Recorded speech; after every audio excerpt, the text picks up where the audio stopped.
Lomas joining us. Lomas, the Bharat Jodo Yatra has entered the national capital. Already we are hearing so many inflammatory statements being made by Rahul Gandhi, talking about a bazaar of hate and much more. Now the BJP has hit back. Its main worry, its main concern as far as the centre is concerned is about not following COVID protocols amid an upsurge in cases. But the Congress refuses to understand clearly. Over to you, Lomas.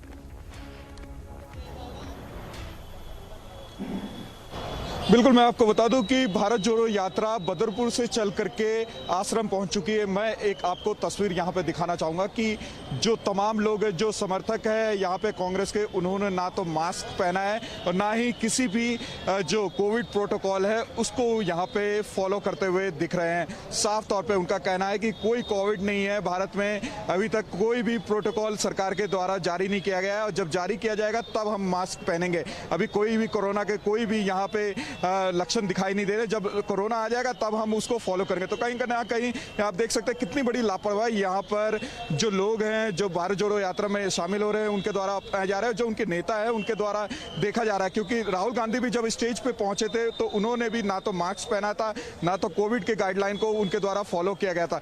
तमाम यहाँ पे देखिए समर्थक है और साथ ही उनके द्वारा साफ तौर पर कहा जा रहा है कि ये बीजेपी की चाल है।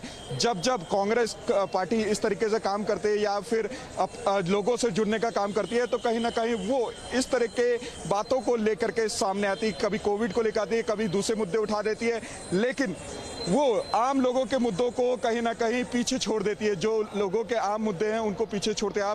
आपको एक तस्वीर मैं यहाँ पे दिखाना चाहूंगा। यहाँ पे भी जाम जैसा माहौल है। देखिए, ये पूरी यात्रा को लेकर के कहीं ना कहीं यहाँ पे पूरी तरीके से जाम जैसा माहौल है। लोगों को खासा दिक्कतों का सामना करना पड़ा है। लोग जो सुबह ऑफिस बसों से जाते थे उनको खासा दिक्कतों का सामना करना पड़ा है। और दूसरी तस्वीर यहाँ पे आश्रम चौक का मैं दिखाना चाहूंगा, जो पूरी तरीके से जो रोड को यहाँ पे बंद किया गया है। कहीं ना कहीं लोगों को काफी लंबा अपनी गाड़ियों को घुमा करके ले जाना पड़ रहा है, जिसके कारण खासा उनको दिक्कतों का सामना करना पड़ रहा है। और साथ ही जो गाइडलाइन है, कोविड की गाइडलाइन है मास्क पहनने की, वो पूरी तरीके से यहाँ पे नदारद है। लोगों ने ना तो मास्क पहना है और ना ही वो सोशल डिस्टेंसिंग को फॉलो करते हुए दिख रहे हैं। जी Right, earlier we had seen how, the Himachal Pradesh Chief Minister had contracted COVID after he had returned from the Yatra. So clearly there is a danger. But Rahul Gandhi seems to be more interested in making statements like a bazaar of hate. Give us some more perspective and more context. When did he say this? And what was the context in which he made this, this statement?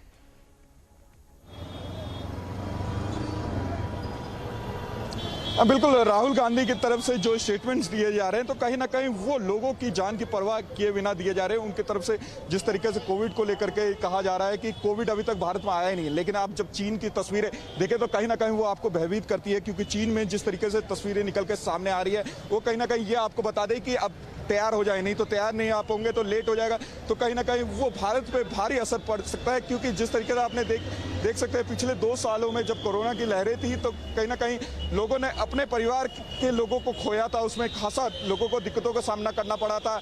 लेकिन अब जब इस यात्रा की बात करेंगे तो इस यात्रा में कई ऐसे लोग थे जो कि इस यात्रा में शामिल हुए थे और उनमें कोविड के लक्षण पाए गए थे। और यहाँ पे आप देख सकते हैं किसी भी तरीके से कोई भी गाइडलाइन को यहाँ पे फॉलो नहीं कर रहे हैं। उनके फेस पे ना तो मास्क है, ना ही वो सोशल डिस्टेंसिंग को फॉलो कर रहे हैं। और साफ तौर पे दिल्ली की जनता को खासा यहाँ पे दिक्कतों का सामना करना पड़ रहा है। पूरा ट्रैफिक यहाँ पे जाम है, लोगों को खासा दिक्कतों का सामना सुबह से ही करना पड़ रहा है। और साथ ही कई ऐसे लोग हैं जिनको अपनी गाड़ियों को छोड़ करके पैदल ही ऑफिस जाना पड़ रहा है, जिससे वो खासा परेशान है। और साफ तौर पे जहां आप देख सकते हैं जब बदरपुर से दिल्ली में ये यात्रा एंट्री की थी तो वहां पे जब राहुल गांधी स्टेज पे पहुंचे थे उन्होंने भी मास्क नहीं पहना था, उन्होंने भी सोशल डिस्टेंसिंग का ध्यान नहीं रखा था। जी Well, many thanks, Lomas, and you keep your eyes on that story. Lomas on the Bharat Jodo Yatra route there. The Yatra has reached Ashram Chowk after entering the national capital from the Badarpur border, which is very close to the border with Faridabad in Haryana. And well, as you can see in those visuals, and as Lomas has pointed out very clearly, there are no COVID protocols despite a looming fear ahead of a possible COVID wave. Here we see Rahul Gandhi and his followers. No social distancing, no wearing of masks. Let's move focus now to another top story that we've been tracking since this morning. Going on to tell you about the latest in the mega NI raids which are underway in Kochhar district of Jammu.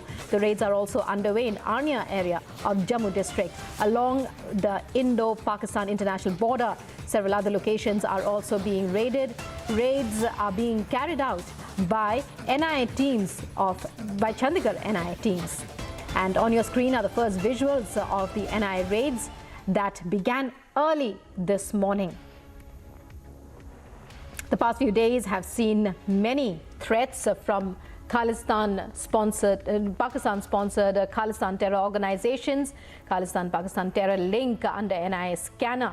Raids in Punjab and Jammu, and 4 locations in Punjab and 2 in Jammu are being raided by the NIA. But for more details, let's go across to my colleague.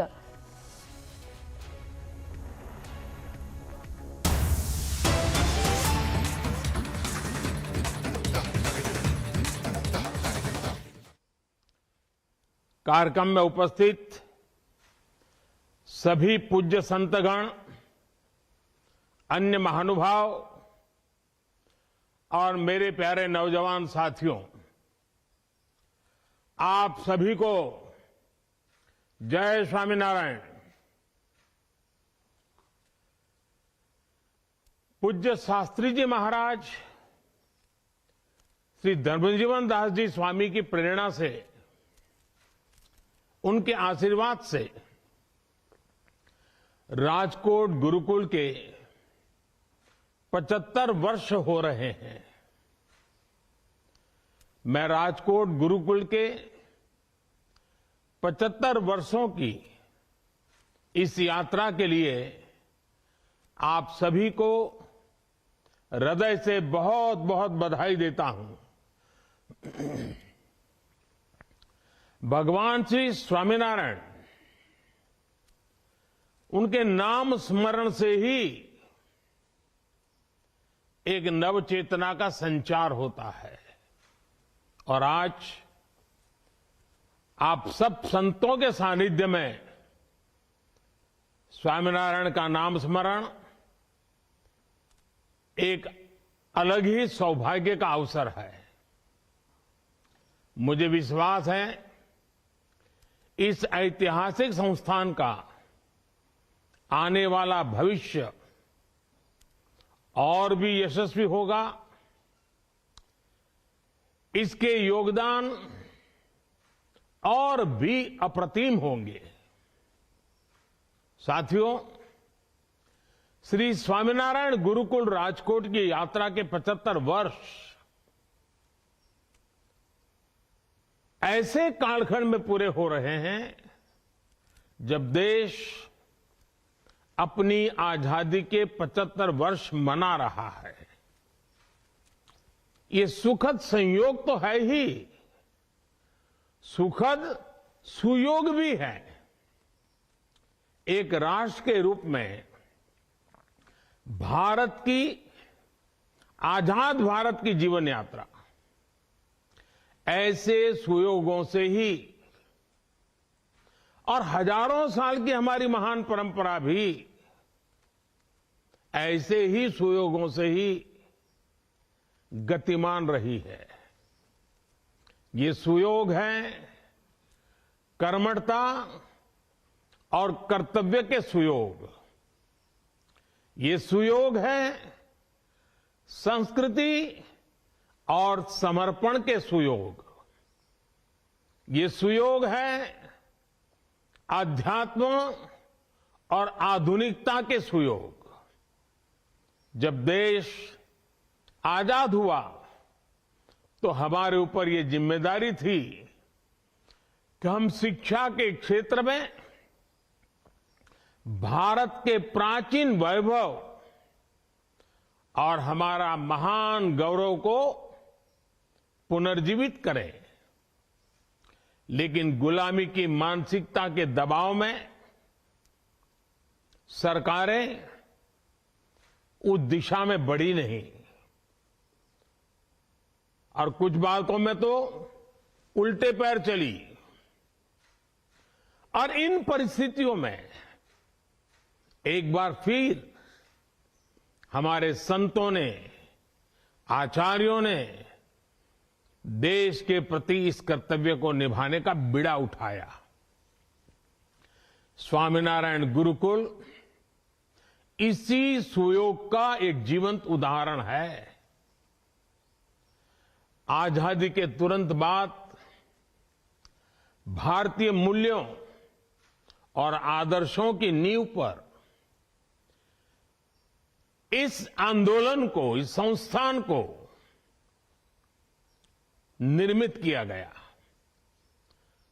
पूज्य धर्मजीवन दास जी स्वामी जी का राजकोट गुरुकुल के लिए जो vision था, उसमें अध्यात्म और आधुनिकता से लेकर संस्कृति और संस्कार तक सब कुछ समाहित था। आज वो विचार बूझ, वो विचार बीज एक विशाल वटवृक्ष के रूप में हमारे सामने है। मैं गुजरात में आप सबके बीच में ही रहा हूं, आगपी के बीच में पला बड़ा हूं, और ये मेरा सौभाग्य रहा है कि मुझे इस वटवृक्ष को आकार लेते हुए अपनी आंखों से करीब से देखने का सुअवसर मिला है। इस गुरुकुल के मूल में भगवान स्वामीनारायण की प्रेरणा रही है। प्रवर्तनीया सद्विद्या भुवि यत् सुकृतम महत्, अर्थात सत विद्या का प्रसार संसार का सबसे पवित्र, सबसे महत्वपूर्ण कार्य है। यही तो ज्ञान और शिक्षा के प्रति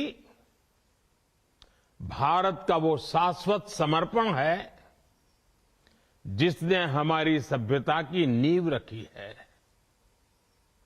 इसी का प्रभाव है कि कभी राजकोट में केवल 7 विद्यार्थियों के साथ प्रारंभ हुए गुरुकुल विद्या प्रतिष्ठानम की आज देश विदेश में करीब 40 शाखाएं हैं। हर वर्ष यहां हजारों की संख्या में विद्यार्थी आते हैं। पिछले 75 वर्षों में गुरुकुल ने छात्रों के मन मस्तिष्क को अच्छे विचारों और मूल्यों से सींचा है ताकि उनका समग्र विकास हो सके। आध्यात्म के क्षेत्र में समर्पित युवाओं से लेकर इसरो और बार्क में वैज्ञानिकों तक हम गुरुकुल परंपरा ने हर क्षेत्र में देश की मेघा को पोषित किया है। और गुरुकुल की एक विशेषता हम सब जानते हैं और आज के युग में हर किसी को वो प्रभावित करती है। बहुत कम लोगों को मालूम है कि उस कठिन काल में भी और आज भी ये गुरुकुल एक ऐसा संस्थान है जो हर गरीब छात्र से शिक्षा के लिए एक दिन का केवल 1 रुपया फीस लेता है। इससे गरीब विद्यार्थियों के लिए शिक्षा पाने का रास्ता आसान हो रहा है। साथियों, आप सभी जानते हैं कि भारत में ज्ञान ही जीवन का सर्वोच्च उद्देश्य रहा है। इसलिए जिस कालखंड में दुनिया के दूसरे देशों की पहचान वहां के राज्यों और राजकुलों से होती थी, तब भारत को भारत भूमि के गुरुकुलों से जाना जाता था। गुरुकुल यानी गुरु का कुल, ज्ञान का कुल। हमारे गुरुकुल सदियों से समता, ममता, समानता और सेवा भाव की वाटिका की तरह रहे हैं। नालंदा और तक्षशिला जैसे विश्वविद्यालय भारत की इस गुरुकुल परंपरा के वैश्विक वैभव के पर्याय हुआ करते थे। खोज और शोध ये भारत की जीवन पद्धति का हिस्सा थे। आज हम भारत के कण कण में जो विविधता देखते हैं, जो सांस्कृतिक समृद्धि देखते हैं, ये उन्हीं शोधों और अन्वेषणों के परिणाम है। आत्म तत्व से परमात्मा तत्व तक, आध्यात्म से आयुर्वेद तक, सोशल साइंस से सोलर साइंस तक, मैथ से मेटलर्जी तक और शून्य से अनंत तक हमने हर क्षेत्र में शोध किए, नए निष्कर्ष निकाले। भारत ने अंधकार से भरे उन युगों में मानवता को प्रकाश की वो किरणें दी जिनसे आधुनिक विश्व और आधुनिक विज्ञान की यात्रा शुरू हुई। और इन उपलब्धियों के बीच हमारे गुरुकुलों की एक और शक्ति ने विश्व का मार्ग प्रशस्त किया। जिस कालखंड में विश्व में जेंडर इक्वलिटी जैसे शब्दों का जन्म भी नहीं हुआ था, तब हमारे यहां गार्गी, मैत्रेयी जैसी विदुषियां शास्त्रार्थ करती थी। महर्षि वाल्मीकि के आश्रम में लवकुश के साथ ही आत्रेय भी पढ़ रही थी। मुझे खुशी है कि स्वामीनारायण गुरुकुल इस पुरातन परंपरा को, आधुनिक भारत को आगे बढ़ाने के लिए कन्या गुरुकुल की शुरुआत कर रहा है। 75 वर्ष के अमृत महोत्सव में, आजादी के अमृत काल में इस संस्थान की शानदार उपलब्धि होगी और देश के लिए महत्वपूर्ण योगदान भी होगा। साथियों, आप सभी बेहतर तरीके से जानते हैं कि भारत के उज्जवल भविष्य में हमारी आज की शिक्षा व्यवस्था और शिक्षण संस्थानों की कितनी बड़ी भूमिका है। इसलिए आजादी के इस अमृत काल में देश एजुकेशन, इंफ्रास्ट्रक्चर हो या एजुकेशन पॉलिसी, हम हर स्तर पर अधिक गति से, अधिक विस्तार से काम में जुटे रहते हैं। आज देश में बड़े शैक्षिक संस्थानों, IIT, triple IT, IIM, AIIMS जैसे संस्थानों की संख्या में बड़ी वृद्धि हो रही है। 2014 के बाद से मेडिकल कॉलेजों की संख्या में 65% से ज्यादा की बढ़ोतरी हुई है। नई राष्ट्रीय शिक्षा नीति के जरिए देश पहली बार उस शिक्षा व्यवस्था को तैयार कर रहा है जो फॉरवर्ड लुकिंग है, फ्यूचरिस्टिक है। जब नई पीढ़ी बचपन से ही बेहतर शिक्षा व्यवस्था में पलेगी और बढ़ेगी तो देश के लिए आदर्श नागरिकों का निर्माण भी स्वतः होता चला जाएगा।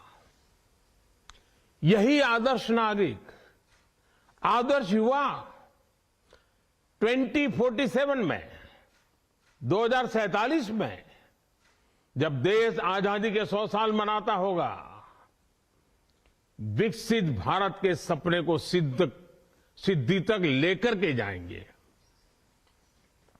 और इसमें निश्चित तौर पर श्री स्वामीनारायण गुरुकुल जैसे शिक्षा संस्थानों का प्रयास बहुत अहम होगा। साथियों, अमृतकाल की अगले 25 वर्षों की यात्रा में आप संतों का आशीर्वाद और आप सभी का साथ बहुत महत्वपूर्ण है।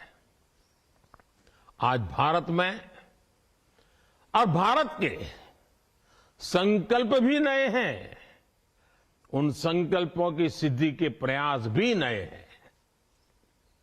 आज देश डिजिटल इंडिया, आत्मनिर्भर भारत, वोकल फॉर लोकल, हर जिले में 75 अमृत सरोवरों का निर्माण, एक भारत श्रेष्ठ भारत के विजन को लेकर आगे बढ़ रहा है। सामाजिक बदलाव और समाज सुधार के इन कार्यों में भी सबका प्रयास करोड़ों लोगों के जीवन को प्रभावित करेगा। मुझे विश्वास है स्वामीनारायण गुरुकुल, विद्या प्रतिष्ठानम जैसे संस्थान इस संकल्प यात्रा को इसी तरह ऊर्जा देते रहेंगे। और जब मैं आज आप सब संतों के बीच में आया हूं, 75 साल की एक बहुत बड़ी यात्रा जिसे आपने सफलतापूर्वक आगे बढ़ाया है, अब इसका विस्तार देश के युवाओं के लाभ में भी होना चाहिए। क्या मैं स्वामीनारायण गुरुकुलों से आज एक प्रार्थना कर सकता हूं? हमारा जो नॉर्थ ईस्ट है, आप तय करें कि हर वर्ष कम से कम 100 युवक 15 दिन के लिए नॉर्थ ईस्ट जाएंगे। नागालैंड है, मिजोरम है, अरुणाचल प्रदेश है, त्रिपुरा है, सिक्किम है। 15 दिन वहां जाना, वहां युवकों से मिलना, उनसे परिचय बढ़ाना, वहां की चीजों को जानना, आकर के उसके ऊपर लिखना। हर वर्ष कम से कम 150 युवक 15 दिन के लिए वहां जाएं। आप देखिए 75 साल पहले हमारे संतों ने कितनी कठिनाइयों में इस यात्रा को आरंभ किया होगा। आपको वहां जाकर के लिखेगा कि कितने होनहार युवक हमारे नॉर्थ ईस्ट में है। अगर उनके साथ हमारा नाता जुड़ जाता है तो देश के लिए वो एक नई ताकत जुड़ जाएगी। आप कोशिश कीजिए। उसी प्रकार से क्या हमारे संत समुदाय में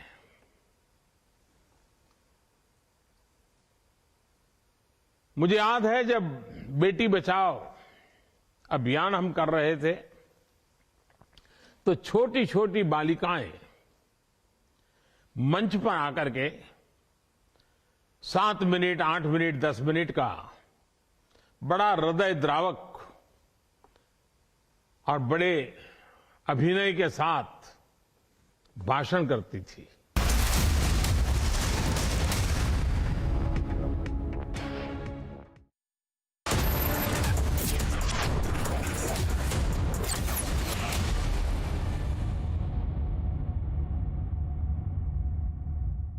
Tonight, a murder will be committed. If anyone can name the killer, that person wins our game. This is truly delightful. There has been a murder. For one person, this is not a game.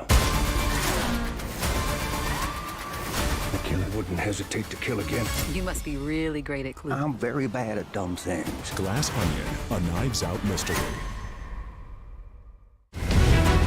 UP global investor summit 2023 के माध्यम से देश विदेश के बड़े निवेशकों को आकर्षित करने के लिए प्रदेश की बदली हुई छवि को रोड शो के जरिए प्रचारित करने के साथ ही प्रदेश सरकार राज्य में उपलब्ध असीम व्यावसायिक अवसरों को प्रोफेशनल्स की मदद से निवेशकों तक पहुंचा रही है। उत्तर प्रदेश सरकार रोड शो का आयोजन भी करने जा रही है ताकि उत्तर प्रदेश में उपलब्ध असीम अवसरों का प्रसार करते हुए निवेश को आकर्षित किया जा सके। With Beto's Diabetes Care Program, you get online doctor consultations, all your prescribed medicines and dietitian support on call. Get your complete diabetes management kit and expert advice with Beto's Diabetes Care Program. Give a missed call on 740-1100. क्या हुआ रोहन, क्या सोच रहा है? रिया, पहली salary मिली है, तुम भी कुछ आइडिया दो, एक्सपेंसेस को कैसे प्लान किया जाए। रोहन, एक्सपेंसेस के साथ साथ इन्वेस्टमेंट प्लान करना भी जरूरी है। देखो, सैलरी का कुछ हिस्सा घर के रेगुलर खर्चे के लिए और कुछ मैं अपने लिए भी तो सोच सकता हूँ ना, लेकिन इन्वेस्ट कहाँ करूँ? सिंपल है, एनपीएस में। एनपीएस में?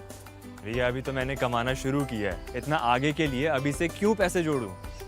वो देखो, एक एक करके ईंट जोड़ी जाती है, तब जाके एक घर तैयार होता है। वैसे ही अभी से पैसे जोड़कर हम भी अपना रिटायरमेंट सुखी बना सकते हैं। बात में तो दम है। एनपीएस कम लागत वाली फ्लेक्सिबल लॉन्ग टर्म योजना है जिससे आपकी बचत ग्रो होकर पेंशन का लाभ देती है। अच्छा, फिर तो मैं अभी अपना एनपीएस अकाउंट ओपन करता हूँ। जो कल की सोचते हैं वो आज से ही थोड़ा थोड़ा जोड़ते हैं। पेंशन है तो टेंशन नहीं। एनपीएस में निवेश बाजार जोखिमों के अधीन है। Guys, just 1 second. Choosing a car for my mom. What? Online car shopping? Wow, that's so cool, yeah. Shahrukh ने बताया। Wait up. Booking a car service. From here. क्यों? तुझे शाहरुख ने नहीं बताया? इसने पूछा ही नहीं। There's so much more जो शाहरुख ने नहीं बताया। It's all on the industry first My Hyundai app. Open a world of possibility with My Hyundai app. One app, many worlds.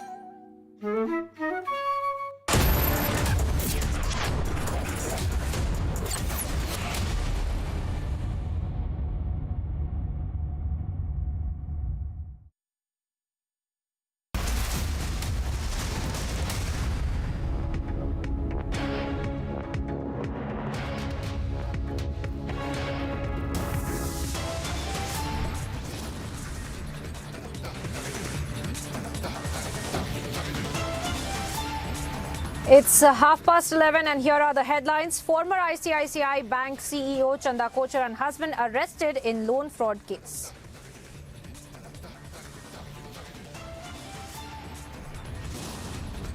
गुलामी की मानसिकता के दबाव में सरकारें उस दिशा में बढ़ी नहीं और कुछ बातों में तो उल्टे पैर चली।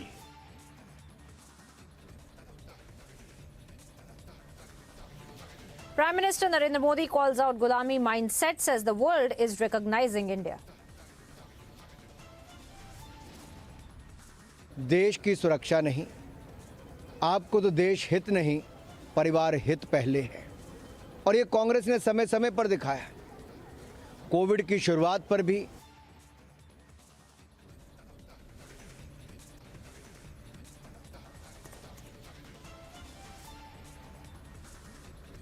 No masks, no COVID protocols. Rahul Gandhi marches on. BJP fires Parivar over protocol jibe.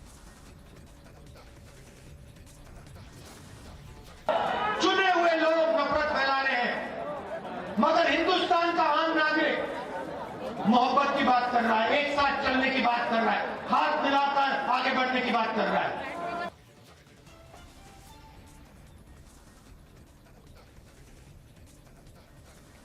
On Bharat Jodo Yatra, Rahul Gandhi attacks RSS and BJP, says that they are running a bazaar of hate.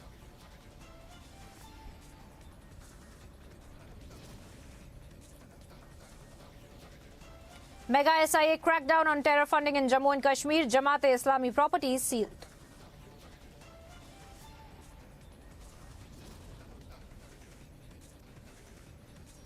wreath-laying ceremony of 16 army personnel who lost their lives in an accident to be held today in West Bengal.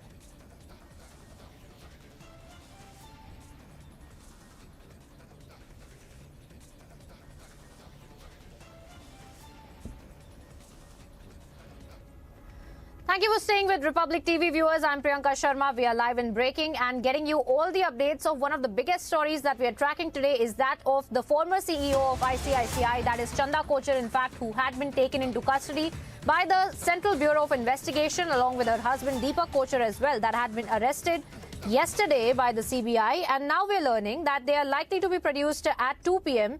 at the special CBI court in Mumbai itself. And the former ICICI Bank CEO Chanda Kochhar and her husband had been linked to the alleged irregularities of over 3,000 crore loan provided to the Videocon group, where she was heading the private sector bank.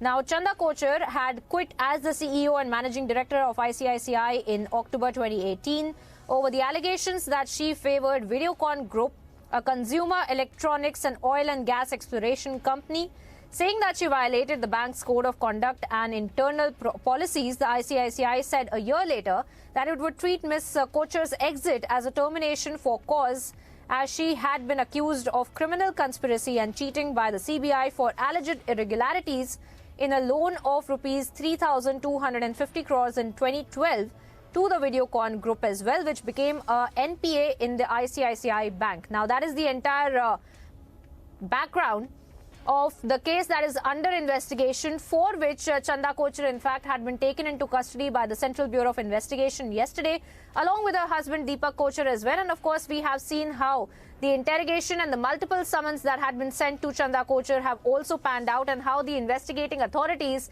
including the CBI, had also questioned Chanda Kochhar and Deepak Kochhar as well. Our colleagues are on the ground tracking this story very closely for us. Somesh, in fact, my colleague, is joining me live on the broadcast from Mumbai, where Chanda Kochhar and Deepak Kochhar, in fact, are expected to be produced before the court by the authorities so that their remand can also be sought for. And of course, further investigation into this entire matter can also be carried out. Somesh, if you can hear me, tell us more about the investigation. Tell us more what is expected today, where you are, the court where they will be presented before, the arguments that we can expect that the Central Bureau of Investigation will put forth for Chanda Kochhar and Deepak Kochhar, Somesh. Yes. Actually, the both of the duo which have been arrested by the CBI yesterday in Delhi, but the case was registered at Mumbai, and now because of that, it is being said that they are likely to be produced in afternoon at the Mumbai CBI Special Court. Now, right now, we are at the Mumbai City Civil Court, where the CBI Special Court bench is there, and it is to be seen that whether they will be produced before the Special CBI Court or the vacation bench, because now they will be seeking both their remand, and CBI is likely to be sought the remand of the both of the Kochhar husband and wife. Yesterday, when the Chanda Kochhar and Deepak Kochhar arrested, after that it was being said that whether whether the CBI will be taking the transit remand of the both of the duo, or they will be producing them directly to the Mumbai. But now we are learning from the sources that in the morning both of them have been left Delhi, and CBI is taking them to the Mumbai for the further remand. And we know that in this case earlier the ED also arrested both of them, and it was the ED started their investigation on the basis of the FIR filed by CBI, and that FIR is registered at Mumbai, and that's why we can see that CBI is taking both of them to the Mumbai court directly, so that it will be better for the CBI also to ask for the remand, and this will be the direct court where the appropriate remand can be sought, and that's why CBI is approaching directly the Mumbai court. And we know that within the 24 hours the accused needs to be produced before the magistrate, and if it is not possible, in that case you need to take the transit remand. But as the Kochhar and her husband were arrested yesterday after Friday evening, after that the total timing, time spent with the CBI is less than the 24 hours, and That's why within a 24 hours it is possible for the CBI to produce them before the Mumbai and Mumbai CBI Special Court. And now what we are learning is that they have left with the flight, and now they must be arriving at Mumbai.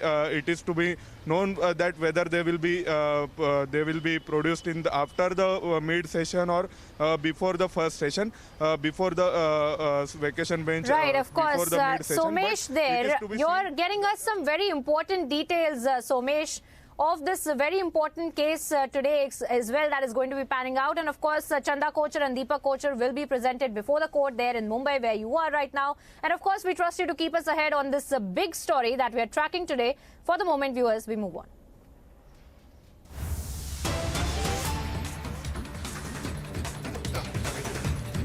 And cutting across to some breaking updates that we are picking up. Now, 5 accused, in fact, had been arrested for raising controversial slogans in Ara.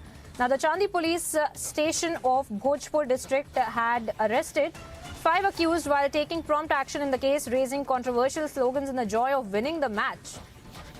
Meanwhile, the search for the others is on, is what we are learning. Now, the Kochhar SP Sanjay Kumar Singh said that on the statement of the watchman in this case that the FIR has been lodged against the unknown, including 5 nominees.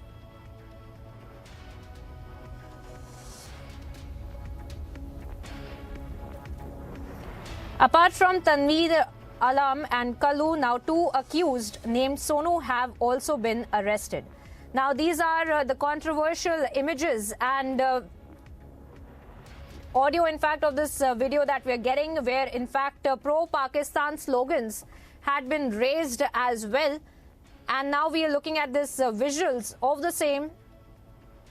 As I also get Prakash Singh, my colleague, to also join us on the broadcast and get us more details on this controversial video that has emerged now. Prakash, tell us more about this video and the kind of pro-Pakistani slogans that had been raised in this video that can be heard.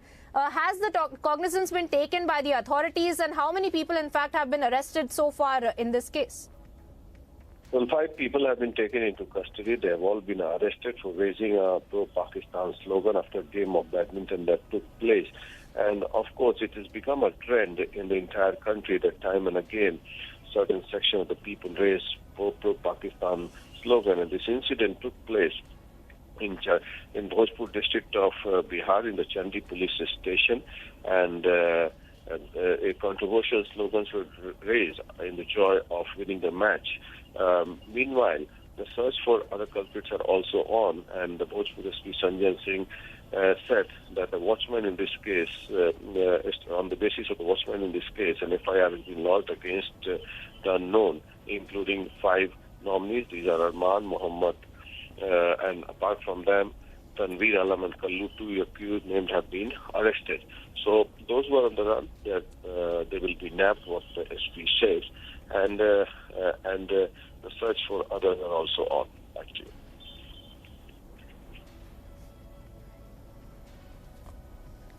All right, Prakash Singh there getting us the details of this very controversial and concerning video that has now emerged, where we are seeing that pro-Pakistani slogans had been raised after a badminton match, as pointed out by Prakash Singh as well. And of course, we are tracking this story very closely as far as the people responsible and the people that are seen in this video are also brought to book. And of course, we also see that the police has taken cognizance of this issue. And we also now take a look at this one-minute report as we move on to other stories. मोहब्बत की बात कर रहा है, एक साथ चलने की बात कर रहा है, हाथ मिलाकर आगे बढ़ने की बात कर रहा है। यात्रा को देखिए, 3000 किलोमीटर चले हैं। ये छोटा सा हिंदुस्तान है, नदी जैसा है। इसमें हर धर्म के लोग हैं। आपने टीवी पे नहीं देखा होगा, मगर इंटरनेट पे देखा होगा। इसमें हिंदू, मुस्लिम, सिख, ईसाई सारे के सारे चल रहे हैं। हर जात के लोग चल रहे हैं। इसमें अमीर लोग चल रहे हैं,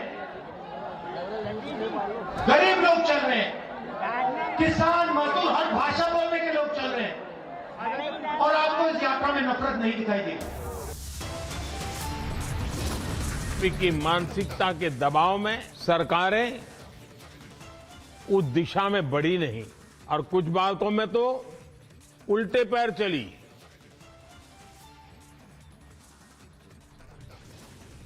देश की सुरक्षा नहीं, आपको तो देश हित नहीं, परिवार हित पहले है। और ये कांग्रेस ने समय समय पर दिखाया। कोविड की शुरुआत पर भी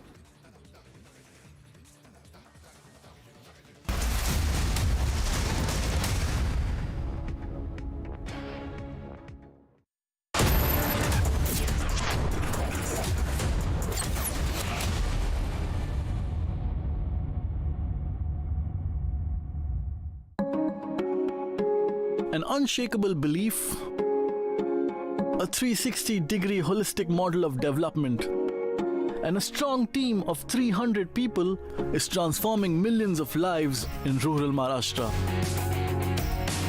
Build hope, we build aspiration, we allow them, we give them the tools with which to dream. Catch the second episode of Swadesh Foundation's Swa Se Bane Desh at these times only on Republic TV. Your favorite service provider, 10, which gets you the best of entertainment, is back with something very special. अभी मजा आएगा ना भिड़ो। Your 3 favorite movie channels are bringing in super blockbuster films with features like wider picture and crystal clear sound straight to your home. Wow. Oh, I love that expression. To subscribe to your favorite channels, contact your local cable TV operator today or call 10 toll-free number 1-800-419-2020 now. India welcomes those who further India's pride across the globe. Indian diaspora, partners of New India's growth journey in Amritkal. Come and be a part of the 17th Pravasi Bharati Divas from 8th to 10th January 2023 at Indore, Madhya Pradesh, India. For registration, log on to pbdindia.gov.in.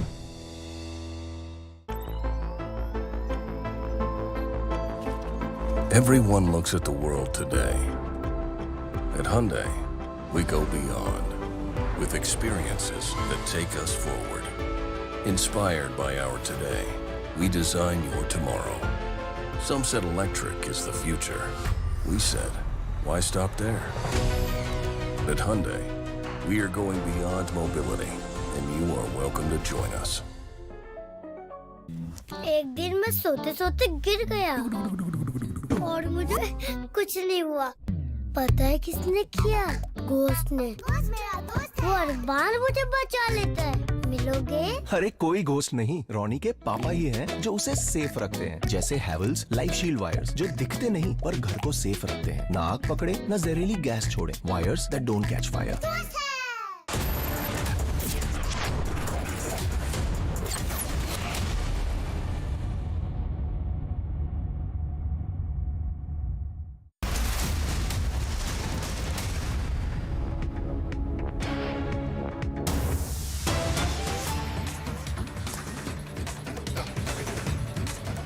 Welcome back, viewers. Straight away cutting across to some breaking updates that we're picking up this time from Jammu and Kashmir, where the SIA team has raided the property of the late Syed Ali Shah Gilani in Srinagar and conducted searches. Later, the property, in fact, was attached as well. Also in Budgam, Madina complex at Magam has been attached and notified in terms of the Section 8 by a team of the SIA along with Jammu and Kashmir police. Now, the team of the Mazama installed the restriction notice on the unfunctional dargah of JEI consisting of 2 rooms and 6 malras land, and around 19 properties are being attached today with 11 teams of SIA. Now, we are also being told that reports suggest raids are being conducted in the connection with the case that is in fact have already been registered under sections 10, 11 and 13 of the police station as well. And my colleague Zeenat, in fact, is joining me on the broadcast with more updates as far as this mega crackdown by the SIA is concerned, the exclusive visuals of which are on your screens right now. Zeenat, please tell us more about this mega crackdown carried out by the SIA in several places, especially in Srinagar as well. Speak to us about what this entire investigation is all about, because we're learning that the FIR that had already been registered, over which the further investigation is being carried out. Please tell our viewers more. State Investigating Agency SIA team raided the property of late Saeed Ali Shah Gilani Hurriyat Hawk at Bulbul Bagh area of Srinagar and also conducted searches. Later, the property was attached. Similarly, the raids were also witnessed in Ompura Badgaon, where in Madina complex, the properties has been attached and has been notified in terms of Section 8 UAP Act by a team of SIA. The team of Mazhama installed the restrictions notice on the unfunctional Dargah of JEI, Jamaat-e-Islami, consisting of 2 rooms with 6 balras of land.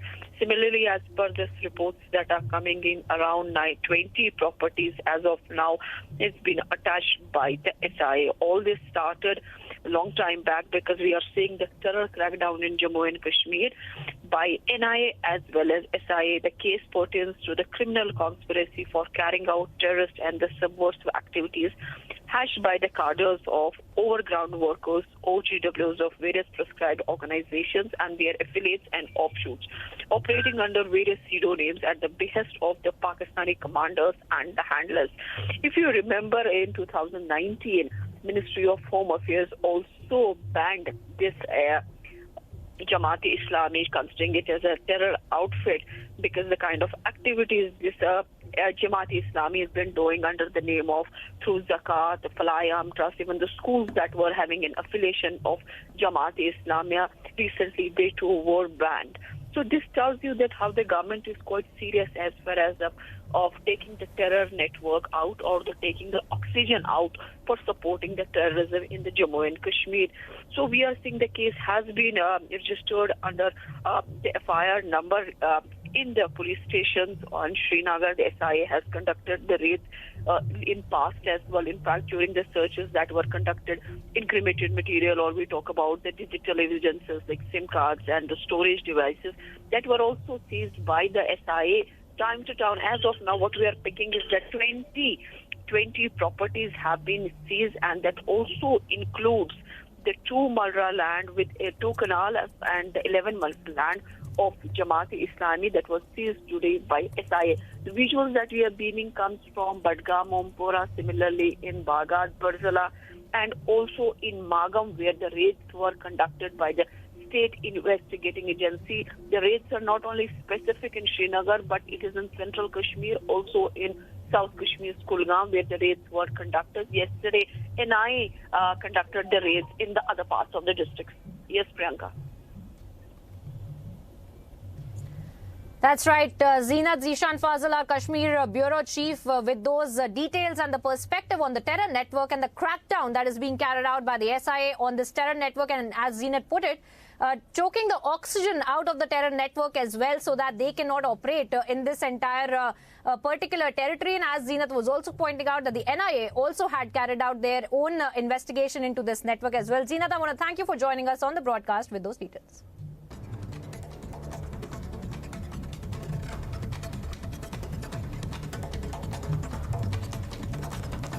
And here's some news in brief, viewers. Rahul Gandhi's Bharat Jodo has entered the national capital. Rahul says some people are spreading hatred, but common man of the country is now talking about love. In every state, lakhs have joined the yatra. I said to people of RSS and BJP that we are here to open the shop of love in your bazaar of hatred.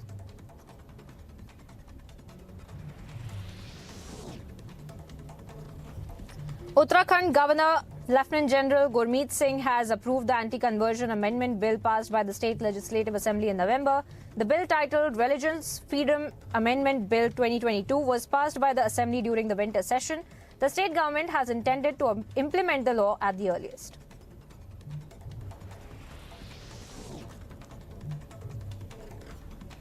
After a major backlash, TMC leader Kirti Azad has apologized for hurting the sentiments of the people and culture. In a tweet, he said that he regrets the hurt caused by his unintentional remarks.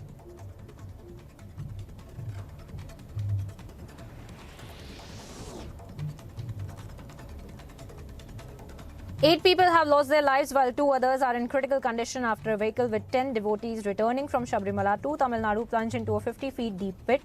Now, the accident happened on the Tikedi-Kambam National Highway. Police immediately rushed to the spot and initiated rescue activities.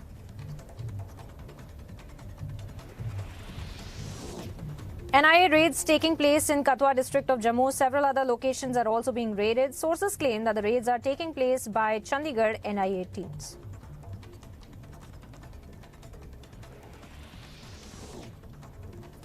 A massive fire broke out inside the building in New Delhi's Vikaspuri area. 18 fire tenders rushed to the spot where no casualties have been reported so far. The reason behind the fire is yet to be ascertained.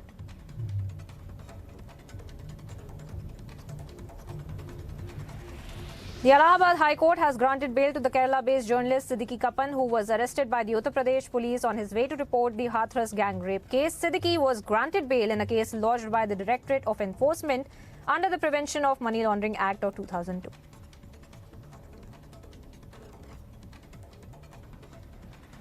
A major accident took place in the Ramgarhwa police station area of East Champaran district in Bihar. Prime Minister Narendra Modi has expressed condolences and announced an ex gratia for victims' families.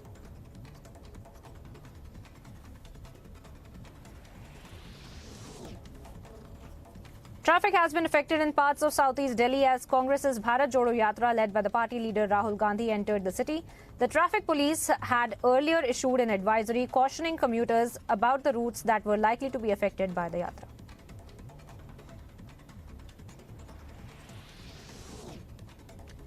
Operating in the eastern sector, Indian Air Force Mi-17 helicopters has carried out an heliborne operations with a troop of the Indian and Kazakhstan Army as part of the exercise Kazint.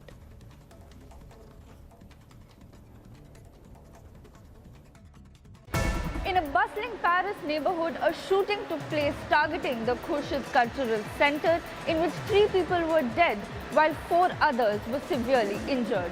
The Paris investigators have started their investigation against the 69-year-old suspect who has been arrested for attempted murder. This 69-year-old suspect has been previously released from prison, and the reason why he was put into prison was because he had attacked foreign travelers and migrants. Therefore, this is not the first time where he attacks foreign travelers, and a possible racist motive has been detected from the suspect's side. After the suspect was arrested, a violent clash broke out between the members of the Kochhar community and the police officials. Time now here for a short break, viewers. Coming up on the other side, Prime Minister Narendra Modi calls out Gulami mindset, says that the world is recognizing India.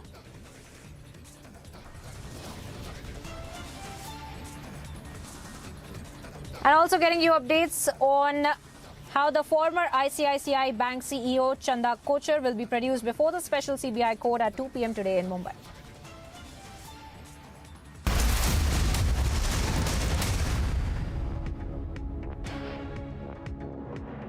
Attacks happening in Pakistan every single day, multiple attacks.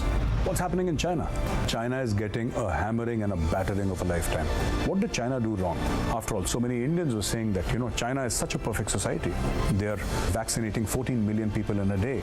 Let that sink in. But I think India did a far, far better job. We suffered. Of course, many Indians died. But today, India is a stronger nation in terms of immunity.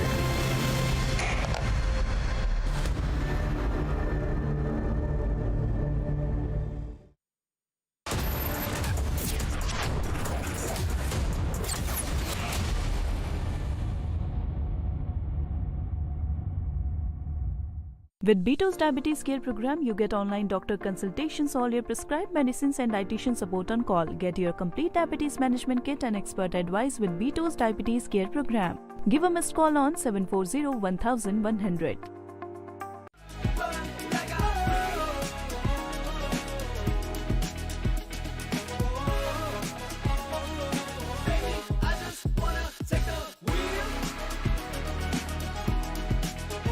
Volkswagen Tiguan, India's safest SUVW.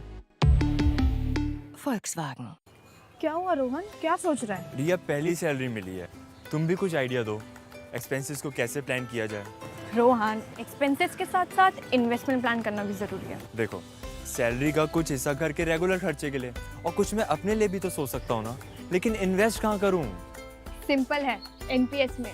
NPS में? रिया, अभी तो मैंने कमाना शुरू किया है, इतना आगे के लिए अभी से क्यों पैसे जोड़ूं? वो देखो, एक एक करके ईंट जोड़ी जाती है, तब जाके एक घर तैयार होता है। वैसे ही अभी से पैसे जोड़कर हम भी अपना रिटायरमेंट सुखी बना सकते हैं। बात में तो दम है।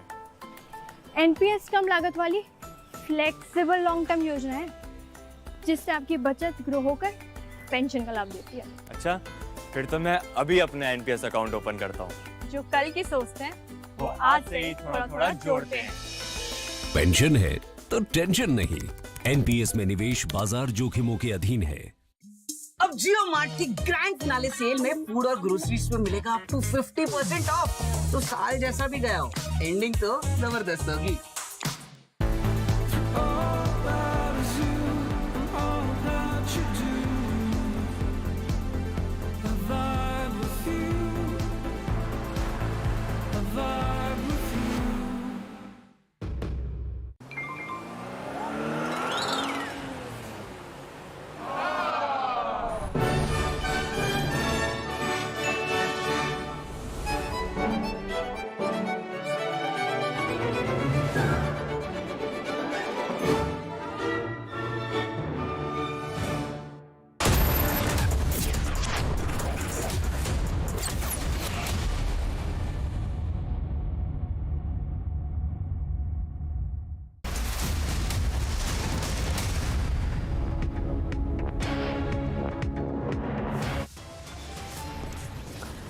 Former ICICI Bank CEO Chanda Kochhar and husband arrested in loan fraud case to be produced in Mumbai.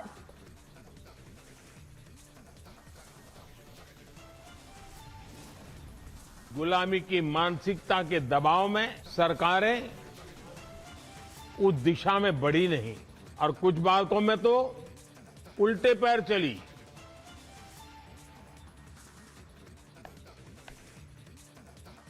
Prime Minister Modi calls out Gulami mindset. He says the world is recognizing India. देश की सुरक्षा नहीं, आपको तो देश हित नहीं, परिवार हित पहले है। और ये कांग्रेस ने समय समय पर दिखाया। कोविड की शुरुआत पर भी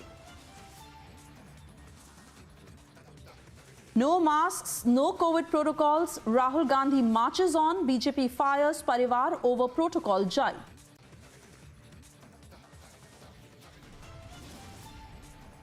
On Bharat Jodo Yatra, Rahul Gandhi attacks RSS and BJP, says they are running a bazaar of hate.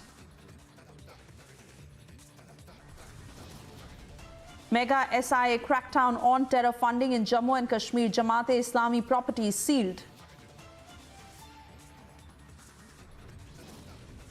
Wreathling ceremony of 16 army personnel who lost their lives in an accident to be held today in West Bengal.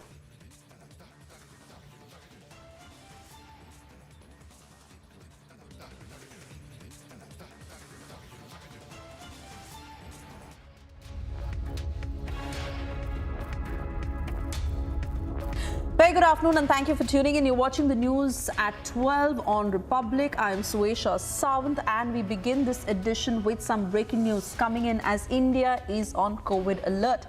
The latest that we are learning as the government has stepped up its fight against the COVID upsurge in the fresh guidelines where Union Health Minister Mansukh Mandaviya has announced that RT-PCR test is mandatory for international arrivals from China, Japan, South Korea, Hong Kong and Thailand. On arrival, if any passenger from these countries is found symptomatic or tests positive for COVID-19, then he or she shall be put under quarantine immediately. That's the latest that is coming in as the government is stepping up its fight against COVID. We also have a reaction to this effect. Let's listen in.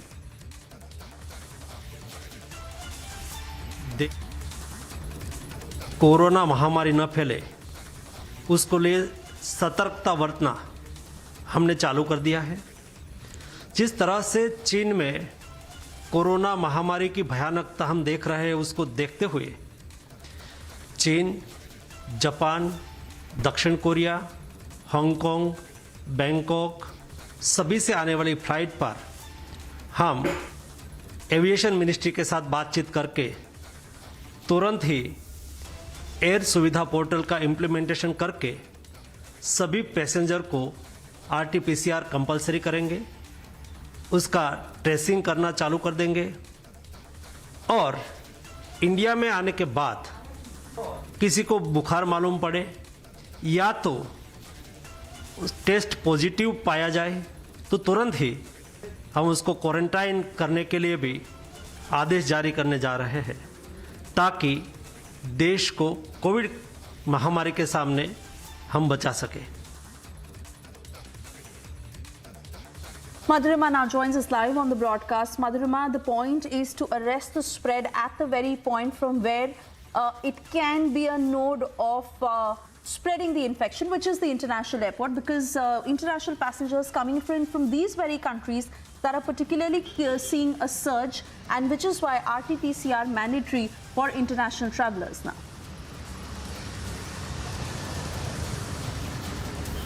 Well, yes, absolutely. Alongside the 2% of random sampling, the health ministry has made it compulsory for travelers coming from China, Hong Kong, South Korea, Thailand to make sure that they undergo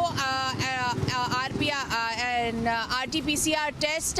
And at the same time, if anybody is found positive, Suesha, then they will be kept under quarantine, the needed quarantine, according to the guidelines of the law of the land. This has been made compulsory. We were there at the ICICI international arrivals earlier today in the morning as well, and we saw that a plethora of international travelers were pouring in out because of the festive season, and keeping it's a preemptive measure that has been taken up by the health ministry, and keeping in mind that they could be spreaders. This particular step has been taken by the government. We have got the visuals as well, where the 2% of random sampling by various airlines have begun at the T3 international arrivals at the Indira Gandhi International Airport, and all this keeping in mind specifically the festival season, and of course the situation in the countries of China, USA, Japan, Brazil, Hong Kong, Thailand. They all are reeling under a massive bout of COVID-19, specifically in China and Thailand and Hong Kong, of course, because they also have a lot of tourists, a lot of people visiting at the time of festival, which is why it becomes imperative to even scan them through an RT-PCR before they enter our country. So all these preemptive measures, remember, our top health sources had told Republic TV exclusively that the health ministry will be forming guidelines specifically for these affected countries and the travelers coming. And just 2 days after that, today, the health minister has made it abundantly clear that yes, preventive measures will be taken, compulsory RT-PCR for travelers coming from China, Thailand, Hong Kong, South Korea, to be made here at the T3 International Airport. Suesha. Absolutely, Madhurima, and this is important because earlier the health ministry was vouching for random testing at international airports, but obviously they've now made it strict, and it will be RT-PCR, which means it's going to take slightly longer for international passengers to be actually able to step out of the airport, because that much time needs to be counted in. Having said that, safety is priority at this point, and this is exactly what the government is ensuring. Well, yes, absolutely, Suesha. Now, let me make it clear for the benefit of our viewers that the compulsory RT-PCR testing will be for these specific countries that are facing a bout of COVID-19. However, any other international traveler coming from some country which is not affected of that lot, 2% will be selected by the airline itself, and then they will be asked to undergo an RT-PCR test, and this is for both the the compulsory RT-PCR and the random RT-PCR, that if any is found positive, they will be sent quickly for the genome sequencing, so as to make sure if there is any new variant. Rest, all these measures have been put in place. We'll have to wait and watch if the government tightens the news around the festival season all the more or not. Swesha. Absolutely. Madhurima, stay on with us. Piyush is also with us on the broadcast. Let's get a quick word from him as he's also picking up updates as far as stepping up the COVID alert is concerned, especially on the part of the centre, because we saw Piyush how Health Minister Mansukh Mandaviya met with all the health ministers of various states and guidelines that are to be issued. But really breaking it down now, going specific region-wise, the centre is ensuring that every possible place which can be a point of spread, they are immediately reacting on that.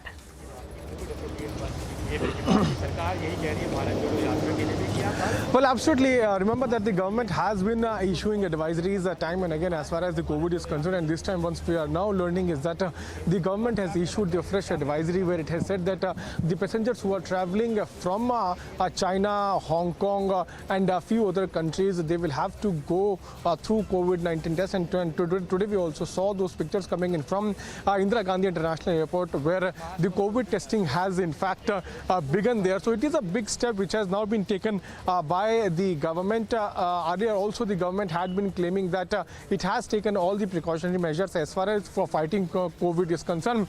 Remember that since the time the COVID wave came here, our health ministry has been taking proactive measures as far as fighting COVID is concerned. Dr. Harshvardhan, former health minister, is also with us. Let me try to take in a word from him and understand as to what all needs to be done. Sir, during your tenure, you were health minister when COVID had come to India. We also saw as to how people got affected, and you were the one who was leading the fight from the front. Once again, COVID seems to be coming, and we have already seen 4 cases of BF7. What do you have to say, and what kind of precautions you think that we should take? You see, there is no cause for any significant worry or any panic or anything. You see, we are simply taking extra precautions. We are rather over-conscious and over-cautious about the whole issue with our experience of last 3 years of having handled COVID in various waves.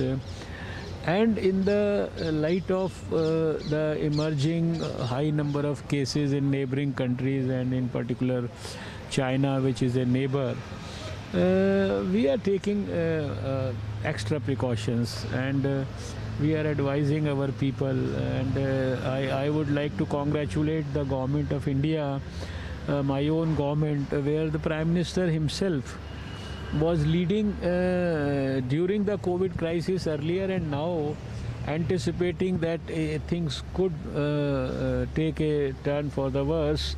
Now he has proactively initiated a number of steps, meetings and instructions and coordination with the state governments. So all this is happening, and the simple message to the people is that there is no harm in taking a bit of precautions, and the precautions are so simple. With my 2 years of experience of handling COVID, I can easily say that this was the tool which actually saved my life in those 2 years, because I was directly interacting with the patients in the ICU and with serious patients also. I was visiting the wards, and there was not a single day during COVID when I did not visit a hospital. Sir, like you telling us that you were the one who was leading this entire fight from front, do you think that there is a need of concern, because people are talking about this new variant and people are saying that it spreads? New variant, number one, I must tell you that this had appeared in the last few months also. Now, because of this variant having caused havoc in China, so we are talking a little more about it in India. But as far as India is concerned, we have already activated our labs where genome sequencing is going to be done. And our vaccine, which we have given to almost everybody in this country, this vaccine is capable and it has the potential to handle all sorts of variants. This is the experience till now. You have seen that when Omicron, a new variant came, it could not make any significant impact because the whole society was vaccinated.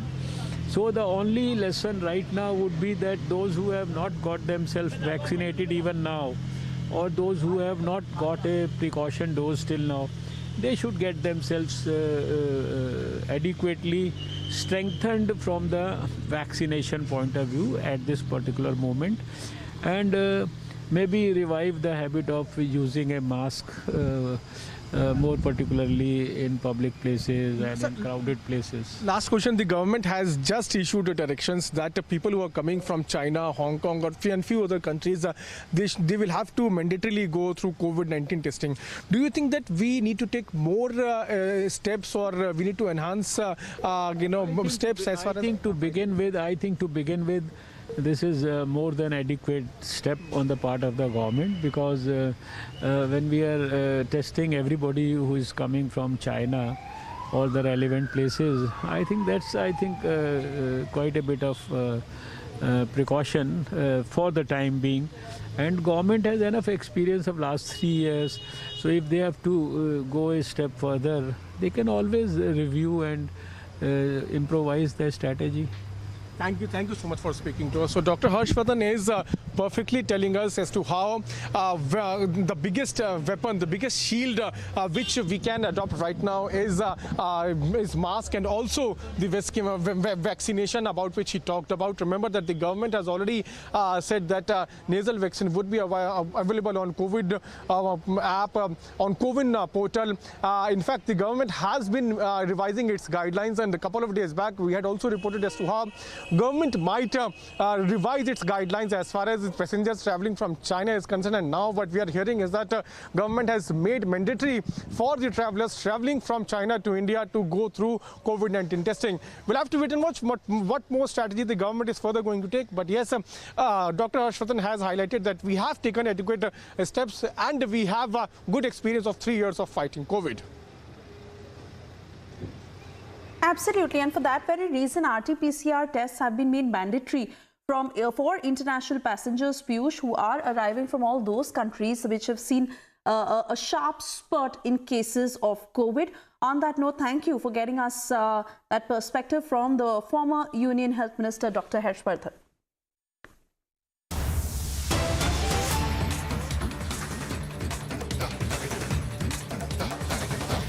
Meanwhile, Anurag Thakur has hit out at Rahul Gandhi for not following COVID protocols in the Bharat Jodo Yatra. Union Minister has said that several COVID cases are being registered in China, but still Rahul Gandhi has not realized the criticality of the situation that India is facing and putting people at risk in this yatra. Earlier also they had tried to misinform people and questioned India's vaccine. They had earlier violated COVID protocol, and now they're doing the same again. They are conducting a Parivar Jodo Yatra. Listen in to that statement.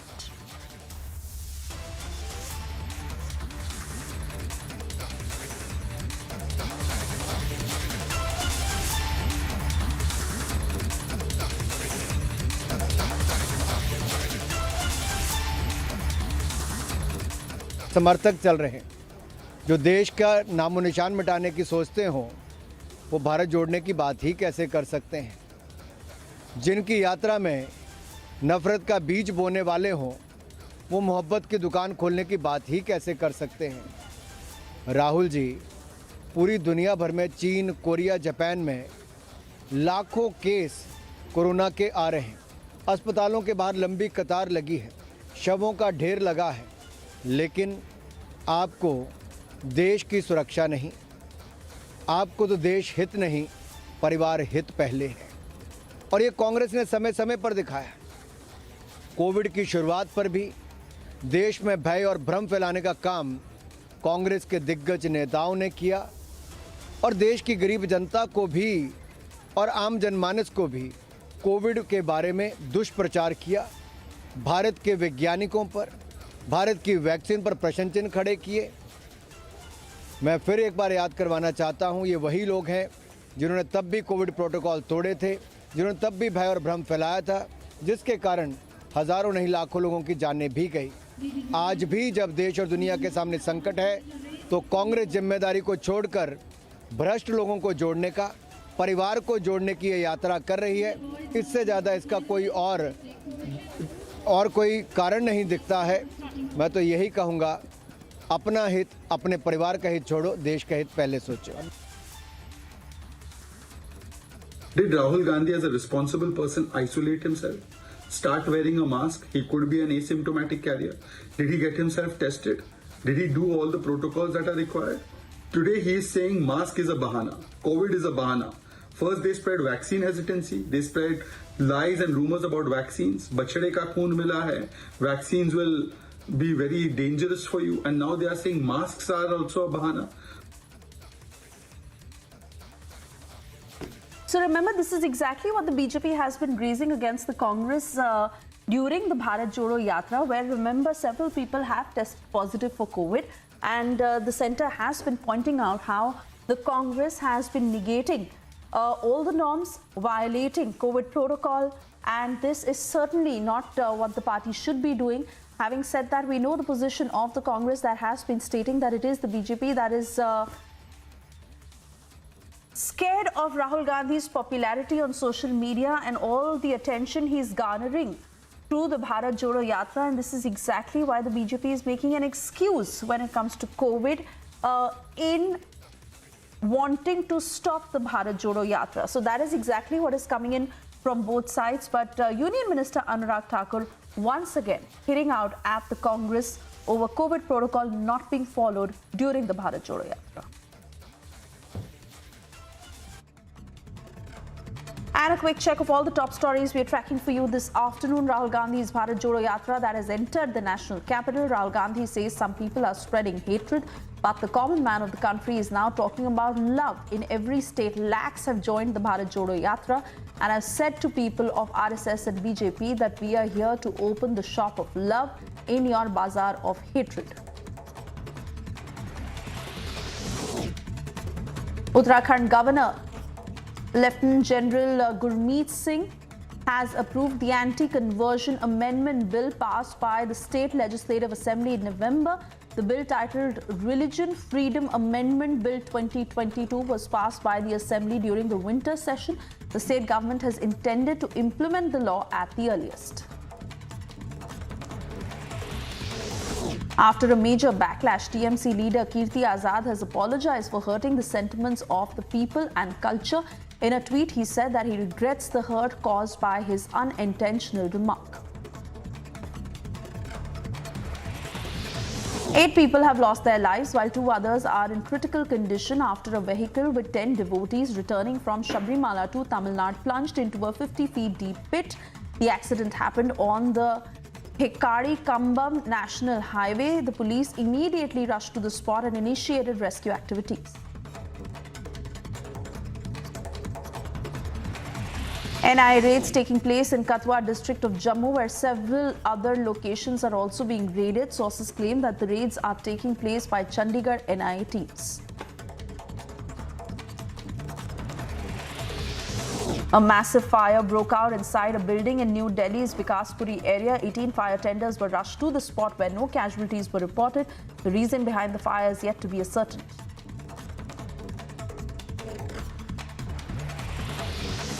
Allahabad High Court has granted bail to Kerala-based journalist Siddiqui Kappan, who was arrested by the Uttar Pradesh police on his way to report the Hathras gang rape case. Siddiqui was granted bail in the case lodged by the Enforcement Directorate under the Prevention of Money Laundering Act 2002. A major accident that took place in the Ramgarhwa police station area of East Champaran district in Bihar. Prime Minister Narendra Modi expressed condolences and announced ex gratia for victims' families. Traffic was affected in several parts of southeast Delhi as Congress's Bharat Jodo Yatra led by party leader Rahul Gandhi entered the city. The traffic police had earlier issued an advisory cautioning commuters about the routes that were likely to be affected by the yatra. While operating in the eastern sector, Indian Air Force Mi-17 helicopters carried out heli-borne operations with troops of India and Kazakhstan armies as part of exercise Kazind.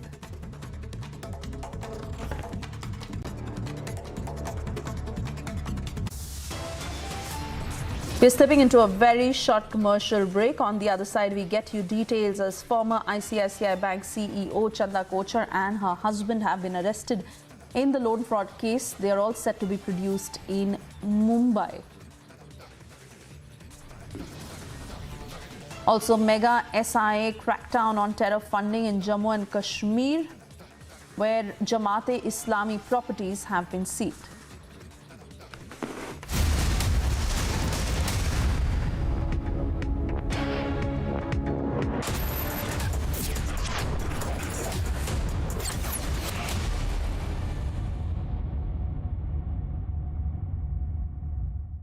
$11,000 placements last year.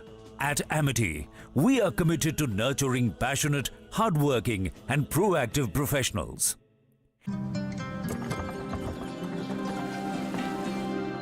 अरे आप इतनी दूर हमारे लिए? आपकी मेहनत कहां से कहां पहुंच रही है। मैं आपके एक साइन के लिए यहाँ नहीं आ सकता।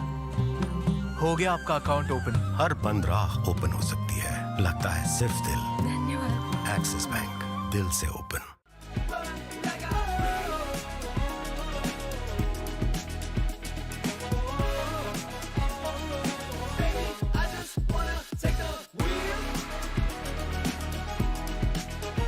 Volkswagen Tygoon, India's safest SUVW. Volkswagen. कल ही मुनमुन ने डीपी खिंचवाने के लिए अपना फोन किसी रैंडम इंसान को पकड़ा दिया और ये वाला भी फोन लेके भाग गया। लेकिन मुनमुन तो झूम रही है क्योंकि जियो मार्ट के ग्रैंड फिनाले सेल में शॉपिंग पर मिलेगा अप टू 80% ऑफ। तो साल जैसा भी गया हो, एंडिंग तो जबरदस्त होगी। India welcomes those who further India's pride across the globe. Indian diaspora, partners of New India's growth journey in Amrit Kaal. Come and be a part of the 17th Pravasi Bharati Divas from 8th to 10th January 2023 at Indore, Madhya Pradesh, India. For registration, log on to pbdindia.gov.in. Your favorite service provider, Den, which gets you the best of entertainment, is back with something very special. अभी मजा आएगा ना भिड़ो। Your 3 favorite movie channels are bringing in super blockbuster films with features like wider picture and crystal clear sound straight to your home. Wow. Oh, I love that expression. To subscribe to your favorite channels, contact your local cable TV operator today or call Den toll-free number 1-800-419-2020 now.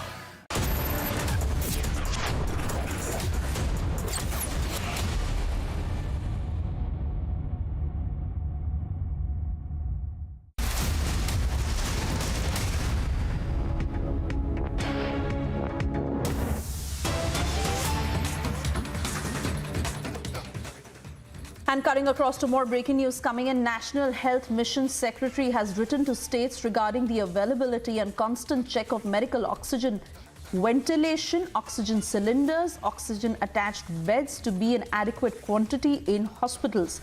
States are asked to do a regular mock drill to ensure that the availability of liquid medical oxygen is adequate. That's the latest that is coming in as India is stepping up its fight against COVID. This after 3 cases of the BF7 variant were detected in India. Remember, just a short while ago, we also told you how all international passengers from select countries will now have to go through a mandatory RT-PCR test. And in the hospital mock drill, this is a more detailed information that is coming in of how oxygen-related equipment is now being checked to ensure that it is in optimum quantity in case of a situation. On that note, it's time for us to slip into a very short commercial break. We'll be back on the other side. Stay with us.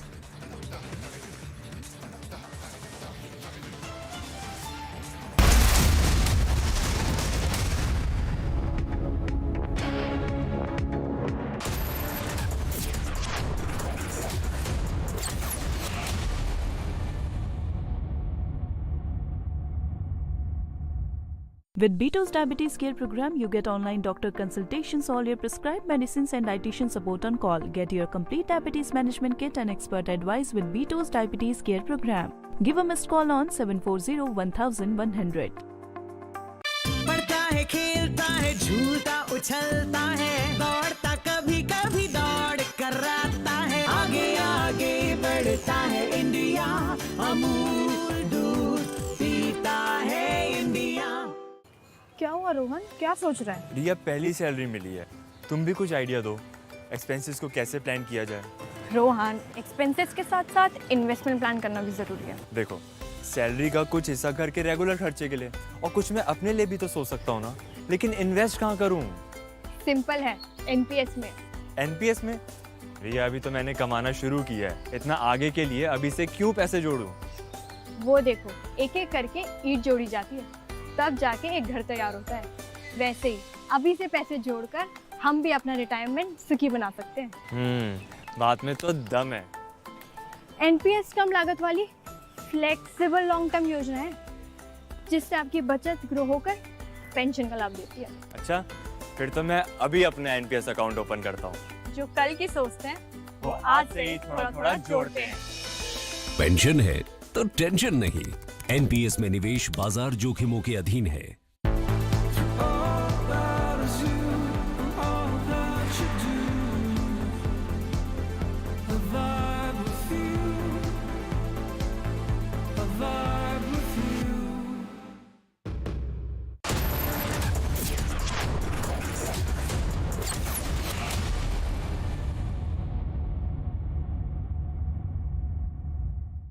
What's with all these attacks happening in Pakistan every single day, multiple attacks?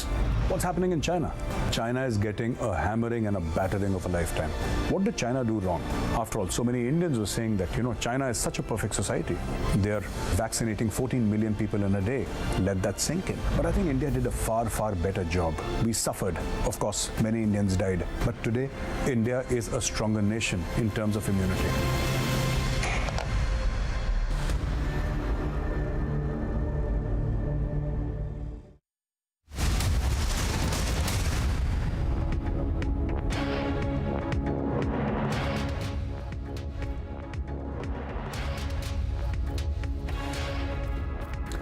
Thank you for staying with Republic. You're watching the news at 12:30. I'm Suesha Sound. We get you all the top stories as India has stepped up its fight against COVID and several measures that are now being implemented to ensure that any sort of spread can be arrested at its very node. Also, former ICICI Bank CEO Chanda Kochhar is now in trouble. We'll tell you details of how that is escalating. First, a quick check of the headlines.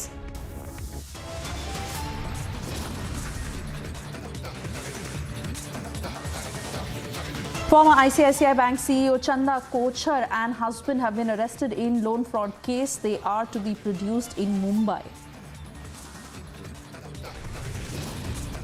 गुलामी की मानसिकता के दबाव में सरकारें उस दिशा में बढ़ी नहीं और कुछ बातों में तो उल्टे पैर चली। Prime Minister Modi calls out Gulami mindset, says the world is recognizing India. Amidst global alarm over COVID, India swings into action mode. RT-PCR is mandatory for international passengers.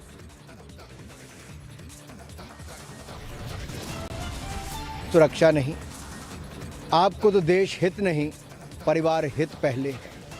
और ये कांग्रेस ने समय समय पर दिखाया। कोविड की शुरुआत पर भी No masks, no COVID protocols. Rahul Gandhi marches on. BJP fires Parivar over protocol jibe.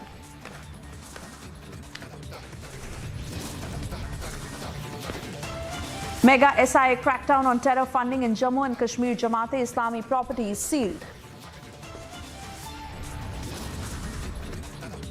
Wreathling ceremony of 16 army personnel who lost their lives in an accident to be held today in West Bengal.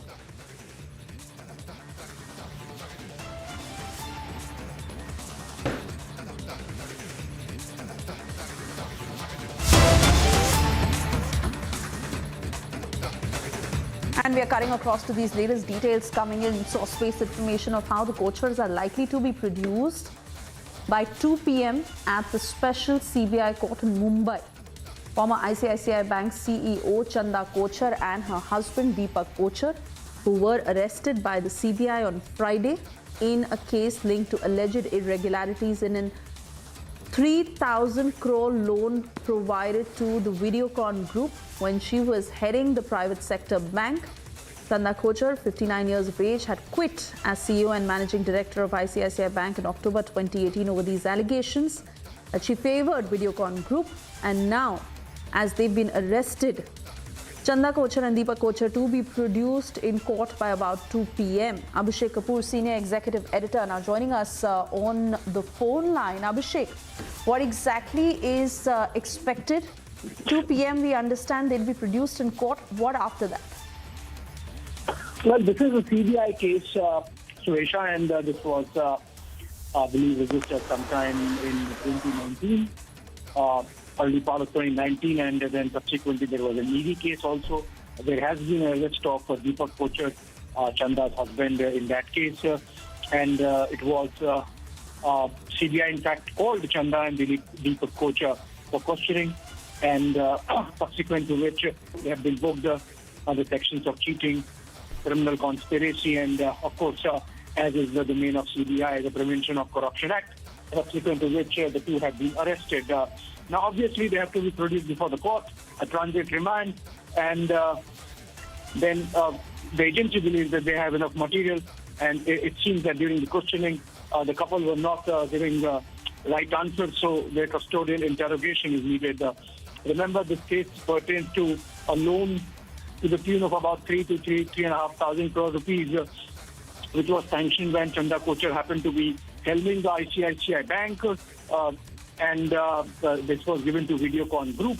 And subsequently, it so happened that the Videocon Group of Venugopal Bhuth gave some soft loans to a company run by Deepak Kochhar, and that's essentially the case. So what we are getting to understand is that there was a company owned by Deepak Kochhar by the name of New Power Renewables, and a whistleblower sent a letter to these agencies which said that this Venugopal Bhuth-owned company,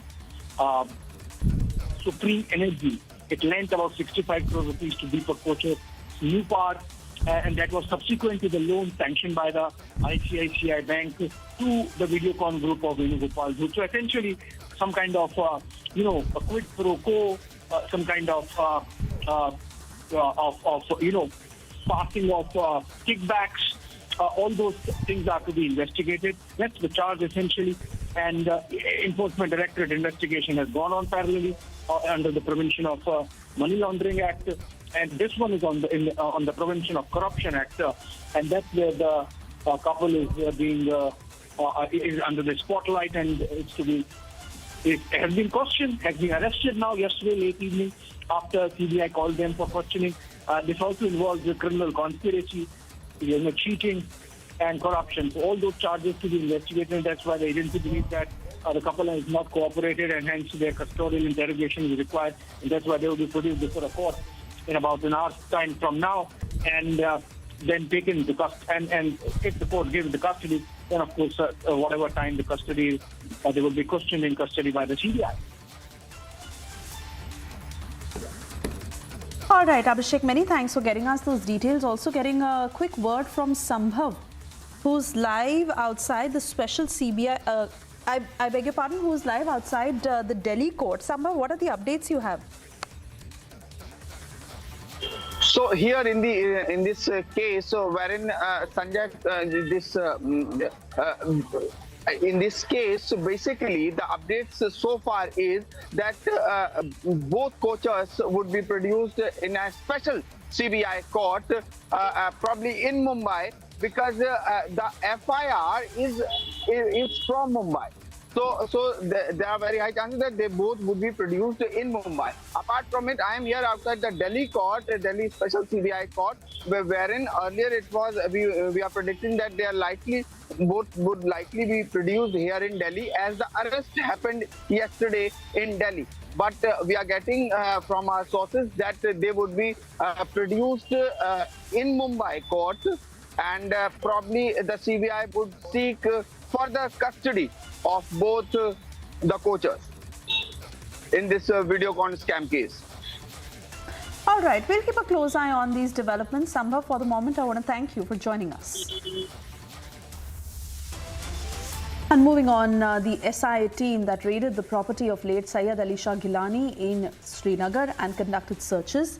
Later, the property was attached. Now, in Budgam, Madina complex at Magam has been attached and notified in terms of Section 8 UAP Act by a team of SI along with Jammu and Kashmir Police. The team at Mazama installed the restriction notice on the unfunctional Darasgah of JEI consisting of 2 rooms with 6 Malras land, and 19 properties that we are learning have been attached today by the 11 teams of SI. Reports suggest that raids are being conducted in connection with a case under FIR of 2019 where several sections have been slapped, and the entire matter that the SIA is investigating.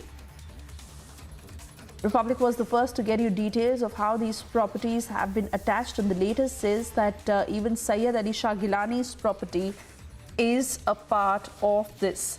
Zeenath is joining us live on the broadcast. Zeenath, tell us more of the raids and the properties that have been attached. See, Jammu and Kashmir State Investigating Agency seized a house in the Barzala, Srinagar area, which was registered in the name of separatist leader, separatist Syed Ali Shah Gilani. As per the agency, the property was believed to have been purchased in late 90s by Jamaat-e-Islami and was registered in Syed Ali Shah Gilani's name, who used to live there till early 2000. Later, he shifted to Hadarpura residence. Gilani died in September last year. The property was later used as a residence of Amir, or the chief of the Jamaat-e-Islami.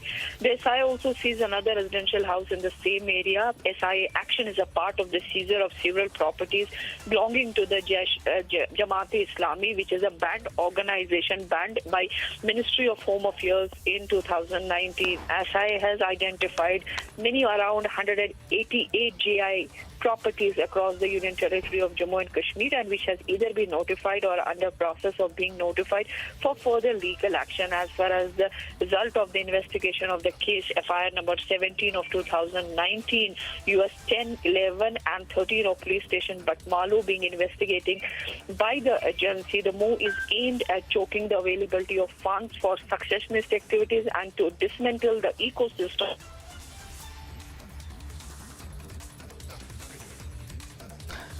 All right, Zeenath, many thanks for getting us those details. We'll keep coming back to you for further updates.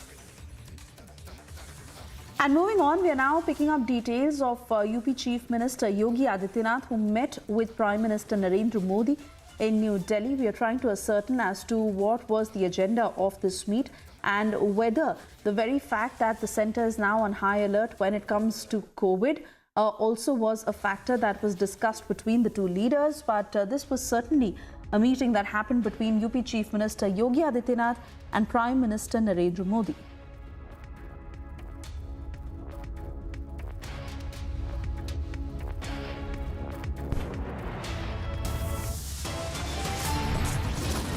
With that, it's time for us to slip into a very short commercial break. On the other side, we get you details.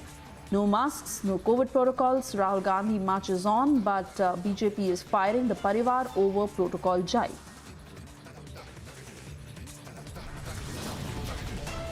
Also, amidst global alarm over COVID, India is now swung into action mode. RT-PCR has been made mandatory for international passengers.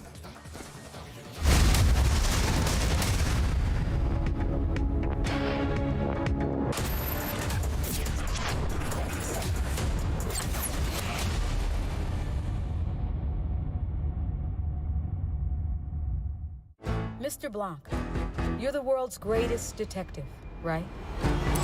In your words, there has been a murder. The killer wouldn't hesitate to kill again if it covers their tracks. Wow! Well, I'm out of here. Yeah, me too. Lock the doors.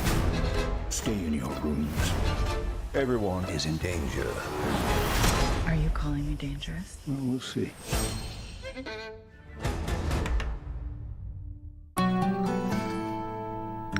Yeah, Ajay, look at your dad. Will we be the same at his age? Absolutely yes, if we plan our future like him. How? My father had invested in LIC's Jeevan Akshay. which gives immediate and guaranteed annuity at regular intervals, that too for life. Wow. But do we have to wait until his age? Absolutely not. We recently invested in LIC's new Jeevan Shanti, which gives deferred annuity, which means regular income after some years. I see. LIC. LIC's annuity plans give 10 annuity options and flexibility in receiving regular income. LIC, हर पल आपके साथ. With Beto's Diabetes Care program, you get online doctor consultations, all your prescribed medicines and dietitian support on call. Get your complete diabetes management kit and expert advice with Beto's Diabetes Care program. Give a missed call on 740-1100.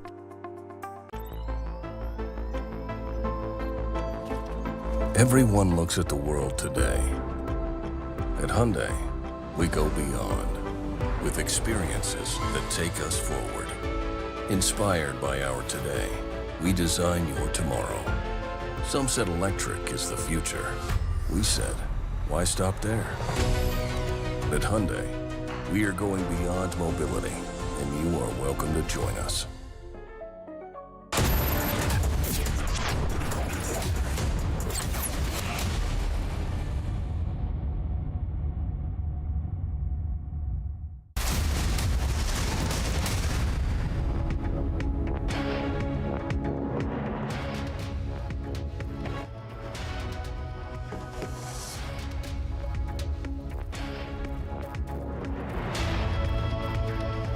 And we are getting you those pictures of the Kochhars who have now arrived at the Mumbai court.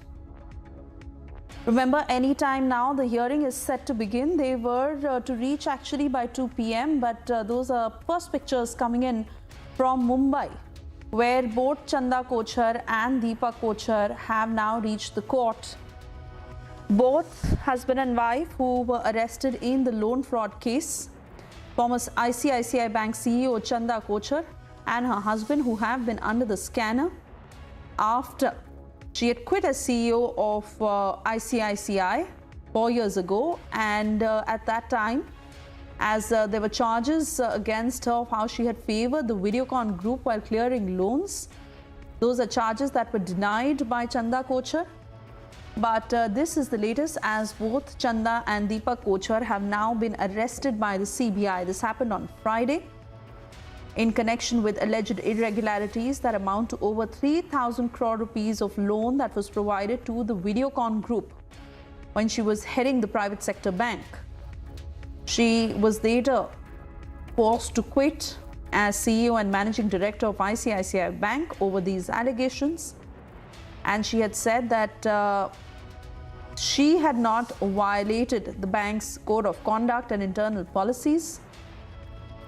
But that reason became the very factor why she was terminated.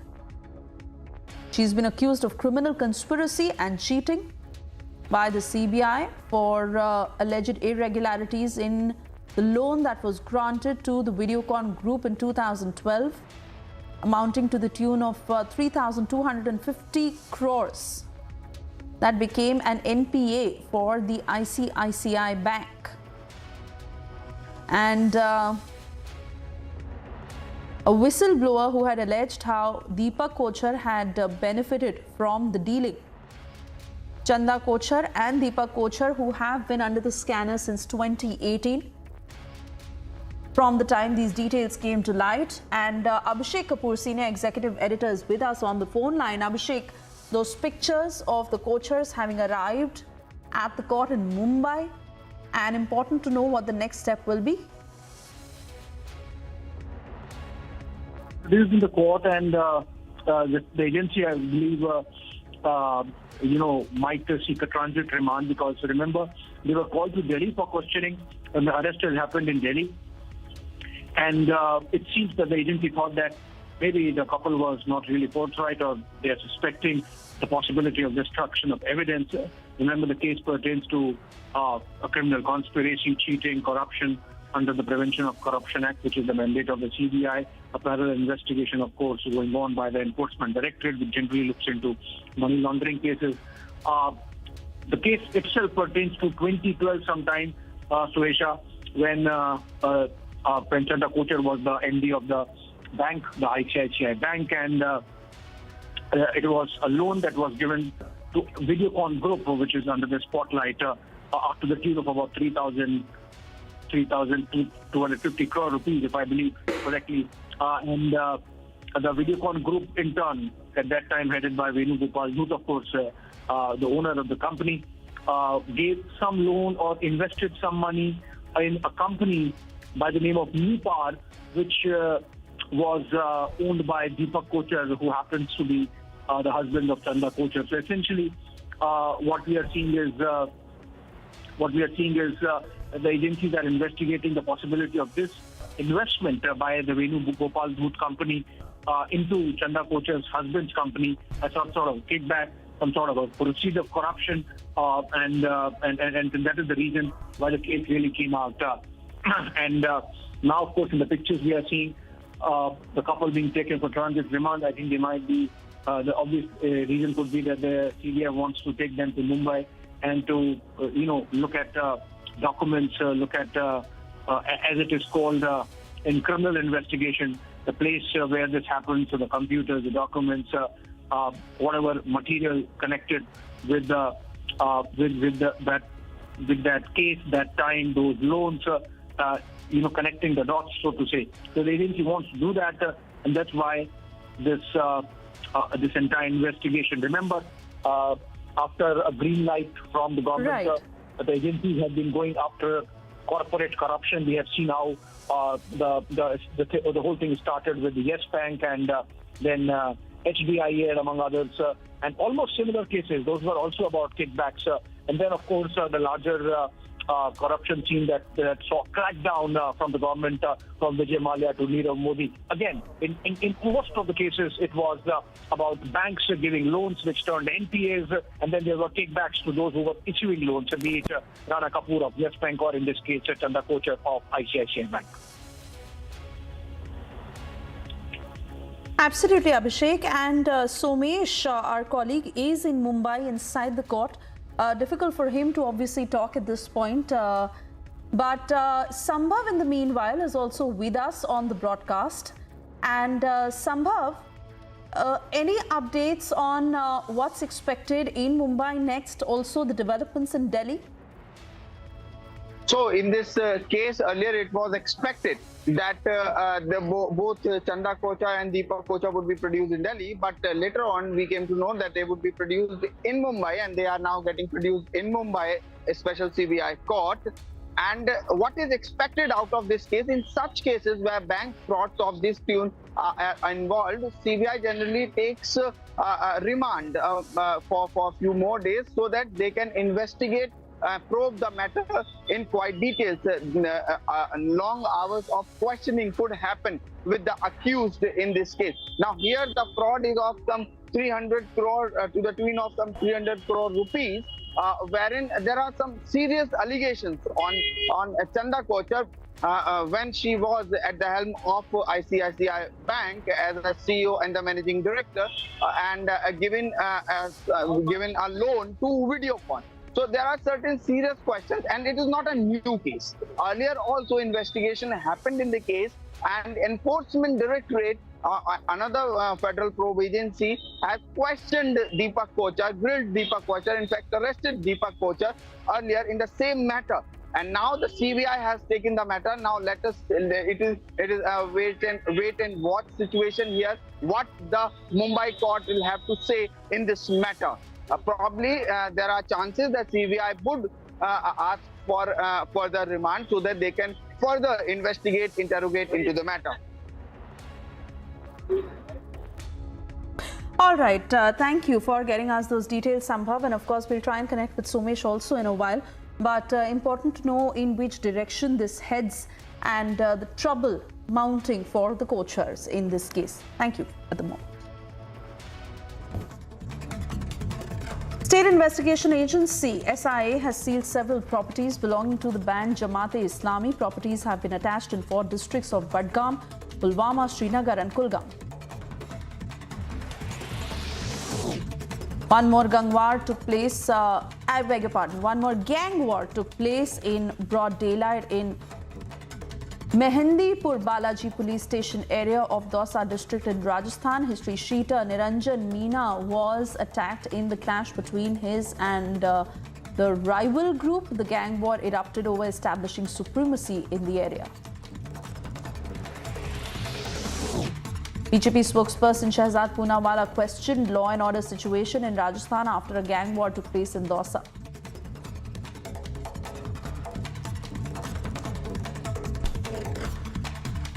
Confidence of the people left in the law and order situation and the police of Rajasthan, because the Rajasthan government, its only focus is Satta Bachao, not in law and order and Kanun Vyavastha.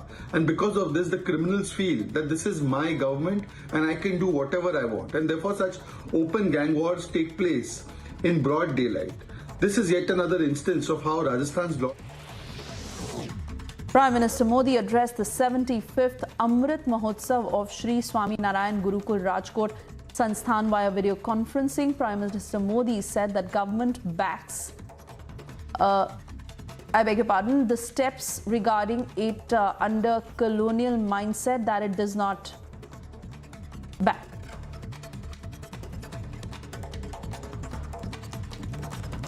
शिक्षा के क्षेत्र में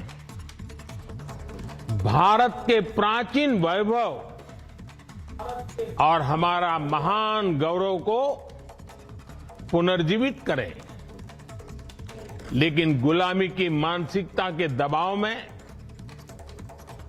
सरकारें उस दिशा में बढ़ी नहीं और कुछ बातों में तो उल्टे पैर चली।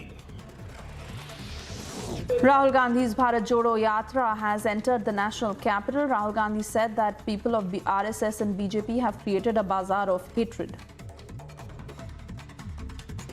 वो जो आरएसएस का, बीजेपी का नफरत भरा हुआ, डरा हुआ, अहंकार से भरा हुआ हिंदुस्तान, वो सच्चा हिंदुस्तान नहीं है।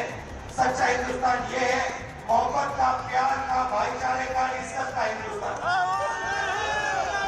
तो हम इनको दिखाना चाहते हैं, हम इनको सच्चा हिंदुस्तान दिखाना चाहते हैं। Traffic has been affected in several parts of southeast Delhi as the Congress's Bharat Jodo Yatra led by party leader Rahul Gandhi entered the city. An advisory had been released earlier cautioning commuters about the routes that were likely to be affected by the yatra.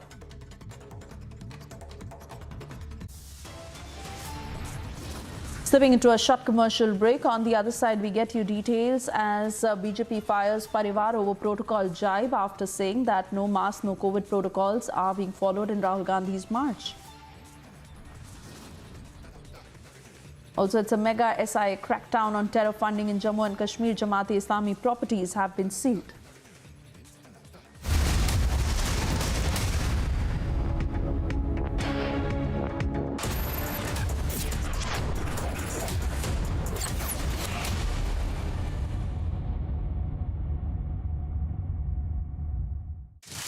Your favorite service provider, 10, which gets you the best of entertainment, is back with something very special. अभी मजा आएगा ना भिड़ो।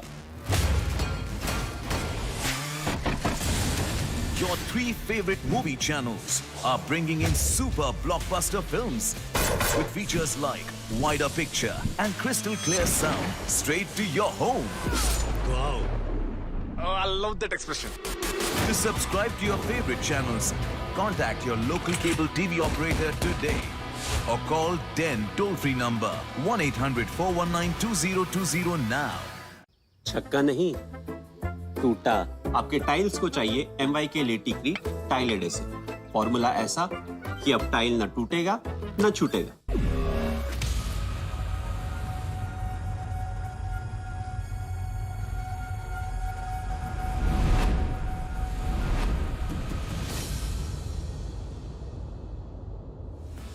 आइए नए उत्तर प्रदेश की क्षमता और असीमित अवसरों से सफलता की नई कहानी लिखें।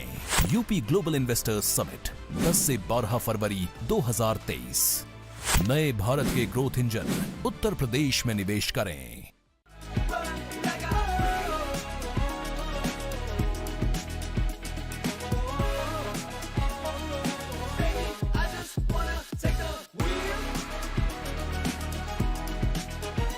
Volkswagen Tiguan, India's safest SUVW.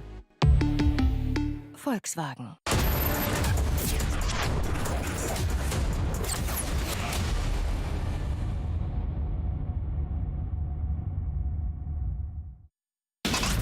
Major accident in a brick kiln in Ramgarhwa police station area of Champaran in Bihar. Jammu and Kashmir, 2 people have been taken into custody and 1 Chinese pistol along with magazines and rounds, a Chinese grenade and detonators that had been recovered on their personnel. Massive fire has broken out in the shop in Delhi's Vikaspuri area.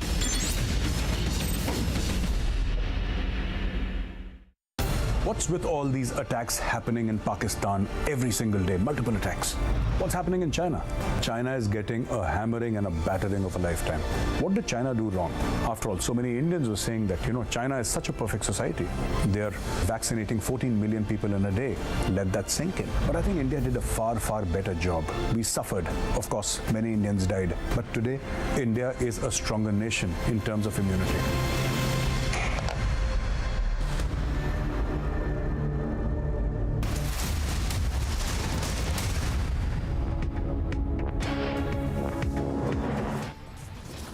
It's 1 p.m. and here are the headlines. Former ICICI Bank CEO Chanda Kochhar and husband arrested in loan fraud case produced in the Mumbai court. की मानसिकता के दबाव में सरकारें उस दिशा में बढ़ी नहीं और कुछ बातों में तो उल्टे पैर चली.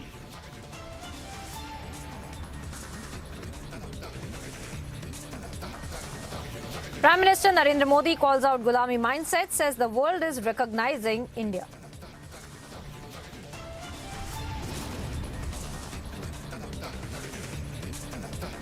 Amidst global alarm over COVID, India swings into action mode, RT-PCR mandatory for international passengers. देश की सुरक्षा नहीं, आपको तो देश हित नहीं, परिवार हित पहले है. और ये कांग्रेस ने समय समय पर दिखाया. कोविड की शुरुआत पर भी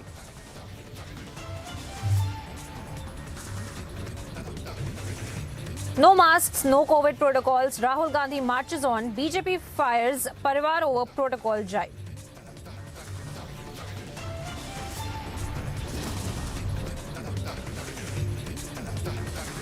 Mega SIA crackdown on terror funding in Jammu and Kashmir. Jamaat-e-Islami properties sealed.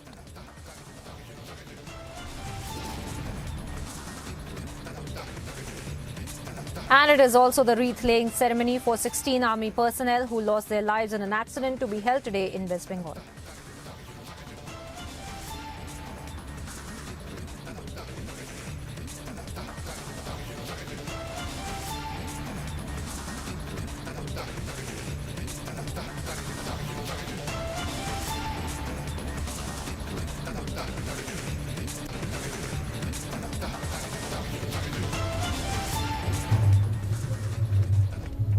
Hello and welcome viewers. Thank you for staying with Republic TV. This is Live and Breaking. I'm Priyanka Sharma and straight away getting you the updates on what's really happening with the COVID-19 situation as the government is in full action mode that is already taking all the precautions that if there is any kind of untoward situation that arises or the kind of overwhelming conditions that we had seen in the first and the second waves, now we are seeing that the government is stepping up and in the fight against COVID-19 and in the fresh guidelines that have in fact been issued. The Union Health Minister Mansukh Mandavia has announced that the RT-PCR test to be mandatory for the international arrivals from China, Japan, South Korea, Hong Kong and Thailand.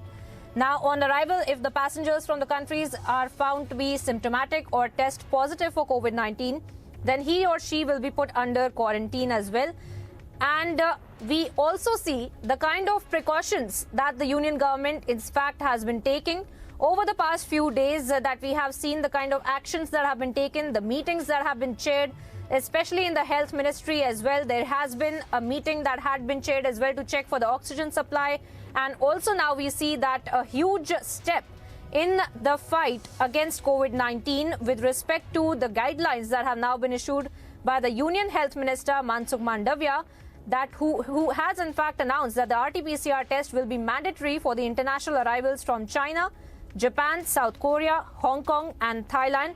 Remember, there have been various cases over the past few days from these countries where specifically people have returned from these countries and have tested positive and have also tested positive for the BF7 variant as well.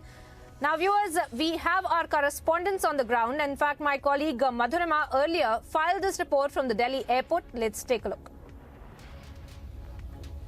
People coming from abroad at international arrival will begin. Right behind me is the international arrivals from where we are reporting, and from today, as per the advisory given by the Health Department, the Health Ministry and the Civil Aviation Ministry, as you can see, there are multiple international arrivals happening over here. People from abroad right in front of you. Many foreigners are coming in our country at the time of New Year's to celebrate Christmas and New Year's, and which is why this particular advisory has been published by the Health Ministry, where they have clearly and categorically stated that all those who are traveling from abroad and from affected area will be tested. The random sampling will be decided by the airline staff itself, following which, if any of those who are found positive will be assisted as per the guidelines. Also, the positive samples will be sent for genome sequencing as well to determine the variant, if there is any difference in the variants. Also, at the same time, children below the age of 12 will not be chosen for the sampling. It will be a hassle-free procedure, and all this is being done to remain prudent, to make sure that prevention is better than cure. And if at all, if somebody is positive, they can be assisted right there and then, because the number of cases that are rising in countries like China, USA, Brazil, Japan, it has become imperative for India to straighten up its guard, and which is why, in a preemptive measure, the Health Ministry has issued a guideline, and we are reporting from the ICICI International Arrival, from where these international people coming from abroad will be coming out. So RT-PCR tests for particular passengers coming in from countries like China, Hong Kong, South Korea, etc. will be mandatory. And of course, the kind of guidelines that had been listed out by my colleague Madhurima in that report have also been talked about in the various meetings that have been chaired by the Health Ministry. And speaking of which, let's also listen in to what Mansukh Mandavia had to say about this entire protocols and the guidelines being issued. देश में corona महामारी न फैले, उसको लिए सतर्कता बरतना हमने चालू कर दिया है।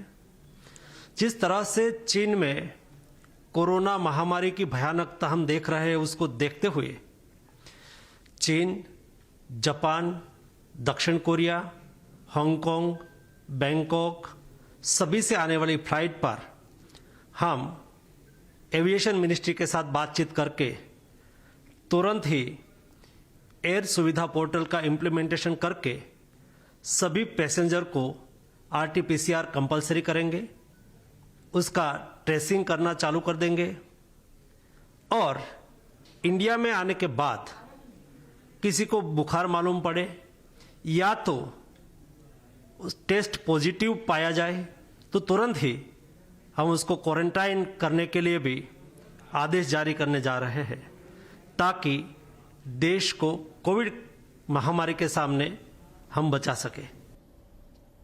And there you have, viewers, Mansukh Mandavia speaking about the kind of new guidelines that have been issued, keeping in mind the COVID-19 upsurge and the number of cases that are being registered now. And of course, there is a preemptive measure that is also being taken by the government. But also on those lines, we see that the BJP today has also hit out against Rahul Gandhi for flouting that COVID-19 guidelines and has said that this is always Parivarvad over the guidelines for the Congress party and specifically Rahul Gandhi as well. In fact, Anurag Thakur has also hit out against the Congress party leader Rahul Gandhi as well. Let's listen it.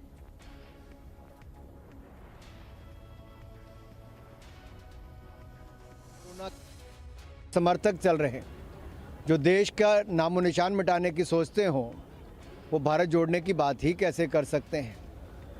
जिनकी यात्रा में नफरत का बीज बोने वाले हों, वो मोहब्बत की दुकान खोलने की बात ही कैसे कर सकते हैं। राहुल जी, पूरी दुनिया भर में चीन, कोरिया, जापान में लाखों केस कोरोना के आ रहे हैं।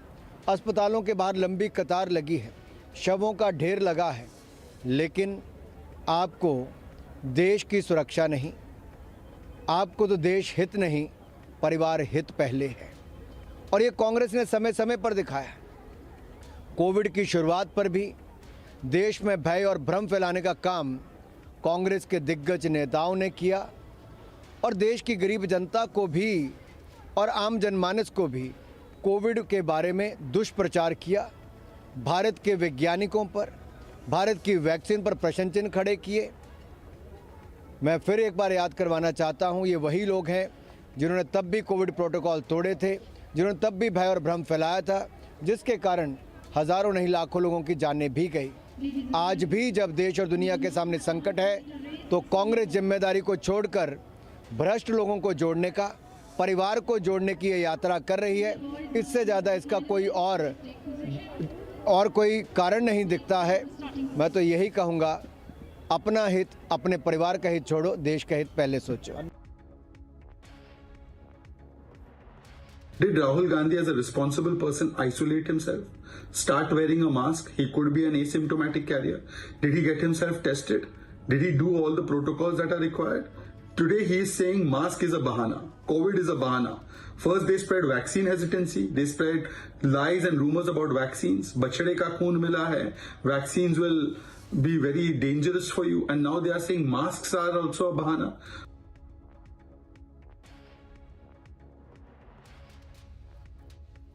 It appears that the Congress party over the last 50-60 years when it has been in office has pursued such a path of corruption that they feel everything can be bought or sold.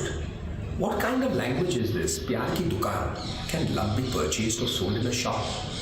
And instead of making politics or doing politics on everything, perhaps we should also worry about the fact that globally there is concern about growing COVID cases. And in their yatra, they are entitled to go on with the yatra, but perhaps following some protocol would be to the advantage of all. Using masks, etc. If they join also the process, we can all help each other and prevent a pandemic from returning. And there you have it, viewers, the kind of political war of words that has broken out over the Bharat Jodo Yatra, and especially over Rahul Gandhi flouting the guidelines for the COVID-19 protocol, and the BJP hitting out in scathing statements stating that Rahul Gandhi, for Rahul Gandhi, it is always Parivarvad over the COVID-19 guidelines as well. And this is something that has been said by both Shehzad Poonawalla and also by Anurag Thakur, the sound bites of which we just played out. But of course, this is a big developing story that we will be tracking for you through the day. For the moment, we move on to some breaking updates that are coming in from Mumbai. In fact, what's really happening in Mumbai is with respect to the Chanda Kochhar case that is being tracked by us for you viewers. As far as the Chanda Kochhar and Deepak Kochhar are concerned, the duo, in fact, that had been taken into custody by the Central Bureau of Investigation yesterday, we are getting some breaking updates from the Mumbai Special CBI Court, where our colleague Somesh is, in fact, reporting from. He is inside of the courtroom getting us all of these updates as far as the CBI is concerned. In fact, we are learning the latest being that the CBI has sought for 3 days of custody of Chanda Kochhar and Deepak Kochhar. And now we are seeing that the advocate for Chanda Kochhar, in fact, has begun his argument as well. And the kind of arguments that are being presented before the court by the legal teams of Chanda Kochhar defending them, and them saying that in the first year after registering of the FIR, neither Chanda Kochhar nor Deepak Kochhar were summoned by the CBI. And in fact, once again, Chanda Kochhar and Deepak Kochhar have cried a misuse of power of arrest, under which the both, in fact, had been placed under arrest by the CBI as well, is something that has been spoken about in the court. And of course, we see that the CBI had sought for 3 days of custody, and they had given plenty of reasons as far as why they need Chanda Kochhar and Deepak Kochhar in their custody, so that they can be questioned over the entire investigation that was earlier being carried out by the Enforcement Directorate as well. And now we see that the CBI also carrying out their investigation into this matter. As our colleague Somesh gets us all the updates from inside of the courtroom, let me also bring in my colleague Sambhav who's been reporting on this story and the kind of legal arguments that have gone on in multiple courtrooms across the country in this entire matter as well.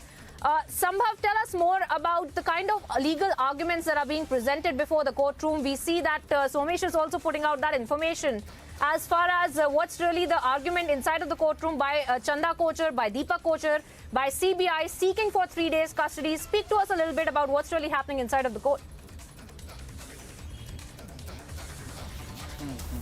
So in such cases where such kind of bank frauds are involved, generally it is being seen that the probe agencies, here in this case it's CBI, they take further custody of the accused, and the arguments put by the CBI generally are like we need to interrogate, investigate, and we need to question, we need to grill the accused, because of which we need further custody. Likewise, in this case also we are seeing from inside the courtroom what all are the updates we are getting here is that CBI is asking for the custody so that CBI can question both Chanda Kochhar and Deepak Kochhar in this Videocon fraud case.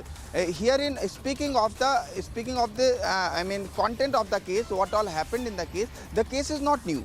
The case was earlier with the Enforcement Directorate, wherein Enforcement Directorate has questioned Deepak Kochhar, and regarding this bank fraud, all bank fraud happened when Chanda Kochhar was the CEO and Managing Director of ICICI Bank.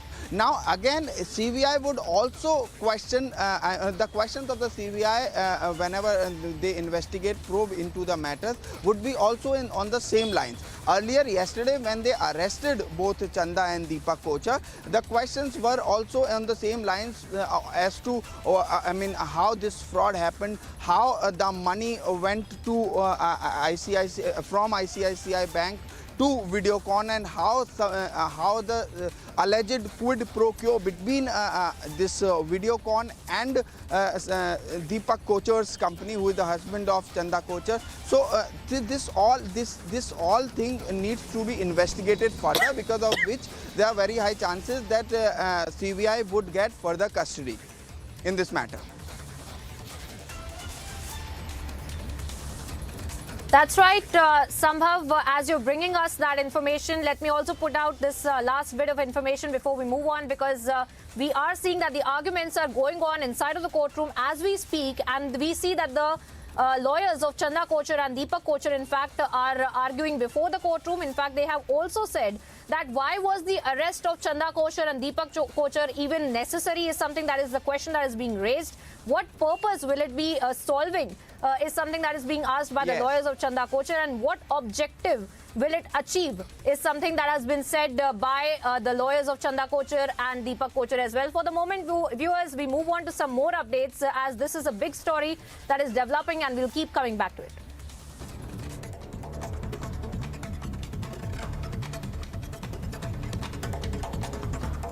And here's some news in brief. State investigating agencies has sealed the several properties belonging to the banned Jamaat-e-Islami. Properties have been attached in 4 districts of Budgam, Pulwama, Srinagar and Kulgam.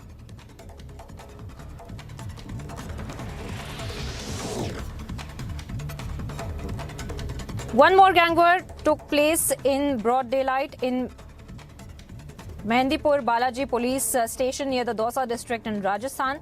History sheeter Niranjan Meena was attacked in the clash between his and rival group. The gang war erupted over the establishing supremacy in the area.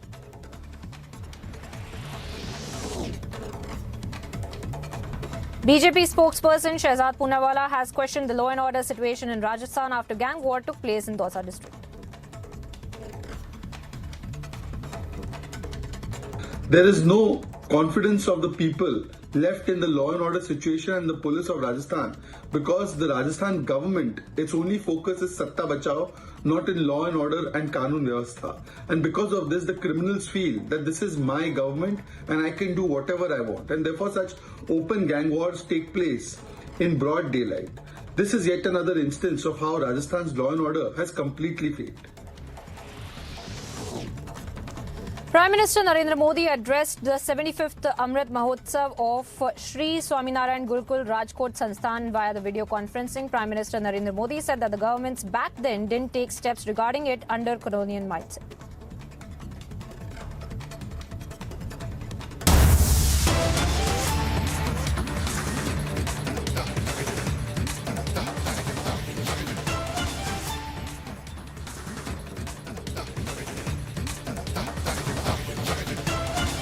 All right, and we are cutting across to some breaking updates that we are picking up now, viewers. In the Sri Krishna birthplace Shahi Idgah dispute case, in fact, that was being heard by the court in fact has issued an order to survey the disputed site. So massive breaking updates that are coming to light from the courts today with respect to the Sri Krishna birthplace Shahi Idgah dispute case that was being heard by the court. Now the court in fact has issued an order to survey the disputed site as well. We will be getting you all the updates as far as the legal arguments that had been presented before the court are concerned. And we will be also getting you the updates as far as the order of the court is also concerned, which has now been given to survey the disputed site of the Sri Krishna birthplace Shahi Idgah dispute case that was being heard by the court.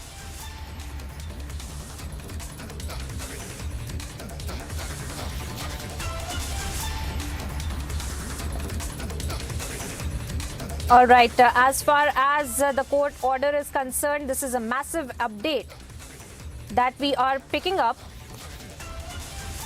because the court has now ordered a survey of the disputed site.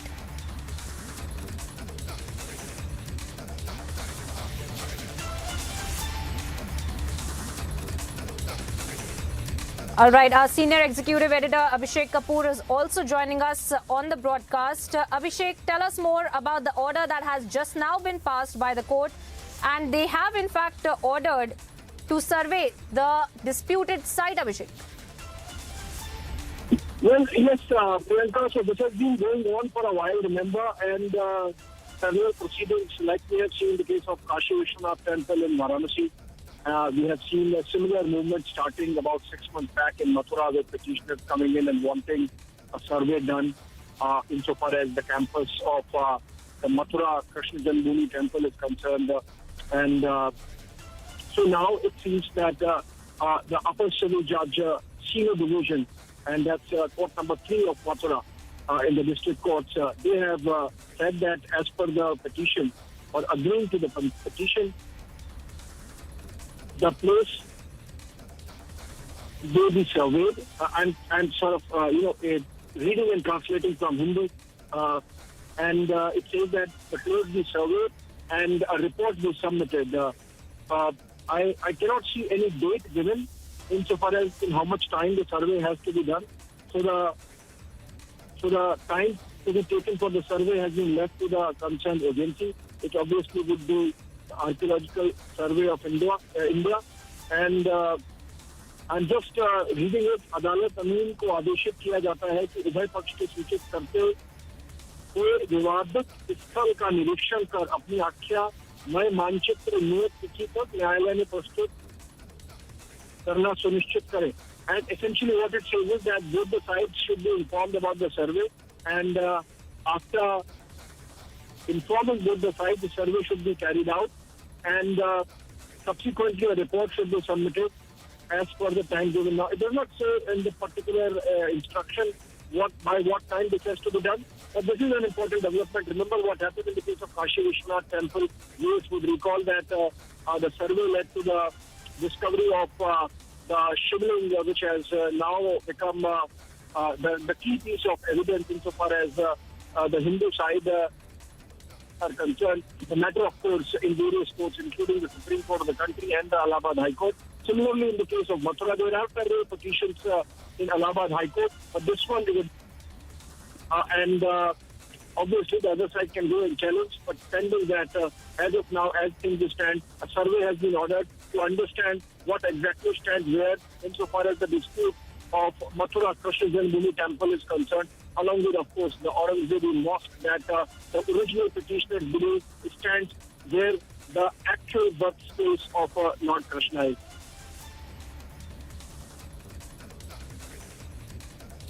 Absolutely, Abhishek. And the survey report that you have also been mentioning, in fact, the court has ordered that it should be submitted by January 20th, 2023.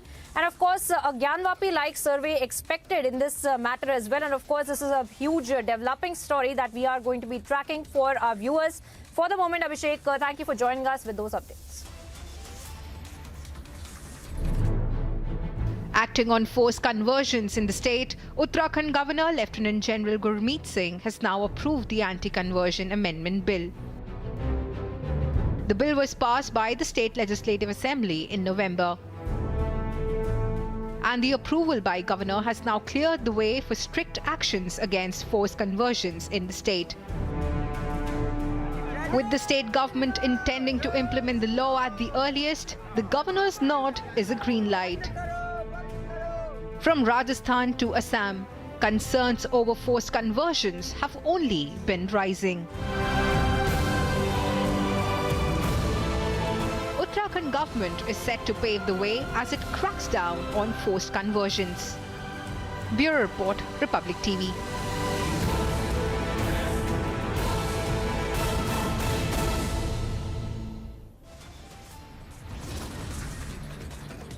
Slipping into a very short break here now, viewers, getting you updates on the other side of the Prime Minister Narendra Modi calls out the Gulami mindset, says the world is recognizing India. And also getting you updates of how the amidst global alarm over COVID, India swings into action mode. RT-PCR mandatory for international passengers, getting you all the updates on the other side.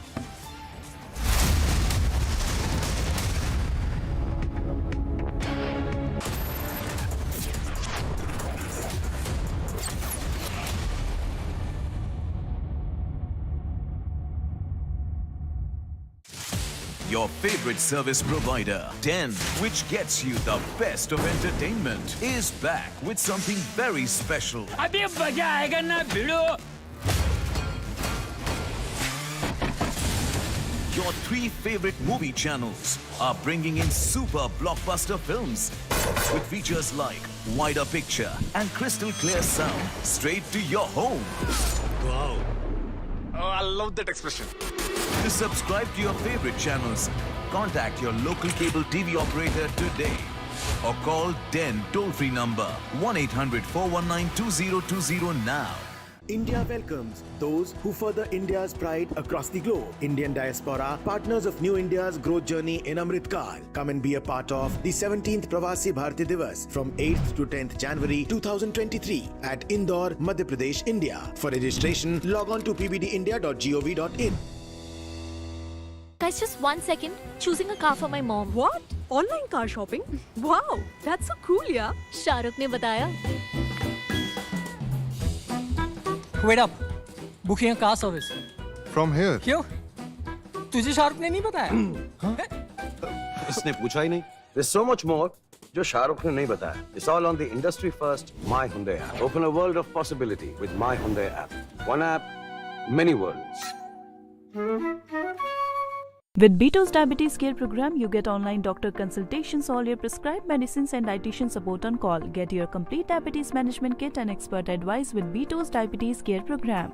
Give a missed call on 740-1100.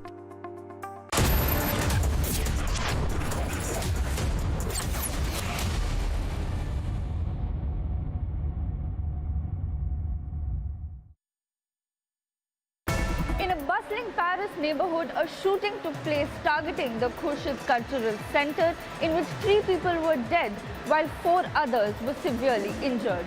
The Paris investigators have started their investigation against the 69-year-old suspect who has been arrested for attempted murder.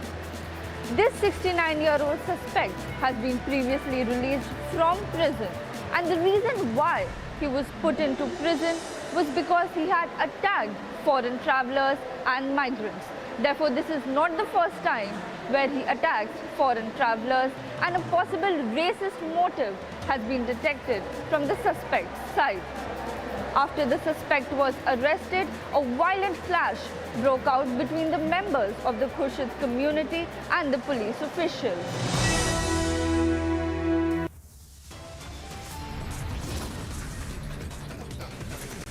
Slipping into a very short break here now, viewers, getting you updates on the other side of how amidst the global alarm over COVID, India swings into action mode, RT-PCR mandatory for international passengers.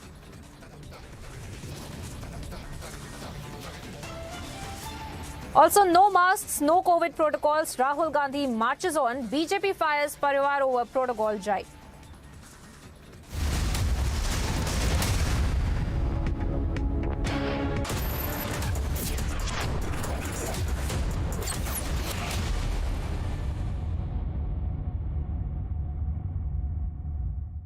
$11,000 placements last year. At Amity, we are committed to nurturing passionate, hardworking and proactive professionals.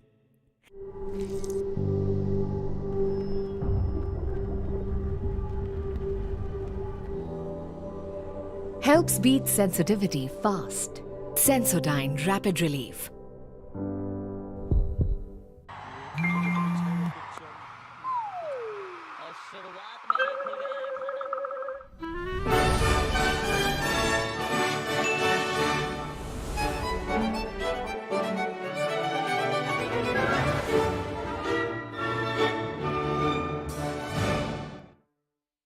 अब जियो mart के grand finale cell में mobiles और electronics पे मिलेगा up to 80% of. तो साल जैसा भी गया हो, एंडिंग तो जबरदस्त होगी।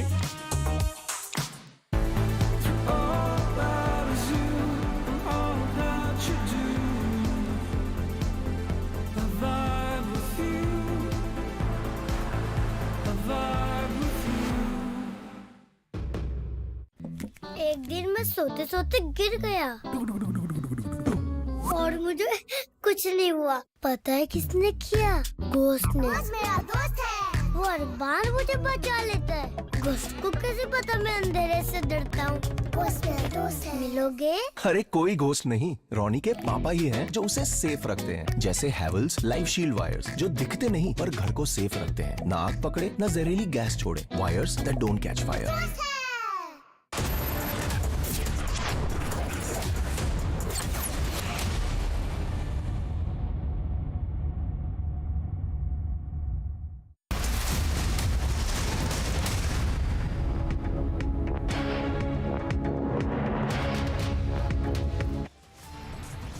ICICI Bank CEO Chanda Kochhar and husband arrested in loan fraud case produced in Mumbai courts.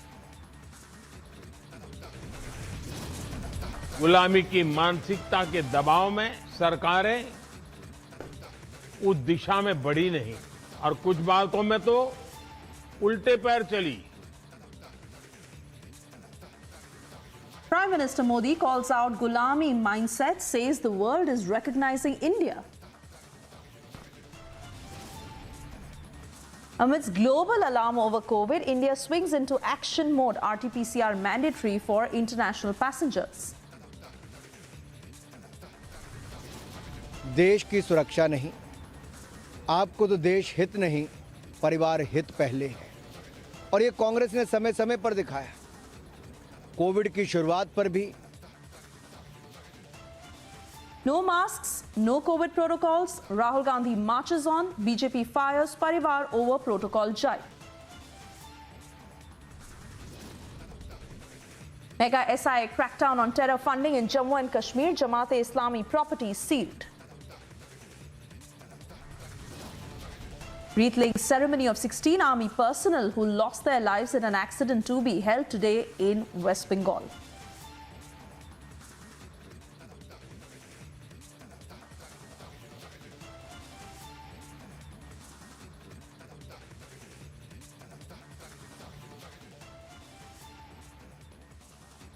Very good afternoon and thank you for tuning in. You're watching the news at 1:30. I'm Suesha Samt. We are beginning this edition by telling you how India is now stepping up its fight against COVID. The government has now issued a fresh set of guidelines. Union Health Minister Mansukh Mandaviya has announced that RT-PCR test is mandatory for international arrivals from China, Japan, South Korea, Hong Kong and Thailand. On arrival, if any passenger from these countries is found symptomatic or tests positive for COVID-19, then he or she will be put under quarantine. My colleague Madhurima sent us this report from the Delhi airport this morning. Listen in.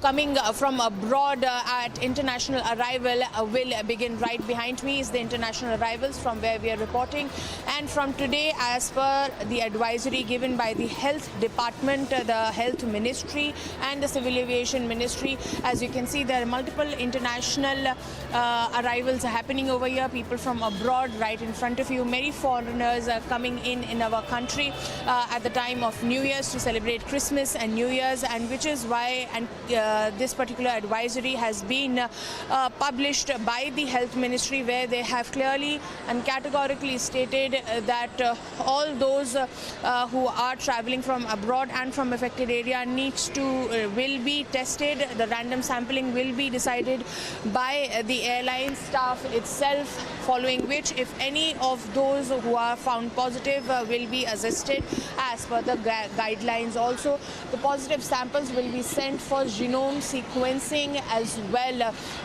to determine the variant, if there is any difference in the variants. Also, at the same time, children below the age of 12 will not be chosen for the sampling.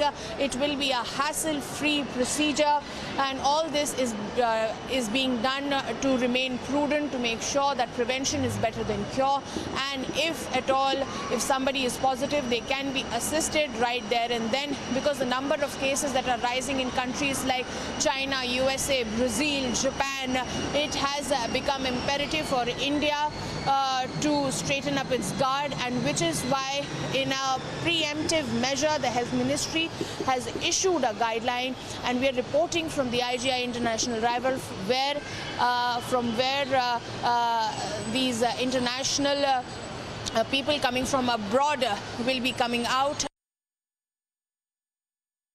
Union Health Minister Mansukh Mandaviya also putting out details on this mandate. Listen in to what he said.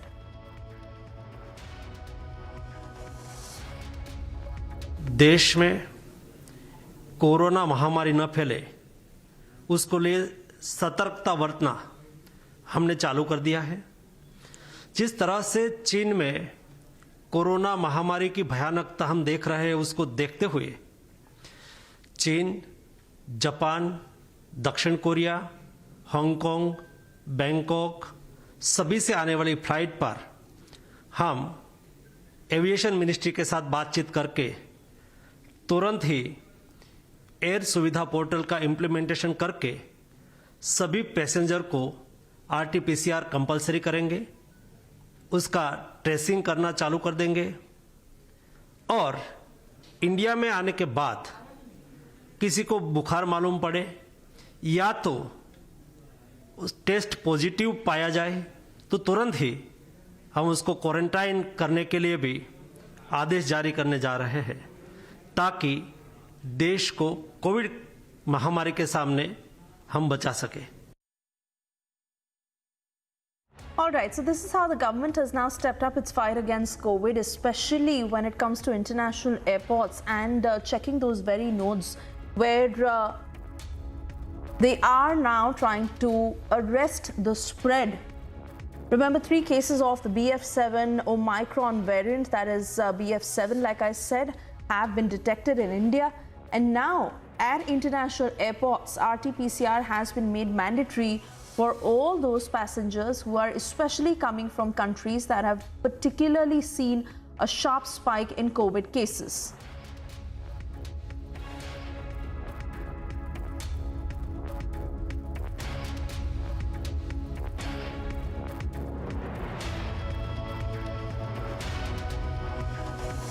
Meanwhile, the BJP is going all out, hitting out against Rahul Gandhi for not following COVID protocols during the Bharat Jodo Yatra, where Union Minister Anurag Thakur has said that several COVID cases are being registered in China, but Rahul Gandhi is still not realizing the criticality of the situation that India might have to face. Also, he said that they tried to misinform people earlier on when they questioned India on its indigenous vaccine and also the center. Earlier also they violated COVID protocol, this time the same is happening, and here are all those statements coming in from the BJP on this.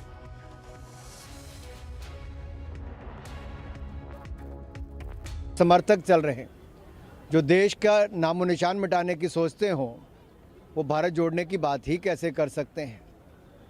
जिनकी यात्रा में नफ़रत का बीज बोने वाले हों, वो मोहब्बत की दुकान खोलने की बात ही कैसे कर सकते हैं। राहुल जी, पूरी दुनिया भर में चीन, कोरिया, जापान में लाखों केस कोरोना के आ रहे हैं।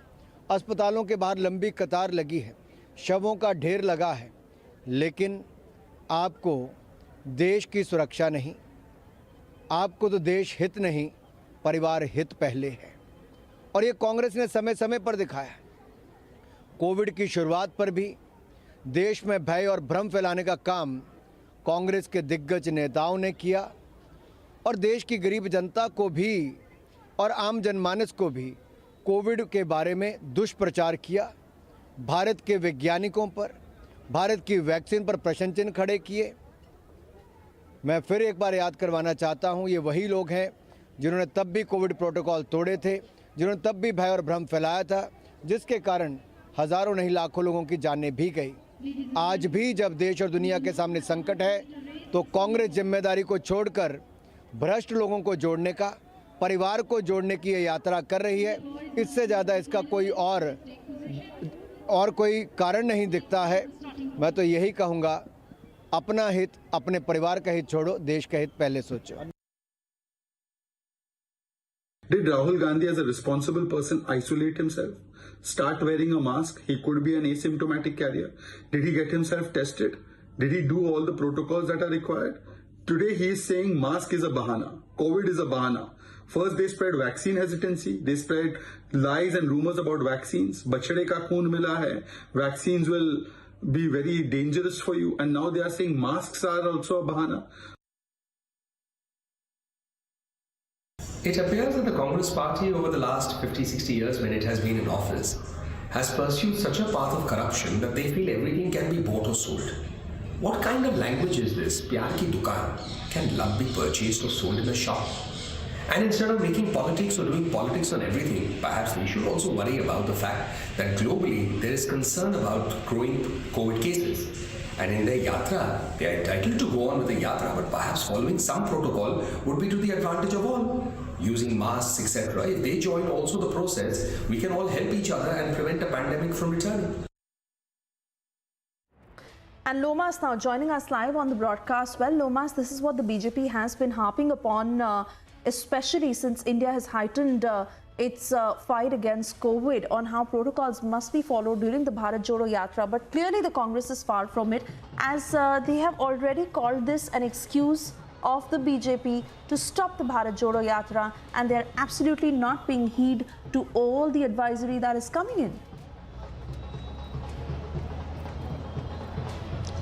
बिल्कुल, मैं आपको बता दूं कि अभी मैं निजामुद्दीन के पास खड़ा हूं और अब से कुछ ही देर के बाद जो भारत जोड़ो यात्रा है राहुल गांधी की, कांग्रेस की, वो यहीं पहुंचेगी। आपको एक तस्वीर पहले मैं दिखाना चाहता हूं। वो तस्वीर भीड़ से यहाँ पर लगी हुई पूरी तस्वीर है। आप देख सकते हैं लोगों की भीड़ काफ़ी यहाँ पे जुटी हुई है, राहुल गांधी के स्वागत के लिए यहाँ पे जुटी है। लेकिन किसी ने भी मास्क नहीं पहना है, क्योंकि आप देख सकते हैं लगातार जो कोरोना के मामले हैं वो लगातार निकल के सामने आ रहे हैं। और साथ ही गवर्नमेंट ने भी कोविड को देखते हुए प्रोटोकॉल जारी कर दिया है। साथ ही और ये कहा है कि सभी लोग मास्क पहने नहीं, यहाँ पे किसी तरह से लोगों ने मास्क नहीं पहना है। और साथ ही आप देख सकते हैं किसी भी कोविड गाइडलाइन को यहाँ पे फॉलो नहीं किया जा रहा है।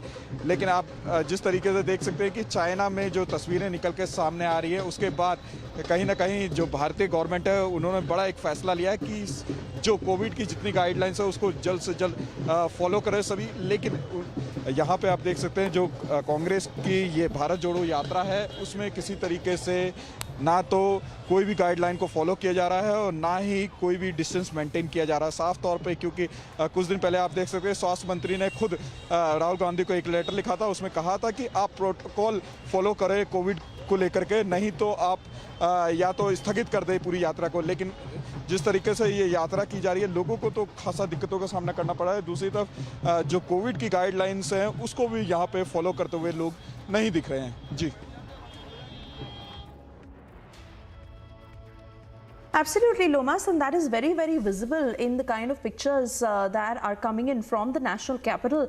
But that has pretty much been the scene across as the Bharat Jodo Yatra continues. And Loma's fact is that if there is any sort of an escalation, then the Congress will not take responsibility. That is exactly what they have done in the past when they tried to undermine the indigenous vaccine of India.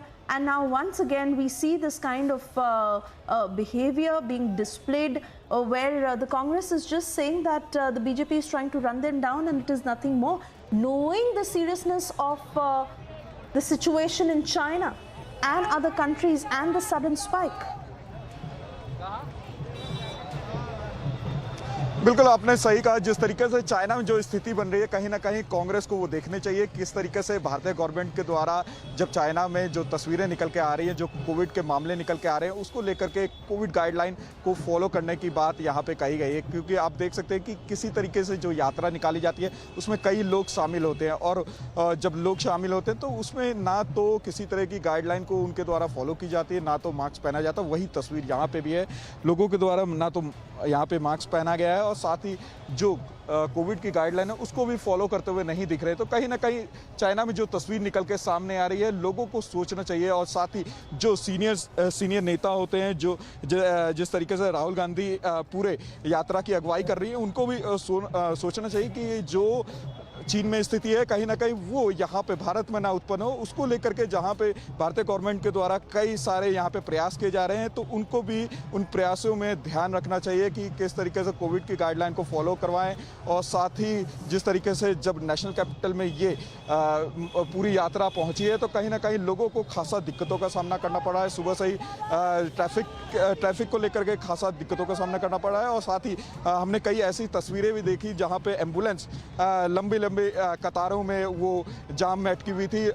लोगों ने उस जाम से उस ambulance को निकाला बाहर, नहीं तो जो एम्बुलेंस के अंदर मरीज थे उनको खासा दिक्कतों का सामना करना पड़ा है। तो कहीं ना कहीं इस यात्रा को लेकर के राहुल गांधी को सोचना चाहिए। बिल्कुल, back to studio. Absolutely, Lomas, and let's also not forget how cases have tested positive even of those who are a part of this march, who are in that yatra, and we have been seeing that on the ground. Despite that, no attention that the Congress is paying to the very fact that India needs to step up its fight against COVID. And this is not about political differences. This is not about fighting political battles at this point and settling scores. This is really about the country and all parties being united, especially after all that India has gone through in the second wave of COVID. I want to thank you for getting us those details. In yet another shocking incident of gang rivalry, a video has come to light. Watch how members of two groups got into a fight in broad daylight. Dozen members of a rival group with hockey sticks and rods in their hands attacked gangster Niranjan Meena. Jeeps were thrashed, glass shattered as rival group members vandalized Niranjan's car. History sheeter Niranjan Meena managed to flee amid the attack. BJP has now questioned the Gehlot government. In Dausa, in broad daylight, an open gang war is going on. The video has also come out. Just a few days ago, we have seen a similar such gang war video taking place in Jodhpur, the home district of the Rajasthan Chief Minister. Concerns over law and order in the state are only a rise. Bureau Report for Republic TV. Time now for a short commercial break. On the other side, all the stories we are tracking this of how RT-PCR test has been made mandatory for international passengers as India has swung into action mode.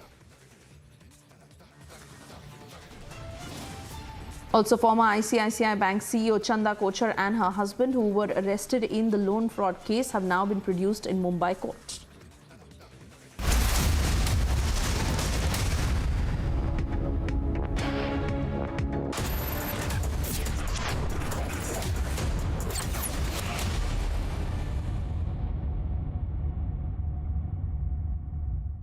Tonight, a murder will be committed. If anyone can name the killer, that person wins our game. This is truly delightful. There has been a murder. For one person, this is not a game. A killer wouldn't hesitate to kill again. You must be really great at clues. I'm very bad at dumb things. Glass Onion, a Knives Out mystery. क्या हुआ रोहन? क्या सोच रहा है? रिया पहली salary मिली है, तुम भी कुछ आइडिया दो, एक्सपेंसेस को कैसे प्लान किया जाए? रोहन, एक्सपेंसेस के साथ साथ इन्वेस्टमेंट प्लान करना भी जरूरी है। देखो, सैलरी का कुछ हिस्सा घर के रेगुलर खर्चे के लिए और कुछ मैं अपने लिए भी तो सोच सकता हूँ ना, लेकिन इन्वेस्ट कहाँ करूँ? सिंपल है, एनपीएस में। एनपीएस में? रिया अभी तो मैंने कमाना शुरू किया है, इतना आगे के लिए अभी से क्यों पैसे जोड़ूं? वो देखो, एक एक करके ईंट जोड़ी जाती है, तब जाके एक घर तैयार होता है। वैसे ही अभी से पैसे जोड़कर हम भी अपना रिटायरमेंट सुखी बना सकते हैं। बात में तो दम है। एनपीएस कम लागत वाली फ्लेक्सिबल लॉन्ग टर्म योजना है, जिससे आपकी बचत ग्रो होकर पेंशन का लाभ देती है। अच्छा, फिर तो मैं अभी अपना एनपीएस अकाउंट ओपन करता हूँ। जो कल की सोचते हैं वो आज से ही थोड़ा थोड़ा जोड़ते हैं। पेंशन है तो टेंशन नहीं। एनपीएस में निवेश बाजार जोखिमों के अधीन है। Everyone looks at the world today. At Hyundai, we go beyond with experiences that take us forward. Inspired by our today, we design your tomorrow. Some said electric is the future. We said, why stop there? At Hyundai, we are going beyond mobility, and you are welcome to join us.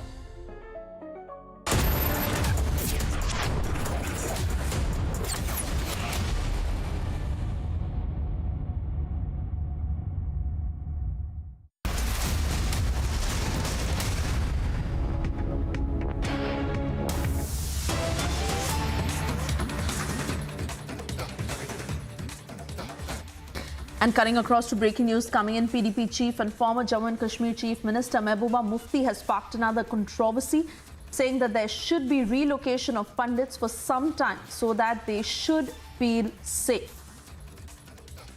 Mehbooba Mufti once again making a controversial statement against Kashmiri pundits at a time when we have been seeing the mounting attacks and how Kashmiri pundits are being targeted in the valley. Instead of talking about providing safety to Kashmiri pundits, she is going on to say that they must be relocated so that they feel safe. Mehbooba Mufti once again speaking against Kashmiri pundits as they say that they should be moved out of the valley as they're not feeling safe in the valley. And instead of demanding protection for Kashmiri pundits and talking about including Kashmiri pundits in the valley, she talks about how they should relocate. Gursimran is joining us live on the broadcast. Gursimran, on expected lines, when Mehbooba Mufti speaks like this, instead of talking about how Kashmiri pundits should be made to feel safe, how those outside of the valley should be brought in, how the centre must step up ways to provide them safety, she is talking about sending them out of the valley. Let's listen into that statement, after which I come back to you on this.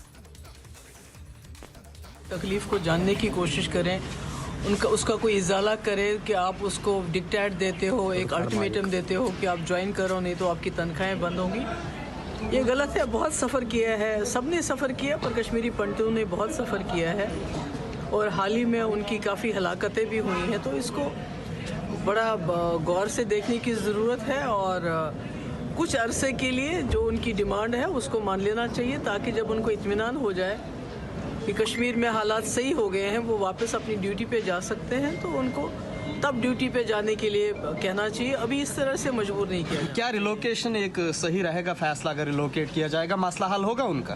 देखिए, मैं कह रही हूँ कि अभी कोई बीच का रास्ता निकलना चाहिए, ताकि वो बेचारे इतने महीनों से परेशान हैं, यहाँ पर हैं, बच्चे कहीं, खुद कहीं, और बहुत ही मुश्किल हालात में दो चार हैं वो इस वक्त। तो ऐसे में मुझे लगता है गवर्नर साहब को इसमें नज़रसानी करके कोई ना कोई बीच का रास्ता निकालना कि उनकी तकलीफ। Gursimran, I want to come back to you. We just heard that statement. Mehbooba Mufti once again talking about how Kashmiri pundits should move out of the valley. They should be relocated instead of talking about their safety. and how they should instead move in, she is now taking an alternate line and once again talking about Kashmiri Pandits to be sent out. Yes, this time Mehbooba Mufti has tried to be with the side of the Kashmiri Pandits, because for the past 230 days, Kashmiri Pandits are saying that they be relocated from outside the Kashmir. That there won't be any relocation of the Kashmiri Pandits out of the Kashmir Valley, owing to the situation that there is a security apparatus that has been put in place, and their transfers are being done in such a manner that they feel safe in the Kashmir Valley. So there is no point of them being transferred out of the Kashmir Valley. After this, the Kashmiri Pandits have agitated, have intensified their protest that is taking place in Jammu region. But the LG administration is saying that there won't be any relocation, and they will be provided with a better security apparatus in the Kashmir Valley. Now the Mehbooba Mufti has said that for the time being, since the situation doesn't improve, the Kashmiri Pandits be moved out of the Kashmir Valley to Jammu, as it is one of their demands. But yes, she was silent on the issue that the terrorists are targeting the Kashmiri Pandits. She was mum on the terror attacks, mum on the Pakistani sponsored terrorism that is responsible for another set of threats to the Kashmiri Pandits and the regular threats that the Kashmiri Pandit community is receiving in the Kashmir Valley. So it's quite obvious that Mehbooba is silent on the terrorism, but yes, this time she has tried to take the side of the Kashmiri Pandits by saying that this is their demands and this demand should be considered, keeping in view of the threat. The side of Kashmiri Pandits, Gursimran, because then she should also talk about how they should be made to feel safe, how arrangements must be made in the valley such that it is their home and it should continue to be their home, and not just about Kashmiri Pandits inside the valley.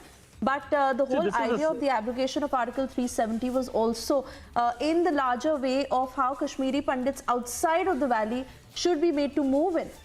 Then this time around, she's trying to make a safe statement, but fact is she's still talking about how Kashmiri Pandits should be sent out. Suisha, this is all about the politics that Mehbooba is trying to play. Mehbooba knows it very well that the elections in Jammu and Kashmir are around the corner. So to try and to garner the votes of the Kashmiri Pandits, she has taken a side. But yes, she don't want to lose that hardcore vote which she feels she have in the Kashmir Valley, where the people, those who don't want her to speak against the terrorists and the terror sympathizers.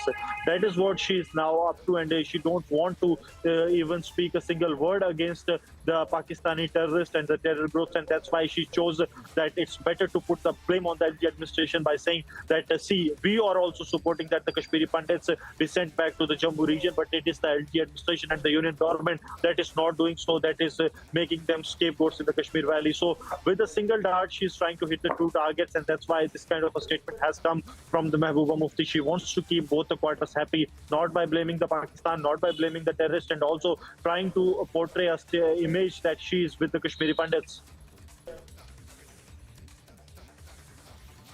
All right, Gursimran, many thanks for getting us those details. With that, it's time for us to sip into a short commercial break. Also, a quick check of the stories we are tracking this afternoon.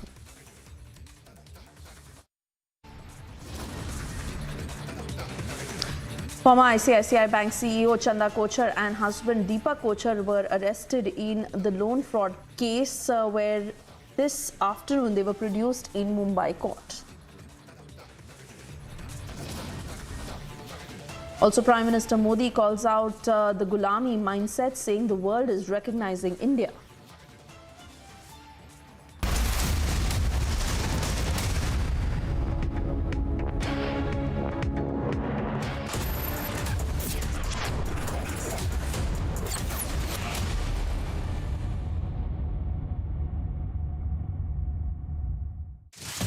Your favorite service provider, Den, which gets you the best of entertainment, is back with something very special.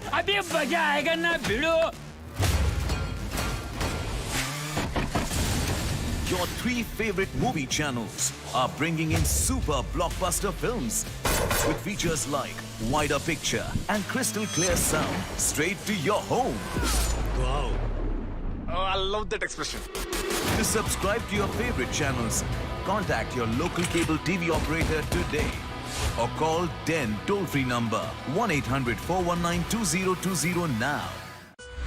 Invest once and enjoy guaranteed maturity with life cover. with LIC's Dhan Varsha, a single premium plan for your family's security and prosperity. Hey boss. Rahul, how come you're here? Boss, Shahrukh ने बताया. Charging station for my electric car. Ah, found it. Really? How? Shahrukh ने बताया. There's so much more जो शाहरुख ने नहीं बताया. It's all on the industry first My Hyundai app. Open a world of possibility with My Hyundai app. One app, many worlds. India welcomes those who further India's pride across the globe. Indian diaspora, partners of New India's growth journey in Amritkal. Come and be a part of the 17th Pravasi Bharati Divas from 8th to 10th January 2023 at Indore, Madhya Pradesh, India. For registration, log on to pbdindia.gov.in.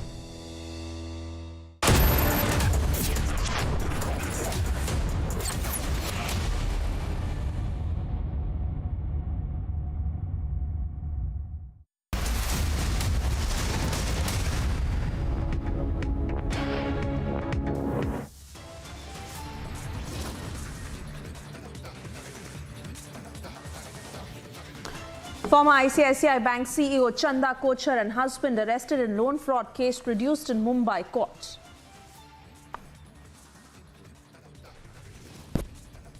गुलामी की मानसिकता के दबाव में सरकारें उस दिशा में बढ़ी नहीं और कुछ बातों में तो उल्टे पैर चली.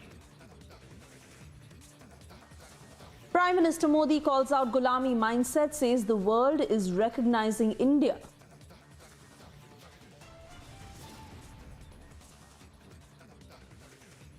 Amidst global alarm over COVID, India swings into action mode. RT-PCR mandatory for international passengers.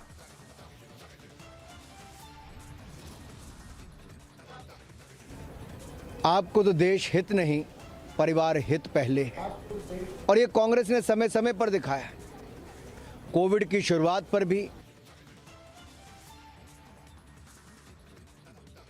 No masks, no COVID protocol.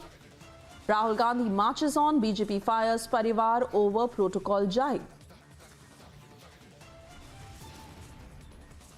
Mehbooba Mufti stokes controversy, says she will not call for crackdown on terror but now wants relocation of pundits.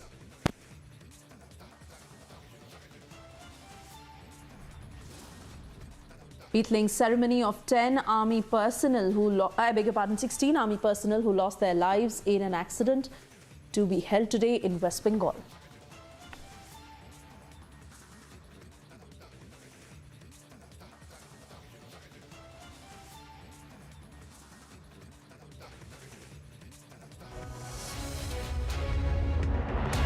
Good afternoon and thank you for staying tuned. You're watching the news at 2 p.m. I'm Suesha Sawant, and the top story we're tracking this afternoon of how the government is stepping up its fight against COVID surge. This in a fresh set of guidelines by Union Health Minister Mansukh Mandaviya, where he's announced that RT-PCR test is mandatory for international travelers, especially from China, Japan, South Korea, Hong Kong and Thailand. On arrival, if any passenger from these countries is found symptomatic or tests positive for COVID-19, then he or she will be put under quarantine immediately. Madhurama, my colleague, sending us this report from the Delhi International Airport. Let's take a look.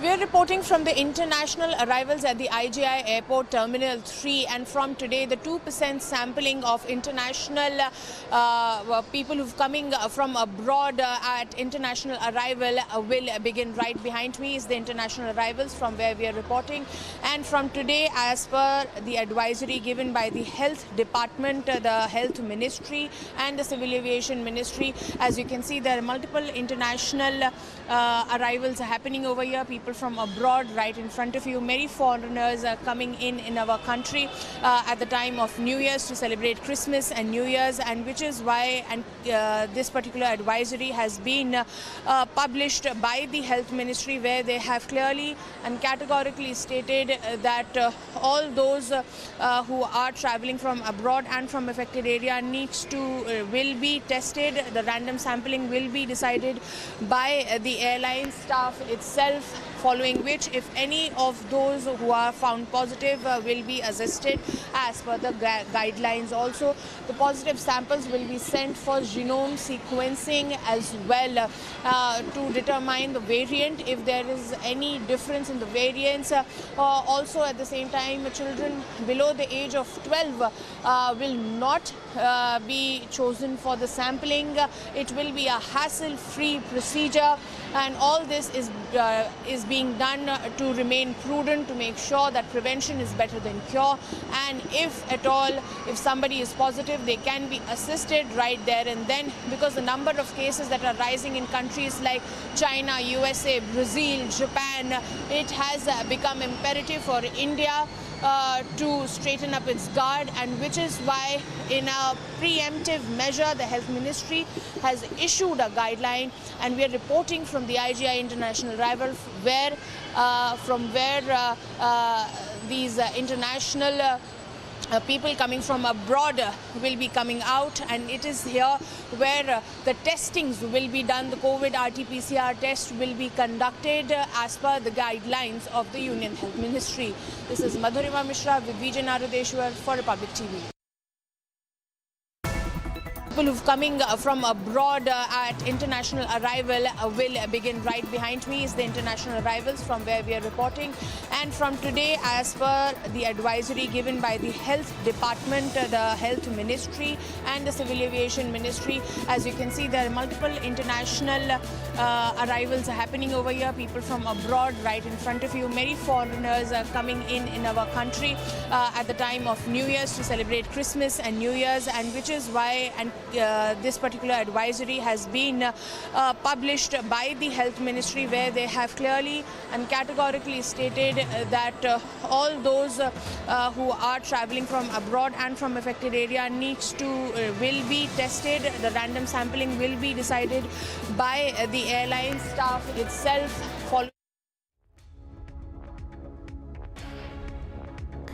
And also, Piyush, my colleague, spoke with former Union Health Minister Dr. Harshvardhan, who has also been in the thick of the battle against COVID, especially in the first and the second wave. Let's listen into what he said.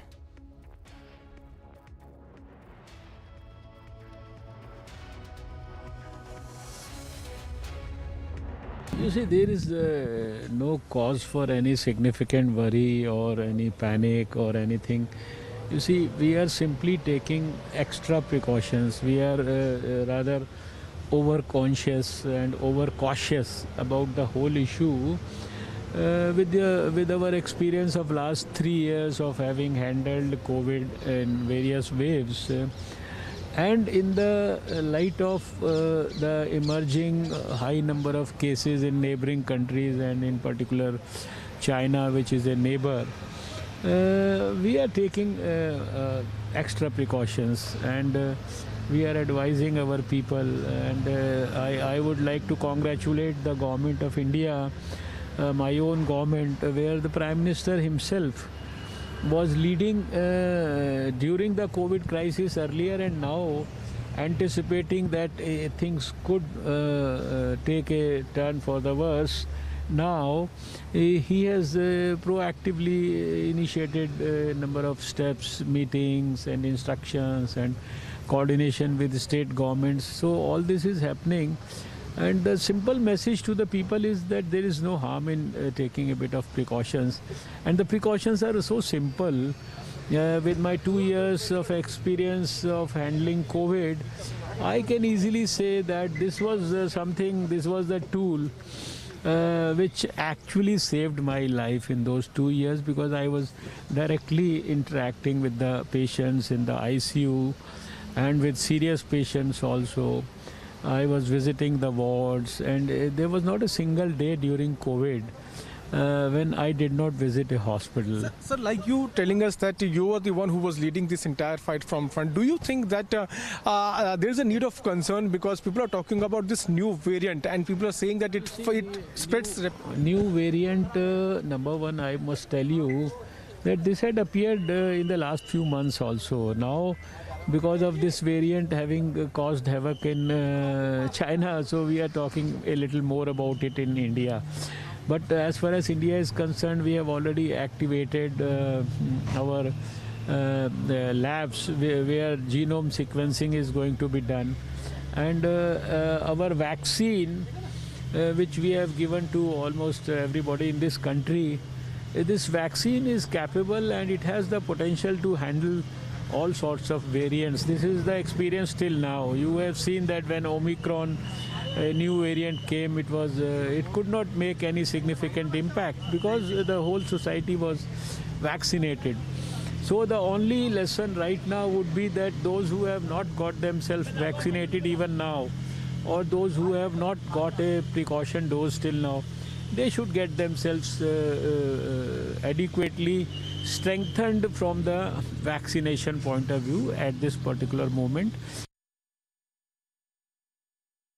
And even as the IMA has recommended that masks must be worn both indoors and outdoors as per its latest advisory, how exactly is the situation panning out on the ground in Jammu? Simran sending us this report.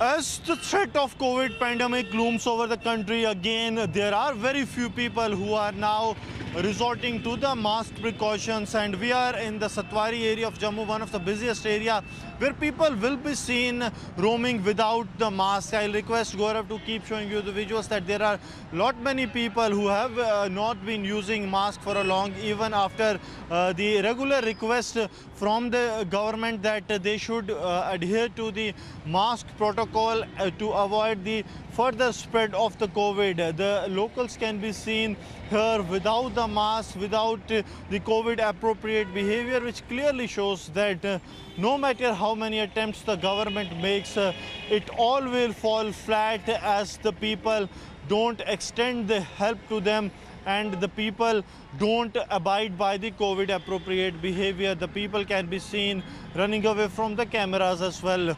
The way this COVID pandemic has spread in the many countries, including that of China, this is a serious concern that the people are not wearing the masks even in the public places.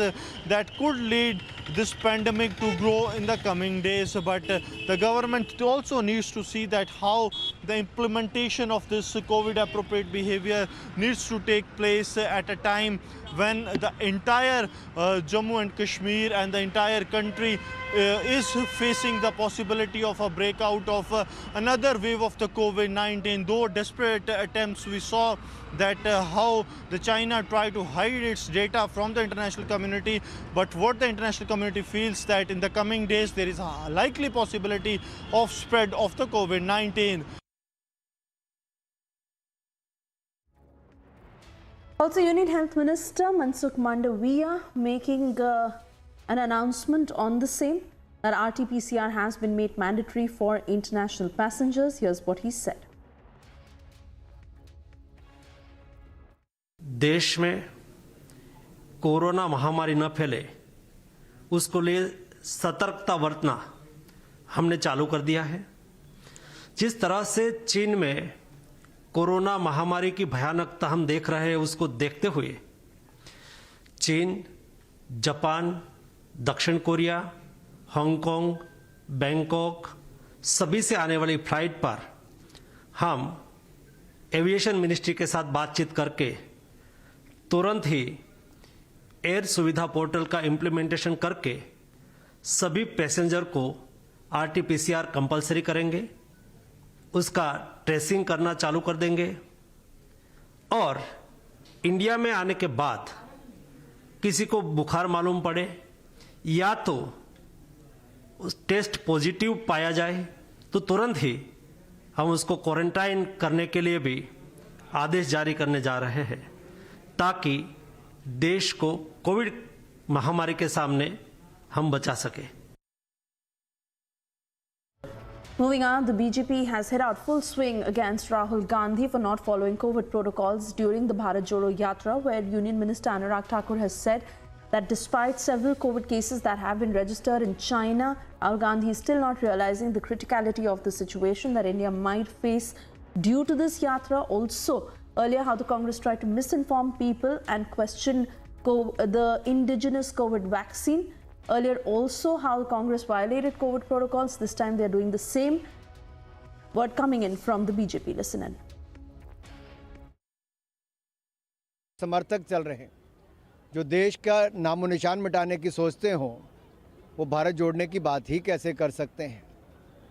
जिनकी यात्रा में नफरत का बीज बोने वाले हों, वो मोहब्बत की दुकान खोलने की बात ही कैसे कर सकते हैं। राहुल जी, पूरी दुनिया भर में चीन, कोरिया, जापान में लाखों केस कोरोना के आ रहे हैं। अस्पतालों के बाहर लंबी कतार लगी है, शवों का ढेर लगा है, लेकिन आपको देश की सुरक्षा नहीं, आपको तो देश हित नहीं, परिवार हित पहले है। और ये कांग्रेस ने समय समय पर दिखाया। कोविड की शुरुआत पर भी देश में भय और भ्रम फैलाने का काम कांग्रेस के दिग्गज नेताओं ने किया और देश की गरीब जनता को भी और आम जनमानस को भी कोविड के बारे में दुष्प्रचार किया। भारत के वैज्ञानिकों पर, भारत की वैक्सीन पर प्रश्न चिन्ह खड़े किए। मैं फिर एक बार याद करवाना चाहता हूं, ये वही लोग हैं जिन्होंने तब भी कोविड प्रोटोकॉल तोड़े थे, जिन्होंने तब भी भय और भ्रम फैलाया था, जिसके कारण हज़ारों नहीं लाखों लोगों की जानें भी गई। आज भी जब देश और दुनिया के सामने संकट है, तो कांग्रेस जिम्मेदारी को छोड़कर भ्रष्ट लोगों को जोड़ने का, परिवार को जोड़ने की ये यात्रा कर रही है। इससे ज़्यादा इसका कोई और कोई कारण नहीं दिखता है। मैं तो यही कहूँगा, अपना हित, अपने परिवार का हित छोड़ो, देश का हित पहले सोचो। Did Rahul Gandhi as a responsible person isolate himself? Start wearing a mask? He could be an asymptomatic carrier. Did he get himself tested? Did he do all the protocols that are required? Today he is saying mask is a bahana. COVID is a bahana. First they spread vaccine hesitancy. They spread lies and rumors about vaccines. Bachade ka khoon mila hai. Vaccines will be very dangerous for you. And now they are saying masks are also a bahana. It appears that the Congress party over the last 50-60 years when it has been in office has pursued such a path of corruption that they feel everything can be bought or sold. What kind of language is this? Pyar ki dukaan. Can love be purchased or sold in a shop? And instead of making politics or doing politics on everything, perhaps we should also worry about the fact that globally there is concern about growing COVID cases. And in their yatra, they are entitled to go on with the yatra, but perhaps following some protocol would be to the advantage of all. Using masks, etc. If they join also the process, we can all help each other and prevent a pandemic from returning.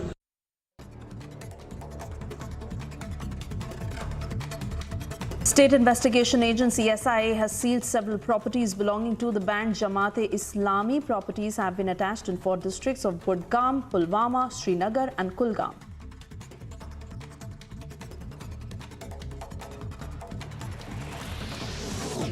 Gang war that took place in broad daylight in Mehendipur, Balaji police station area of Dausa district in Rajasthan, where history sheeter Niranjan Meena was attacked in the clash between his and the rival group. The gang war erupted over establishing supremacy in the area. BJP spokesperson Shehzad Poonawala questioned law and order situation in Rajasthan after a gang war that was witnessed in broad daylight in Dausa.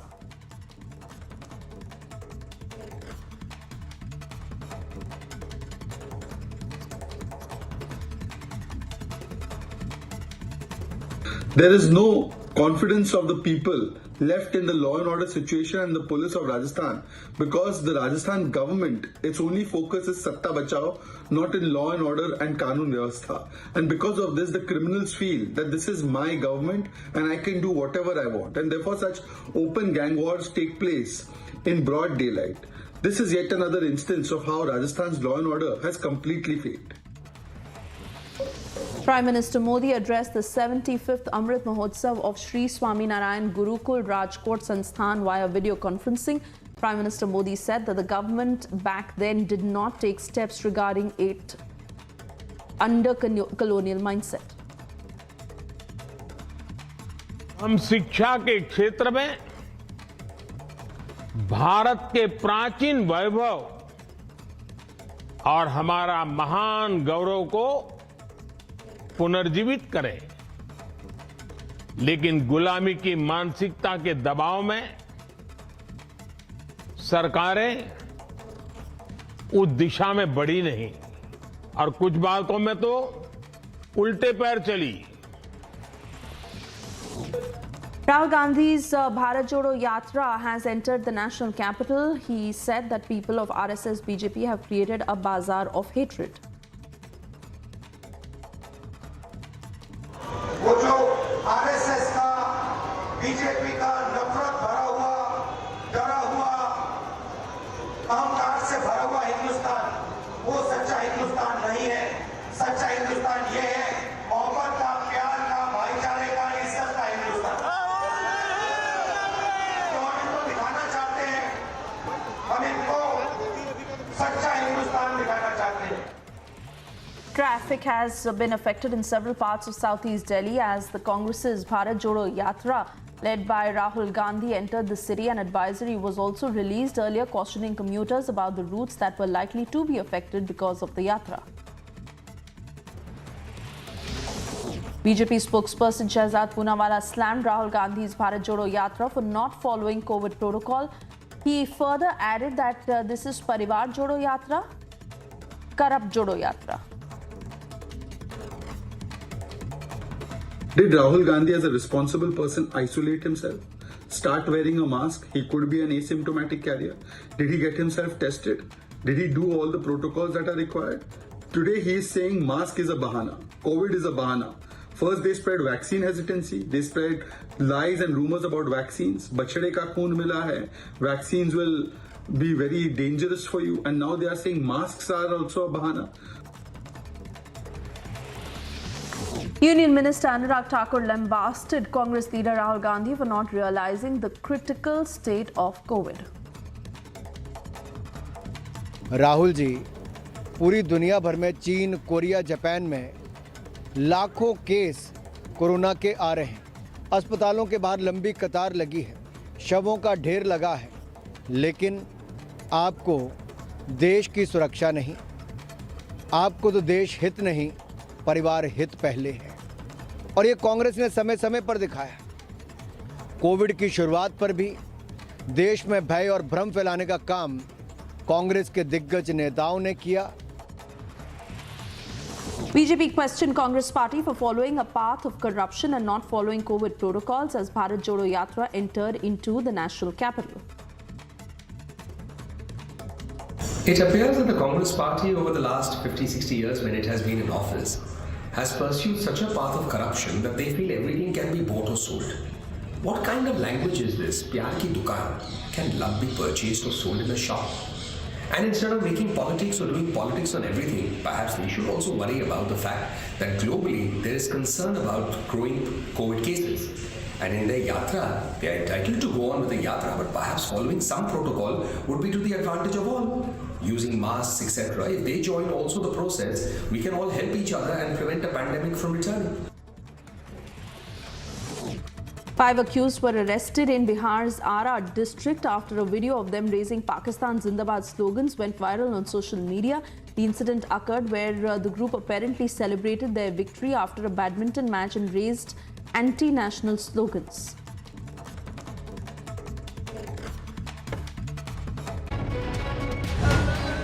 At least 7 were reported dead and several others injured in an explosion at brick kiln in Bihar's Raxaul.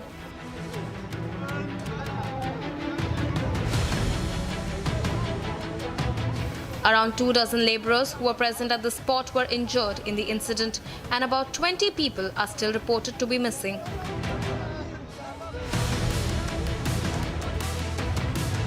Nearly 10 ambulances and a fire brigade were rushed to the spot in a bid to rescue the ones stuck. Moreover, police and SDRF teams have also been deployed on site and rescue operations are underway. Condoling the loss of lives, Chief Minister Nitish Kumar directed officials to ensure that all injured get proper treatment. Bureau Report for Republic TV.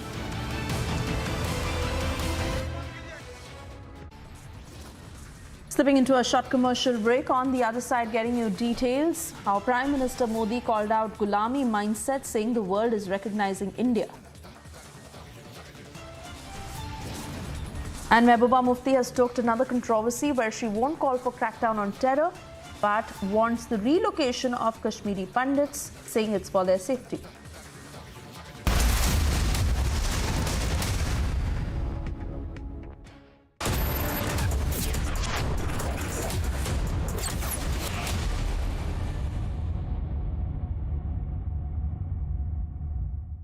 $11,000 placements last year.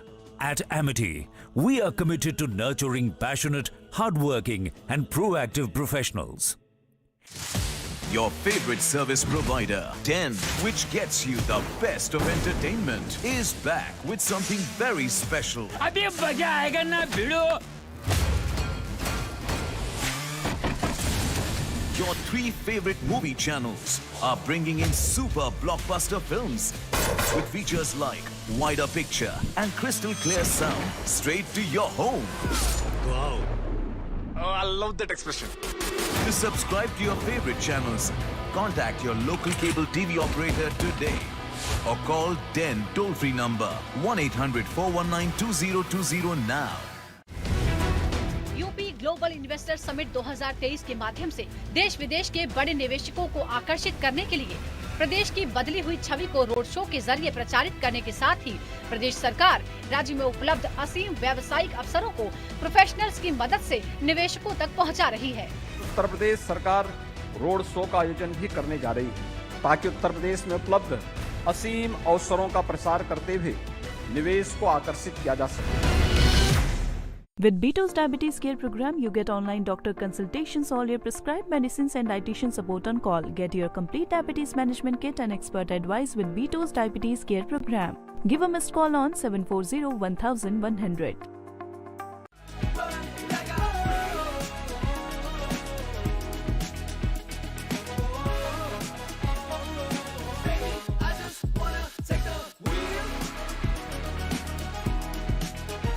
Volkswagen Tygoon, India's safest SUVW. Volkswagen.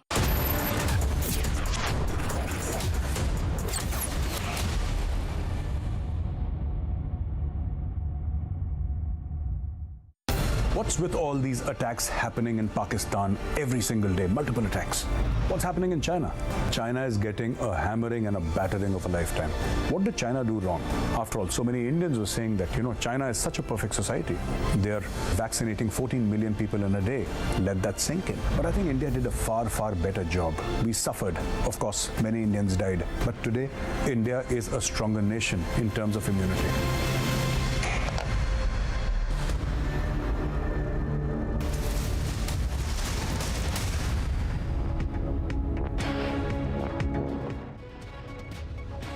With China easing restrictions, a COVID emergency situation has now risen in the country. Reports suggest nearly 37 million people have been affected with COVID-19. More than half of the population has been affected in the capital city of Beijing. Watch how streets of Beijing have been completely deserted. Courier goods have piled up and no delivery boys are reporting to duty. Streets, subways, airport and shopping malls all have been deserted in China. Beijing's swift dismantling of COVID restrictions has fallen flat and the world is now sounding an alarm over the surge. Bureau Report for Republic TV.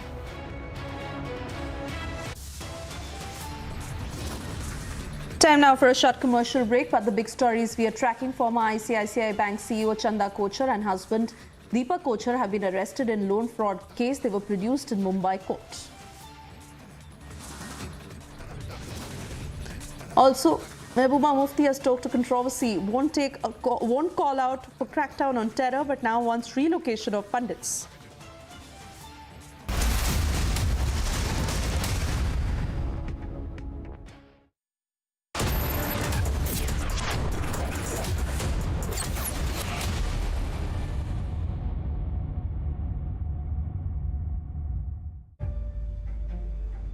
ladies and gentlemen.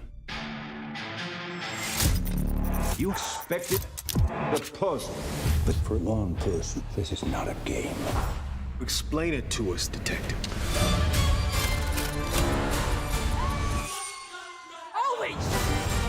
Everyone is in danger. All right, when's the murder mystery start?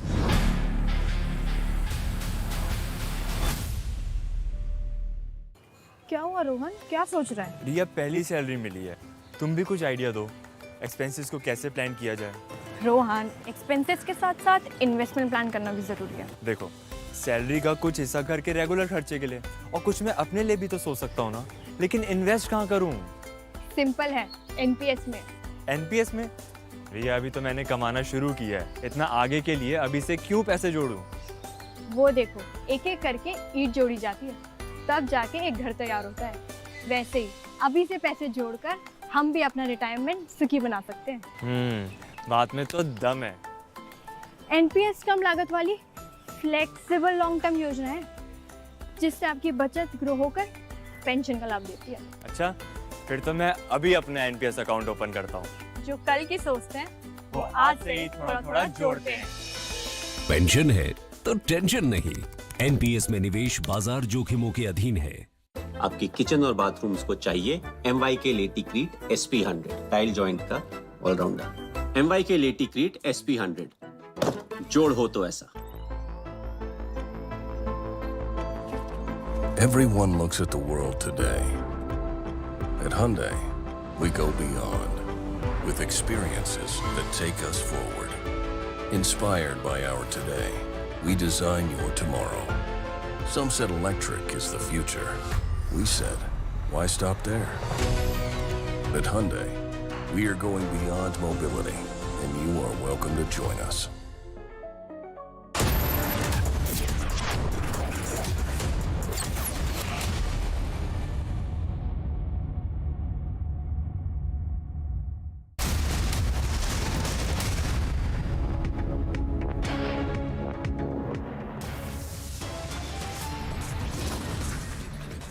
It's 2:30 viewers, and there are the headlines. Former ICICI Bank CEO Chanda Kochhar and husband arrested in loan fraud case produced in the Mumbai court.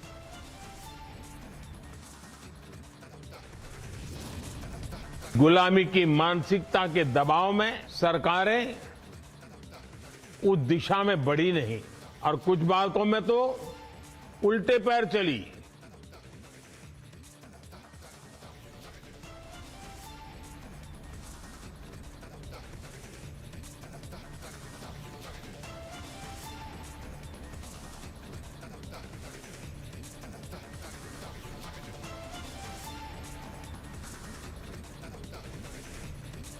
Prime Minister Narendra Modi calls out the Gulami mindset, says the world is recognizing India.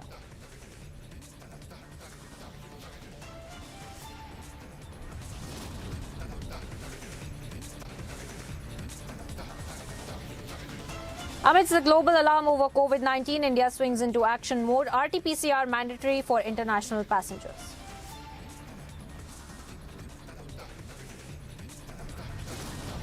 देश की सुरक्षा नहीं, आपको तो देश हित नहीं, परिवार हित पहले है। और ये कांग्रेस ने समय समय पर दिखाया। कोविड की शुरुआत पर भी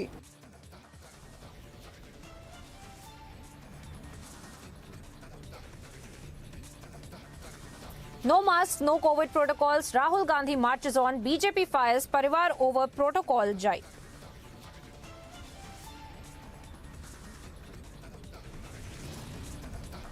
सफ़र किया, पर कश्मीरी पंडितों ने बहुत सफ़र किया है और हाल ही में उनकी काफ़ी हलाकतें भी हुई हैं, तो इसको बड़ा गौर से देखने की ज़रूरत है और कुछ अरसे के लिए जो उनकी डिमांड है उसको मान लेना चाहिए।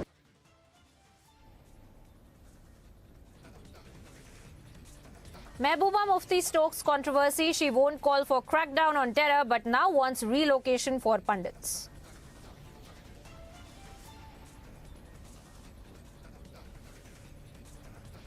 And it is the wreath-laying ceremony for 16 army personnel who lost their lives in an accident to be held today in West Bengal.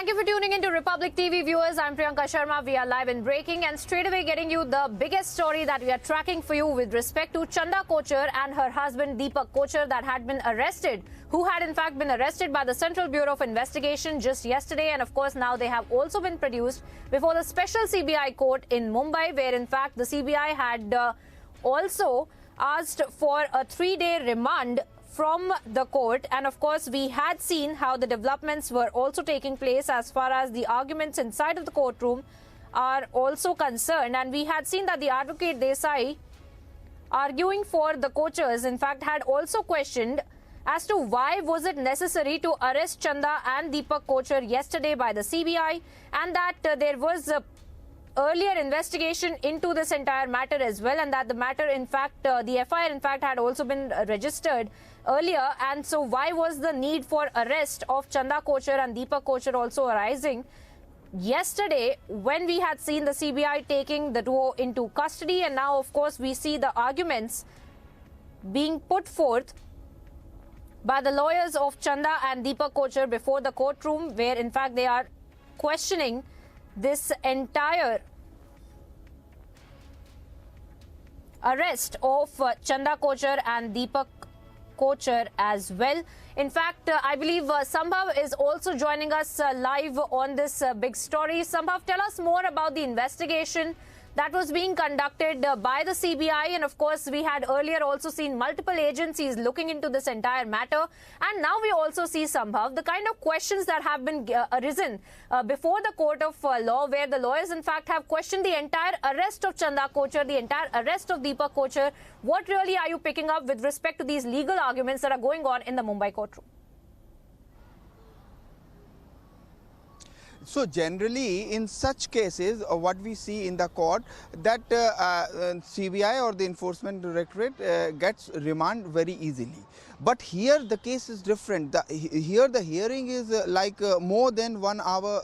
The hearing is still underway in a special CBI court of Mumbai, and serious arguments are being put by both the parties, both CBI as well as the lawyer for Chanda Kochhar. Both are putting serious arguments. On one hand, when CBI is seeking for 3-day custody for further interrogation into the matter, further probe into the matter, the advocate Desai, on the other hand, for Chanda Kochhar is saying that they are respectable bankers and they should be respected. Even government respect them. So such kind of arguments we are getting from inside the courtroom, that such kind of arguments are being made, and on which ground the arrest is being made when both Chanda Kochhar and Deepak Kochhar are very much willing to cooperate in the probe, because the case is not new. The case goes back to 2009, 10, 11, 12, wherein it is alleged that some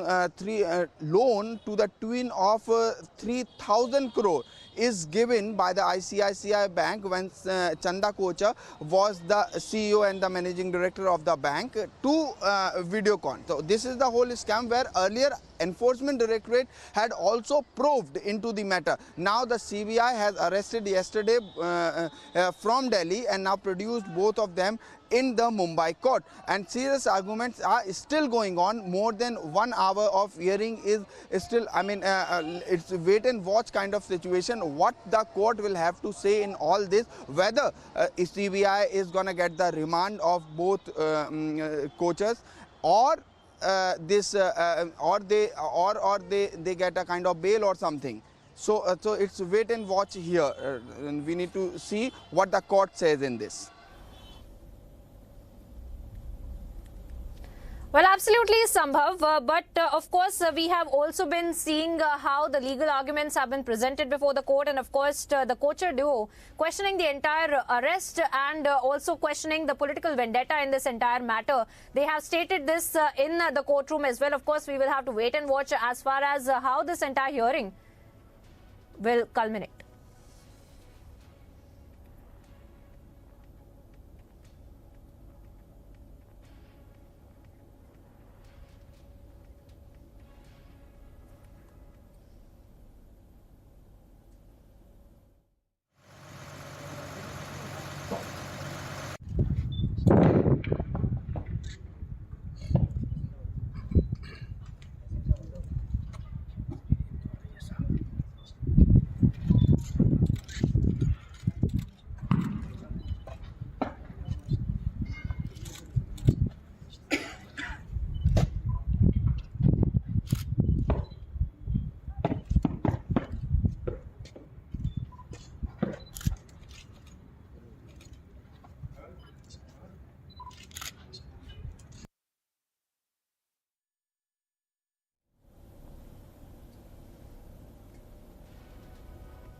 Of course, now viewers, these are the live images of the wreath-laying ceremony of the 16 army personnel who lost their lives in the accident.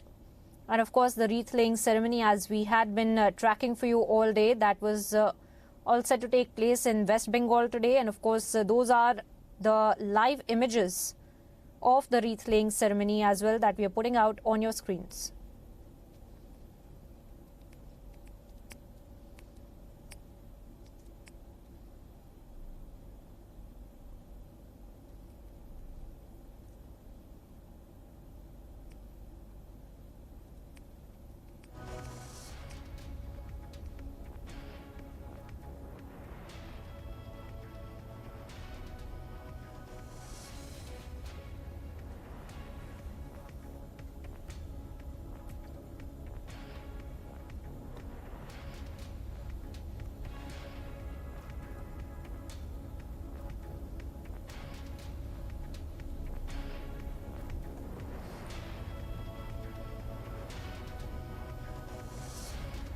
And of course, viewers, we had been tracking for you as far as the wreath-laying ceremony is concerned of the soldiers that had lost their lives in the road accident that had taken place. And of course, we see now that the wreath-laying ceremony is currently underway. It was scheduled to take place between 12:30 to 2 p.m. today.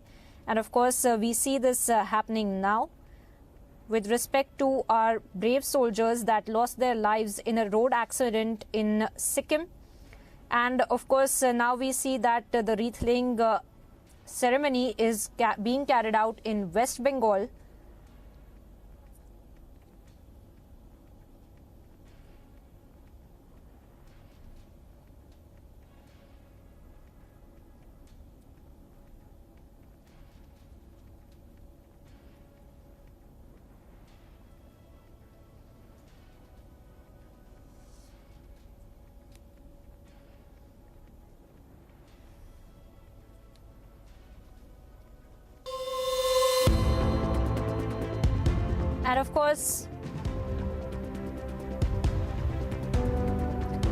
And of course, viewers, we had seen how that tragic accident had taken place in Sikkim, where 16 of our army personnel had lost their lives.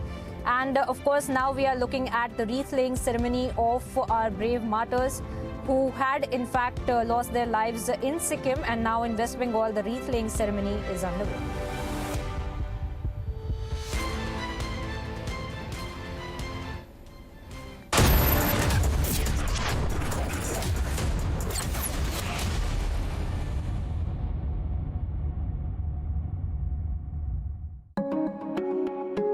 An unshakable belief, a 360-degree holistic model of development, and a strong team of 300 people is transforming millions of lives in rural Maharashtra. Build hope, we build aspiration, we allow them, we give them the tools with which to dream. Catch the second episode of Swadesh Foundation's Swa Se Bane Desh at these times only on Republic TV.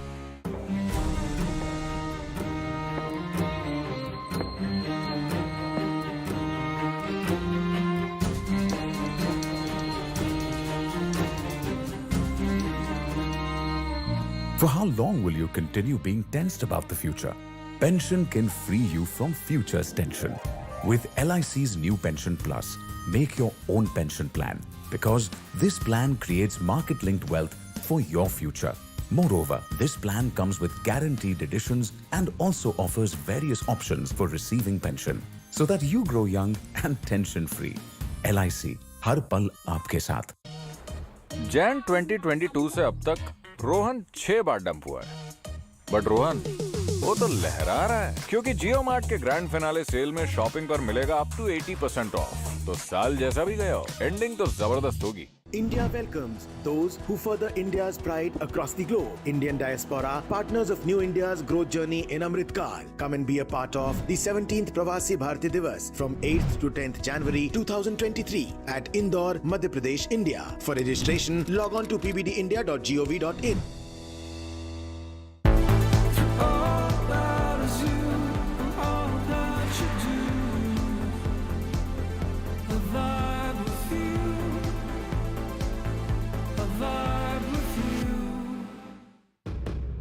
With Beto's Diabetes Care Program, you get online doctor consultations, all your prescribed medicines and dietitian support on call. Get your complete diabetes management kit and expert advice with Beto's Diabetes Care Program. Give a missed call on 740-1100.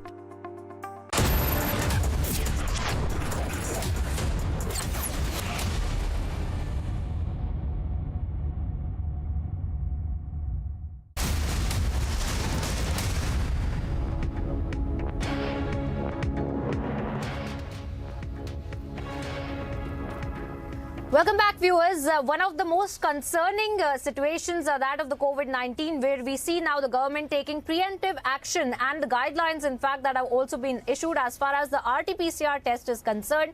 The mandatory RT-PCR test for people that are returning from certain countries, including China, Hong Kong, South Korea, and various other countries as well. And of course, now we are seeing that other than that, there were several meetings that had also been chaired by the Health Ministry to look at the oxygen supply, to look at the bed availability, to God forbid that there is another such situation like that of the second and the third wave that we had seen of COVID-19, the government being extra prepared on this matter as well. In fact, our correspondents have been on the ground getting you all the reports as far as the preparedness of the government is concerned for COVID-19. Let's take a look. We are reporting from the international arrivals at the ICICI Airport Terminal 3, and from today the 2% sampling of international people who've coming from abroad at international arrival will begin. Right behind me is the international arrivals from where we are reporting, and from today, as per the advisory given by the Health Department, the Health Ministry and the Civil Aviation Ministry, as you can see, there are multiple international arrivals happening over here. People from abroad right in front of you. Many foreigners are coming in our country at the time of New Year's to celebrate Christmas and New Year's, and which is why this particular advisory has been published by the Health Ministry, where they have clearly and categorically stated that all those who are traveling from abroad and from affected area will be tested. The random sampling will be decided by the airline staff itself, following which, if any of those who are found positive will be assisted as per the guidelines. Also, the positive samples will be sent for genome sequencing as well to determine the variant, if there is any difference in the variants. Also, at the same time, children below the age of 12 will not be chosen for the sampling. It will be a hassle-free procedure, and all this is being done to remain prudent, to make sure that prevention is better than cure. And if at all, if somebody is positive, they can be assisted right there and then, because the number of cases that are rising in countries like China, USA, Brazil, Japan, it has become imperative for India to straighten up its guard, and which is why in a preemptive measure the Health Ministry has issued a guideline, and we are reporting from the ICICI International Arrival from where these international people coming from abroad will be coming out, and it is here where the testings will be done. The COVID RT-PCR test will be conducted as per the guidelines of the Union Health Ministry. This is Madhurima Mishra with Vijay Narudeshwar for Republic TV. We are at the Chennai International Airport arrival, and here the precautionary measures due to the current COVID threat is taking place. As you can see, the Tamil Nadu Health Department has put out a tent in front of the arrival, and 2% random samples are being taken out from every single flight that lands in Chennai. As you can see, a random person from the flight is being called upon this area, and the tests are happening, and we have a very properly set up COVID testing point here with sufficient doctors and nurses to make sure that these samples are being taken and it is being sent for testing. And also all the RT-PCRs are being tested for every single passenger who is flying from countries such as Hong Kong, China, Japan, South Korea, and some European countries like France, etc. Therefore, there is a proper help desk here as well, which is maintaining. The Health Minister of Tamil Nadu, Ma Subramaniam, just visited this COVID checking point, and he inspected if all the precautionary measures are put in place, because it is starting from today. The Tamil Nadu government is trying to follow all the instructions given by the Union Health Secretary in a notification sent to the Health Ministry. Therefore, all 4 international airports in Tamil Nadu are under tight security now, so that this COVID threat can be fought. This is Vashni Ramu along with camera person Dilip from Chennai for Republic TV. Now, viewers, as we had been tracking for you, the Union Health Minister Mansukh Mandavia had been chairing various meetings in order to prepare for the COVID-19 upsurge that had been making rounds as well. And now, of course, the mandatory RT-PCR is one of the rules, and the other, of course, there was a meeting to check the oxygen availability as well. So let's listen in to what Mansukh Mandavia had to say about the COVID-19 upsurge and the situation that India is tackling, and whether or not the government is ready to tackle the situation. देश में corona महामारी न फैले उसको लिए सतर्कता बरतना हमने चालू कर दिया है। जिस तरह से चीन में कोरोना महामारी की भयानकता हम देख रहे हैं, उसको देखते हुए चीन, जापान, दक्षिण कोरिया, हांगकांग, बैंकॉक सभी से आने वाली फ्लाइट पर हम एविएशन मिनिस्ट्री के साथ बातचीत करके तुरंत ही एयर सुविधा पोर्टल का इम्प्लीमेंटेशन करके सभी पैसेंजर को RT-PCR कंपलसरी करेंगे, उसका ट्रेसिंग करना चालू कर देंगे, और इंडिया में आने के बाद किसी को बुखार मालूम पड़े या तो टेस्ट पॉजिटिव पाया जाए तो तुरंत ही हम उसको क्वारंटाइन करने के लिए भी आदेश जारी करने जा रहे हैं, ताकि देश को कोविड महामारी के सामने हम बचा सकें। And here's some news in brief, viewers. State Investigating Agency has sealed several properties belonging to the banned Jamaat-e-Islami. Properties, in fact, have been attached in 4 districts of Budgam, Pulwama, Srinagar and Kulgam.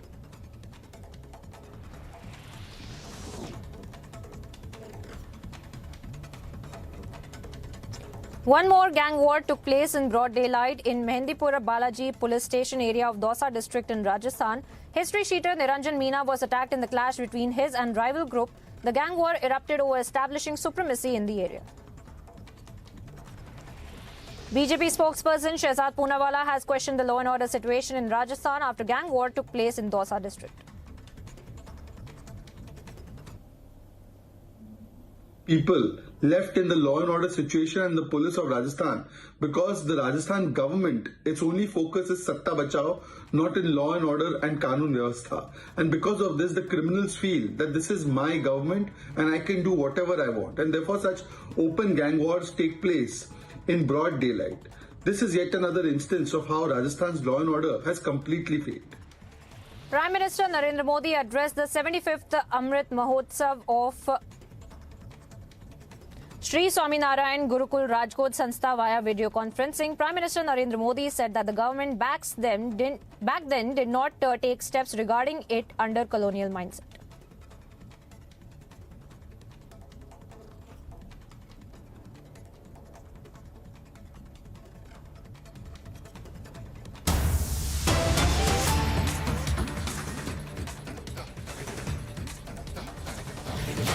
Now, cutting across viewers to some live images that we are picking up on your screens right now.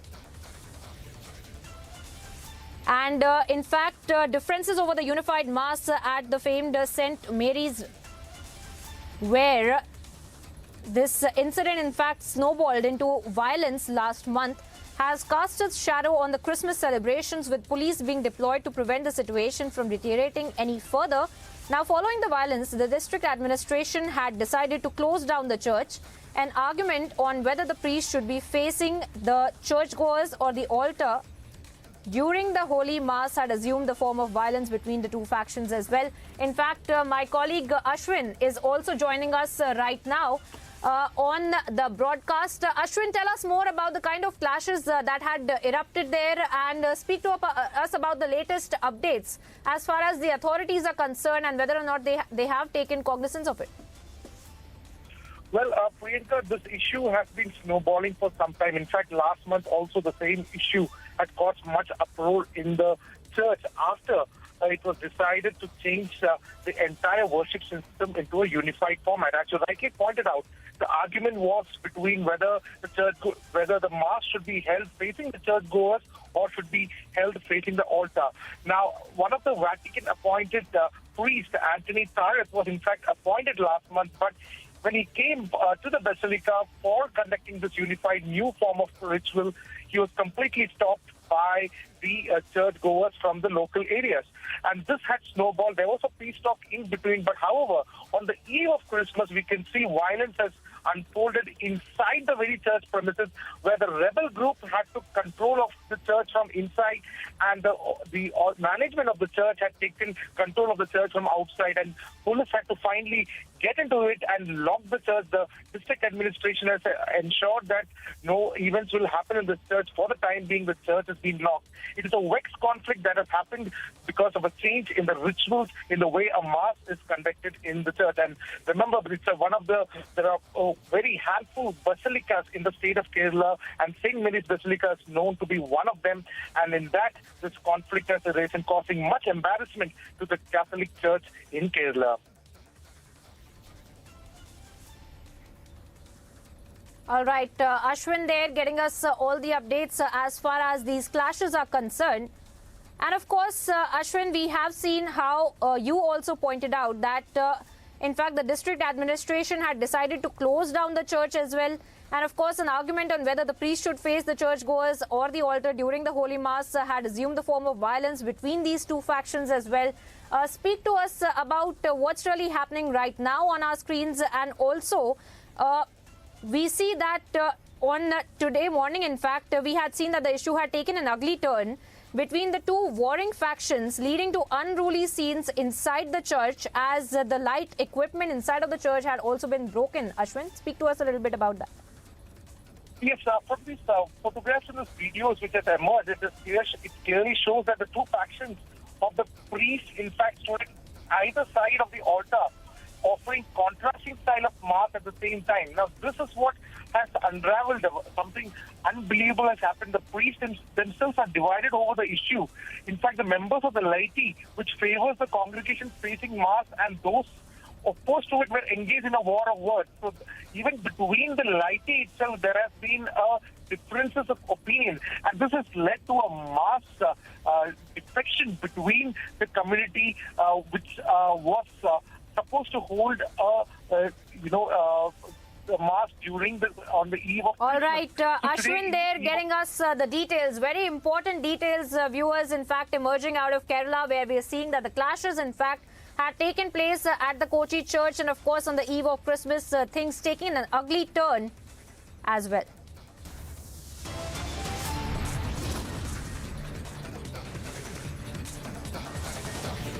Time now here for a short break, viewers, getting you updates on the other side of the former ICICI Bank CEO Chanda Kochhar and husband arrested in loan fraud case produced in the Mumbai court.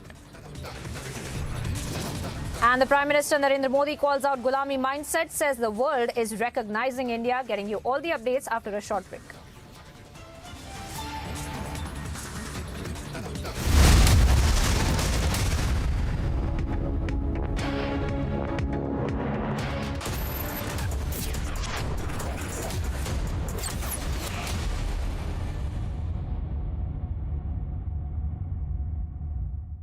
$11,000 placements last year. At Amity, we are committed to nurturing passionate, hardworking and proactive professionals.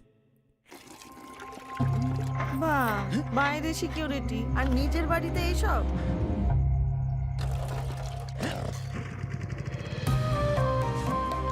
दादा बचा लिया आपने। बेफिक्र कोलकाता जाओ, interview अच्छा ही होगा। हर बंद राह ओपन हो सकती है, लगता है सिर्फ दिल। एक्सिस बैंक, दिल से ओपन।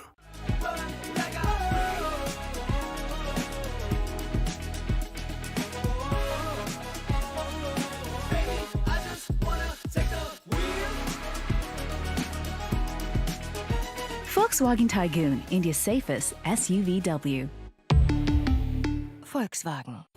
क्या हुआ रोहन, क्या सोच रहा है? रिया, पहली सैलरी मिली है, तुम भी कुछ आइडिया दो, एक्सपेंसेस को कैसे प्लान किया जाए। रोहन, एक्सपेंसेस के साथ साथ इन्वेस्टमेंट प्लान करना भी जरूरी है। देखो, सैलरी का कुछ हिस्सा घर के रेगुलर खर्चे के लिए और कुछ मैं अपने लिए भी तो सोच सकता हूँ ना, लेकिन इन्वेस्ट कहाँ करूँ? सिंपल है, एनपीएस में। एनपीएस में? रिया, अभी तो मैंने कमाना शुरू किया है, इतना आगे के लिए अभी से क्यों पैसे जोड़ूं? वो देखो, एक एक करके ईंट जोड़ी जाती है, तब जाके एक घर तैयार होता है। वैसे ही अभी से पैसे जोड़कर हम भी अपना रिटायरमेंट सुखी बना सकते हैं। बात में तो दम है। एनपीएस कम लागत वाली फ्लेक्सिबल लॉन्ग टर्म योजना है, जिससे आपकी बचत ग्रो होकर पेंशन का लाभ देती है। अच्छा, फिर तो मैं अभी अपना एनपीएस अकाउंट ओपन करता हूँ। जो कल की सोचते हैं वो आज से ही थोड़ा थोड़ा जोड़ते हैं। पेंशन है तो टेंशन नहीं। एनपीएस में निवेश बाजार जोखिमों के अधीन है। Your favorite service provider, 10, which gets you the best of entertainment, is back with something very special. अभी मजा आएगा ना भिड़ो। Your 3 favorite movie channels are bringing in super blockbuster films with features like wider picture and crystal clear sound straight to your home. Wow. Oh, I love that expression. To subscribe to your favorite channels, contact your local cable TV operator today or call 10 toll-free number 1-800-419-2020 now.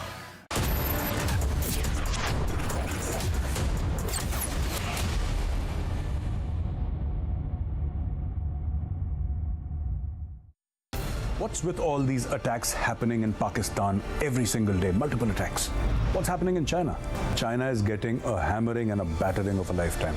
What did China do wrong? After all, so many Indians were saying that, China is such a perfect society. They're vaccinating 14 million people in a day. Let that sink in. But I think India did a far, far better job. We suffered. Of course, many Indians died. But today, India is a stronger nation in terms of immunity.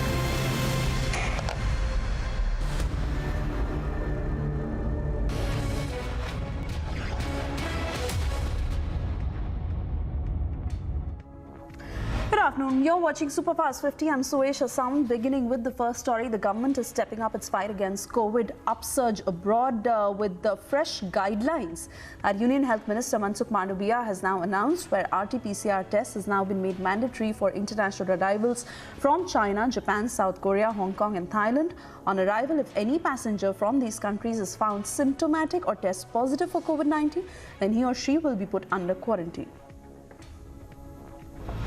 Portal का implementation करके सभी passenger को RT-PCR compulsory करेंगे, उसका tracing करना चालू कर देंगे और इंडिया में आने के बाद किसी को बुखार मालूम पड़े या तो टेस्ट पॉजिटिव पाया जाए तो तुरंत ही हम उसको क्वारंटाइन करने के लिए भी आदेश जारी करने जा रहे हैं ताकि देश को कोविड महामारी के सामने हम बचा सके। Traffic has been affected in parts of southeast Delhi as the Congress's Bharat Jodo Yatra led by party leader Rahul Gandhi entered the city. An advisory that had been released earlier cautioning commuters about the routes that were likely to be affected by the Yatra. Rahul Gandhi's Bharat Jodo Yatra has entered the national capital. Former Congress chief said that people of the RSS BJP have created a bazaar of hatred. वो जो RSS का BJP का नफरत भरा हुआ डरा हुआ अहंकार से भरा हुआ हिंदुस्तान वो सच्चा हिंदुस्तान नहीं है। सच्चा हिंदुस्तान ये है मोहब्बत का, प्यार का, भाईचारे का, इज्जत का हिंदुस्तान। तो हम इनको दिखाना चाहते हैं, हम इनको सच्चा हिंदुस्तान दिखाना चाहते हैं। BJP spokesperson Shehzad Poonawala accused Rahul Gandhi's Bharat Jodo Yatra of not following COVID protocol. He added that Parivar Jodo Yatra, Karab Jodo Yatra is what this yatra is all about. Did Rahul Gandhi as a responsible person isolate himself? Start wearing a mask? He could be an asymptomatic carrier. Did he get himself tested? Did he do all the protocols that are required? Today he is saying mask is a bahana, COVID is a bahana. First they spread vaccine hesitancy, they spread lies and rumors about vaccines. Bachade ka khoon mila hai, vaccines will be very dangerous for you, and now they are saying masks are also a bahana. Union Minister Anurag Thakur lambasted Congress leader Rahul Gandhi for not realizing the critical state of COVID and what India faces.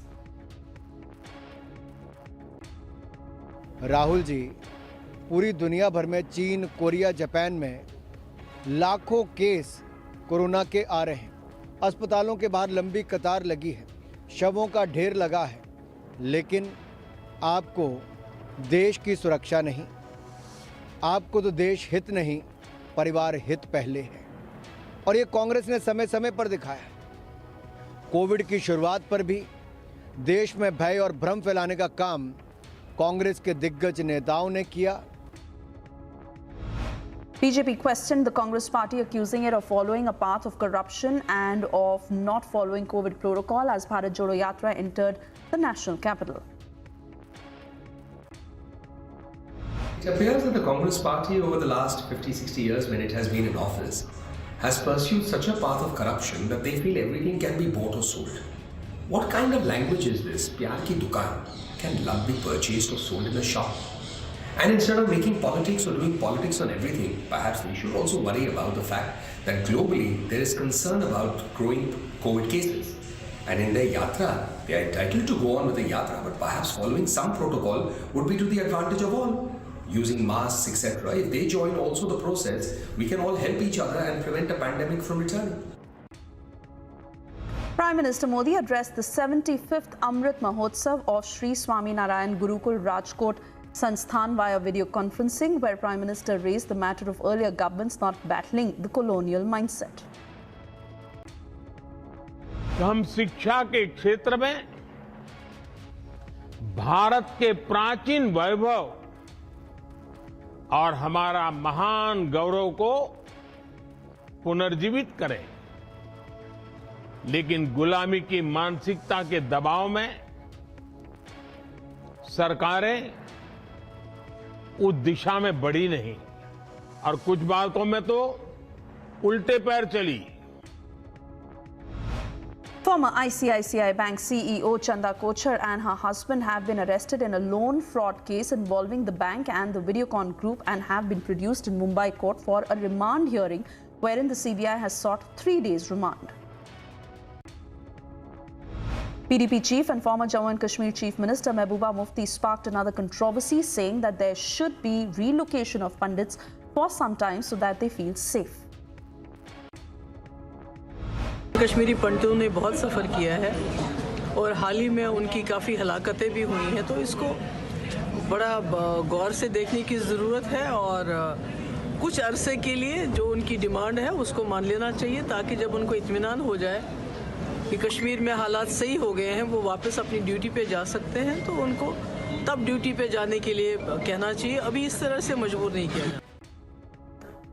In Jammu and Kashmir, State Investigation Agency has sealed several properties belonging to the banned Jamaat-e-Islami. Properties have been attached in 4 districts of Budgam, Pulwama, Srinagar and Kulgam. Uttarakhand Governor Lieutenant General Gurmeet Singh has approved the Anti-Conversion Amendment Bill passed by the State Legislative Assembly in November. The bill, titled Religion Freedom Amendment Bill 2022, was passed by the Assembly during the winter session, and the state government intends to implement the law at the earliest. After a major backlash, TMC leader Kirti Azad has apologized for hurting the sentiments of the people and culture of Northeast. In a tweet, he said that he regrets the hurt caused by his unintentional remark on Prime Minister Modi's attire. 8 people lost their lives while 2 others are in critical condition after a vehicle with 10 devotees returning from Sabrimala to Tamil Nadu plunged into a 50 feet deep pit. The accident that happened on the Tekkadi Kambam National Highway, police immediately rushed to the spot and initiated rescue activities.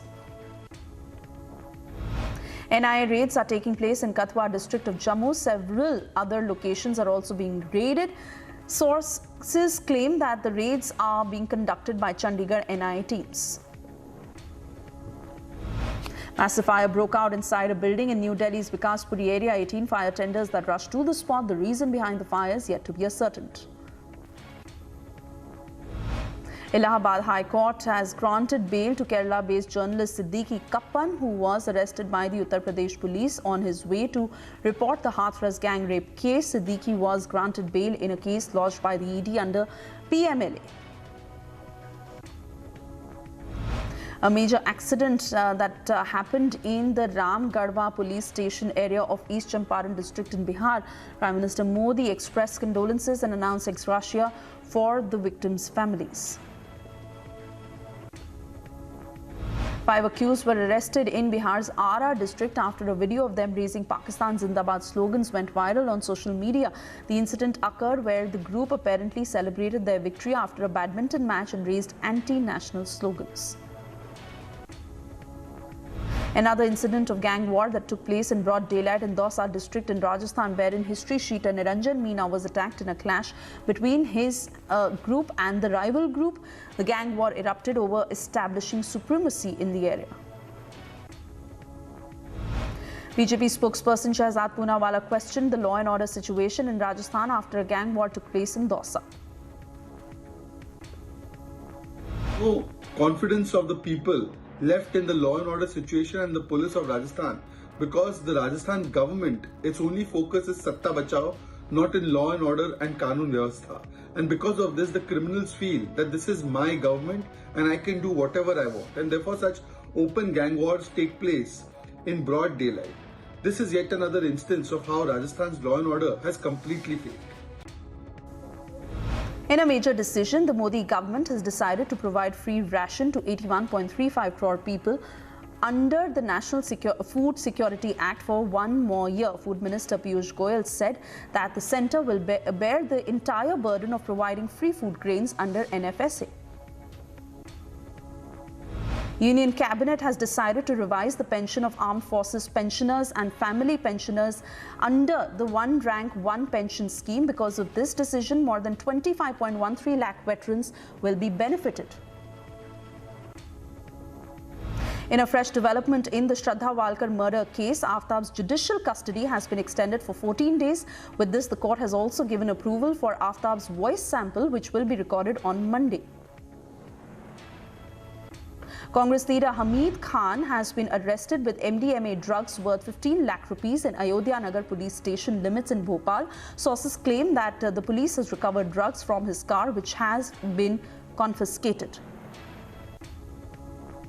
Bandipora police, along with 26 Assam rifles and CRPF, have arrested 2 terrorists of the TRF LET combined, along with arms and ammunition. 1 Chinese pistol along with magazine and rounds, a Chinese grenade and detonators have been recovered from their possession. In a major breakthrough, Bihar police has arrested 5 people, including the main accused, in connection with the Saran Hooch tragedy case. NCPCR Chief Priyank Kanungu confirmed to Republic that Byju's gave a written assurance to the Commission that it will not sell its courses to families earning less than 25,000 rupees per month. Operating in the eastern sector, Indian Air Force Mi-17 helicopters carried out heli-borne operations with troops of the Indian and Kazakhstan armies as part of exercise Kazind. Multiple people were killed and left injured after a fuel tanker exploded in a city in South Africa. Now, according to reports, the incident took place in the city of Boksburg, and following the blast, a fire that broke out in a nearby hospital. With China easing COVID restrictions, a COVID emergency situation has now arisen. In Beijing, courier goods have piled up with no delivery boys available to deliver the food. Streets, subways, airports and shopping malls all have been left deserted in China.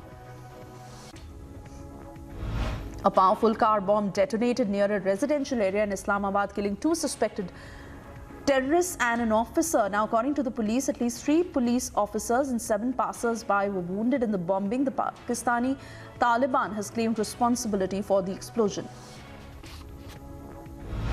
A shooting in central Paris left 2 people dead and 4 others wounded. Now, according to the police, a 69-year-old suspect was arrested, though the reason for the shooting is still uncertain. Paris prosecutor's office has opened a murder investigation and was working to confirm the identity of the suspect. A storm blanketed the Seattle area in the US with ice making roads hazardous, cancelling flights out of the region's biggest airport. In a Seattle neighborhood, people were salting sidewalks, clearing streets and driveways with shovels and preparing to stay warm. Hundreds of migrants gathered in frigid cold temperatures along the Mexican-US border near Texas, awaiting a US Supreme Court decision on whether to lift pandemic-era restrictions that prevent many from seeking asylum. Russian Foreign Minister Sergei Lavrov was invested in securing a lasting, just peace between Azerbaijan and Armenia. Apparently, Lavrov met his Azerbaijani counterpart in Moscow amid allegations against Russian peacekeepers. Italian lawmakers have voted to approve the new national budget for 2023. The move by Giorgia Meloni's government to seek Parliament's approval is to ensure a speedy process and approve the budget before the year end. A 52-year-old man was arrested following the shooting of a 23-year-old man in Altstadt, Germany. Officials claim that the body of 20-year-old female relative was also discovered buried in the 52-year-old's garden. US First Lady Jill Biden and President Joe Biden attended a children's read at Children's National Hospital in Washington, D.C. ahead of Christmas. Tens of millions of Americans endured bone-chilling temperatures and blizzard conditions from a winter storm. Strong winds have made it difficult for planes to land at Reagan National Airport in Virginia, with footage showing at least one aircraft being forced back into the sky. Scarcity and economic turmoil are nothing new to Cuba, but soaring inflation and deepening shortages have taken the gloss off the holiday season. Basic goods such as milk, flour and toilet paper are difficult and often impossible to find in state stores as per reports. 100 million tablets of fever reducers have been given free of charge to citizens by over 300 retail pharmacies in China's Chengdu city. People can bring their ID or medical insurance cards to designated pharmacies, register on the drug delivery system and receive them for free, apparently. Terrorism continues to be supported in Pakistan. A key Pashtun leader has said that architects of the country's Afghan policy are responsible for bloodshed there. In an attack on Pakistan's political and military establishments, the Pashtun leader said those who celebrated the Taliban takeover of Kabul in August last year are responsible for terrorism in the country. A new Russian Navy submarine was launched in St. Petersburg. The Veliki Luki is a Lara-class vessel and work began on it in March 2015. It's said to have modernized technical control systems, electric propulsion system and navigation system. Philippines bounced back from their opening day defeat to Cambodia by posting a 5-1 win over Brunei Darussalam in their second outing in Group A of the AFF Championships 2022 in Manila. Barcelona returned to the training ground after the World Cup break with the first match of La Liga just 8 days away. Barca took on city rivals Espanyol on New Year's Eve. Anadolu Efes returned to winning ways by defeating Athens in their final EuroLeague home game of 2022 in Sinan Erdem Sports Hall in Istanbul. Milan turned around a 16-point third-quarter deficit to defeat Monaco 79-71 in their EuroLeague clash in Assago, Italy. The hosts led by 3 points at the first break, but slumped in the second quarter as Monaco drained shot after shot to take a 13-point lead. David Pasternak scored 2 of Boston's 4 second-period goals in the Bruins' 4-3 victory over the New Jersey Devils. Patras and Jake also scored for the Bruins, making it their 4th win in a row. Valencia Basket beat FC Barcelona 84-83 in a EuroLeague thriller, improving their standings in the tournament to 7-8. Nicolas was the game's top scorer with 28 points, but it wasn't enough to lead FC Barcelona to victory. Tennis star Sania Mirza is to pair up with world number 1 Anna Danilina to compete at the Australian Open 2023, which will begin from 16 January onwards.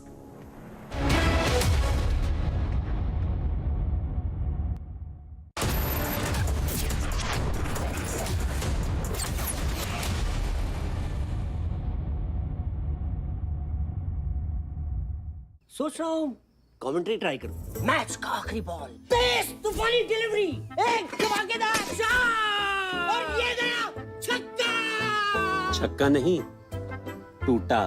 आपके tiles को चाहिए MY के लेटिक्रीट tile adhesive. Formula ऐसा कि अब tile न टूटेगा न छूटेगा। यार Ajay, look at your dad. Will we be the same at his age? Absolutely yes, if we plan our future like him. How? My father had invested in LIC's Jeevan Akshay, which gives immediate and guaranteed annuity at regular intervals, that too for life. Wow. But do we have to wait until his age? Absolutely not. We recently invested in LIC's new Jeevan Shanti, which gives deferred annuity, which means regular income after some years. I see. LIC.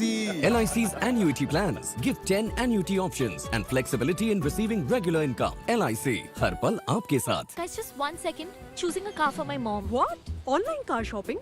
Wow, that's so cool, yeah. Shahrukh ने बताया. Wait up. Booking a car service. From here. क्यों? तुझे शाहरुख ने नहीं बताया? इसने पूछा ही नहीं. There's so much more जो शाहरुख ने नहीं बताया. It's all on the industry first My Hyundai app. Open a world of possibility with My Hyundai app. One app, many worlds. India welcomes those who further India's pride across the globe. Indian diaspora, partners of New India's growth journey in Amrit Kaal. Come and be a part of the 17th Pravasi Bharatiya Divas from 8th to 10th January 2023 at Indore, Madhya Pradesh, India. For registration, log on to pbdindia.gov.in.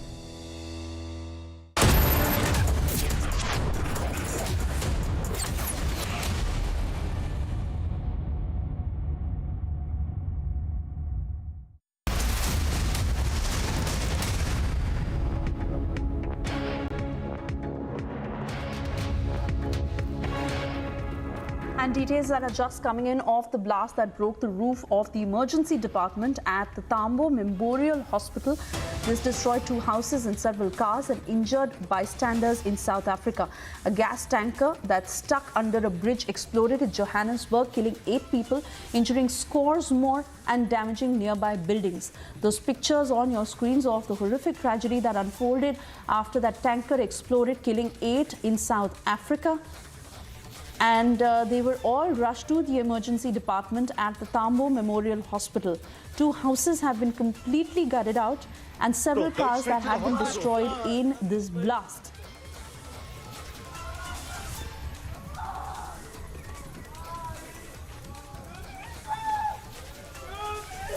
You see pictures there of the injured who were at a fair distance but have been injured in this blast. 8 have unfortunately lost their lives in South Africa, but many who have been injured in this blast.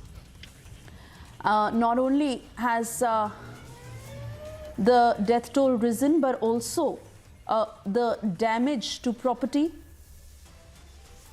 after a gas tanker that stuck under a bridge exploded in Johannesburg. Scores have been injured. Nearby buildings have taken a hit because of this blast. And those are the first pictures that are emerging of the explosion in South Africa.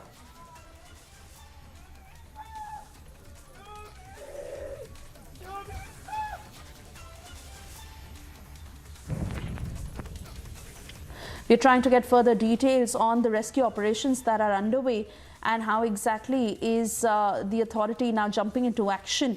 But this is a horrific tragedy that has unfolded in South Africa. Whether it was man-made or whether it was some sort of a negligence, the reason for the blast is not known. But this is a tanker that blasted. It broke the roof of the emergency department at the Tambo Memorial Hospital. It destroyed 2 homes and several cars that were also destroyed. So many who've been injured in this blast.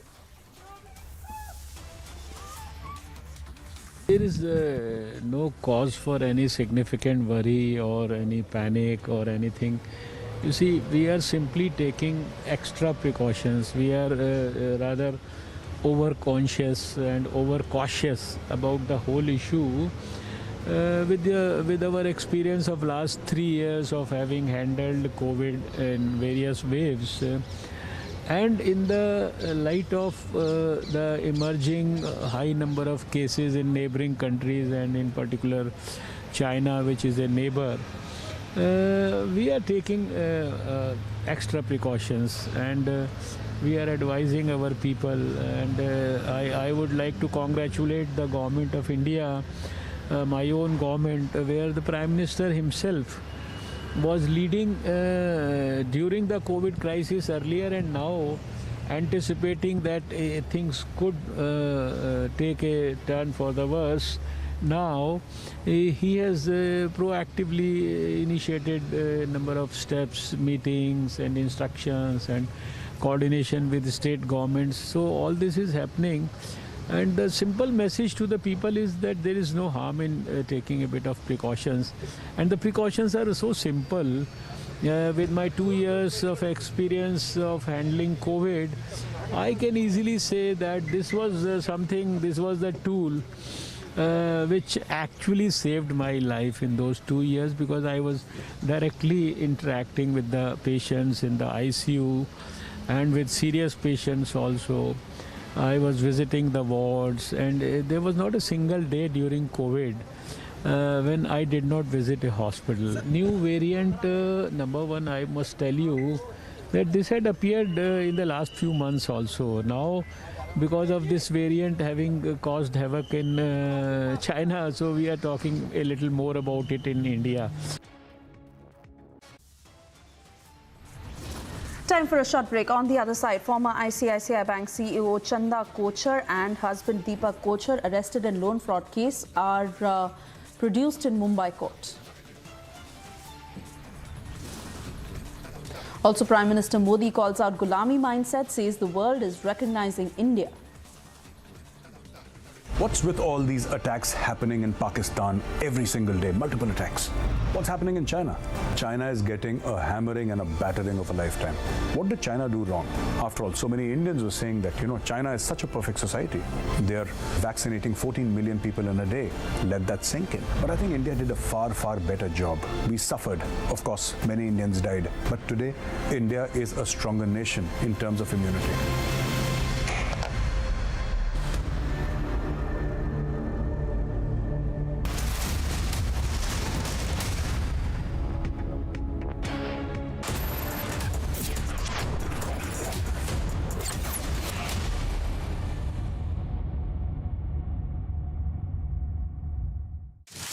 Your favorite service provider, 10, which gets you the best of entertainment, is back with something very special. अभी मजा आएगा ना भिड़ो.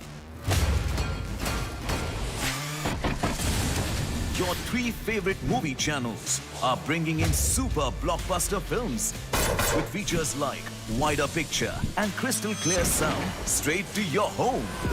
Wow. Oh, I love that expression. To subscribe to your favorite channels, contact your local cable TV operator today or call 10 toll-free number 1-800-419-2020 now.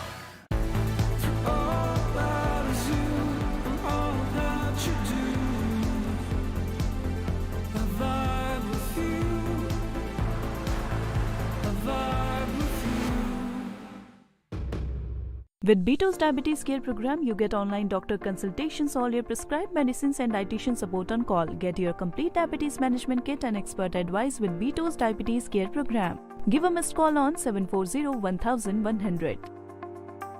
पढ़ता है, खेलता है, झूलता, उछलता है, दौड़ता, कभी कभी दौड़ कराता है, आगे आगे बढ़ता है इंडिया, अमूल दूध पीता है India. You know it's only a drill, and yet you train like it is the real thing. Because one day, at a second's notice, it will be. One day, you'll come together as an invincible team. And every second you save will be a life saved.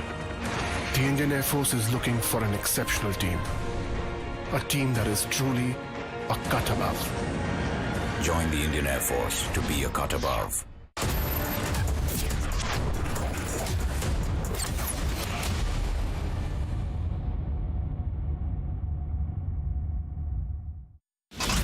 Bharat जोड़ो यात्रा जो समर्थक है यहाँ पे कांग्रेस के, उन्होंने ना तो मास्क पहना है और ना ही किसी भी जो कोविड प्रोटोकॉल है उसको यहाँ पे फॉलो करते हुए दिख रहे हैं। Thikkadi-Kambam National Highway in Tamil Nadu. Tragic accident. 10 people were there in that vehicle which plunged into 50-foot deep pit. Gang war in broad daylight. So news coming in from Rajasthan's Dausa of another gang war.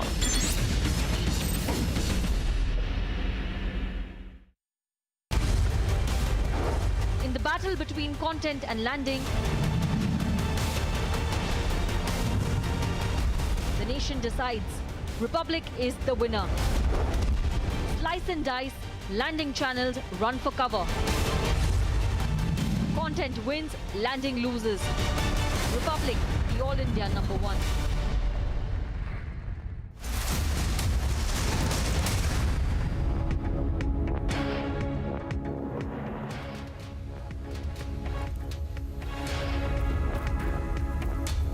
Good afternoon and thank you for staying tuned. You're watching the news at 3:30. I'm Suesha Sound. We continue to get you updates as the centre is stepping up its fight against COVID. Also, the Bharat Jodo Yatra that has reached the national capital. Other news that are also making headlines. Let's take a quick check.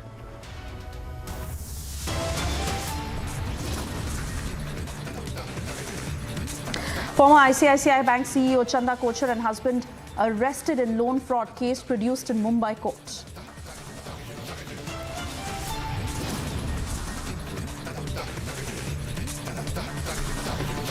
Big development in Shahi Eidgah versus Krishna Janmabhoomi case. Court orders survey. Amidst global alarm over COVID, India swings into action mode. RT-PCR mandatory for international passengers. देश की सुरक्षा नहीं, आपको तो देश हित नहीं, परिवार हित पहले है। और ये कांग्रेस ने समय समय पर दिखाया। कोविड की शुरुआत पर भी No masks, no COVID protocols. Rahul Gandhi marches on. BJP fires Parivar over protocol jibe. सबने सफ़र किया पर कश्मीरी पंडितों ने बहुत सफ़र किया है और हाल ही में उनकी काफ़ी हलाकतें भी हुई हैं, तो इसको बड़ा गौर से देखने की ज़रूरत है और कुछ अरसे के लिए जो उनकी डिमांड है उसको मान लेना चाहिए। Mehbooba Mufti stokes controversy. She won't call for crackdown on terror but now wants relocation for pundits. Wreath-laying ceremony of 16 army personnel who lost their lives in an accident to be held today in West Bengal.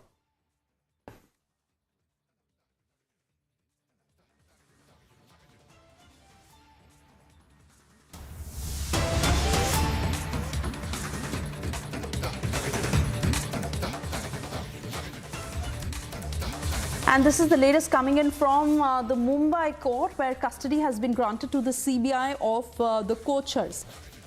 Chanda Kochhar and Deepak Kochhar will now be in CBI custody until Monday. These are the latest details that are just coming in.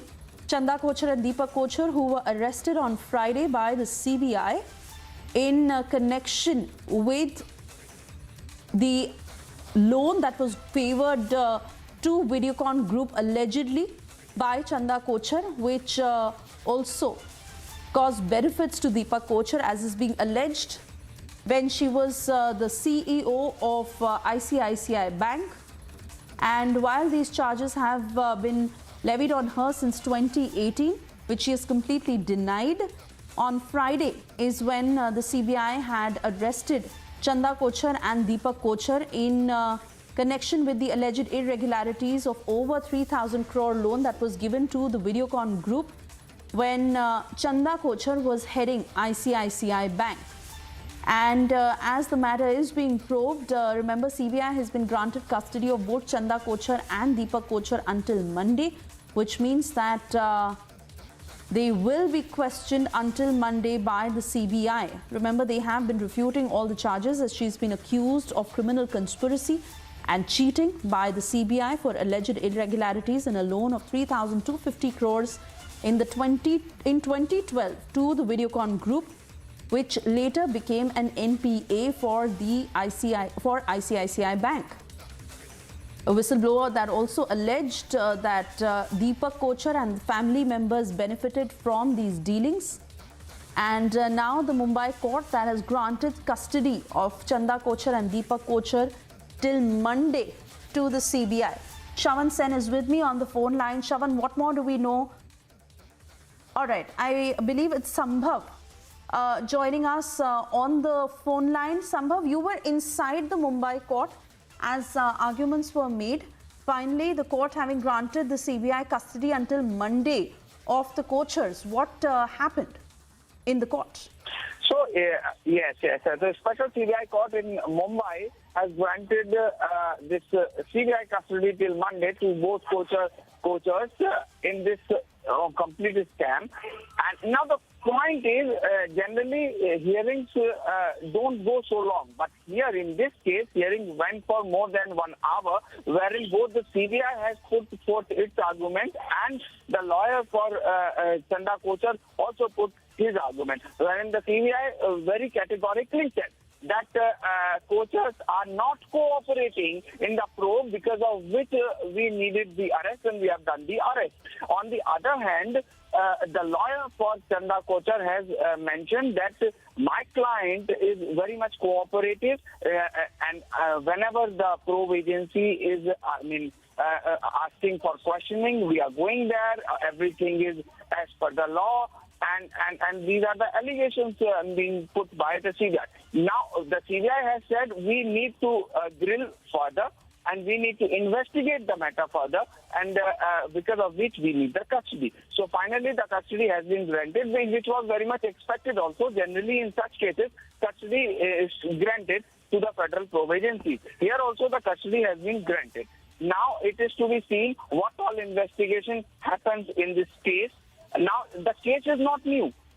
Earlier, the Enforcement Directorate also investigated in the case, which CBI has made clear inside the court that ED has also investigated in this case. Now, the matter is with CBI. Let the CBI investigate and let's see what all facts would come out of the case. Oh, absolutely. That is awaited. But let's also not forget, Sambhav, how Chanda Kochhar and Deepak Kochhar have been under the scanner since 2018, ever since these allegations have been levied on them, and most importantly, how they have been in denial. Now, the charges obviously of how Chanda Kochhar used her official position and got illegal gratification through her husband from Venugopal Dhoot for sanctioning that loan, but she has been maintaining since then that there was no hidden motive.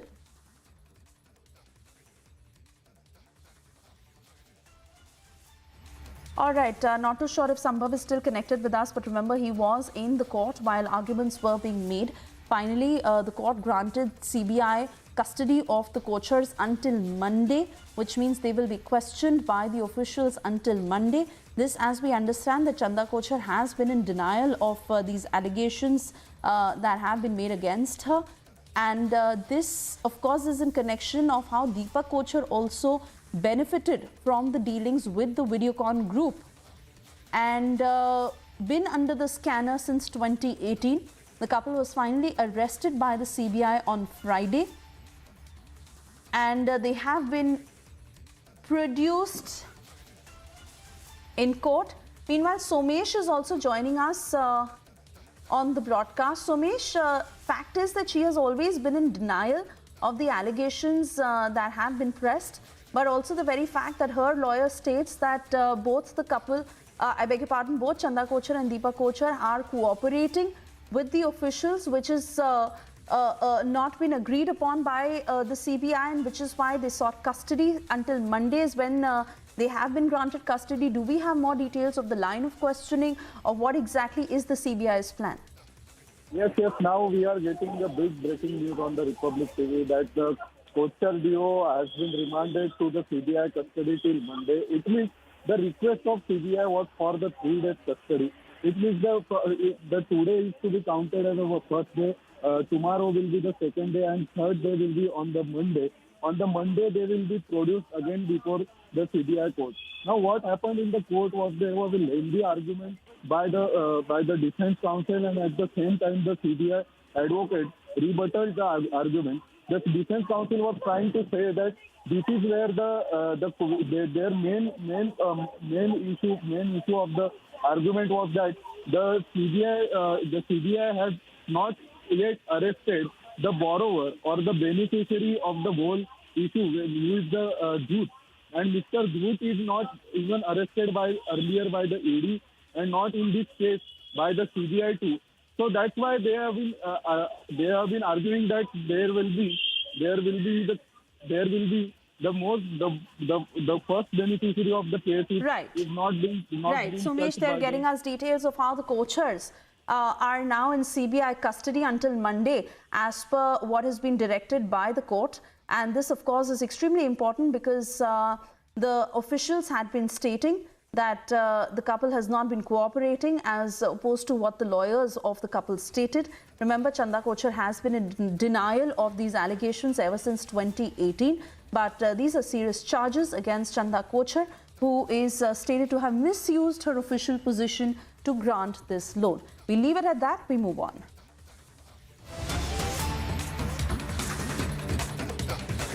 And we are now getting you the latest reaction of Union Health Minister Mansukh Mandaviya, who is said that the government is going to carry out air surveillance to monitor how COVID norms are being followed. His appeal to follow COVID-appropriate behavior is also informed that the government is going to carry out all necessary precautions. He said, and I quote, "We are working on alert mode to control the spread of COVID-19, conducting sewage and human surveillance. Virus RNA found in sewage samples in Delhi and Mumbai.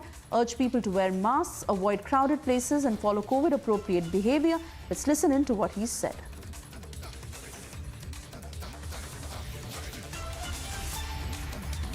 देश में आज Covid का case बढ़ा है और देश में Covid महामारी न फैले, उसके लिए हम अलर्ट मोड पर काम कर रहे हैं।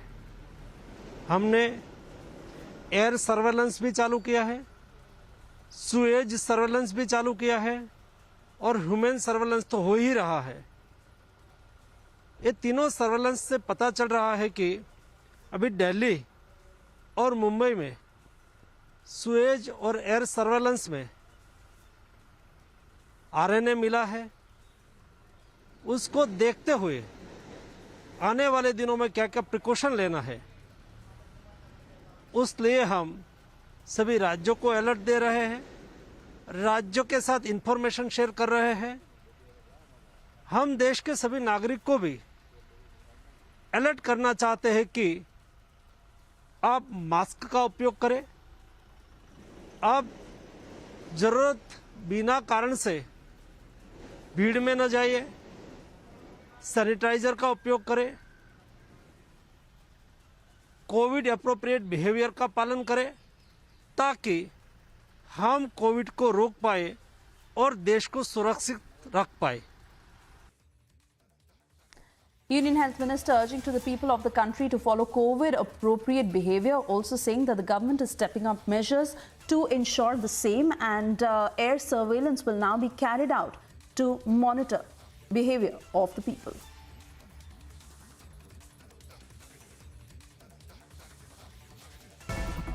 tragic accident has taken place in the Tekadi-Kambam highway where 10 people from the Theni district in Tamil Nadu had gone to the Sabrimala for a darshan, completed their darshan, and they were travelling back to Tamil Nadu when their car plunged into a 50 feet deep. And we also hear that this was the Mullai Periyar Dam pipes that were inside there where the car and these people got stuck in between, and it was very tragic because 8 people have died and 2 people are currently getting treated in the Theni government hospital and are said to be in very critical condition. Now the Kerala police and the Tamil Nadu police immediately rushed to the spot last night at around 10:30 p.m. when this accident happened, and they initiated the rescue operations. And now we hear that an investigation is also currently ongoing onto how did this accident take place. This is Vashti Ramu along with camera person Dilip from Chennai for Republic TV. We're stepping into a short commercial break. On the other side, we get to the big development in the Shahi Eidgah versus Krishna Janmabhoomi case. Court has ordered a survey. Also, Mehbooba Mufti stoked a controversy. She said she won't call for crackdown on terror, but now she wants relocation of Pandits.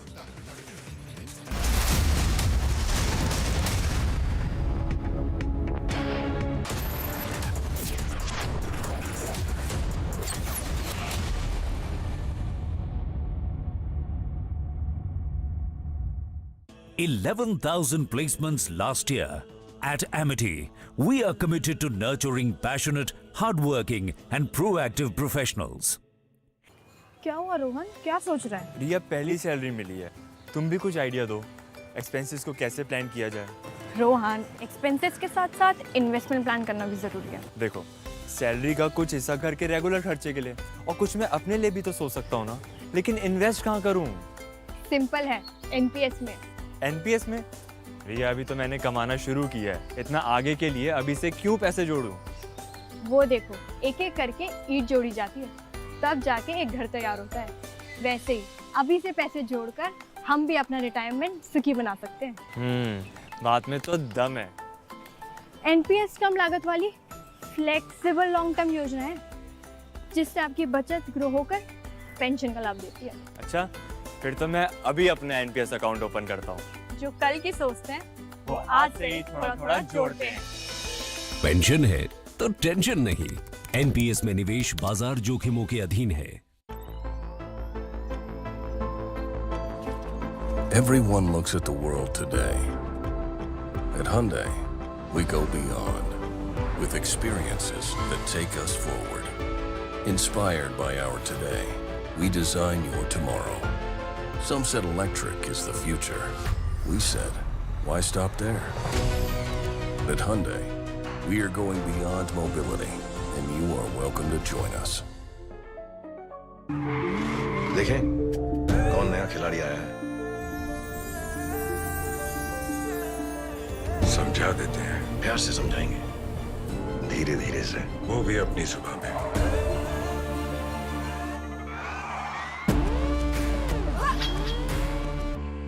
ये तो अपनी जुबान है। जुबान एक हो तो दिल भी एक होने चाहिए।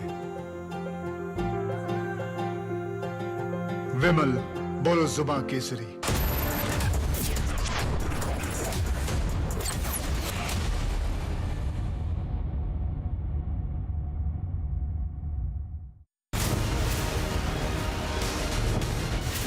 .2% across India, 35% across English markets, 46% across super prime time, 43% across urban India. Channels that spend crores lose to content. Content wins, landing loses. Republic, the All India #1.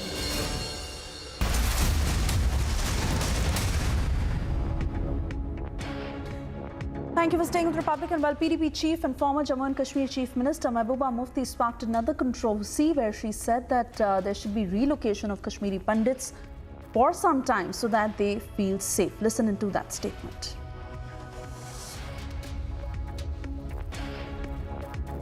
कोशिश करें उसका कोई इजाला करे कि आप उसको डिक्टेट देते हो, एक अल्टीमेटम देते हो कि आप ज्वाइन करो, नहीं तो आपकी तनख्वाहें बंद होंगी।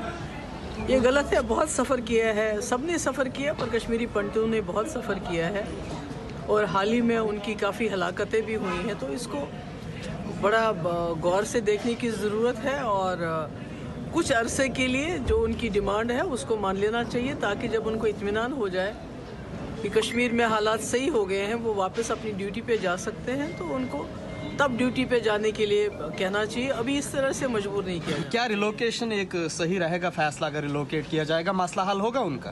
देखिए, मैं कह रही हूँ कि अभी कोई बीच का रास्ता निकलना चाहिए, ताकि वो बेचारे इतने महीनों से परेशान हैं, यहाँ पर हैं, बच्चे कहीं, खुद कहीं, और बहुत ही मुश्किल हालात में दो चार हैं वो इस वक्त। तो ऐसे में मुझे लगता है गवर्नर की उनकी तकलीफ़ को जानने की कोशिश करें, उसका कोई इजाला करे कि आप उसको डिक्टेट देते हो, एक अल्टीमेटम देते हो कि आप ज्वाइन करो, नहीं तो आपकी तनख्वाहें बंद होंगी। ये गलत है। बहुत सफ़र किया है, सबने सफ़र किया, पर कश्मीरी पंडितों ने बहुत सफ़र किया है और हाल ही में उनकी काफ़ी हलाकतें भी हुई हैं। तो इसको बड़ा गौर से देखने की ज़रूरत है और कुछ अरसे के लिए जो उनकी डिमांड है उसको मान लेना चाहिए, ताकि जब उनको इत्मीनान हो जाए कि कश्मीर में हालात सही हो गए हैं, वो वापस अपनी ड्यूटी पे जा सकते हैं, तो उनको तब ड्यूटी पे जाने के लिए कहना चाहिए। अभी इस तरह से मजबूर नहीं किया। क्या रिलोकेशन एक सही रहेगा फैसला? अगर रिलोकेट किया जाएगा मसला हल होगा उनका?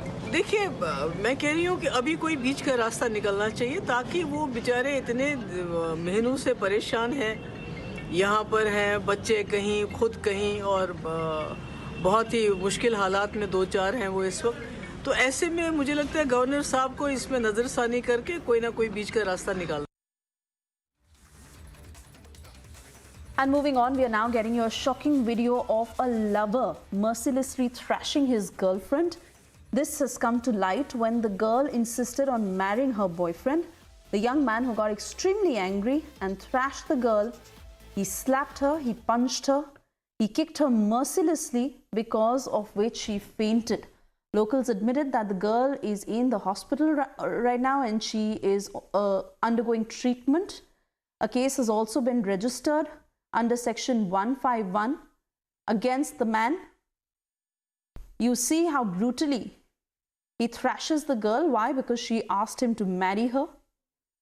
He got extremely angry and he slapped her, he punched her, he kicked her mercilessly.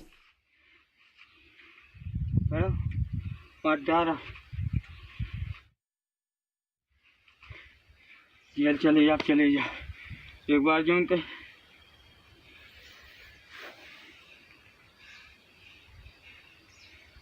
ऊँच के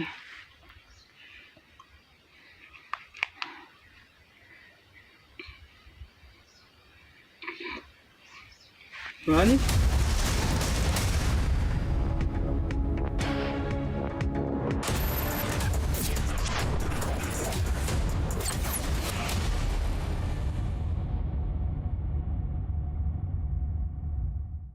Mr. Blanc, you're the world's greatest detective, right? In your words, there has been a murder. The killer wouldn't hesitate to kill again if it covers their tracks. Wow! Well, I'm out of here. Yeah, me too. Lock the doors. Stay in your rooms. Everyone is in danger. Are you calling me dangerous? Well, we'll see.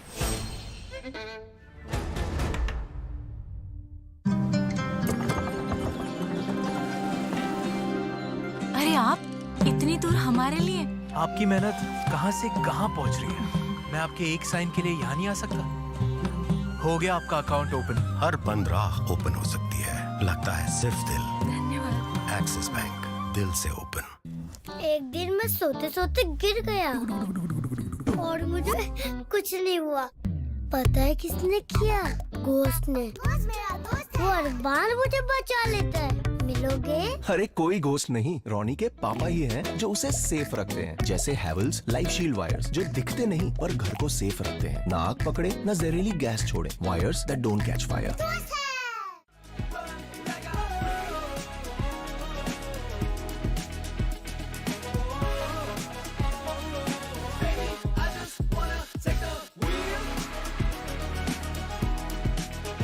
Volkswagen Tygoon, India's safest SUVW. Volkswagen. With Beto's Diabetes Care Program, you get online doctor consultations, all your prescribed medicines and dietitian support on call. Get your complete diabetes management kit and expert advice with Beto's Diabetes Care Program. Give a missed call on 740-1100. 2022 में सुबु ने consistently under perform किया और 3 बार demote होकर भी दिखाया, पर सुबु तो उड़ रहा है क्योंकि जियो मार्ट के ग्रैंड फिनाले सेल में शॉपिंग पर मिलेगा अप टू 80% ऑफ। तो साल जैसा भी गया हो, एंडिंग तो जबरदस्त होगी।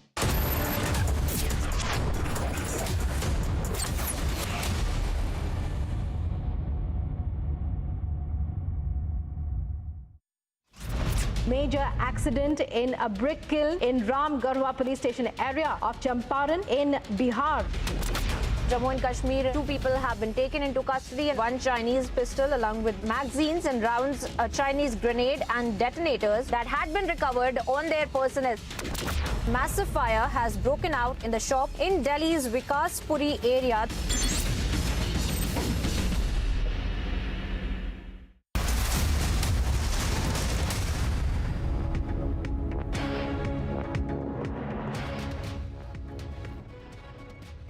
जब देश आजाद हुआ तो हमारे ऊपर ये जिम्मेदारी थी कि हम शिक्षा के क्षेत्र में भारत के प्राचीन वैभव और हमारा महान गौरव को पुनर्जीवित करें। लेकिन गुलामी की मानसिकता के दबाव में सरकारें उस दिशा में बढ़ी नहीं और कुछ बातों में तो उल्टे पैर चली। और इन परिस्थितियों में एक बार फिर हमारे संतों ने, आचार्यों ने देश के प्रति इस कर्तव्य को निभाने का बीड़ा उठाया। स्वामीनारायण गुरुकुल इसी सुयोग का एक जीवंत उदाहरण है।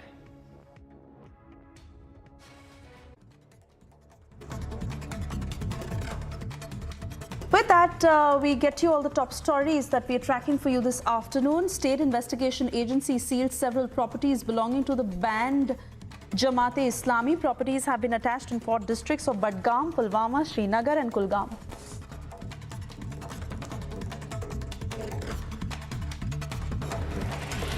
One more gang war took place in broad daylight in Mehendipur Balaji police station area of Dausa district in Rajasthan. History sheeter Niranjan Meena was attacked in the clash between his group and the rival group. Gang war erupted over establishing supremacy in the area.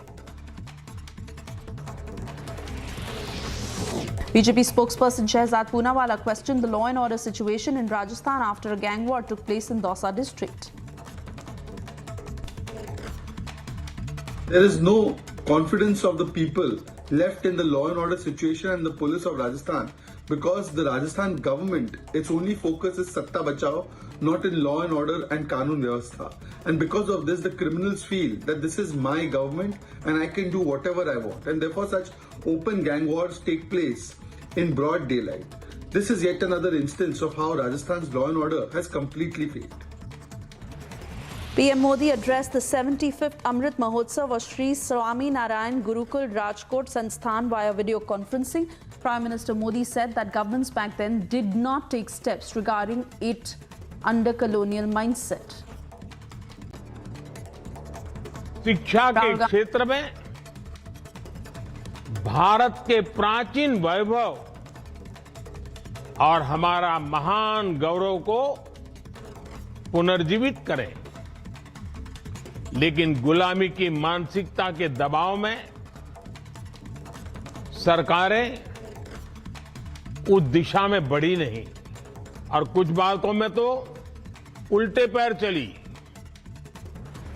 Rahul Gandhi's Bharat Jodo Yatra has entered the national capital. Rahul Gandhi said that the people of RSS BJP have created a bazaar of hatred.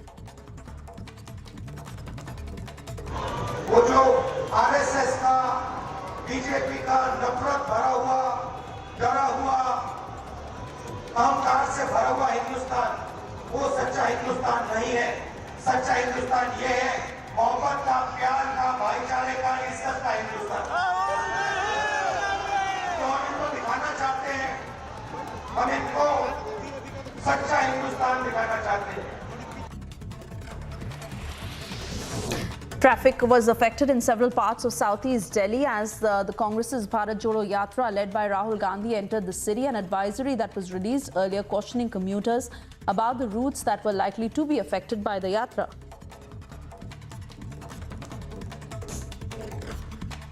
BJP spokesperson Shehzad Poonawalla slammed Rahul Gandhi's Bharat Jodo Yatra for not following COVID protocol. He further added that this is Parivar Jodo Yatra, corrupt Jodo Yatra. Did Rahul Gandhi as a responsible person isolate himself? Start wearing a mask? He could be an asymptomatic carrier. Did he get himself tested? Did he do all the protocols that are required? Today he is saying mask is a bahana. COVID is a bahana. First they spread vaccine hesitancy. They spread lies and rumors about vaccines. Bachade ka khoon mila hai. Vaccines will be very dangerous for you. And now they are saying masks are also a bahana. Union Minister Anurag Thakur lambasts Congress leader Rahul Gandhi for not realizing the criticality that India is facing when it comes to COVID. Rahul ji, पूरी दुनिया भर में चीन, Korea, Japan में लाखों case corona के आ रहे हैं। अस्पतालों के बाहर लंबी कतार लगी है, शवों का ढेर लगा है, लेकिन आपको देश की सुरक्षा नहीं, आपको तो देश हित नहीं, परिवार हित पहले है। और ये कांग्रेस ने समय समय पर दिखाया। कोविड की शुरुआत पर भी देश में भय और भ्रम फैलाने का काम कांग्रेस के दिग्गज नेताओं ने किया। BJP questioned Congress party for following a path of corruption and not following COVID protocol as Bharat Jodo Yatra entered the national capital.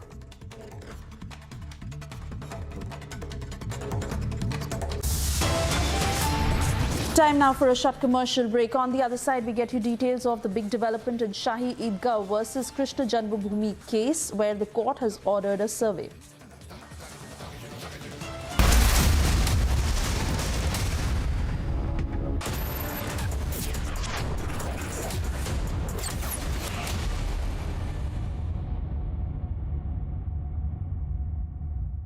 With Beto's Diabetes Care Program, you get online doctor consultations, all your prescribed medicines and dietitian support on call. Get your complete diabetes management kit and expert advice with Beto's Diabetes Care Program. Give a missed call on 740-1100.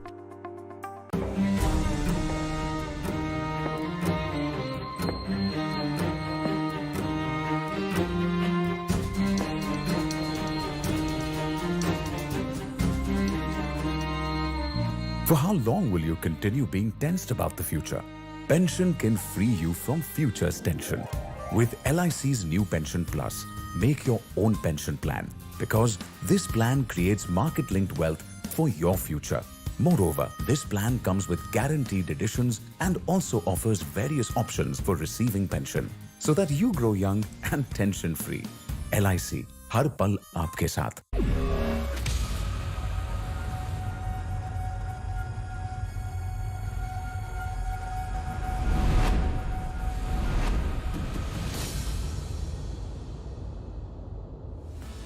आइए नए उत्तर प्रदेश की क्षमता और असीमित अवसरों से सफलता की नई कहानी लिखें। यूपी ग्लोबल इन्वेस्टर्स समिट 10 से 12 फरवरी 2023। नए भारत के ग्रोथ इंजन उत्तर प्रदेश में निवेश करें।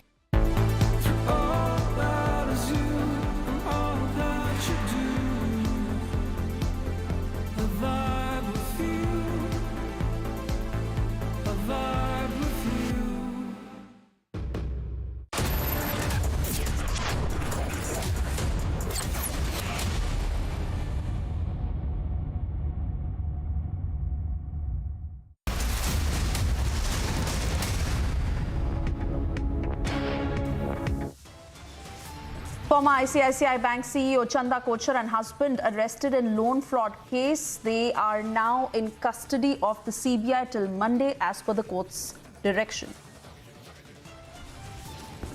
It's a big development in the Shahi Eidgah versus Krishna Janmabhoomi case. Court orders survey.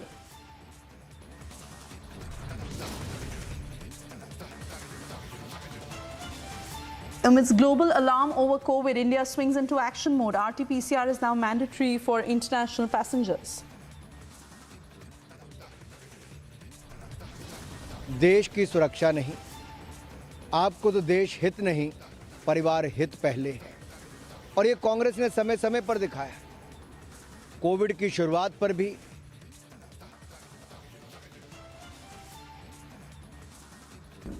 No mask, no COVID protocol. Rahul Gandhi marches on. BJP fires Parivar over protocol jibe.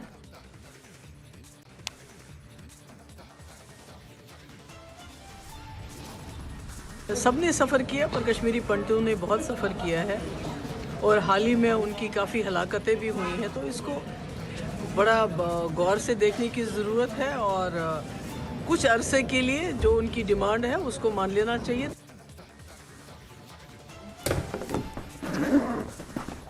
Mehbooba Mufti stokes controversy. She won't call for crackdown on terror, but now wants relocation for Pandits.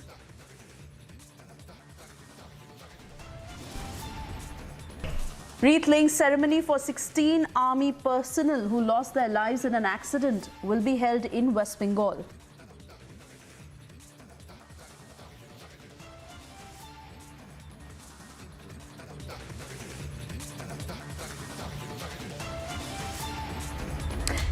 Thank you for staying with Republic. Now what we are getting you for you at 4 p.m. For days, Republic has been showing you the total COVID chaos that China has been witnessing. We've been questioning as to what China is hiding. A leaked Chinese government document that has now surfaced. Almost 250 million people in China may have been affected by COVID-19 in just 20 days in the month of December. This after the zero COVID policy was diluted in the first week of the month.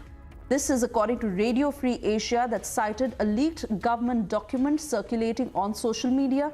In this 20-minute meeting of China's National Health Commission, as per the leaked document, looked like 248 million people were infected with COVID-19 from the 1st of December till the 20th of December, or so as to say 17.65% of the Chinese population that is infected.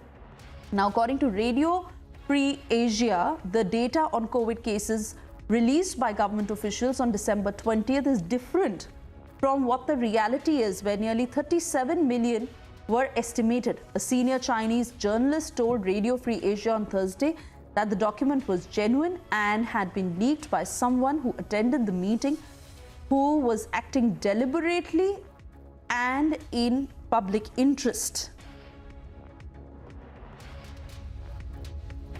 3 videos that Republic has been able to access that show you the reality of China's COVID emergency and how the health infrastructure has been completely exposed, where there are no beds available in hospitals. Hospitals have run out of space, patients are lining up outside hospitals and they're being treated on the streets literally due to the lack of hospitals and beds. Also in Beijing, where funeral homes are overwhelmed. Funeral homes have completely run out of capacity and there are long queues at crematoriums. Similarly, we are getting you a picture.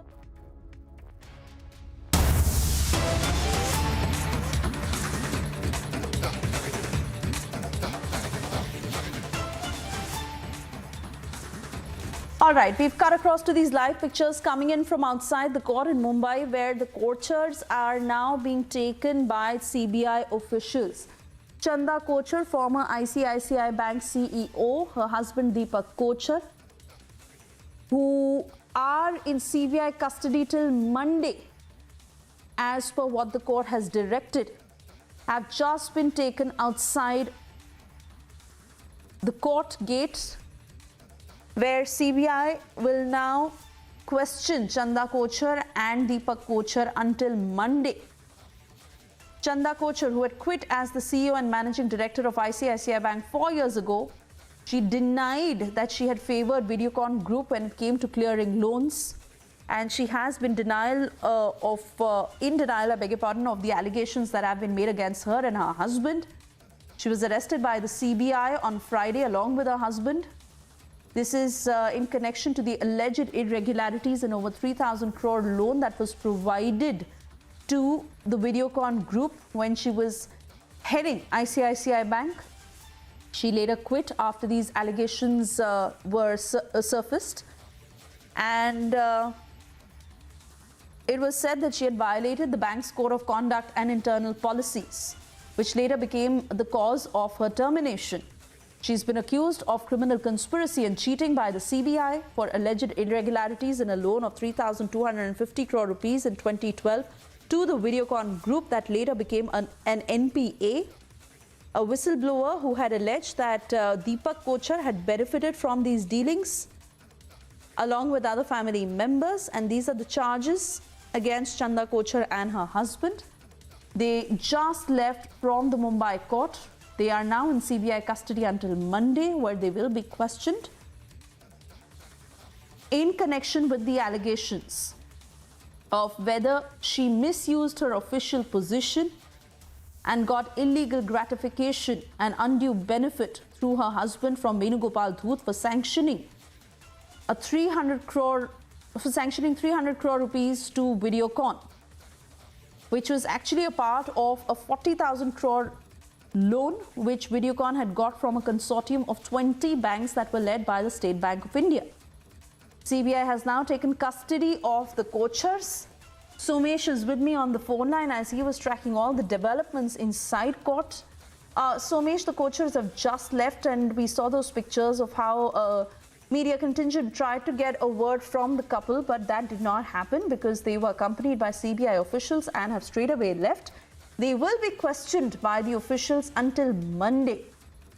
Give us details of what happened in the court, any details on the line of questioning, and what happens to the Kochhars until Monday.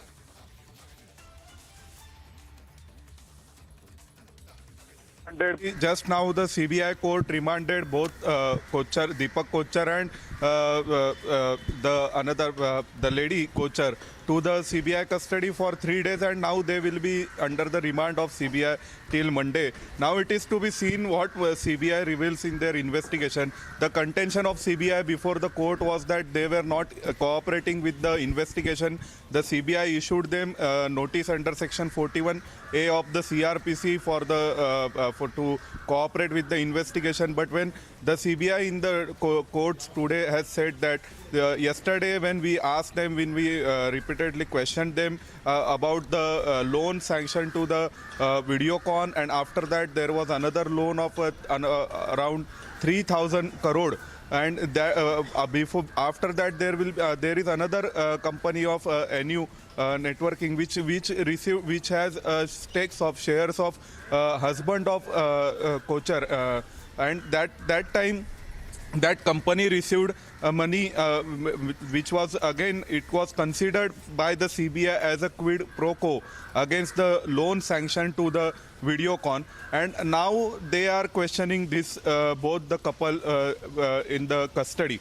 But what is the main issue in this case is that what was the issue raised by the defense counsel of both the Kochhar couple was that why the beneficiary Mr. Dhoot has not been arrested yet, and he has not been touched by the ED earlier also, and now in this case CBI also is not touching the person who should be considered as a beneficiary, as said by or as objected by the lawyers of the Kochhar duo. But now the CBI has said that now we need to investigate first of all the person who was having influence over the committee. The CBI counsel in the court today said that even though the Kochhar was not the sole authority, but she was exercising influence over the committee who was there in the ICICI bank for the approval of loans. And at that time there are irregularities. There have been irregularities in the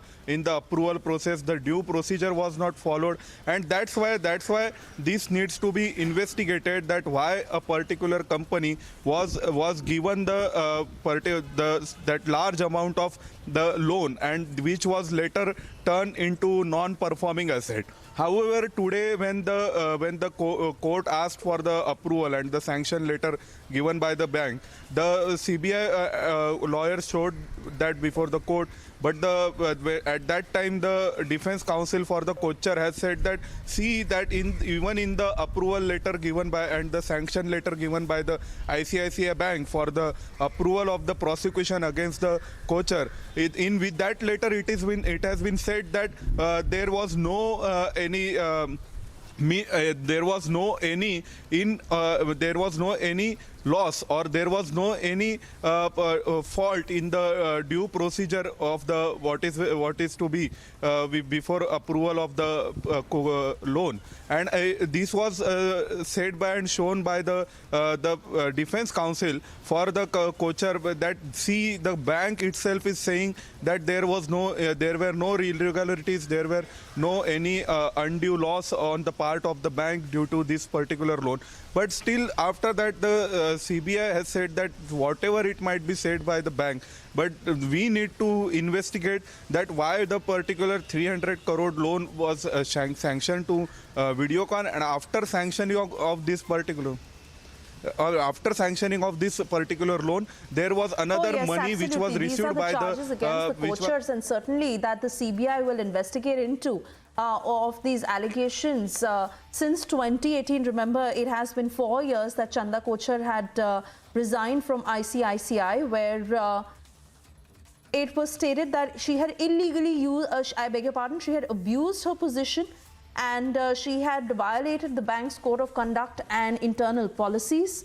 That is why a year later, this was treated as the cause of termination for Chanda Kochhar, who has been accused of criminal conspiracy and cheating by the CBI for alleged irregularities in a loan of 3,250 crore rupees in 2012 to the Videocon group.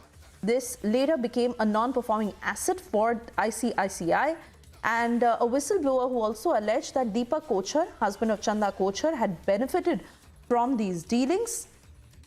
Now the couple will be questioned by CBI officials until Monday.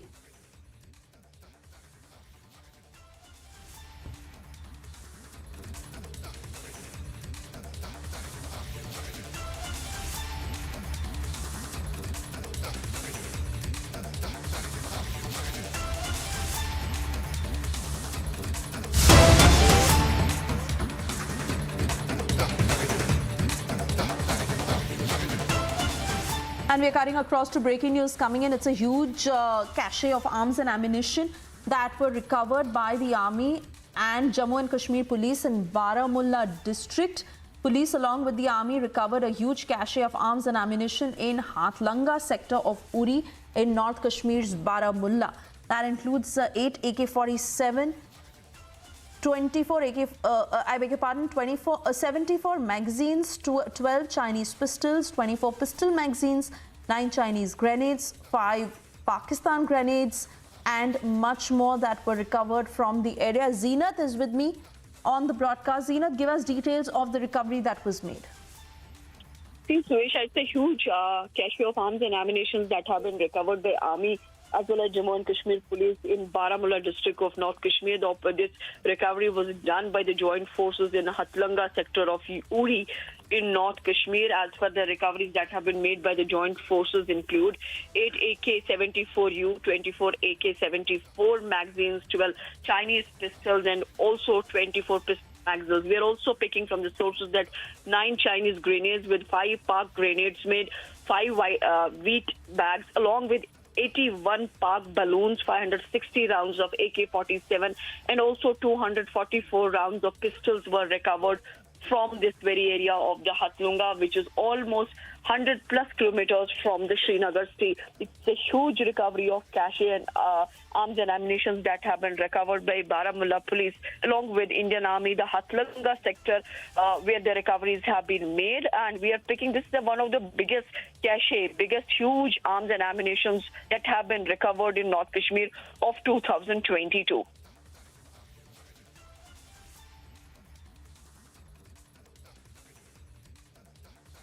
Absolutely, Zeenat, and that is very visible from the pictures. But are there any other leads, Zeenat, on movement of terrorists, of who may have left this, of the area that is being sanitized now, and the forces, of course, keeping a strict vigil on what else could be behind such an action? Uswesha, we have been seeing the Kashmir Police Chief, ADG Kashmir, Vijay Kumar, have been pointing out time again that the Pakistan tries to push infiltrators or machinery, the arms and ammunition to keep the pot boiling. This Hatlanga sector is quite close to the line of control. Uri, which has been quite famous earlier as far as the ceasefire violations are concerned, but now ceasefire pact is intact. But now Pakistan, despite the ceasefire pact is intact, we are seeing the men as well as the machinery that they are trying to push, and this is evident from the fact the kind of recoveries that had been done by the joint forces in Hatlanga sector of Uri in North Kashmir. It also tells you that what kind of plans are there of Pakistan for the Kashmir Valley as far as the arms and ammunitions are concerned, because definitely the kind of portal that these terrorists use to transport the weapon from the line of control to the hinterland. So this is one of the things that have been recovered by the joint forces as far as the Uri line of control is concerned. That a huge cache of arms and ammunition, the biggest cache that has been recovered in North Kashmir in 2020. Though this tells you that how the past is trying to push as far as arms and ammunitions are concerned, and definitely these would have gone to the terrorists in the hinterland or those who are near the line of control, because this year also we have picked up and we have seen the kind of anti-terror operations that were carried by Jammu and Kashmir police along with the Indian Army, and the terrorists, they were neutralized, and most of the terrorists were from the Pakistan, because the kind of recovery, the ID card and also the medicines and the pistols and other things were recovered then. So this tells you that how the Pakistan is trying to push arms and ammunition along with men in order to create the disturbance in Jammu and Kashmir. We have seen the best operations in the Kashmir Valley, 172 terrorists neutralized this year in the Kashmir Valley alone, and if we take the figure of the 3 years, so 550 terrorists neutralized by JNK police along with the Indian Army in Kashmir Valley only, and they are the figures since 2020. So we are seeing that the force is working round the clock, and see whether as far as the elimination of the terrorists is concerned, or we talk about the hideouts that have been busted by the security forces in 2022. So talking about the pictures that we are beaming, this tells you the recoveries that had been made in the Hatlanga sector of Uri, where huge cache of arms and ammunition have been recovered by the joint forces in Hatlanga, Uri of Baramulla, North Kashmir. True that, Zina. Thank you for getting us those details.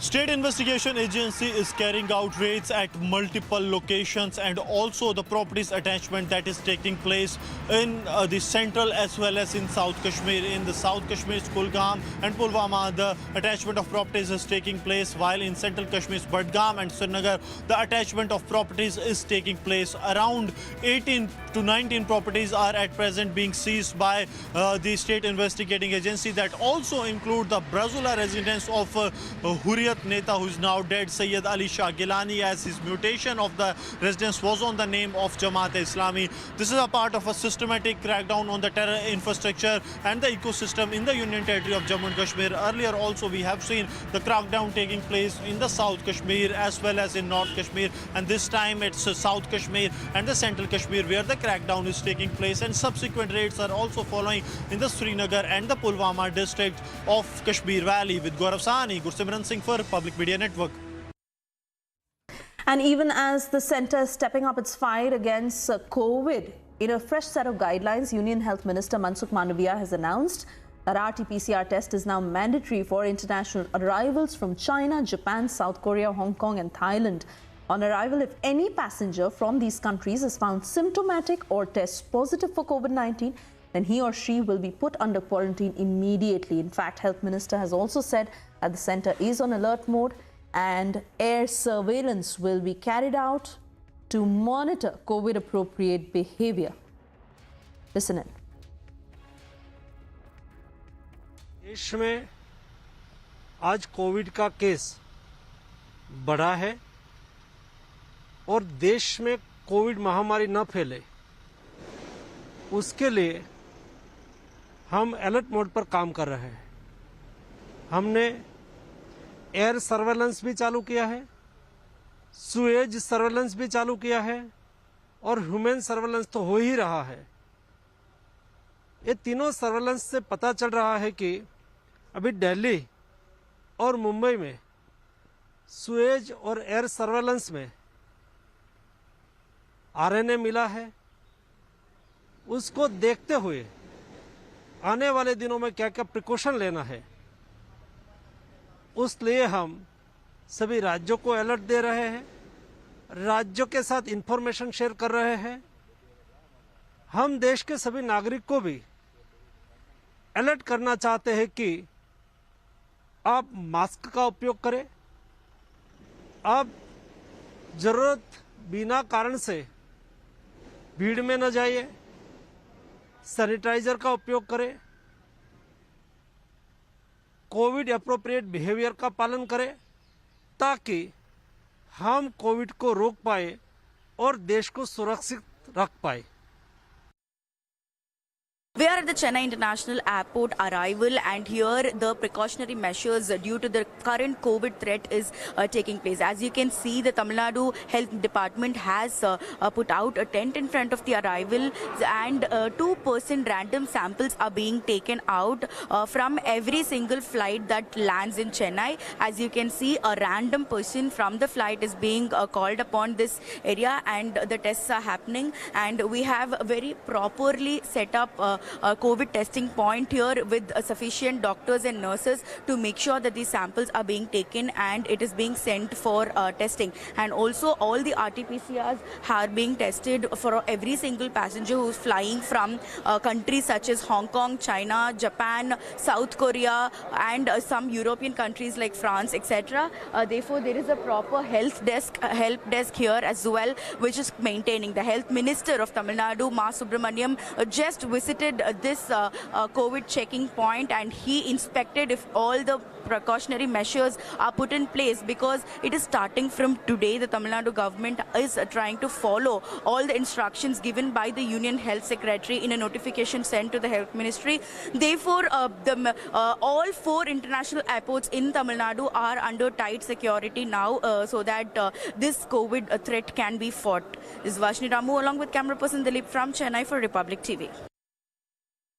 Meanwhile, AIIMS Dr. Sanjay Rai, who headed the department which led vaccine trials on COVID, has said that there is absolutely no need to panic and India's situation is very different from that of China. Listen in.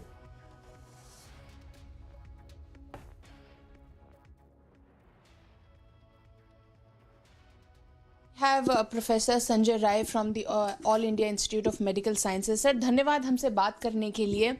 इस समय दोबारा से Covid के cases जिस तरीके से China, Japan, USA में बढ़ रहे हैं, स्पेसिफिकली चाइना में क्योंकि वो हमारे पड़ोसी देश हैं, कितना वरी होने का सिचुएशन है हमारे लिए, है भी कि नहीं? जो हमारे यहाँ कंट्रोल है उसका मेन रीज़न जो है नेचुरल इन्फेक्शन है। ये हाईली वैक्सीनेटेड कंट्रीज हैं, चाहे आप साउथ कोरिया की बात कर लें, जापान इवन 4 डोज तक दिया जा चुका है। सो चाइना 346 करोड़ से ज़्यादा डोजेज दिए जा चुके हैं। बट वैक्सीन से इसलिए शायद डेथ कम हो रही है, जितनी होनी नहीं, अगर वैक्सीन दी गई होती तो डेथ और ज़्यादा होती वहाँ पे। लेकिन फिर भी उसको रोक पाना असंभव सा होता है। हाँ, आरएनए वायरस होने के कारण यहाँ पे भी हो सकता है, केसेस हो सकते हैं कहीं भी, क्योंकि री इन्फेक्शन भी हो सकता है, ब्रेक थ्रू इन्फेक्शन भी हो सकता है, बट उससे सीवियरिटी बढ़ेगी और डेथ बढ़ेगा, बहुत ही अनलाइकली है। तो हमें पैनिक होने की ज़रूरत नहीं है। हाँ, इसको मॉनिटर करते रहने की ज़रूरत है। सरकार अपने आप कर रही है, सरकार ने प्रोएक्टिव रोल लिया है, उसने सारे एडवाइजरी जारी कर दिए, सारे स्टेट को भेज दिया एडवाइजरी। मॉनिटर करना ज़्यादा ज़रूरी है इस वायरस के कैरेक्टरिस्टिक को, कि क्या कोई बिहेवियर चेंज तो नहीं हो गया, क्या नेचुरल इन्फेक्शन जिनको हो गया था उनको बाईपास करके, इम्यूनिटी को बाईपास करके वहाँ सीवियरिटी तो नहीं कर रहा है, तो वह मॉनिटर करते रहना चाहिए। लेकिन डरने की अभी ज़रूरत नहीं है। हमें नहीं लगता कि नियर भविष्य में कोई बहुत ही बड़ी प्रॉब्लम आने वाली है। हाँ, हो सकता है कि अगर कम्प्लीटली वायरस चेंज हो जाए, बिल्कुल ही न्यू वायरस आ जाए, तब प्रॉब्लम हो सकती है। 100% गारंटी नहीं दी सकती, लेकिन जिस तरीके का एविडेंस हमने जनरेट किया है पिछले 3 साल में, अगर मैं उसको यूज़ करूं तो यह जो है कहा जा सकता है कि अभी इतनी बड़ी समस्या अपनी कंट्री के लिए नहीं आने वाली है। तो सर मेरा आखिरी सवाल कि जिस तरीके से हमने पहले 3 वेव्स में कॉम्बैट किया इस चीज़ को, कितने रेडी हैं हम? क्योंकि मिनिस्ट्री भी काफ़ी एडवाइजरीज निकाल रही है, कह रही है ऑक्सीजन चेक करिए, अपना हेल्थ इंफ्रास्ट्रक्चर चेक करिए, मॉक ड्रिल की बात हो रही है, तो कितने रेडी हैं हम अगर एक दूसरी वेव आती है? देखिए, हमेशा हमें अपनी तैयारी करनी चाहिए। किसी भी सार्स कोरोना वायरस तो नहीं, कल हो सकता है कोई दूसरा भी वेरिएंट आ जाए, कोई दूसरा वायरस आ जाए, अदर देन कोरोना वायरस कोई दूसरा वायरस आ जाए। हमेशा हमें तैयार रहना चाहिए, even primary health centre level पे तैयार रहना चाहिए, वह एक अच्छी बात है। लेकिन इस सार्स कोरोना वायरस 2 को लेके कोई प्रॉब्लम होने वाली, जैसा मैंने कहा, अनलाइकली है, बट बहुत ही अंतर है सेकेंड वेव और इस समय में, बहुत ही अंतर है। हर डिस्ट्रिक्ट लेवल पे जो है सरकार की तैयारी है, ऑक्सीजन की कमी नहीं होने दी जाएगी। जिस तरीके से तैयारी है, ऐसी तैयारी पहले कभी नहीं थी, तो उस लिहाज से अगर हम देखें तो हम बेटर इक्विप्ड हैं। So this was Dr. Professor Sanjay Rai, and he says that it's highly unlikely that India would be affected the way China is being affected by this new variant. This is Madhurima Mishra with Vijay Narudeshwar for Republic TV. What's with all these attacks happening in Pakistan every single day? Multiple attacks. What's happening in China? China is getting a hammering and a battering of a lifetime. What did China do wrong? After all, so many Indians were saying that, China is such a perfect society. They are vaccinating 14 million people in a day. Let that sink in. But I think India did a far, far better job. We suffered. Of course, many Indians died. But today, India is a stronger nation in terms of immunity.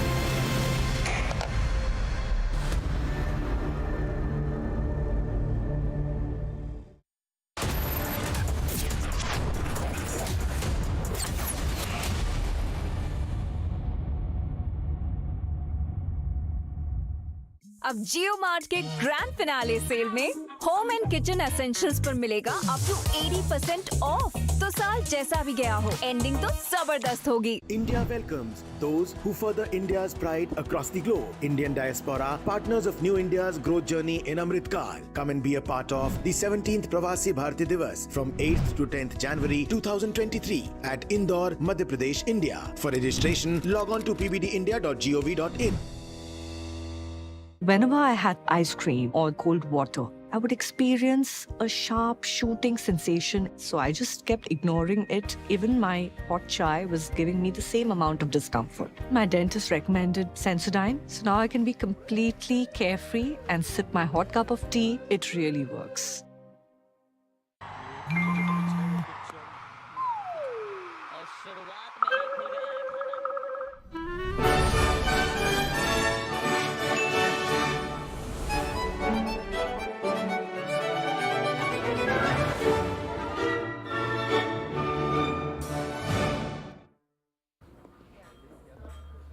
Hey, boss. Rahul? How come you're here? Boss, Shahrukh ने बताया. Wait up. Booking a car service. Booking a service from here. क्यों? तुझे शाहरुख ने नहीं बताया? इसने पूछा ही नहीं. There's so much more जो शाहरुख ने नहीं बताया. It's all on the industry first My Hyundai app. Open a world of possibility with My Hyundai app. One app, many worlds.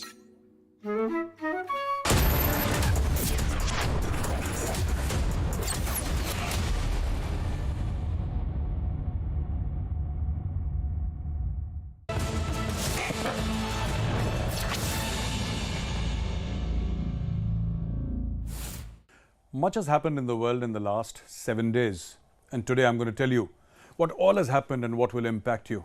About President Zelensky's visit to the United States of America. What's with all these attacks happening in Pakistan every single day, multiple attacks? What's happening in China? Ladies and gentlemen, welcome to Checkmate.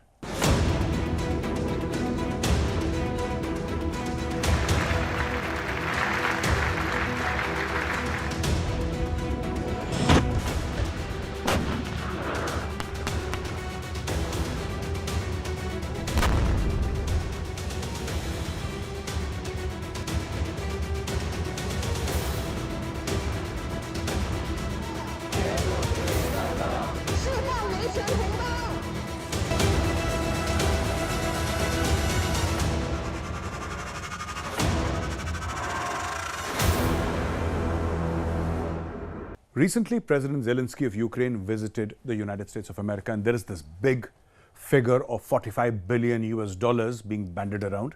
And this is the aid that America is supposed to give Ukraine. Now, obviously, the Republicans don't like it.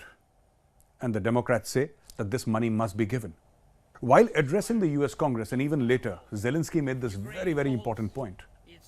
From his point of view, he says that this is not expenditure, this is an investment. Now, the way Zelensky is positioning Ukraine is not simply like a small country that has been invaded by a larger neighbor, that is Russia. What Zelensky is trying to tell the world that, hey, Ukraine is different. We're fighting for democracy, we're fighting for Western values, we're fighting against communism. We're fighting against nuclear war, we're fighting against everything that the decent world, the Western world, stands against. We are your frontline state against the dark forces. Standing ovation for Zelensky, obviously, in the US Congress. A lot of congressmen saying that he's the best thing to have happened. Let's give him money. And there is talk about Patriot missiles. Each missile costing $3 million US. Patriot missiles to be given to Ukraine. Now, this is about as fancy as you can get as far as US air defense equipment is concerned. And Zelensky will get them. Now, there is a thought process in the Republican Party. And the Republican Party says, maybe it's not such a good idea. We're facing bad times. There is a recession happening. There are many Americans who are finding it difficult to put food on the table. And here we are giving tens of billions of dollars to a country far, far away. It's none of our business. The Democrats say, yes, obviously it's our business because Putin is at the doorstep of NATO. They say that Putin is not going to stop with Ukraine. He's going to go much further if he succeeds. And somebody has to stop him. And that somebody is Zelensky. Great visit. Fantastic optics, and something that the American people have wanted for a very long time. Somebody else fighting their war. No American deaths, no American soldiers coming back in body bags, no trillion-dollar expenditures. And yet, Russia is being pulled into that quagmire that is Ukraine. Very important for the Western world, very important for Europe. Europe is watching with bated breath. I don't know what Europe is going to give Zelensky apart from the odd anti-tank missile. But I think Europe will have to loosen its purse strings also because it impacts Europe first. After Ukraine, there is nothing but all of Europe. And if Europe does not step in with big money, Ukraine may fall because Ukraine will require a constant infusion of funds and weapons if it has to hold off Russia. It's not going to happen free of cost. We also look at what is happening in Pakistan, ladies and gentlemen, something very sinister. I've told you before many times, Imran Khan and the rest of Pakistan, their national security establishment, their army, they were celebrating when on 15th of August last year, the Taliban stormed into power. And a narrative was built that the Taliban have defeated the Americans, which is not true. There's something called the Doha Agreement, which the Americans and the Taliban signed. And after signing, the Americans quietly left Afghanistan because the Americans said that we have better things to do. They had the Indo-Pacific in mind. The Americans today have China in mind. Russia just jumped out of the jukebox all of a sudden. Russia was the spoiler. Otherwise, people thought that the Cold War was behind them, Russia was behind them, Russia would not do anything. Let's focus on China. So now the Western world, especially the United States of America, is focusing on Russia and China. Nobody has the time of the day for Afghanistan, unless, of course, a big terror incident or a big terror act happens from the soil of Afghanistan because, as we know, there is enough and more Al-Qaeda, enough and more Islamic State. The Taliban, though, has made it very clear that they are not interested in any country outside of Afghanistan. They will not carry out cross-border attacks except into Pakistan. Why into Pakistan? Why are the Taliban attacking the Pakistanis? Now, there are two aspects to it. Friends, for a very long time, Pakistan sold this narrative to the rest of the world that there's the good Taliban and the bad Taliban. I'm sure you heard about that. Anybody who follows geopolitics and current affairs would know that Pakistan had been selling it successfully to the rest of the world that there is one good Taliban and the bad Taliban. Or there are good terrorists and bad terrorists. And who are the good terrorists? The good terrorists are those terrorists that attack India.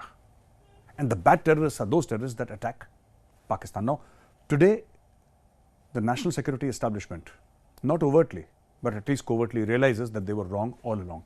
The 40-year-old Afghan policy is biting the dust. Why? Huge celebrations across Pakistan that our Afghan brothers, our Muslim brothers, are back in power. in Kabul. This is the end of India and Afghanistan. This is the end of the Indian influence in Afghanistan. Shut down its embassy, shut down all its consulates. Tell India to get out of Afghanistan and everything will be okay. But the problem is everything is not okay. And since then, nearly 400 soldiers, policemen and other paramilitary personnel, civilians in Pakistan have lost their lives. And there is no good Taliban and bad Taliban. There is only one Taliban. Now, there are obviously two parties to it, the Afghan Taliban and the Tehreek-e-Taliban Pakistan. The Afghan Taliban is pressurizing the Pakistani army along the Durand Line. They say, we do not recognize the Durand Line. They say that, this was decided by the British. We were not taken into consultation. Nobody consulted with us. And obviously, we don't recognize the Durand Line. Very recently, the Afghan Taliban, they gave out a map. They presented a map to the world. And very interestingly, that map of Afghanistan had significant portions of Pakistan, which means that the Afghan Taliban, like their predecessors before them, whether it was Ashraf Ghani or Karzai or the communist rulers, Najibullah, or the king of Afghanistan before that, nobody recognizes the state of Pakistan in its present geographical contours. That is the biggest problem for the Pakistanis. So they released this map to the world. And that map within Afghanistan placed even areas as far as Attak. Attak is an area that the Pashtuns, that the Afghans claim. Now, ladies and gentlemen, this has deeply, deeply pained Pakistan, because Pakistan had invested a lot of time, a lot of effort, a lot of money, a lot of manpower, a lot of training hours. It was Pakistan that raised the Taliban. And today Pakistan feels that an ungrateful Afghanistan is biting the hand that fed them. The truth is somewhat different. And in this very program, we've mentioned it in the past. The truth is that the Afghan street hates Pakistanis and Pakistan. So you have these attacks in Bannu, in Lucky Marwat, all along the Durand Line, where people are smashing the fence which the Pakistanis have put up all along the Durand Line. They're smashing that fence. And what they're doing is they're attacking symbols of the Pakistani state. They entered into the Bannu camp where the counterterrorism department was there. The police's counterterrorism department, they took people hostage. They attacked the police station. They stole weapons from there. They've set up parallel courts, Sharia courts, in the tribal areas of Pakistan. There are places where the Pakistani army dare not go. They're asking for protection money from Pakistani ministers in Khyber Pakhtunkhwa. Imran Khan's government, incidentally. Imran Khan's ministers, many of them pay protection money to a terrorist outfit called the Tehreek-e-Taliban Pakistan. This is where where did Pakistan go wrong? Where exactly did Pakistan go wrong? Ladies and gentlemen, I think Pakistan went wrong long back when it decided that taking money from America and interfering in Afghanistan was perhaps the best policy. They made a lot of money off Afghanistan. They made tens of billions of dollars by creating bloodshed inside Pakistan. And what did Pakistan get in return? The elite of Pakistan got billions of dollars, and the poor of Pakistan got heroin, they got Kalashnikov, and they got bloodshed. All these explosions that take place inside mosques, inside schools, the random killings in Pakistan is all because of Pakistan's failed Afghan policy. The idea that you can treat Afghanistan as Pakistan's fifth province, this mad dream of strategic depth, the chickens have come home to roost. We did not create this virus. The Chinese did. Whether it came out of a bioweapons lab or whether it came out of an animal market in Wuhan, immaterial. The COVID virus is the Chinese virus. It came out of China and it killed millions of people worldwide.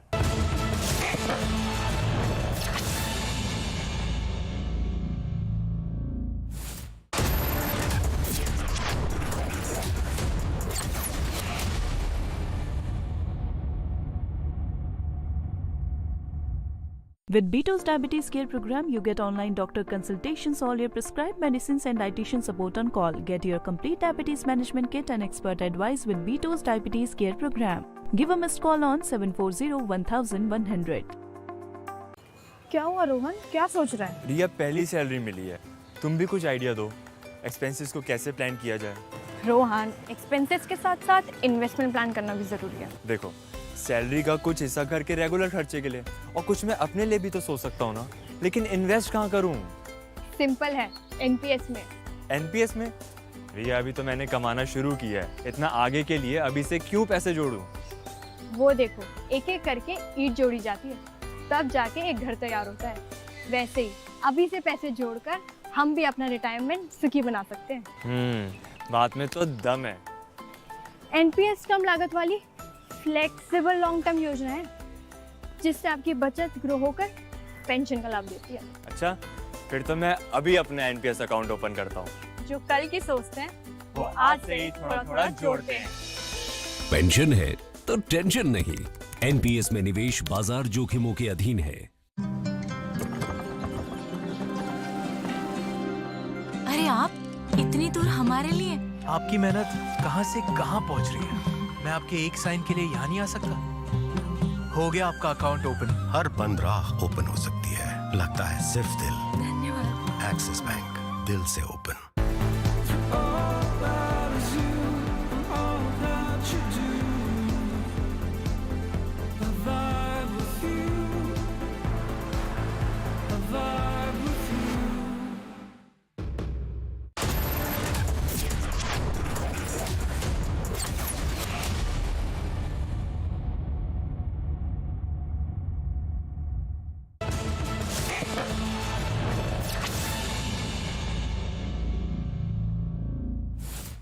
Ladies and gentlemen, I'll take you to China. China is getting a hammering and a battering of a lifetime, which is unfortunate. There was a time when China was celebrating that it was the only country that had handled COVID so well. They had got COVID under control, and there were Chinese making fun of Indian dead bodies and American dead bodies, and this whole narrative from China that we are so efficient that we have beaten the world. There were people inside India, whose name I don't want to take, who said that, look at China. China is vaccinating 14 million people in a day. Let that sink in. This let that sink in has been going around social media for the last 48 hours. Let that sink in. China is doing such a fantastic job. And these let that sink in tweets are old during the first and second waves of COVID. They're not today's tweets. But the problem is that China did not build up immunity amongst its citizens. What is battering China today is another strain of COVID. They said that crematoriums are so full that they are working 24/7, and yet people have to wait for 7 to 10 days for dead bodies of the near and dear ones to get cremated. What did China do wrong? After all, so many Indians were saying that, China is such a perfect society. They're vaccinating 14 million people in a day. Let that sink in. Well, we let that sink in, and obviously China didn't do a very good job. This is not to poke fun at China, because wherever a death happens, in India or in China, it's always very unfortunate. But I think India did a far, far better job. We suffered. Of course, many Indians died. But today, India is a stronger nation in terms of immunity. We had our own local vaccines, which we exported to the world. And this is what China does not like about India. This is also part of the greater geopolitical game, because this is what the world is saying, China created the virus, India created the vaccine. And this is something that is resonating across the world, and China cannot get rid of it. Watch this short video, which you've already seen, I think, in various social media platforms. But I think it's time for you to see it again.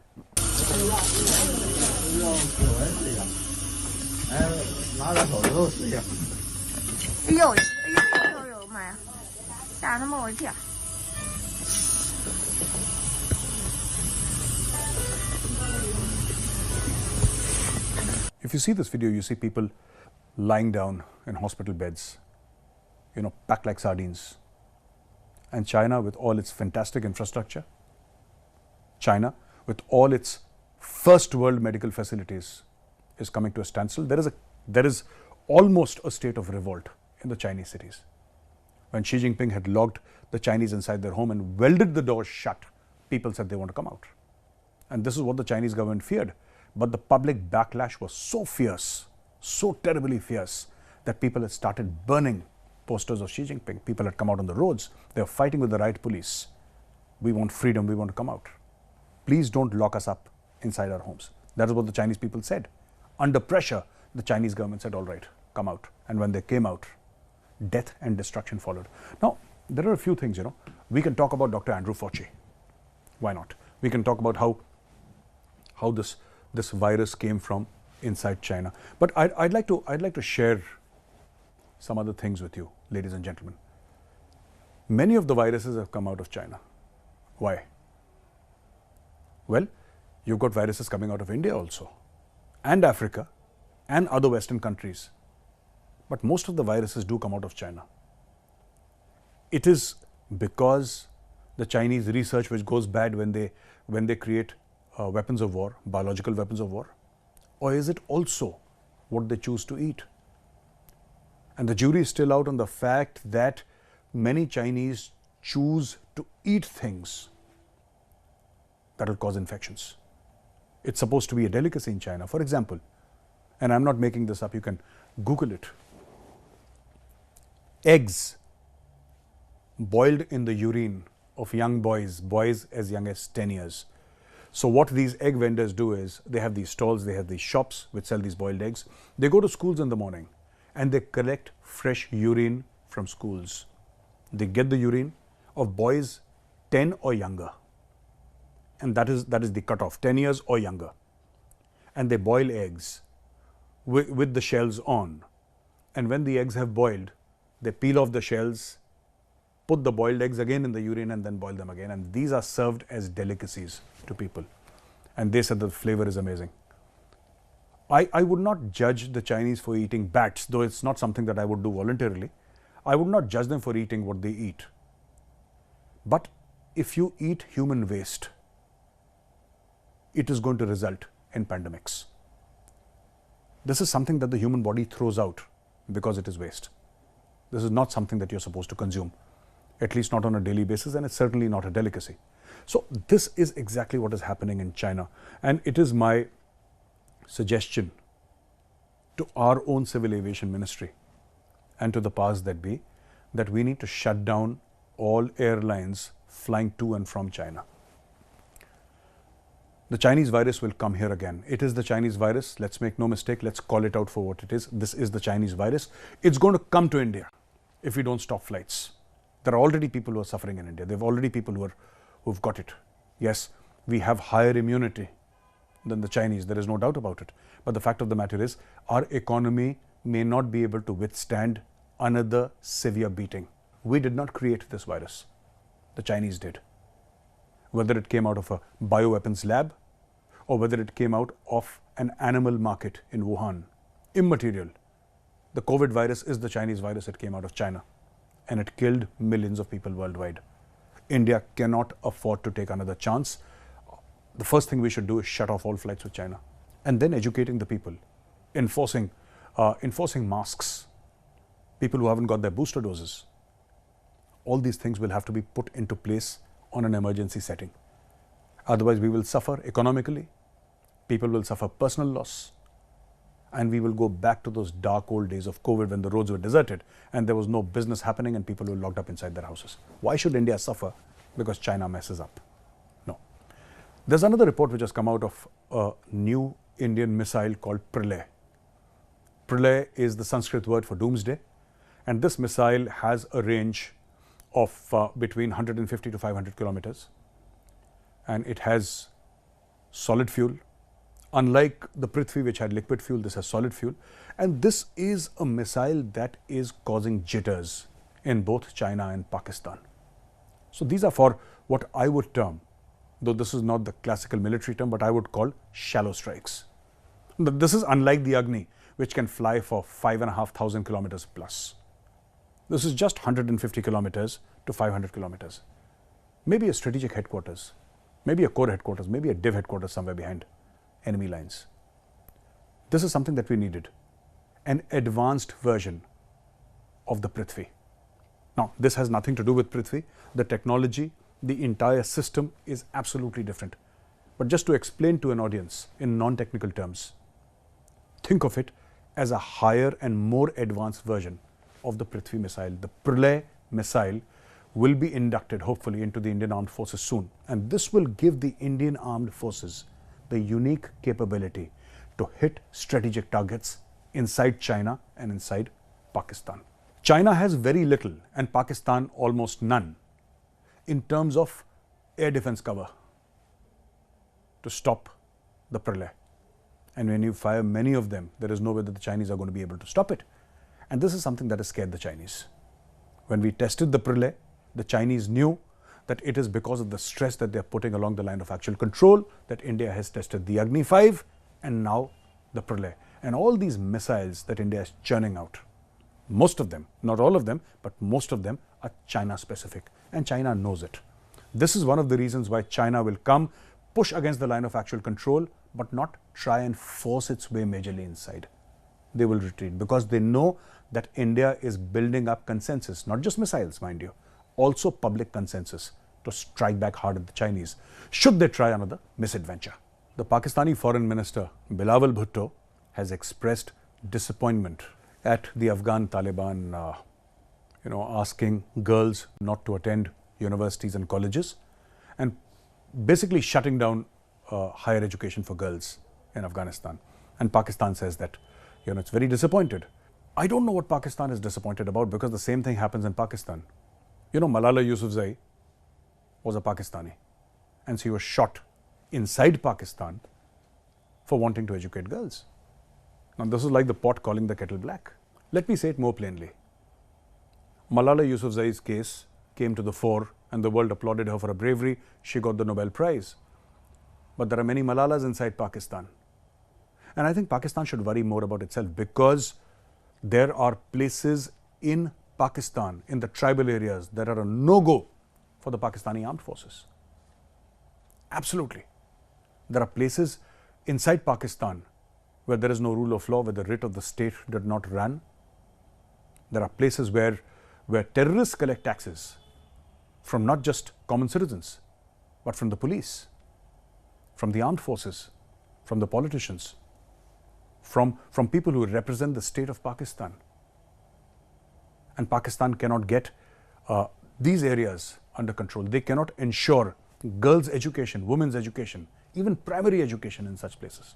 So for the Foreign Minister of Pakistan to come and say that he's very disappointed, I would like to ask Pakistanis, if you are disappointed in Afghanistan, how do you feel about what is happening with women's education inside your own country? The last time I checked, Khyber Pakhtunkhwa was very much part of Pakistan, and these problems are happening inside Pakistan. These problems are happening inside where people who go for polio vaccination are shot dead. People who try to educate their daughters and their sisters are threatened. Girls' schools are blown up. There is a difference between Pakistan and Afghanistan. When the Taliban came to power, everybody knew what they were buying. The Taliban are medieval in their mindsets. The Taliban say that they believe in Sharia. They say that Sharia says, that is what the Taliban say, that's not what I'm saying. The Taliban says that Sharia bans education for women over a certain age, that the woman should dress appropriately. They should all be wearing the burqa. That is what the Taliban thinks or says that the Sharia means. However, Pakistan claims to be a modern state. It claims to be a democratic state. If Pakistan is doing exactly in its tribal areas what the Taliban are doing in Afghanistan, then what moral authority does Bilawal Bhutto, the Foreign Minister of Pakistan, have in saying that Pakistan is disappointed with what the Afghan Taliban are doing vis-a-vis women's education? Ladies and gentlemen, this is all that I have for you this week. Thank you for watching this video. I'll be back next week with another update. Till then, have a great weekend.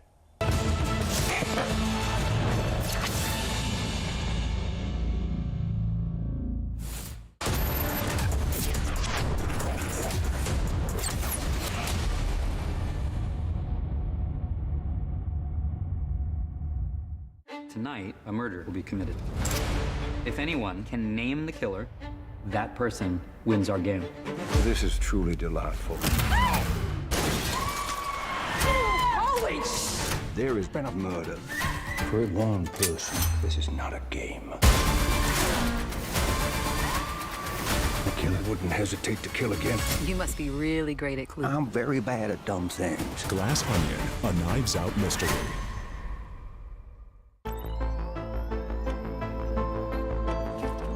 Everyone looks at the world today. At Hyundai, we go beyond with experiences that take us forward. Inspired by our today, we design your tomorrow. Some said electric is the future.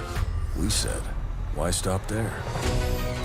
At Hyundai, we are going beyond mobility, and you are welcome to join us. Yeah, Ajay, look at your dad. Will we be the same at his age? Absolutely yes, if we plan our future like him. How?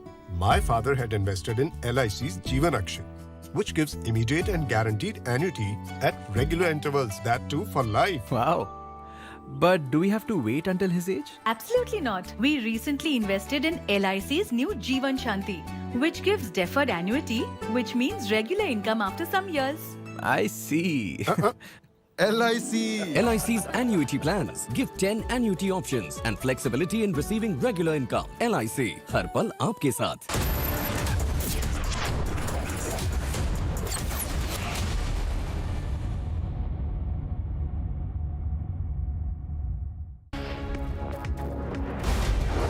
In the battle between content and landing, the nation decides. Republic is the winner.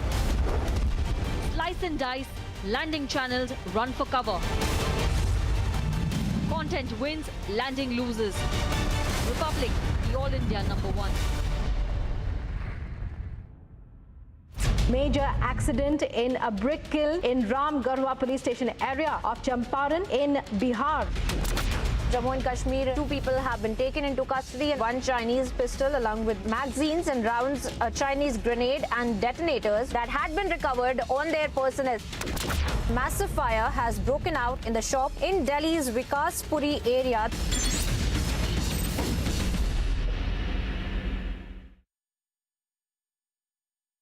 They spent crores on forced landing. But money can't buy you viewers' trust. Content wins, landing loses. Republic, the All India #1.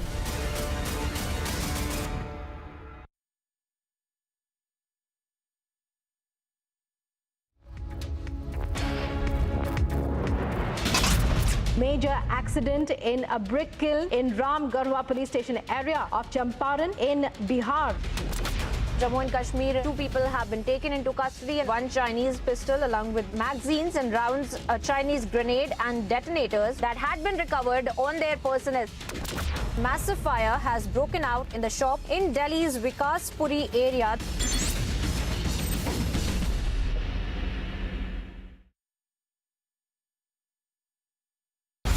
They spent crores on forced landing. But money can't buy you viewers' trust. Content wins, landing loses. Republic, the All India #1.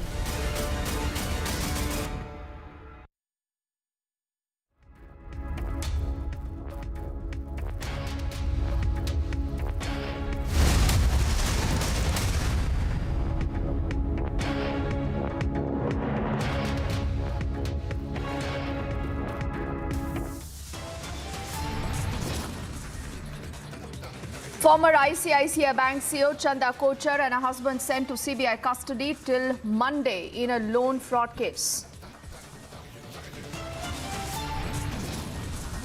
It's a big development in the Shahi Eidgah versus a Krishna Janmabhoomi case. Court orders a survey.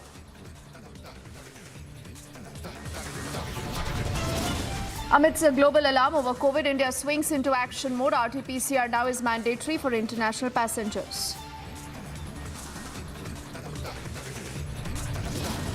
देश की सुरक्षा नहीं, आपको तो देश हित नहीं, परिवार हित पहले है। और ये कांग्रेस ने समय समय पर दिखाया। कोविड की शुरुआत पर भी No masks, no COVID protocols. Rahul Gandhi marches on. The BJP fires a Parivar over protocol jive. सबने सफ़र किया पर कश्मीरी पंडितों ने बहुत सफ़र किया है और हाल ही में उनकी काफ़ी हलाकतें भी हुई हैं, तो इसको बड़ा गौर से देखने की ज़रूरत है और कुछ अरसे के लिए जो उनकी डिमांड है उसको मान लेना चाहिए। Mehbooba Mufti stokes another controversy. She says won't call for crackdown on terror but wants relocation for pundits.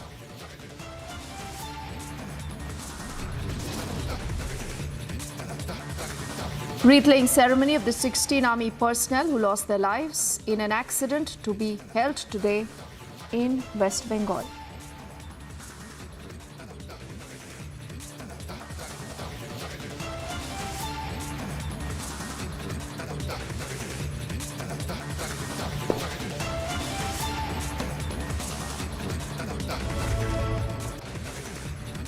A very good evening. Thank you for staying with us on Republic. I'm Deepthi Sachdeva. We begin this edition of the news with what's been happening in China. That's what the spotlight is all about. Because do remember right now, the world is really concerned. The world is concerned with the kind of reports that are coming in out of China. The numbers, many say, are being underestimated. China is not being truthful to tell us what really is the ground situation. Now, for days now, Republic has been showing you the total COVID chaos that China is witnessing. We've been questioning as to what is China really hiding. It's a leaked Chinese government document now that has surfaced where almost 250 million people in China may already have been affected by COVID-19 in just the last 20 days. This is after the zero COVID policy was diluted in the first week of the month, according to Radio Free Asia, that is citing this leaked government document circulating on the social media. And in the 20-minute meeting of China's National Health Commission, as per this leaked data, about 248 million people were infected from the 1st of December to the 20th. This essentially means close to about 18% of China's population. And going by this same report, the data on COVID cases released by the government officials on December the 20th is different from the reality, as nearly estimates say about 37 million could have been infected. Also, it's a senior Chinese journalist who told Radio Free Asia that this document is genuine. It's been leaked by someone who attended the meeting and who's acting in public interest.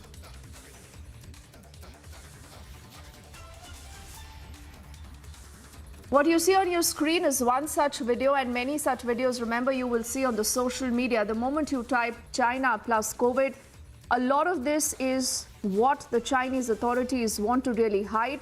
But this really tells you the kind of situation, whether it's hospital beds or even funeral homes now that are running out of capacity.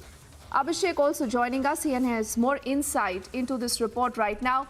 You know, Abhishek, this is startling to say the least, and extremely worrying. You know, if the data is to be believed, if this data is to be believed and if this data is genuine, Abhishek, this is a truth that the world needs to know and know sooner rather than later.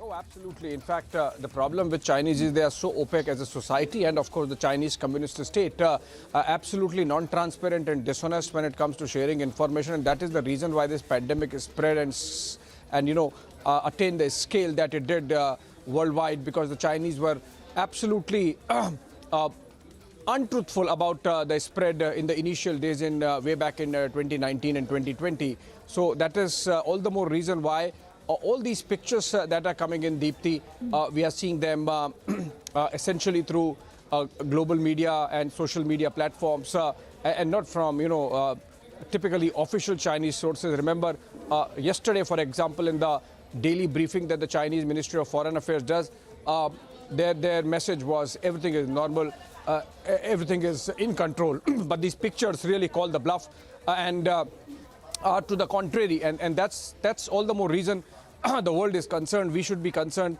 And precaution is better than, you know, regretting later.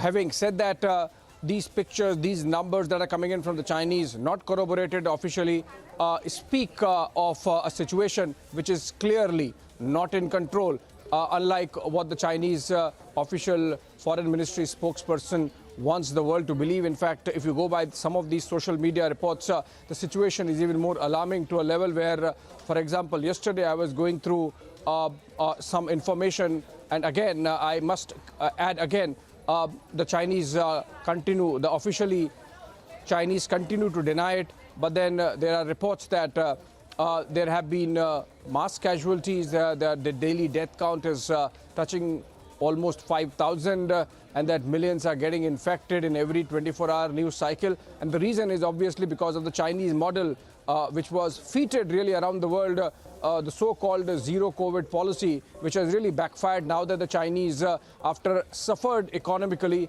want to not clamp down on economy any further, and that's why they have done a U-turn. Also, it's possible that the zero COVID policy was essentially a political policy, Deepti. Remember, in the month of October, we had that very important once in 5 years National Congress of the Chinese Communist Party, in which Xi Jinping was elected for another 5-year term. Unprecedented. It has not happened since Mao, and that gives you an idea of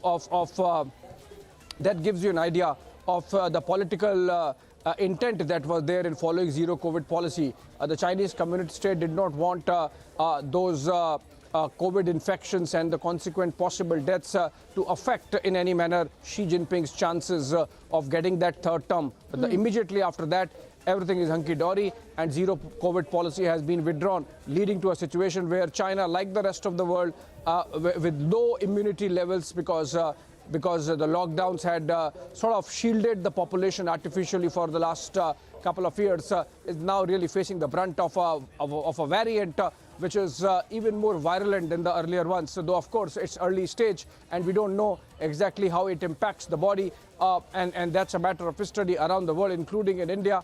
But the Chinese really are paying a price for some wrong policy measures, wrong political policy measures, I must add, and typically, like they have always been, being opaque about numbers, about the spread, about the possibility that the virus might have already escaped and spread around the world, the variant that is, Deepti.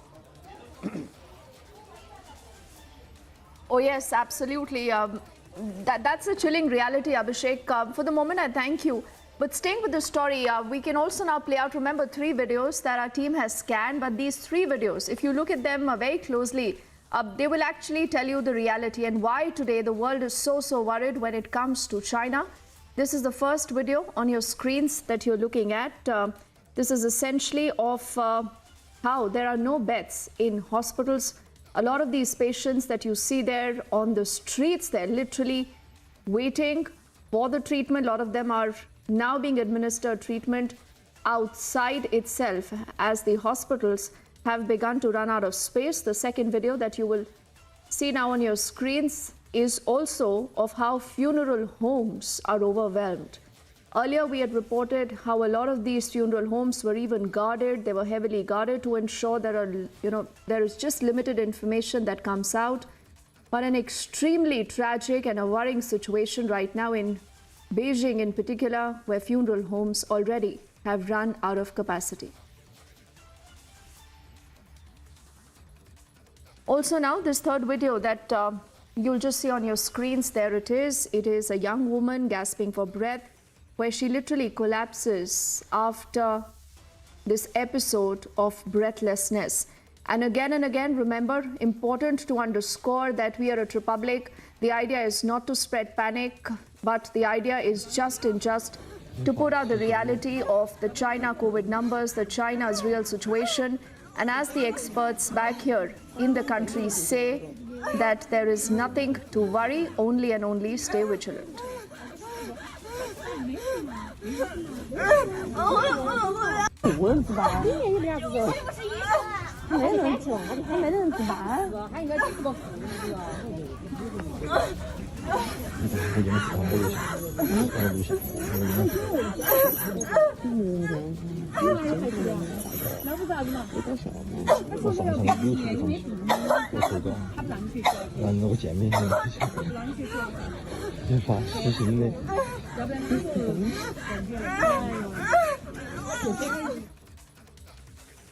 So that's a reality in China. But what's happening in India is, like I said, India is prepared, India is being vigilant.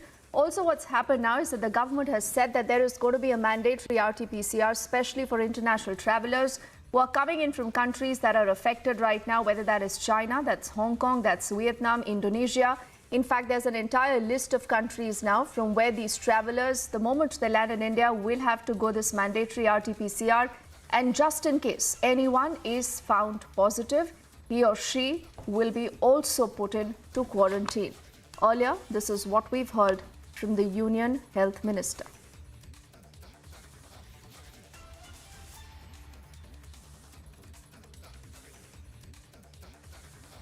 देश में आज Covid का case बढ़ा है और देश में Covid महामारी न फैले उसके लिए हम अलर्ट मोड पर काम कर रहे हैं।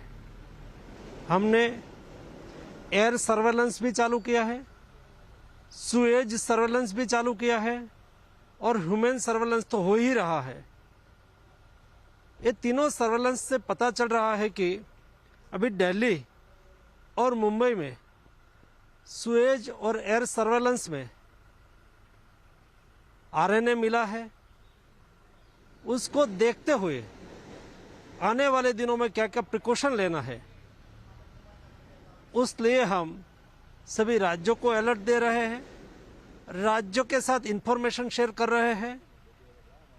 हम देश के सभी नागरिक को भी अलर्ट करना चाहते हैं कि आप मास्क का उपयोग करें, आप जरूरत बिना कारण से भीड़ में न जाइए, सैनिटाइजर का उपयोग करें, कोविड एप्रोप्रिएट बिहेवियर का पालन करें ताकि हम कोविड को रोक पाए और देश को सुरक्षित रख पाए। We are at the Chennai International Airport arrival, and here the precautionary measures due to the current COVID threat is taking place. As you can see, the Tamil Nadu Health Department has put out a tent in front of the arrival, and 2% random samples are being taken out from every single flight that lands in Chennai. As you can see, a random person from the flight is being called upon this area, and the tests are happening. And we have a very properly set up COVID testing point here with sufficient doctors and nurses to make sure that these samples are being taken and it is being sent for testing. And also all the RT-PCRs are being tested for every single passenger who is flying from countries such as Hong Kong, China, Japan, South Korea, and some European countries like France, etc.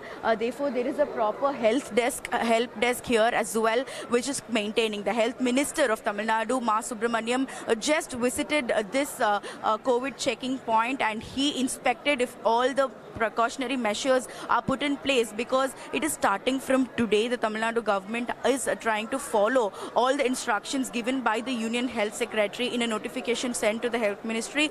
Therefore, all 4 international airports in Tamil Nadu are under tight security now, so that this COVID threat can be fought. This is Vashni Ramu along with camera person Dilip from Chennai for Republic TV.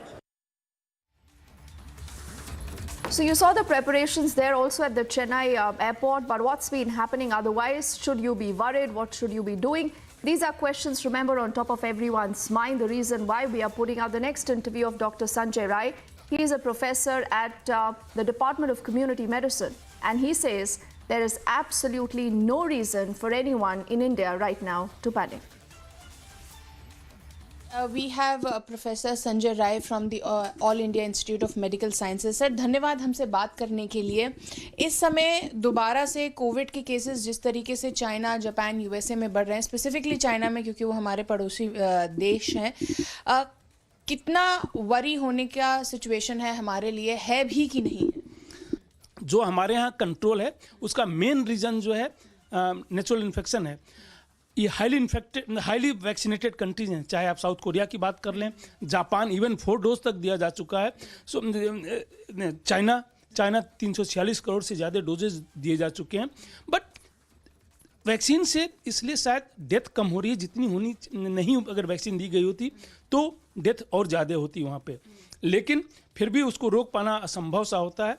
हाँ, RNA virus होने के कारण यहाँ पे भी हो सकता है, केसेस हो सकते हैं कहीं भी, क्योंकि री इन्फेक्शन भी हो सकता है, ब्रेक थ्रू इन्फेक्शन भी हो सकता है, बट उससे सीवियरिटी बढ़ेगी और डेथ बढ़ेगा, बहुत ही अनलाइकली है। तो हमें पैनिक होने की ज़रूरत नहीं है। हाँ, इसको मॉनिटर करते रहने की ज़रूरत है। सरकार अपने आप कर रही है, सरकार ने प्रोएक्टिव रोल लिया है, उसने सारे एडवाइजरी जारी कर दिए, सारे स्टेट को भेज दिया एडवाइजरी। मॉनिटर करना ज़्यादा ज़रूरी है इस वायरस के कैरेक्टरिस्टिक को, कि क्या कोई बिहेवियर चेंज तो नहीं हो गया, क्या नेचुरल इन्फेक्शन जिनको हो गया था उनको बाईपास करके, इम्यूनिटी को बाईपास करके वहाँ सीवियरिटी तो नहीं कर रहा है, तो वह मॉनिटर करते रहना चाहिए। लेकिन डरने की अभी ज़रूरत नहीं है। हमें नहीं लगता कि नियर भविष्य में कोई बहुत ही बड़ी प्रॉब्लम आने वाली है। हाँ, हो सकता है कि अगर कम्प्लीटली वायरस चेंज हो जाए, बिल्कुल ही न्यू वायरस आ जाए, तब प्रॉब्लम हो सकती है। 100% गारंटी नहीं दी सकती, लेकिन जिस तरीके का एविडेंस हमने जनरेट किया है पिछले 3 साल में, अगर मैं उसको यूज़ करूं तो यह जो है कहा जा सकता है कि अभी इतनी बड़ी समस्या अपनी कंट्री के लिए नहीं आने वाली है। तो सर, मेरा आखिरी सवाल कि जिस तरीके से हमने पहले 3 वेव्स में कॉम्बैट किया इस चीज़ को, कितने रेडी हैं हम? क्योंकि मिनिस्ट्री भी काफ़ी एडवाइजरीज निकाल रही है, कह रही है ऑक्सीजन चेक करिए, अपना हेल्थ इंफ्रास्ट्रक्चर चेक करिए, मॉक ड्रिल की बात हो रही है, तो कितने रेडी हैं हम अगर एक दूसरी वेव आती है? देखिए, हमेशा हमें अपनी तैयारी करनी चाहिए। किसी भी सार्स कोरोना वायरस तो नहीं, कल हो सकता है कोई दूसरा भी वेरिएंट आ जाए, कोई दूसरा वायरस आ जाए, अदर देन कोरोना वायरस कोई दूसरा वायरस आ जाए। हमेशा हमें तैयार रहना चाहिए, even primary health centre level पे तैयार रहना चाहिए, वह एक अच्छी बात है। लेकिन इस सार्स कोरोना वायरस 2 को लेके कोई प्रॉब्लम होने वाली, जैसा मैंने कहा, अनलाइकली है। बट बहुत ही अंतर है, सेकेंड वेव और इस समय में बहुत ही अंतर है। हर डिस्ट्रिक्ट लेवल पे जो है सरकार की तैयारी है, ऑक्सीजन की कमी नहीं होने दी जाएगी। जिस तरीके से तैयारी है, ऐसी तैयारी पहले कभी नहीं थी। तो उस लिहाज से अगर हम देखें तो हम बेटर इक्विप्ड हैं। So this was Dr. Professor Sanjay Rai, and he says that it's highly unlikely that India would be affected the way China is being affected by this new variant. This is Madhurima Mishra with Vijay Narudeshwar for Republic TV. Former ICICI Bank CEO Chanda Kochhar and her husband, who were arrested in a loan fraud case, now have been granted CBI custody by the court.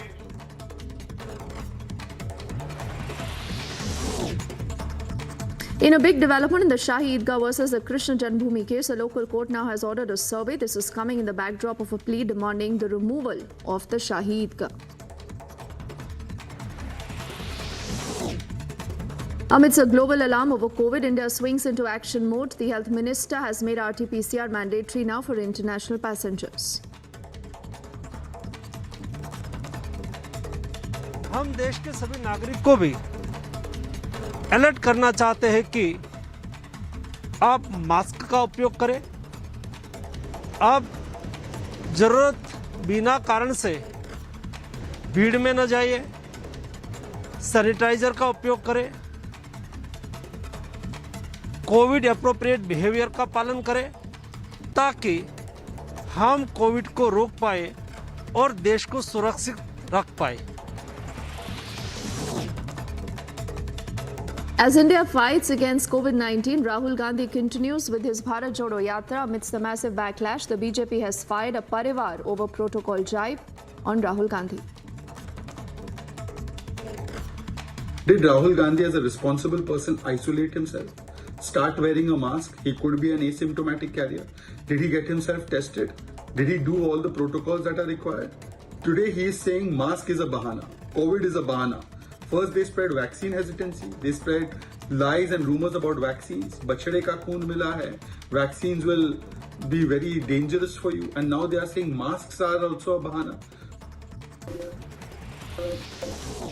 And to Jammu and Kashmir now, where the PDP chief Mehbooba Mufti now has stoked another controversy. She says that there should be relocation of pundits for some time so that they should feel safe, but absolutely no word on the crackdown against terror. Kashmiri पंडितों ने बहुत सफ़र किया है और हाल ही में उनकी काफ़ी हलाकतें भी हुई हैं, तो इसको बड़ा गौर से देखने की ज़रूरत है और कुछ अरसे के लिए जो उनकी डिमांड है उसको मान लेना चाहिए, ताकि जब उनको इत्मीनान हो जाए कि कश्मीर में हालात सही हो गए हैं, वो वापस अपनी ड्यूटी पे जा सकते हैं, तो उनको तब ड्यूटी पे जाने के लिए कहना चाहिए। अभी इस तरह से मजबूर नहीं किया जाए। Wreath-laying ceremony for the 16 Army personnel who lost their lives in an accident was held today. This is coming after 16 Army Jawans lost their lives after their convoy and the vehicles fell into a gorge yesterday in Sikkim.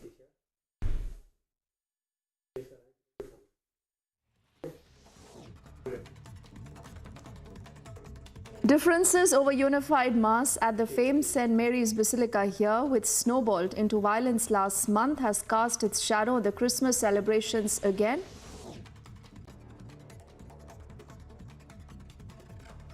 Prime Minister Modi, while addressing the 75th Amrit Mahotsav of Sri Swami Narayan Gurukul Rajkot Mahotsav, hit out at a Gulami mindset. The Prime Minister said that the governments back then did not take steps regarding the colonial mindset. शिक्षा के क्षेत्र में भारत के प्राचीन वैभव और हमारा महान गौरव को पुनर्जीवित करें, लेकिन गुलामी की मानसिकता के दबाव में सरकारें उस दिशा में बढ़ी नहीं और कुछ बातों में तो उल्टे पैर चली। Rahul Gandhi's Bharat Jodo Yatra has entered the national capital, where Rahul Gandhi has also said that people of the RSS and BJP have created what he calls a bazaar of hatred.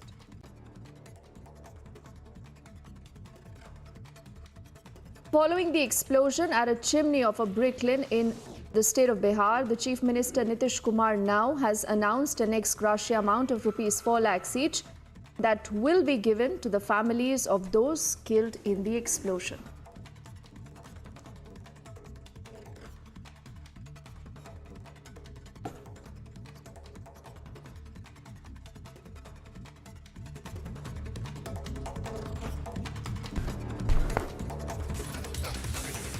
And now let's shift our focus to a story that is very, very tragic, a story that was reported just yesterday. You saw the images of that accident in Sikkim, where you had an army convoy carrying about 3 vehicles and many of our Jawans that meets with an accident when it was trying to negotiate a sharp turn. Earlier in the day, these are images of the wreath-laying ceremony that has taken place. This in West Bengal's Bagdogra for the 16 Army personnel who died in this tragic road accident at Zema in North Sikkim.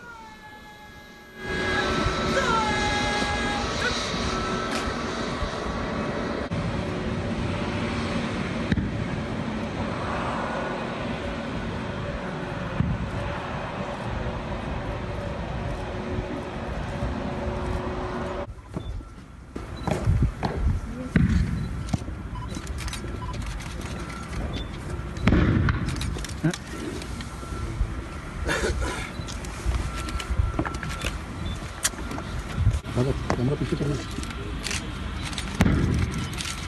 Camera पीछे करिए।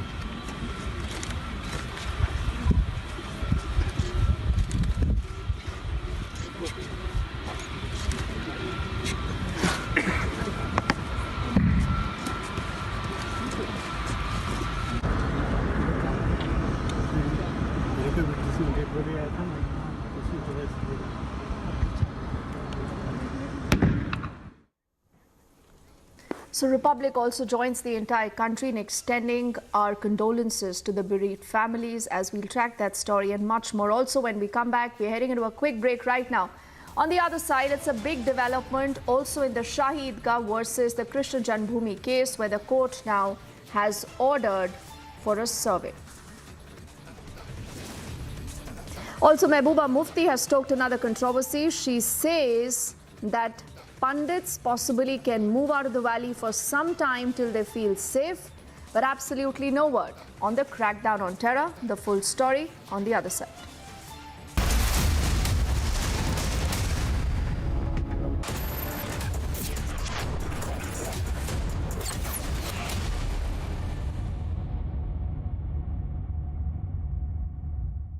आपके kitchen और bathrooms को चाहिए MYK लेटिक्रीट SP100 tile joint का allrounder. MYK लेटिक्रीट SP100 जोड़ हो तो ऐसा।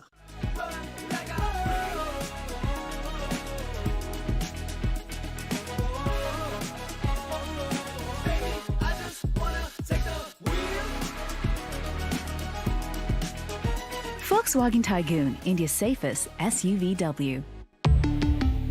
Volkswagen. With Beto's Diabetes Care Program, you get online doctor consultations, all your prescribed medicines and dietitian support on call. Get your complete diabetes management kit and expert advice with Beto's Diabetes Care Program. Give a missed call on 740-1100.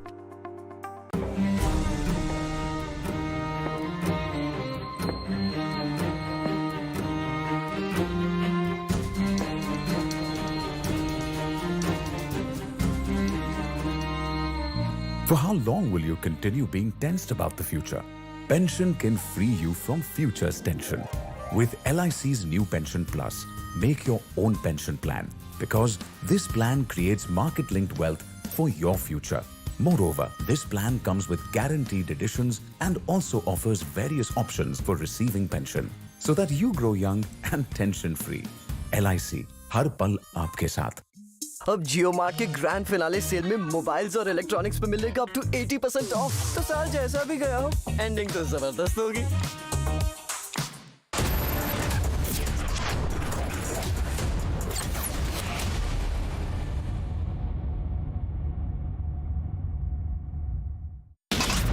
Major accident in a brick kiln in Ram Garhwa police station area of Champaran in Bihar. Jammu and Kashmir, 2 people have been taken into custody and 1 Chinese pistol along with magazines and rounds, a Chinese grenade and detonators that had been recovered on their personnel. Massive fire has broken out in the shop in Delhi's Vikaspuri area.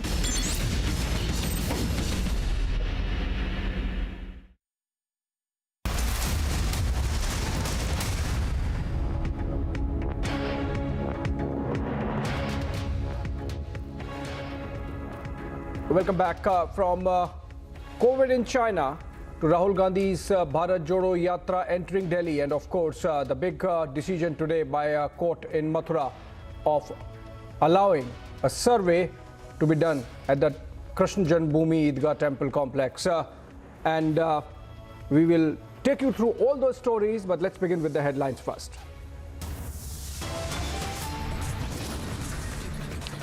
Former ICICI Bank CEO Chanda Kochhar and husband sent to CBI custody till Monday in loan fraud case.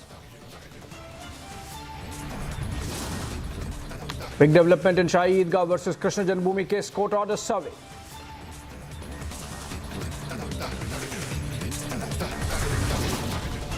Amid global alarm over COVID, India swings into action mode. RT-PCR mandatory for international passengers.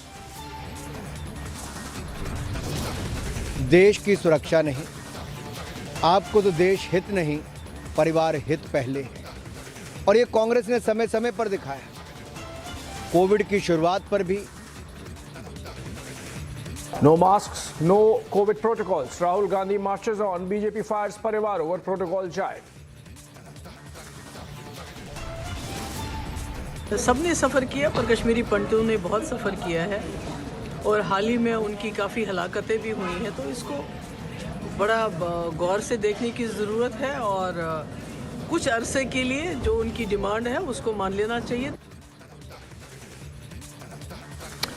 Mehbooba Mufti stokes controversy. She won't call for crackdown on terror, but now wants relocation for pundits.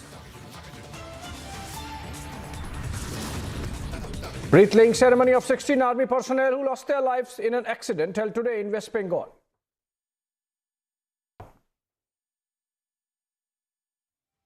What are the elements?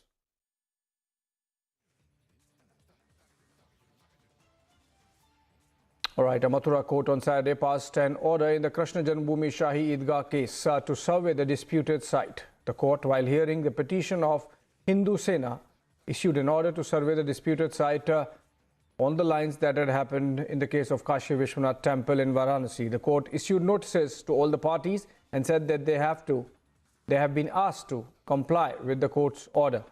A survey report is to be presented in the court on January 20 when the hearing would resume. Let's listen into some of the reactions that have come in.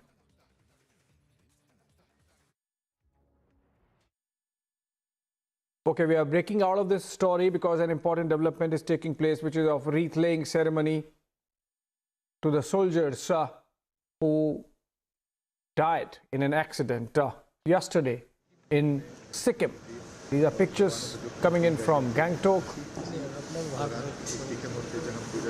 Remember, 16 soldiers, 13 Jawans and 3 junior commissioned officers had perished in a road accident while traveling to Thangu Valley in Sikkim.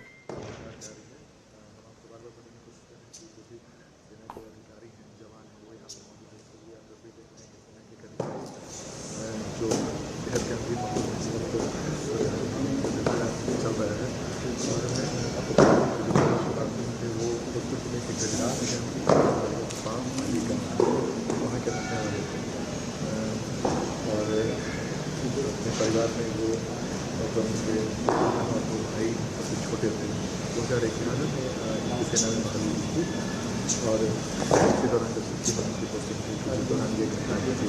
इस वक्त यहाँ पर तस्वीर दिखा रहे थे कि सेना के सभी अधिकारी यहाँ पर पहुँचे हुए इसके चलते तमाम अधिकारी यहाँ पर पहुँच रहे हैं उन्हें श्रद्धांजलि दी जा रही है। तो जैसे उनके बिहार के लिए एक दमोदी खबर है जब बिहार के 2 जवान जो शहीद हो गए एक दुर्घटना में कटिहार का समाज और इस पर जो तस्वीर आप देख रहे हैं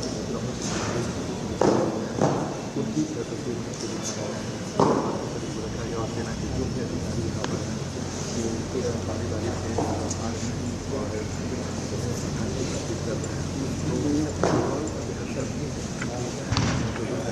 उसमें कई जगह और बिहार के जवान हैं तो इसको लेकर मुख्यमंत्री ने भी शोक प्रकट किया है और बिहार के जो तमाम के जो लोग हैं उन्होंने भी शोक प्रकट किया है और उनके पार्थिव शरीर को यहाँ से श्रद्धांजलि देने के बाद उनके घर भेजने की तैयारी की जाएगी और उनके परिवार के जो लोग हैं वो भी यहाँ पर पहुँचे हैं और उनके साथ जो एक विशेष वाहन लाया गया है उसी वाहन से ये पार्थिव शरीर को रखकर संगीत के पार्थिव शरीर को रखकर यहाँ से रवाना किया गया है। लेकिन उसके पहले सेना के जवान लग जो अधिकारी हैं जवान अधिकारी उनको शांति दे रहे हैं और तस्वीर आप देख सकते हैं घटना की है तो तस्वीरों से कुछ दिन पहले यहाँ पे उनके पार्थिव शरीर को लाया गया है और उनके पार्थिव शरीर को के जो जवान हैं वो और सब तस्वीर हम आपको दिखा रहे हैं जो बिहार की DGP हमारे साथ बिहार के DGP हमारे साथ वो इस वक्त श्रद्धांजलि करते हैं। ये तस्वीर अभी आप देख सकते हैं और देख सकते हैं कि आपके जो DGP हैं वो जो बच्चों के जवान समझ में जो शहीद हैं उनके पार्थिव शरीर को उन्होंने श्रद्धांजलि और पार्थिव शरीर दे रहे हैं। इसी तरह से बिहार के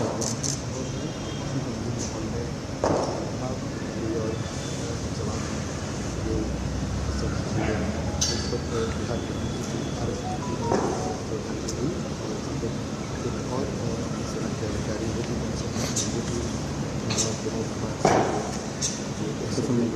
उनके पार्थिव शरीर को इस वक्त श्रद्धांजलि देते हैं। तो तस्वीर में आपको लगेगा जिसके स्टेट पहुँचे हैं वो जो सभी हैं उनके पार्थिव शरीर को श्रद्धांजलि दे रहे हैं। सब कुछ और जो अधिकारी सेना के वो भी यहाँ पहुँचे और वो भी उन्होंने भी श्रद्धांजलि दी।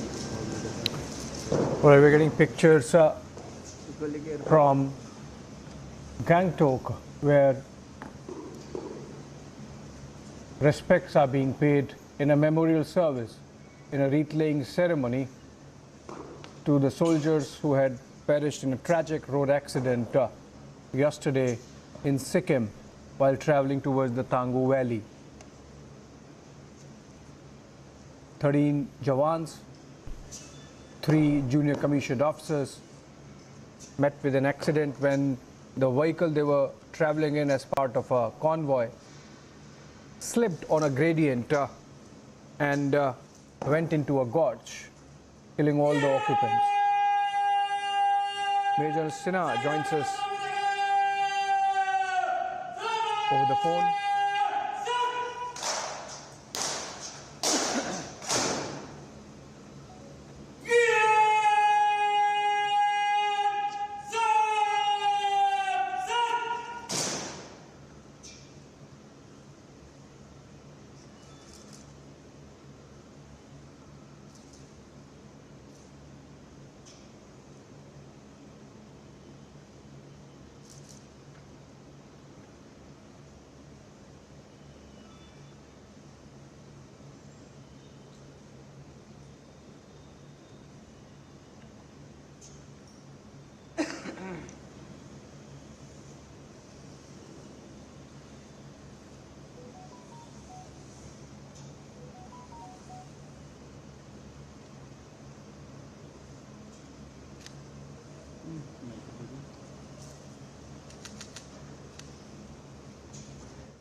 Well, these pictures, in fact, we are getting from Patna, where in a ceremony, wreaths were laid before the last remains of Lance Naik Pramod Kumar, army paying respects to a brave heart who died while on duty.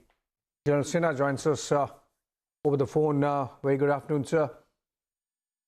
We saw how in a tragic accident, 16 of our Jawans lost their lives, and now we are seeing nation, a grateful nation, paying homage to those Jawans who passed away. Good evening, Abhishek.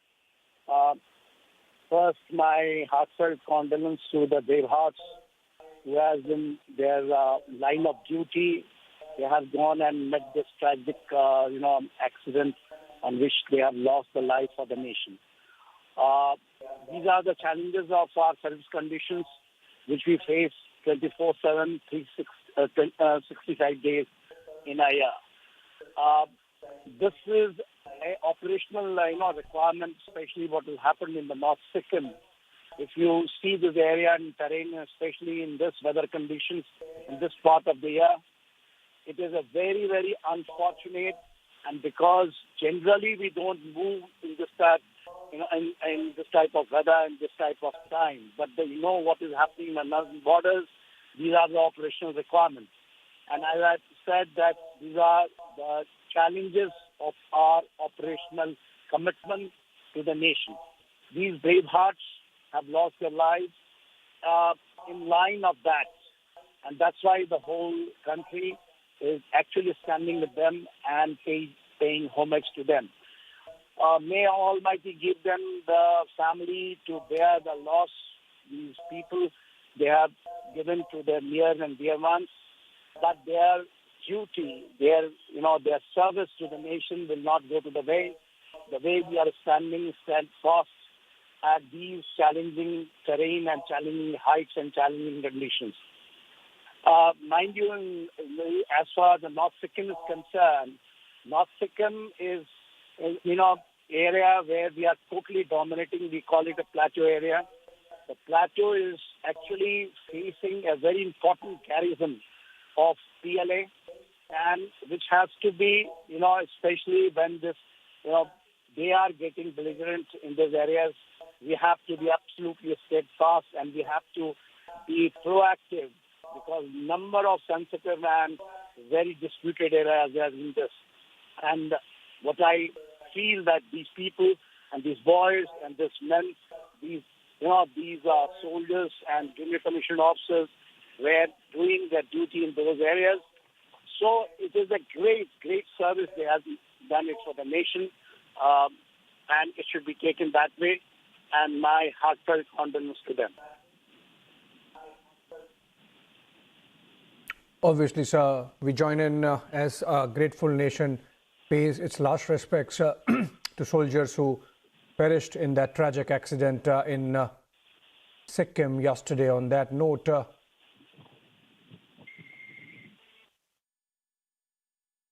short break. On the other side, amid global alarm over COVID, India swings into action mode. RT-PCR mandatory for international passengers.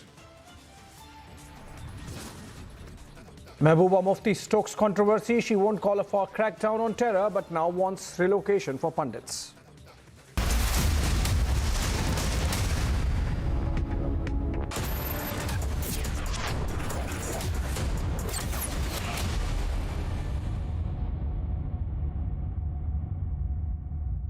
With Beto's Diabetes Care Program, you get online doctor consultations, all your prescribed medicines and dietitian support on call. Get your complete diabetes management kit and expert advice with Beto's Diabetes Care Program. Give a missed call on 740-1100. India welcomes those who further India's pride across the globe. Indian diaspora, partners of New India's growth journey in Amritkal. Come and be a part of the 17th Pravasi Bharati Divas from 8th to 10th January 2023 at Indore, Madhya Pradesh, India. For registration, log on to pbdindia.gov.in.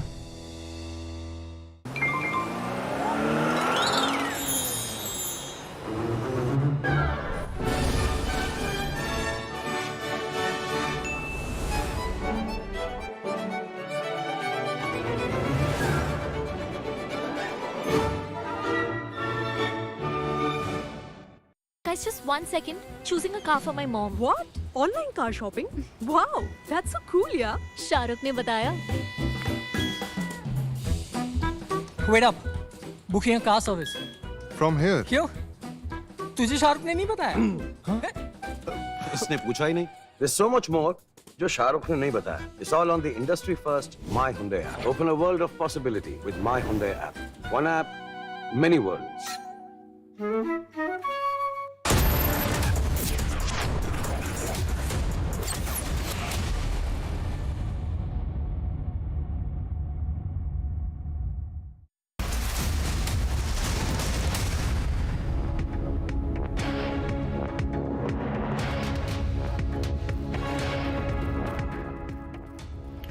All right, welcome back. PDP chief and former JNK Chief Minister Mehbooba Mufti has sparked another controversy. She says this time there should be relocation of pundits for some time so that they should feel safe. But to add to the fire, she says that others have also suffered, not just Kashmiri pundits. Let's listen to what she has said. तकलीफ को जानने की कोशिश करें, उनका उसका कोई इजाला करे कि आप उसको डिक्टेट देते हो, एक अल्टीमेटम देते हो कि आप ज्वाइन करो नहीं तो आपकी तनख्वाहें बंद होंगी. ये गलत है. बहुत सफ़र किया है, सब ने सफ़र किया, पर कश्मीरी पंडितों ने बहुत सफ़र किया है और हाल ही में उनकी काफ़ी हलाकतें भी हुई हैं. तो इसको बड़ा गौर से देखने की ज़रूरत है और कुछ अरसे के लिए जो उनकी डिमांड है उसको मान लेना चाहिए ताकि जब उनको इत्मीनान हो जाए कि कश्मीर में हालात सही हो गए हैं, वो वापस अपनी ड्यूटी पे जा सकते हैं, तो उनको तब ड्यूटी पे जाने के लिए कहना चाहिए. अभी इस तरह से मजबूर नहीं किया. क्या रिलोकेशन एक सही रहेगा? फैसला अगर रिलोकेट किया जाएगा, मसला हल होगा उनका? देखिए, मैं कह रही हूँ कि अभी कोई बीच का रास्ता निकलना चाहिए ताकि वो बेचारे इतने महीनों से परेशान हैं, यहाँ पर हैं, बच्चे कहीं, खुद कहीं, और बहुत ही मुश्किल हालात में दो चार हैं वो इस वक्त. तो ऐसे में मुझे लगता है गवर्नर साहब को इसमें नज़रसानी करके कोई ना कोई बीच का रास्ता निकालना. There is no cause for any significant worry or any panic or anything. You see, we are simply taking extra precautions. We are rather over-conscious and over-cautious about the whole issue. With our experience of last 3 years of having handled COVID in various waves, and in the light of the emerging high number of cases in neighboring countries and in particular China, which is a neighbor, we are taking extra precautions and we are advising our people, and I would like to congratulate the government of India, my own government, where the Prime Minister himself was leading during the COVID crisis earlier and now, anticipating that things could take a turn for the worse, now he has proactively initiated a number of steps, meetings and instructions and coordination with state governments. So all this is happening, and the simple message to the people is that there is no harm in taking a bit of precautions. All right, big development in Shahi Eidgah versus Krishna Janmabhoomi case, court order survey.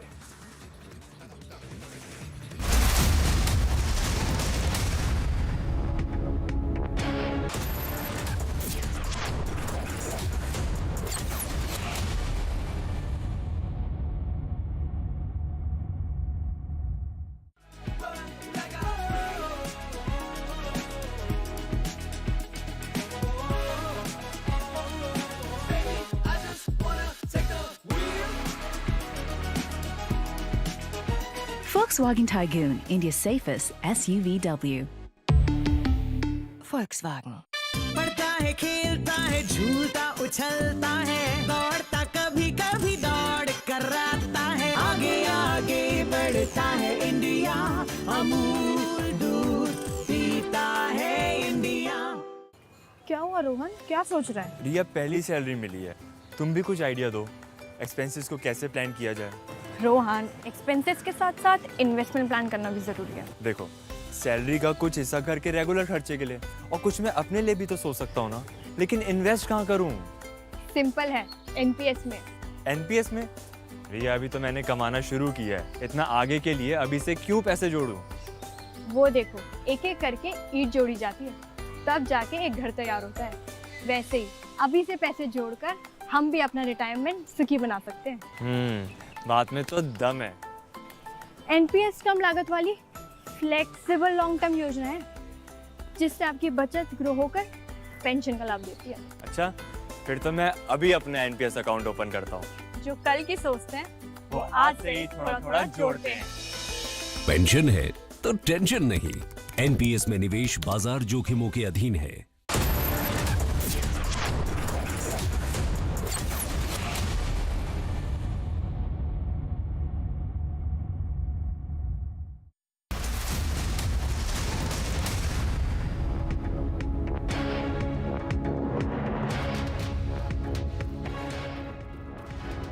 All right, welcome back. Mathura Court on Saturday passed an order in the Krishna Janmabhoomi Shahi Eidgah controversy and in fact ordered a survey of the disputed site. The court, while hearing the petitions of Hindu Sena, among others, their total 11, issued an order to survey the disputed site. The court also issued notices to all the parties and said that they have to comply with the instruction, and the survey report is to be presented to the court on January 20 next year. This order is notably along the same lines as the Varanasi court that had ordered a videographic survey of the Gyanvapi mosque. In fact, we have reactions coming in. The story has been trending all day. Let's listen into a bite belt of those voices from the petitioners to the lawyers of both the sides. Krishna की तरफ से हमने मुकदमा दाखिल किया civil senior में, जो कि ट्रांसफर होकर सिविल सीनियर नंबर 3 में पहुंचा। इसमें हमने अपनी डिमांड करी, 3 डिमांड करी कि जो ठाकुर जी की 5000 साल पुरानी जो जगह थी 13.7 एकड़, जिसमें कि अवैध रूप से शाही ईदगाह का निर्माण करा दिया गया। इसमें काफ़ी समय पूर्व 1967 में भी मुकदमा दाखिल हुआ था, जिसमें कि ट्रस्ट के अलावा एक सोसाइटी गठन की गई थी मैनेजमेंट को संभालने के लिए। उनके द्वारा एक समझौता कर दिया गया अड़चन में, जो कि अवैध था। हमने उसको अवैध शून्य घोषित कराने की सर्वप्रथम रखी है कि वो ट्रस्ट की जगह थी, ट्रस्ट का ही सारा मामला था, ट्रस्ट ही संपत्ति की मानी थी। सोसाइटी को कोई अधिकार नहीं था उसको कंप्रोमाइज़ को समझौते को करने का। सर्वप्रथम शून्य घोषित करने के लिए कहा। और जो अवैध रूप से शाही ईदगाह का जो निर्माण करा गया है हमारी 13.7 एकड़ ठाकुर जी की भूमि में, उसको विस्मार करके हमारे पोजीशन में दिलाने के लिए हमने उसमें कहा गया। तीसरी हमने मांगी, दौरान वाद किसी भी प्रकार का कोई भी अवैध निर्माण अन्य कोई भी इसमें ना हो संपत्ति में, इस चीज़ को भी हमने वहाँ रखा गया। माननीय न्यायालय के समक्ष हमने सभी कथन रखे। माननीय न्यायालय ने सारे विस्तार से सुनने के बाद उसमें नोटिस जारी किए गए। वह हमने एक प्रार्थना पत्र दिया गया, उसमें अमीन महोदय से मौके की रिपोर्ट लिखी जाए सर्वे की, जिससे कि किसी प्रकार का कोई अन्य निर्माण दौरानवाद होता है उसकी जानकारी माननीय न्यायालय के समक्ष प्रस्तुत हो सके।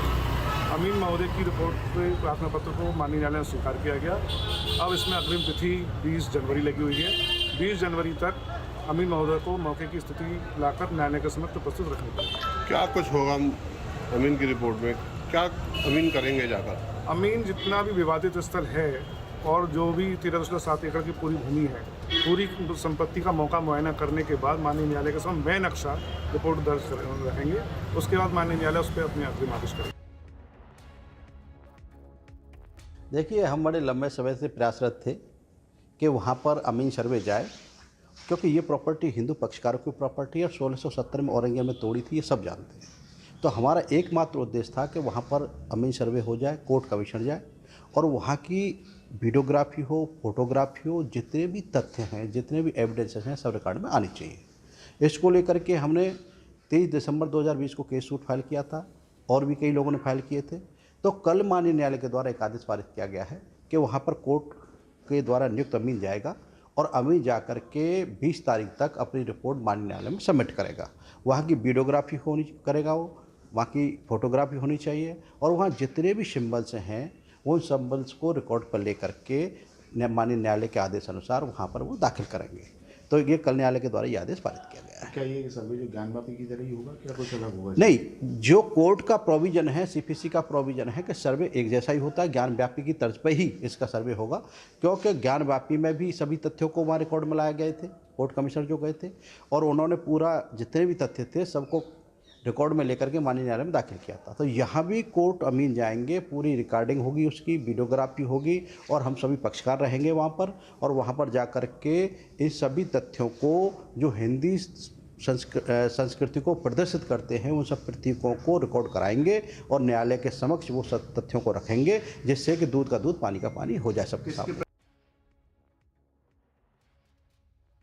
जन्म स्थान के संबंध में जिस मुकदमे में आदेश पारित हुआ, वो मुकदमा कब दाखिल किया, किसने दाखिल किया, उसका क्या विषय वस्तु थी, क्या सब्जेक्ट मैटर था और उसमें क्या रिलीफ मांगी गई है, इसकी कोई जानकारी हमें नहीं है। वो इसलिए नहीं है क्योंकि आज तक उस मुकदमे के ना तो कोई नोटिस और संबंध हमें आज तक मिले हैं किसी भी रूप में और ना ही कोई जानकारी हमें दी गई है। यद्यपि कहा यह जा रहा है कि वो मुकदमा 8 तारीख को दाखिल हुआ और 8 तारीख के बाद आज 24 तारीख हो गई, लेकिन आज तक लोकल मथुरा की पार्टीज होने के बावजूद भी हम पर कोई नोटिस और संबंध सर्व नहीं किए गए। और उसमें जैसा सुनने में आया उसी तारीख को ऑनरेबल कोर्ट ने अमीन कमीशन के आदेश जारी कर दिए गए। जो अमीन कमीशन के आदेश जारी किए गए हैं वो बेसिकली किस एप्लीकेशन के माध्यम से जारी किए गए हैं और उसमें क्या चाहा गया है, जैसा कि मैंने अर्ज किया हमारे पास कोई नोटिस संबंध नहीं है तो उसकी कतई कोई जानकारी नहीं है। सबसे पहले आप ही के माध्यम से और न्यूज़पेपर के माध्यम से हमारी जानकारी में आया कि ऐसा कोई मुकदमा दाखिल किया गया जिसमें ऑनरेबल कोर्ट ने वन साइडेड, एक्स पार्टी भी उसे नहीं कहेंगे, एक्स पार्टी तो वो होता है कि हमें नोटिस मिल गए होते और हम अपियर नहीं होते, बल्कि हमारी पीठ के पीछे बिना हमारी जानकारी के वो आदेश पारित कर दिया। और उस आदेश में जैसा कि भी जानकारी में आया उन्होंने मेंशन किया कि उभय पक्षों की उपस्थिति में, अब लीगली अगर देखा जाए उभय पक्षों की उपस्थिति तो तब मानी जाएगी जब दूसरी पार्टी को भी कोर्ट के माध्यम से कोई सूचना या संबंध मिल गए। किस तरीके से उभय पक्षों की उपस्थिति में वो आदेश पारित किया गया और किस तरीके से अमीन कमीशन लाया जाएगा, लीगली ऐसा कहीं भी प्रोवाइडेड नहीं है। अलबत्ता कानूनन जिस आधार पर उन्होंने आदेश पारित किया है वो भी अगेंस्ट लॉ है, टोटली आर्बिट्रेरी आदेश है। लीगली ऐसा आदेश पारित नहीं किया जा सकता जब तक कि ऑनरेबल कोर्ट ये पता न कर ले कि दूसरी पार्टी का पक्ष क्या है और उसके आधार पर प्रॉपर्टी की सिचुएशन क्या हो सकती है। मथुरा के न्यायालय ने यह आदेश दिया है कि कृष्ण जन्मभूमि के स्थान का सर्वे करा जाए, नक्शा बनाया जाए और अगली तारीख पर उसकी रिपोर्ट प्रस्तुत की जाए। ऐसा ही आदेश वाराणसी में हुआ था। उसको All right, we have Piyush Mishra live from Delhi on the story. Piyush, what are you getting to hear? We earlier had Alok Kumar of the VHP, welcoming the order, but we also had the other side lawyer saying that the order was ex parte and that they are going to challenge it. What are you hearing on the ground from the Hindu side on this possibility of a legal challenge to the order, given the fact that it was ex parte according to them?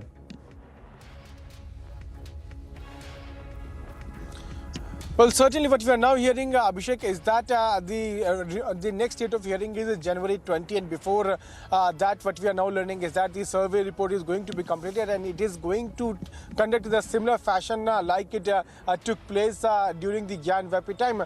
This is now once again going to storm political blame game, political reactions, also political storm, where the opposition political parties will once again target the BJP on this. But they should understand that it is taking place on the court's order only, and remember that during when it took place in Gyan Vapi time, at the time massive opposition was faced by the surveyors, but this time again it has been ordered in Krishna Janmabhoomi case. Remember that it has been ordered on the petition which was filed by Vishnu Gupta. Yes, Abhishek.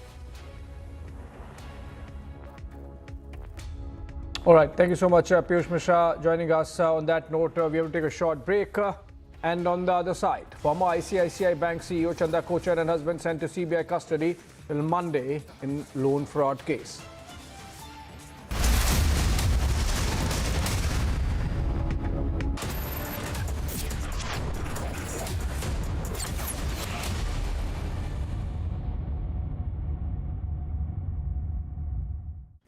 एक दिन मैं सोते सोते गिर गया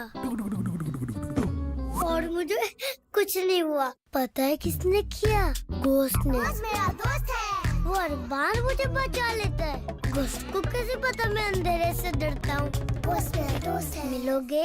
अरे कोई ghost नहीं, रोनी के पापा ही हैं जो उसे सेफ रखते हैं। जैसे हैवेल्स लाइफ शील्ड वायर्स जो दिखते नहीं पर घर को सेफ रखते हैं, ना आग पकड़े ना जहरीली गैस छोड़े। Wires that don't catch fire.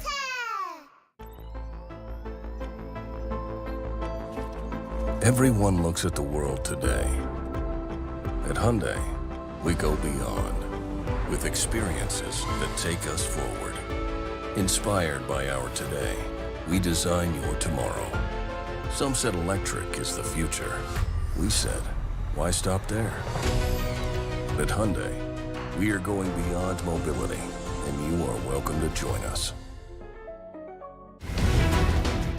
Global investor summit 2023 के माध्यम से देश विदेश के बड़े निवेशकों को आकर्षित करने के लिए प्रदेश की बदली हुई छवि को रोड शो के जरिए प्रचारित करने के साथ ही प्रदेश सरकार राज्य में उपलब्ध असीम व्यावसायिक अवसरों को प्रोफेशनल्स की मदद से निवेशकों तक पहुंचा रही है।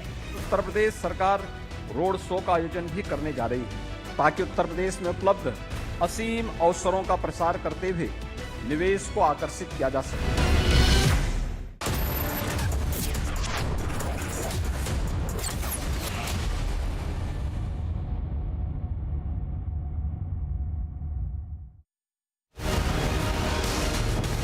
35.2% across India, 35% across English markets, 46% across super prime time, 43% across urban India. Channels that spend crores lose to content. Content wins, landing loses. Republic, the All India #1.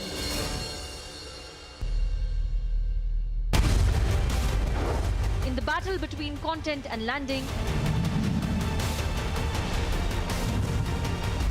the nation decides. Republic is the winner. Slice and dice, landing channels run for cover. Content wins, landing loses. Republic, the All India #1. They spend crores on forced landing. But money can't buy you viewers' trust. Content wins, landing loses. Republic, the All India #1.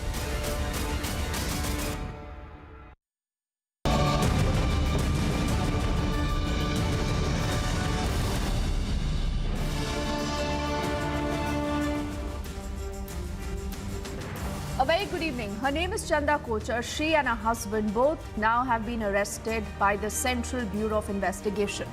But what really is this case about? What are the allegations and what happens from here on? That's going to be our focus on this edition of the This Is Exclusive. Let's get kick-started with our headlines on Top of 6.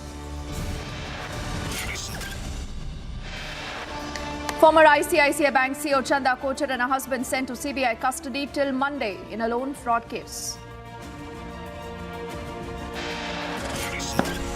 It's a big development in the Shahi Idgah versus the Krishna Janmabhoomi case. The court now has ordered for a survey. Amidst a global alarm over COVID, India swings into action mode. RT-PCR mandatory now for international passengers.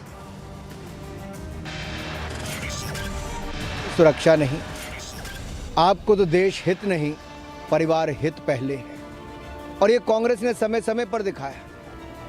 Covid की शुरुआत पर भी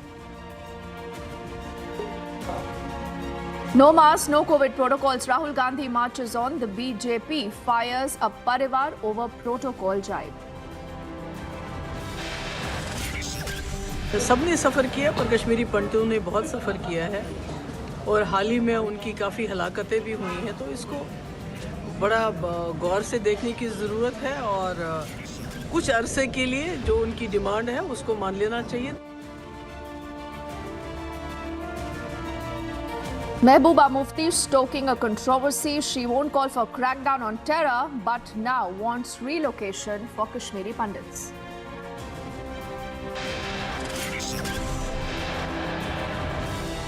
And the wreathing ceremony for the 16 army personnel who lost their lives in an accident held earlier today in West Bengal.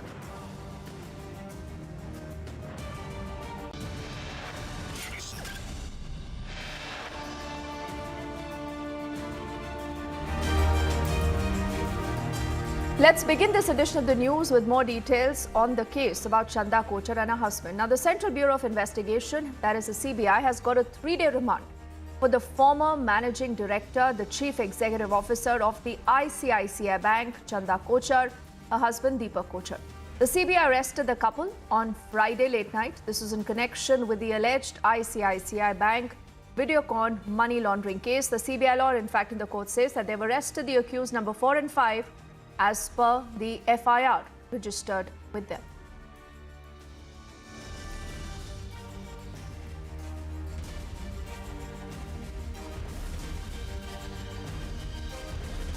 So the CBI now has a 3-day remand for the former managing director. She's also the chief executive officer of the ICICI Bank, Chanda Kochhar. The charges, remember, against her, we are also flashing those details on your screens. And there has been a sense from the agency that she and her husband have been rather evasive as far as the entire investigation goes. They have been, remember, summoned for investigation a couple of times, after which the agency now decided to arrest them. They were produced in a local court. What you see on your screen, in fact, right there in the center are images of them earlier today when they were produced in the court. And like I said, now they will be in the custody of the CBI. And this is about a 3,000 crore loan that was provided to Videocon. The case now that is being investigated by the CBI.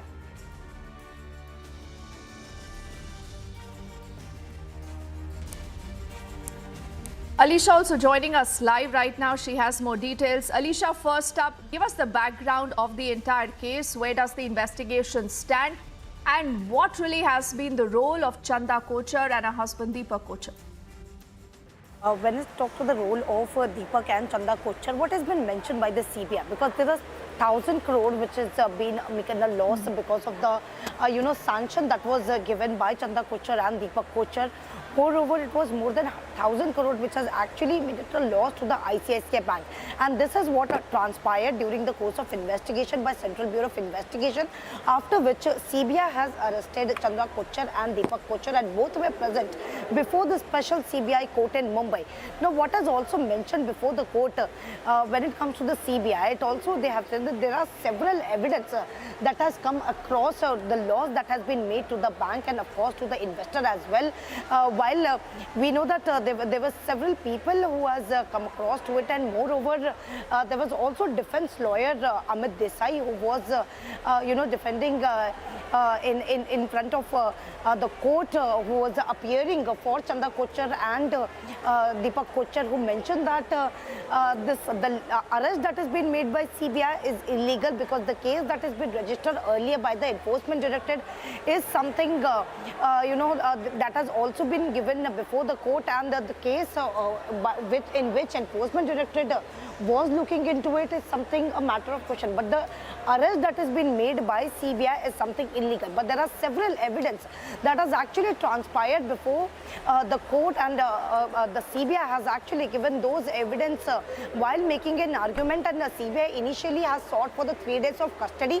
After hearing the arguments, whether from the CBI or whether from the defense lawyer, the special CBI court has sent Chanda Kochhar and Deepak Kochhar to CBI custody for 3 days. You know, Alisha, the entire case is about the time when she was the CEO of the ICICI Bank, and there is when a loan was offered to the Videocon, group there. There are also allegations that some amount from that loan was siphoned off towards, buying a flat. So this is again a case that is murky. This is a case of alleged, overuse of Chanda Kochhar's power as she was heading then the ICICI Bank. But what have the two said so far? Because, the lawyer has been again and again saying that there has been no wrongdoing. But what the agency says and on what charges the agency now has arrested the duo is on charges of non-cooperation in the investigation. Well, it is a case that has been registered by CBI over the irregularities which has come across during the course of investigation. Not only this, but they both have also cheated is what a CBI has mentioned before the court. Moreover, they have also mentioned that there are several times when the Chanda Kochhar, while in custody, while in judicial custody, was also been questioned, but there was no cooperation that has been, provided by the Kochhars, which is why it is a need of the hour is that they have been arrested. And where the CBI has asked for the 3 days custody, and there were several of the points and the evidence that I have also mentioned earlier. While there are more than 1,000 crore which has really stated a loss to the ICICI Bank because of the involvement of Chanda Kochhar and Deepak Kochhar.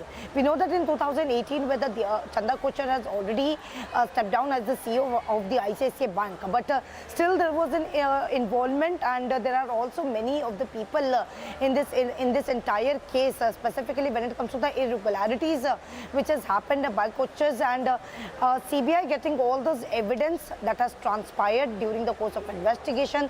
They have arrested Chanda Kochhar and they were brought to Mumbai.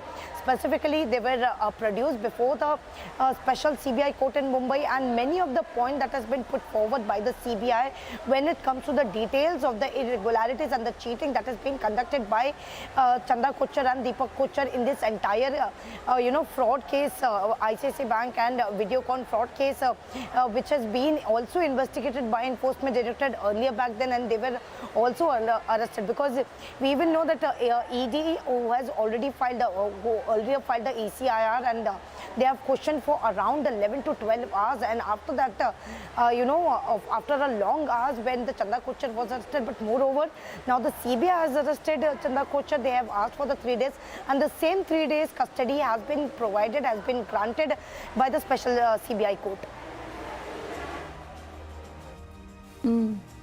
So, she's someone who actually ruled the banking industry once, and then, like they said, Alisha, greed struck. We'll track that story. The story is extremely important, and the story is also of, someone called Chanda Kochhar, who was known in the power circles, the banking circles, is very respected. But look at what's happened in the entire case. The CBI, remember, has custody now till this Monday. We'll track the story. Alisha getting us those details. Thank you. Shifting our focus now to what's been happening also in Jammu and Kashmir. Now, in an exclusive, Republic has accessed the pictures of a massive recovery that has been made earlier today in Baramulla. This is a massive crackdown on terror where the J&K cops and the army have recovered. What you see on your screens is a huge cache of arms and ammunitions. This is in the Hantlanga sector of Uri. This is North Kashmir's Baramulla district.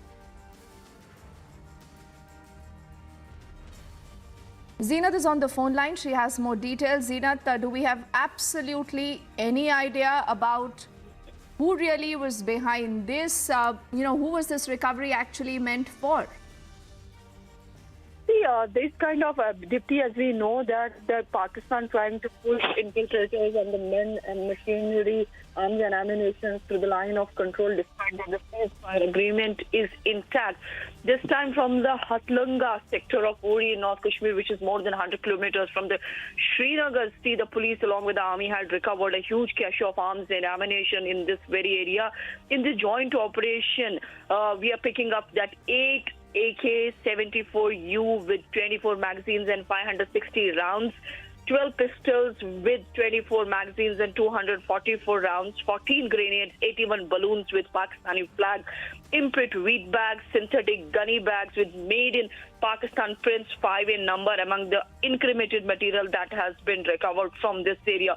Although the case has been registered in police station Uri in this and investigations are going on, but at the same time you see the kind of arms and ammunition that have been recovered. This is huge. This is one of the largest recovery being done by the joint forces in North Kashmir. The kind of ammunition that had been recovered in the Hatlunga sector, because this is the sector which was earlier prone to ceasefire violations, but since now the ceasefire agreement is on, we see that there is no ceasefire violation since then. But then despite all this, we are seeing that the Pakistan pushing the infiltrators and arms and ammunition. You remember in 2020, although year is coming to an end, that many operations were launched at the line of control by J&K police along with Indian Army, in which many FTs, foreign terrorists, the Pakistani terrorists, were neutralized. Their ID cards that tells you that they were the residents of Islamabad or they were from the other province of Pakistan. Their ID cards, arms and ammunition, that also includes the tagline that made in Pakistan and other places. Those were also recovered during the time of anti-terror operations along the line of control. So today it is a big success for the security forces when they have completely cracked down on the terror network in North Kashmir's Uri, where the huge cache of arms and ammunition have been recovered by the joint forces. Yes, Zeenat, for the moment, thank you so much. We'll track that story every year. I think before the snow sets in, you do see, an uptick in these activities, and our agencies, our forces there on alert. The reason why they've been able to catch this massive cache of arms and ammunition.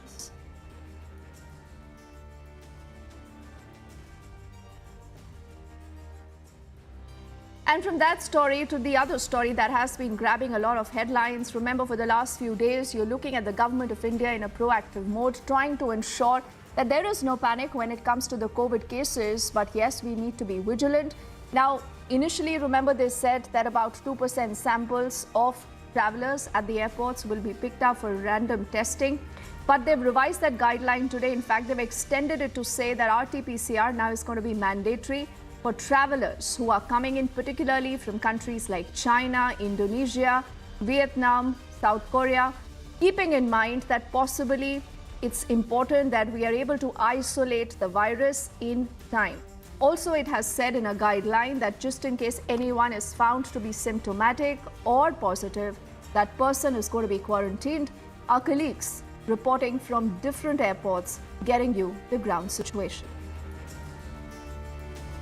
We are reporting from the international arrivals at the ICICI Airport Terminal 3, and from today the 2% sampling of international people who've coming from abroad at international arrival will begin. Right behind me is the international arrivals from where we are reporting, and from today, as per the advisory given by the Health Department, the Health Ministry and the Civil Aviation Ministry, as you can see, there are multiple international arrivals happening over here. People from abroad right in front of you. Many foreigners are coming in our country at the time of New Year's to celebrate Christmas and New Year's, and which is why this particular advisory has been published by the Health Ministry, where they have clearly and categorically stated that all those who are traveling from abroad and from affected area will be tested. The random sampling will be decided by the airline staff itself following which if any of those who are found positive will be assisted as per the guidelines. Also, the positive samples will be sent for genome sequencing as well to determine the variant if there is any difference in the variants. Also at the same time, children below the age of 12 will not be chosen for the sampling.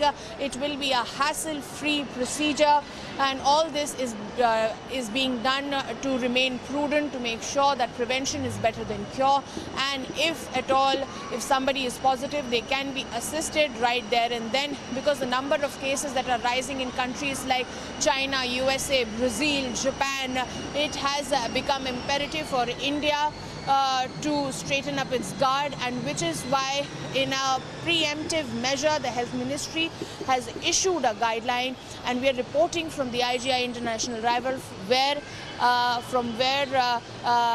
these international people coming from abroad will be coming out, and it is here where the testings will be done. The COVID RT-PCR test will be conducted as per the guidelines of the Union Health Ministry. This is Madhurima Mishra with Vijay Narudeshwar for Republic TV.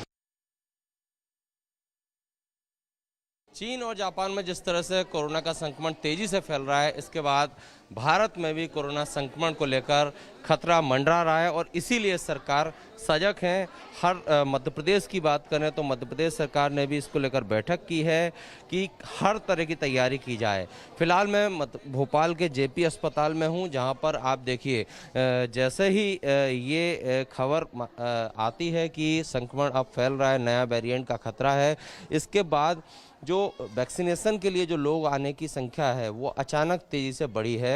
चाहे वो Covishield हो चाहे Covaxin हो, तमाम जो vaccine लगवाने जो लोग आ रहे हैं, पहले 3 दिन पहले तक की अगर बात की जाए तो सरकारी रिकॉर्ड में 2 से 3 लोग ही अमूमन वैक्सीन लगवाने आ रहे थे। लेकिन पिछले कुछ दिन से जब से ये सरकार ने अलर्ट जारी किया है, सरकार ने कहा है कि सतर्क रहने की ज़रूरत है, कोरोना अप्रोप्रिएट बिहेवियर अपनाने की ज़रूरत है, उसके बाद से जो लोग हैं वैक्सीन लगवाने ज़्यादा से ज़्यादा संख्या में बढ़ चढ़ कर आ रहे हैं। बेटा, आप पहला डोज है? हाँ, ये पहला डोज है मेरा। अभी जो देख रहे हैं कि चीन जापान में तेज़ी से फैल रहा है, इसके बाद आप खुद से इनिशिएटिव लेकर आए डोज? हाँ, इसकी वजह से 14 और अभी मैं लगाने गई थी बट लगा नहीं, क्योंकि जब तक मैं 14 की नहीं हो जाऊँ, और मुझे भी डर था, इसकी वजह से मैंने लगवा ली।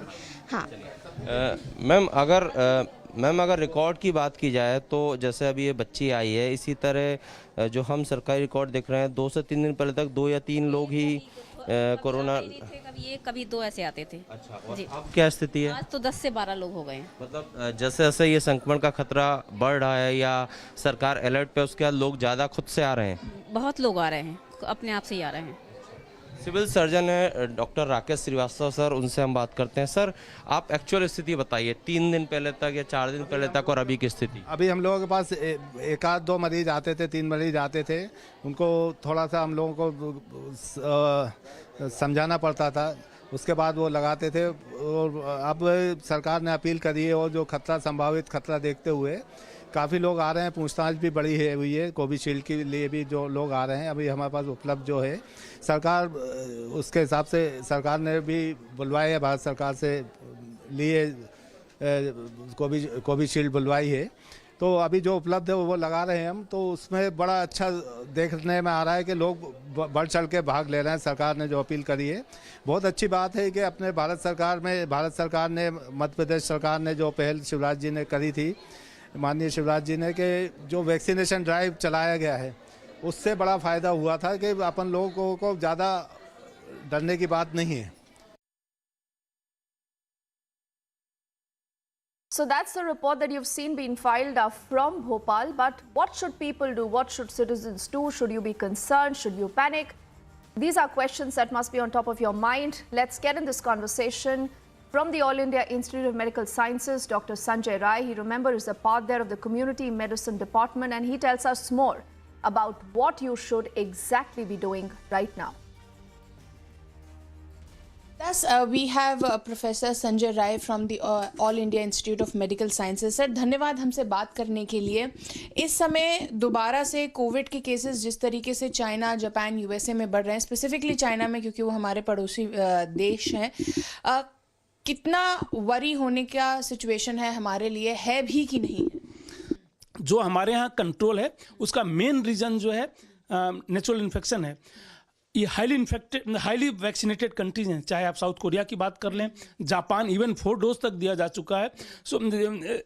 चाइना 346 करोड़ से ज़्यादा डोजेज दिए जा चुके हैं।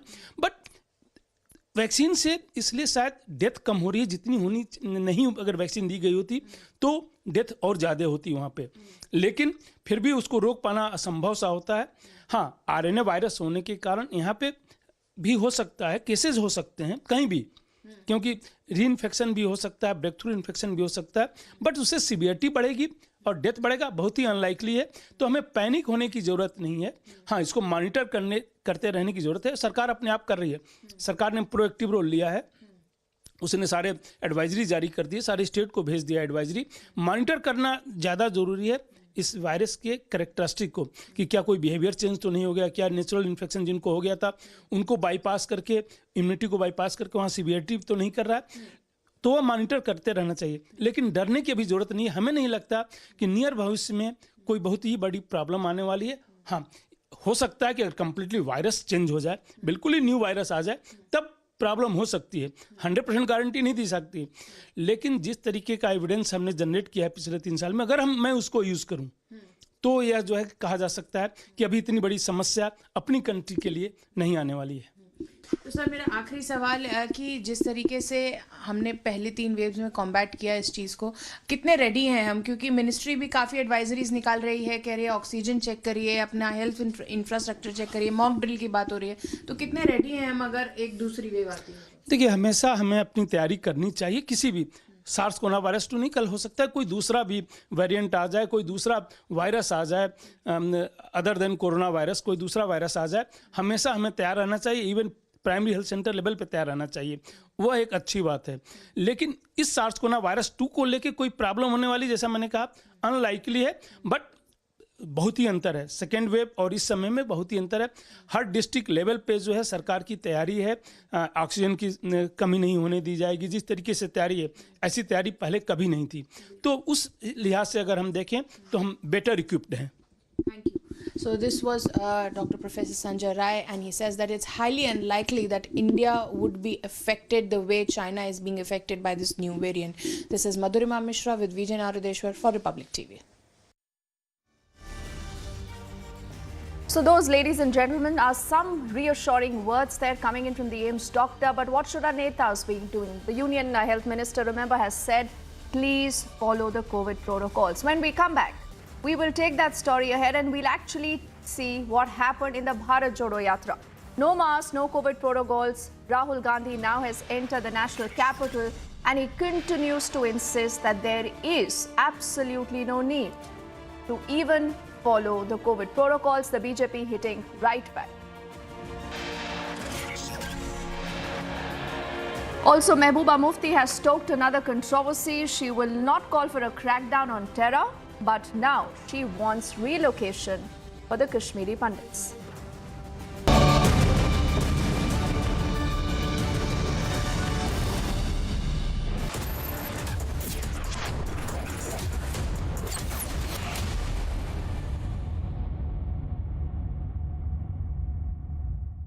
Tonight, a murder will be committed.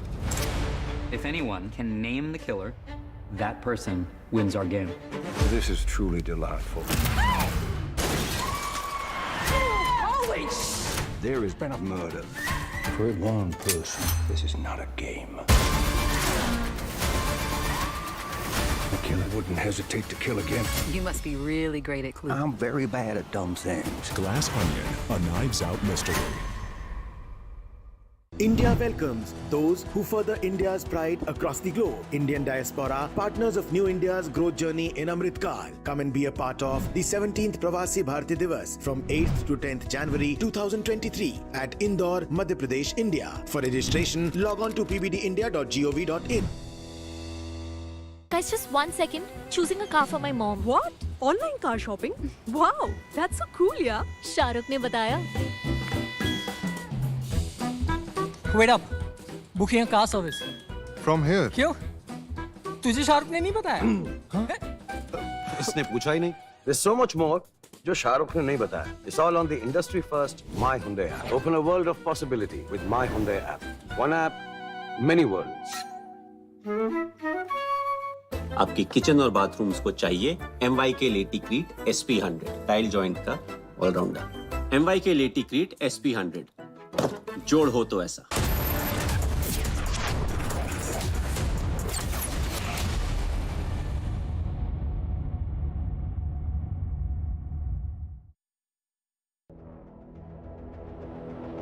With China easing restrictions, a COVID emergency situation has now risen in the country.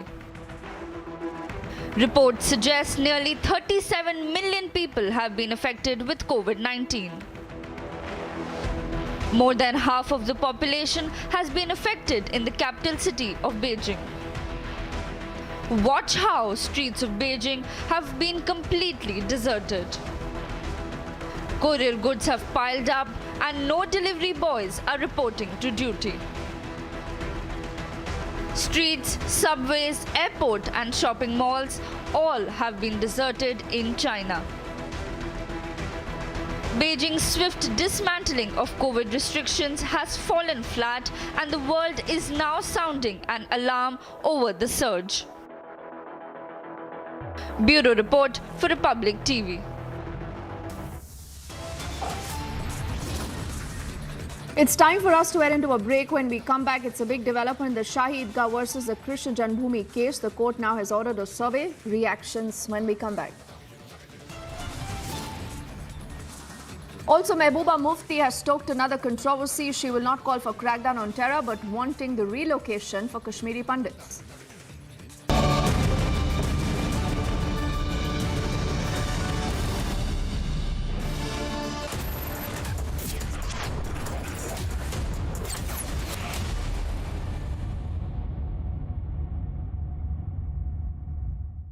$11,000 placements last year.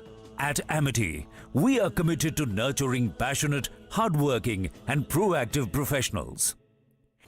क्या हुआ रोहन? क्या सोच रहा है? रिया पहली सैलरी मिली है. तुम भी कुछ आइडिया दो. एक्सपेंसेस को कैसे प्लान किया जाए?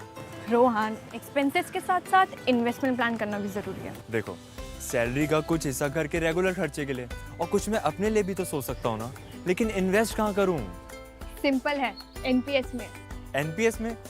रिया अभी तो मैंने कमाना शुरू किया है. इतना आगे के लिए अभी से क्यों पैसे जोड़ूं? वो देखो, एक एक करके ईंट जोड़ी जाती है, तब जाके एक घर तैयार होता है. वैसे ही अभी से पैसे जोड़कर हम भी अपना रिटायरमेंट सुखी बना सकते हैं. बात में तो दम है. एनपीएस कम लागत वाली फ्लेक्सिबल लॉन्ग टर्म योजना है, जिससे आपकी बचत ग्रो होकर पेंशन का लाभ देती है. अच्छा, फिर तो मैं अभी अपना एनपीएस अकाउंट ओपन करता हूँ. जो कल की सोचते हैं वो आज से ही थोड़ा-थोड़ा जोड़ते हैं.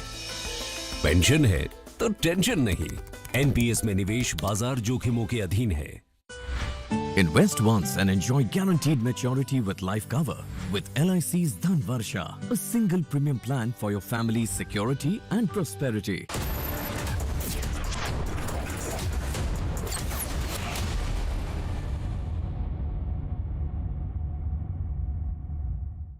What's with all these attacks happening in Pakistan every single day, multiple attacks? What's happening in China? China is getting a hammering and a battering of a lifetime. What did China do wrong? After all, so many Indians were saying that, China is such a perfect society. They're vaccinating 14 million people in a day. Let that sink in. But I think India did a far, far better job. We suffered. Of course, many Indians died. But today, India is a stronger nation in terms of immunity.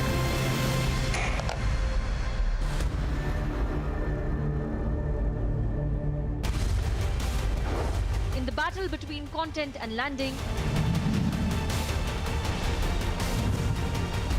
the nation decides. Republic is the winner. Slice and dice, landing channels run for cover. Content wins, landing loses. Republic, the All India #1.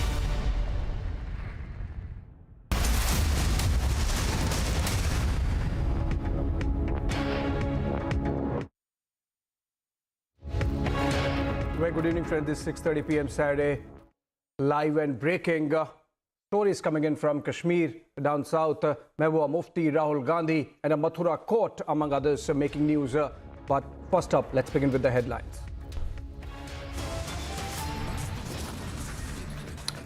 Former ICICI Bank CEO Chanda Kochhar and husband sent to CBI custody till Monday in loan fraud case. Big development in Shahi Eidgah versus Krishna Janmabhoomi case, court orders survey.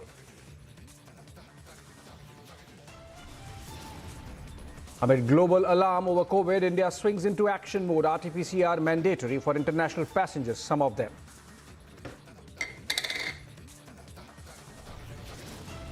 देश की सुरक्षा नहीं, आपको तो देश हित नहीं, परिवार हित पहले है और ये कांग्रेस ने समय समय पर दिखाया। कोविड की शुरुआत पर भी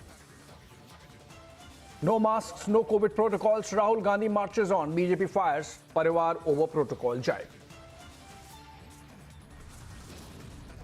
सबने सफ़र किया पर कश्मीरी पंडितों ने बहुत सफ़र किया है और हाल ही में उनकी काफ़ी हलाकतें भी हुई हैं, तो इसको बड़ा गौर से देखने की ज़रूरत है और कुछ अरसे के लिए जो उनकी डिमांड है उसको मान लेना चाहिए। Mehbooba Mufti stokes controversy again. She won't call for crackdown on terror but now wants relocation for pundits. Wreath-laying ceremony of 16 army personnel who lost their lives in an accident held today in West Bengal.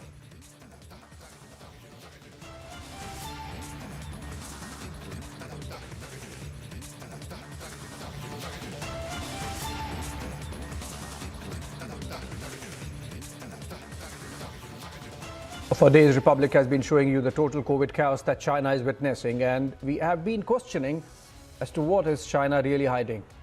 Now, a leaked Chinese government document has surfaced, according to which almost 250 million people in the country may have been affected by COVID-19 in just last 20 days, after the zero COVID policy was diluted in the first week of the month. According to Radio Free Asia, RFA, citing leaked government documents circulating on social media, in the 20-minute meeting of China's National Health Commission, as per the leaked document, 248 million people were infected with COVID-19 from December 1 to 20. That's something that was discussed in the meeting, perhaps, or 17.65% of China's population. As per Radio Free Asia, the data on COVID cases released by the government officials on December 20 is different from the reality, as nearly 37 million were estimated, insofar as the government is concerned. A senior Chinese journalist told Radio Free Asia on Thursday that the document was genuine and had been leaked by someone who attended the meeting, who was acting deliberately in public interest. Not often things like these happen in China. Remember, it's a dictatorial communist state, and people fear for their lives if they have to get some information out. Yet somebody had the courage really to do that. Look at the pictures, and we have these videos coming out of China, and you can see the condition that is there out on the streets. People struggling to find beds. These are open-air wards, effectively, to treat people on the go outside, because there are no enough beds available in the hospitals. The hospital infrastructure is simply not there. And moving on to another picture, and this is of inside. It seems coffins stacked one above the other. That's a real tragedy panning out in China. If these pictures are true, they are funeral homes, and some reports suggested that even top echelons of the Communist Party leadership have not been unaffected, and many of them are suffering from COVID, and possibly some of them have died. Moving on, next one, and this video is of people suffering with some severe symptoms.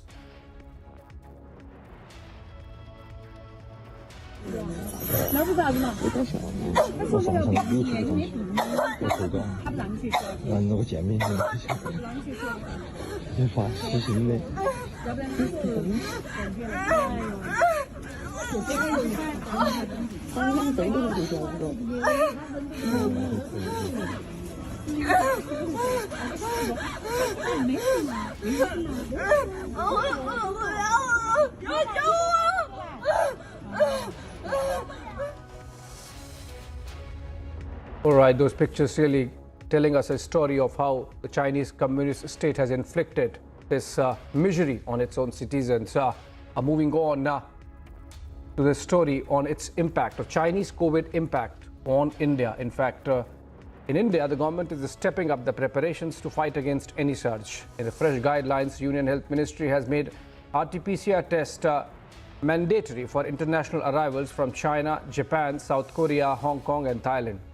On arrival, if any passenger from these countries is found symptomatic or test positive for COVID-19, then he or she will be put under quarantine. In fact, Health Minister Mansukh Mandavia said earlier in the day that the centre is on alert mode and has increased surveillance. Let's listen into what the Health Minister said, and then we will have some ground reports, including a live from Chennai. में आज Covid का case बढ़ा है और देश में Covid महामारी न फैले, उसके लिए हम अलर्ट मोड पर काम कर रहे हैं। हमने एयर सर्वेलेंस भी चालू किया है, सुएज सर्वेलेंस भी चालू किया है और ह्यूमन सर्वेलेंस तो हो ही रहा है। ये तीनों सर्वेलेंस से पता चल रहा है कि अभी दिल्ली और मुंबई में सुएज और एयर सर्वेलेंस में आरएनए मिला है। उसको देखते हुए आने वाले दिनों में क्या क्या प्रिकॉशन लेना है, उस लिए हम सभी राज्यों को अलर्ट दे रहे हैं, राज्यों के साथ इंफॉर्मेशन शेयर कर रहे हैं। हम देश के सभी नागरिक को भी अलर्ट करना चाहते हैं कि आप मास्क का उपयोग करें, आप जरूरत बिना कारण से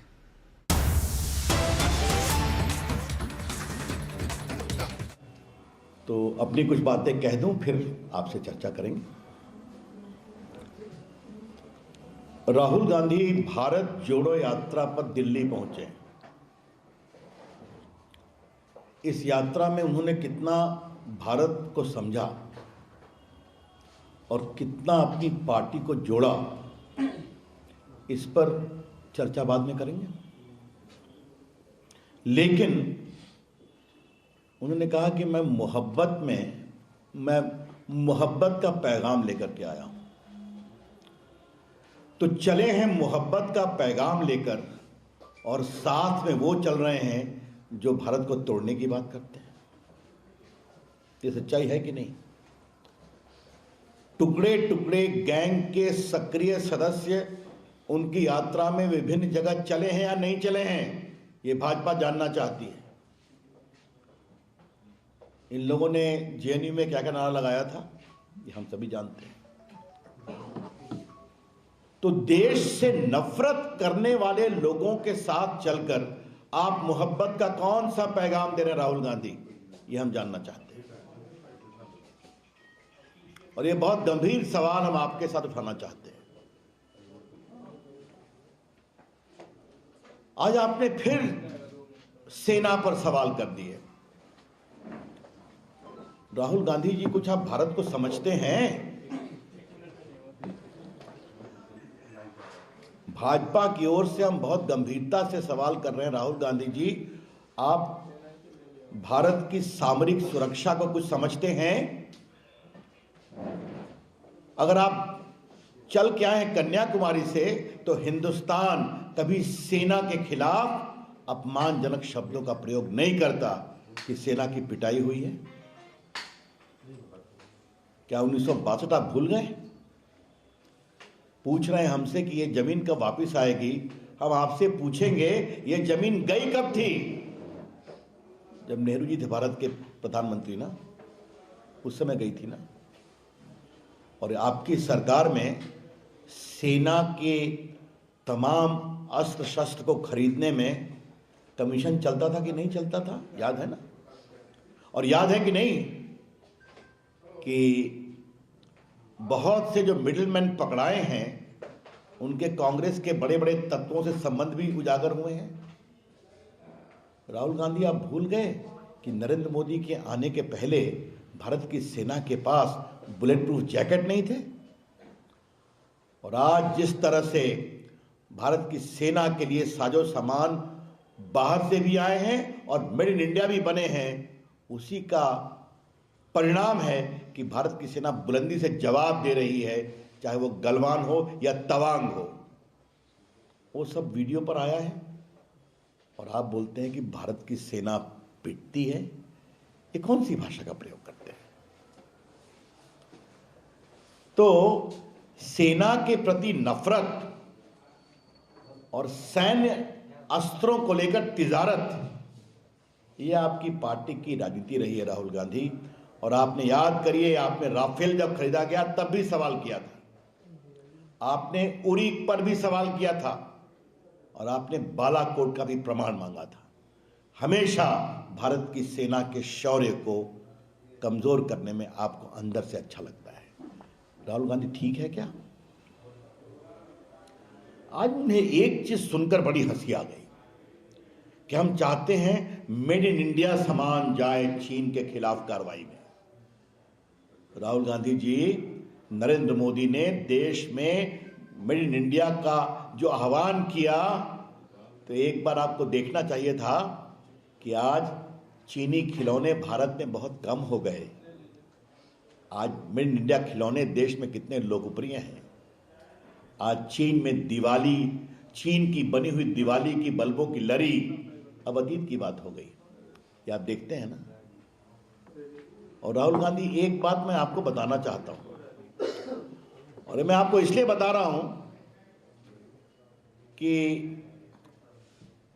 आपने मेड इन इंडिया की बात कही, तो मोबाइल मैन्युफैक्चरिंग में भारत और चीन के बाद दुनिया का सबसे टॉप मोबाइल मैन्युफैक्चरर है। और राहुल गांधी, मैं आपको बता दूं कि एप्पल के फोन भी भारत में बनते हैं, लिखा होता है मेड इन इंडिया, जो इंडिया में भी बिकते हैं और बाहर भी जाते हैं।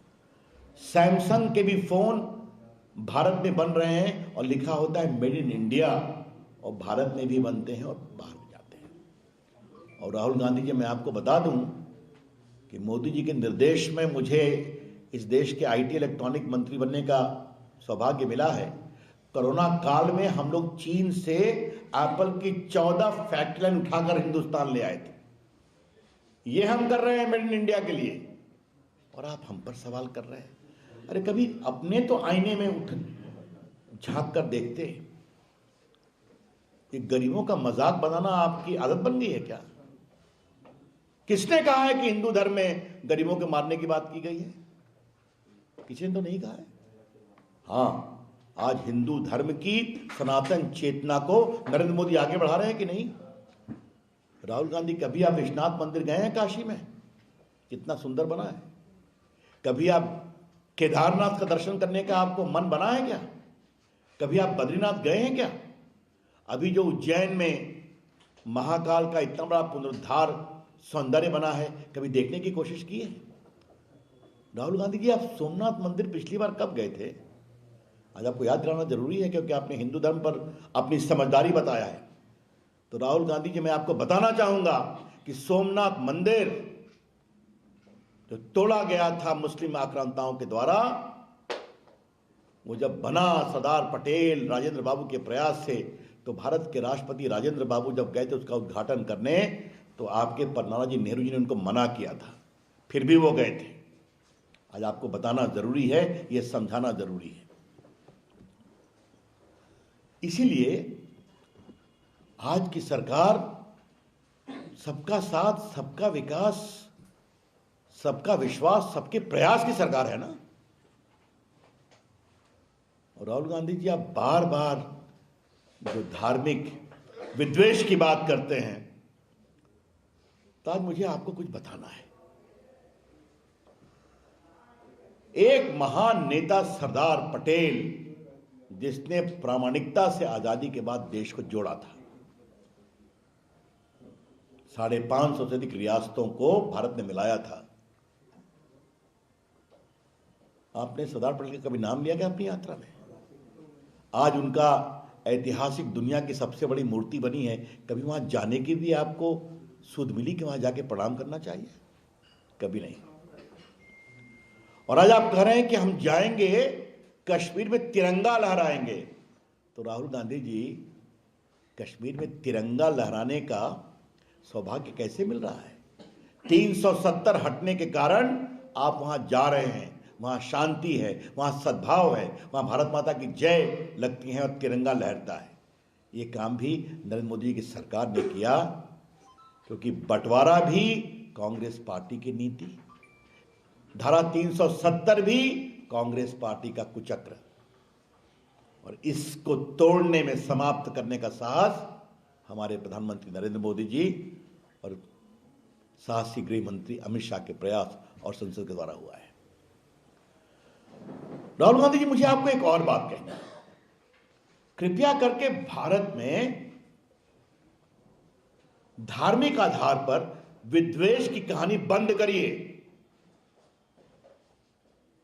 आज मैं विनम्रता से आपको बताना चाहता हूं कि नरेंद्र मोदी की अगुवाई में उत्तर प्रदेश के मिर्जापुर की एक बहादुर लड़की सानिया मिर्जा आज एयरफोर्स में पायलट बनने जा रही है। आपको पता है, आज भारत की हॉकी टीम, भारत की क्रिकेट टीम, भारत की एथलेटिक टीम में इस देश की बहादुर बेटियां जो अल्पसंख्यक समाज से आती हैं, वो बड़ा नाम कर रही हैं। कभी जानने की कोशिश करते हैं आप? और आपको बताऊं, 3 तलाक लाए थे हम देश की मुस्लिम बेटियों को उत्थान करने के लिए। आपकी पार्टी ने विरोध किया, याद है आपको कुछ? तो आज अब देश को जोड़ने की बात करते हैं तो आपकी पार्टी ने, आपकी पार्टी की विचारधारा ने और आपकी पार्टी की राजनीति ने जो नफरत फैलाने का काम किया आजादी के बाद, यह आपको बताना जरूरी था। शाहबानों से लेकर सायरा बानों तक कांग्रेस पार्टी का इतिहास तोड़ने का रहा है और अल्पसंख्यक समाज को रूढ़िवादिता में घेरने का रहा है। एक मुझे और बात कहनी है कि ये बार बार कुछ व्यावसायिक घरानों को लेकर अपनी राजनीति चमकाना, तो हम उनका नाम तो नहीं लेंगे, लेकिन राहुल गांधी आपसे एक सवाल जरूर करेंगे। आपकी पार्टी की जो सरकार है, वहां पर उनके द्वारा काम हो रहा है कि नहीं? ईमानदारी से बता दीजिए आप हमें। और अगर काम हो रहा है तो आपने उनका कॉन्ट्रैक्ट कैंसिल किया है क्या? क्या मतलब है? ये झूठे आधार पर देश में क्या बयानबाजी करते हैं। हाँ, हमें याद है कि आपकी सरकार में कैसे क्रोनी कैपिटलिज्म हुआ था, फोन बैंकिंग हुई थी, इसको लोन दो, इसका लोन काटो, याद है ना? ये सब समाप्त हो गया राहुल गांधी ना। तो आपके दोस्तों की अब तिजारत चलती नहीं, तो आपको नफरत का पैगाम फैलाने का अवसर मिला है। कृपया करके ये सब बंद करिए राहुल गांधी। अपनी राजनीति के लिए आप चलिए, वो तो आपका अधिकार है, लेकिन आप अपनी पार्टी को तो जोड़ नहीं पाए, देश जोड़ने चले हैं।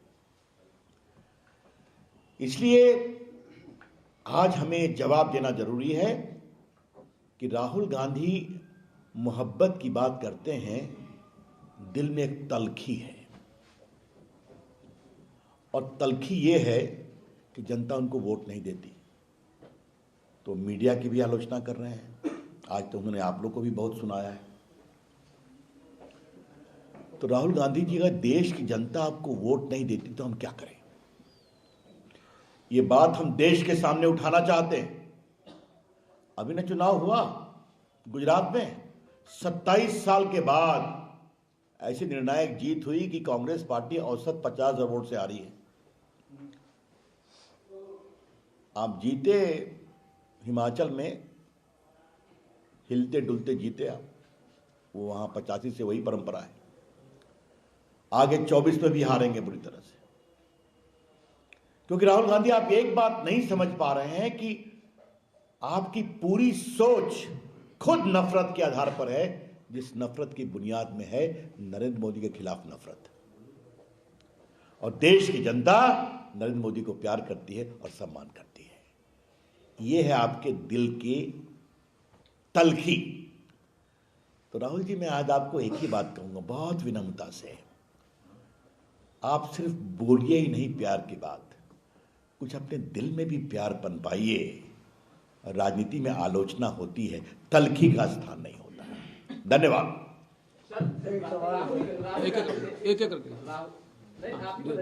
राहुल गांधी ने जो सवाल खड़ा किया कि आप लोग हिंदू मुस्लिम से कब निकलेंगे, भेदभाव की भावना से कब निकलेंगे, जो विचार आप लोगों ने अगर आपने मेरी बात सुनी होगी तो क्या 3 तलाक की भाषा हिंदू मुस्लिम की थी?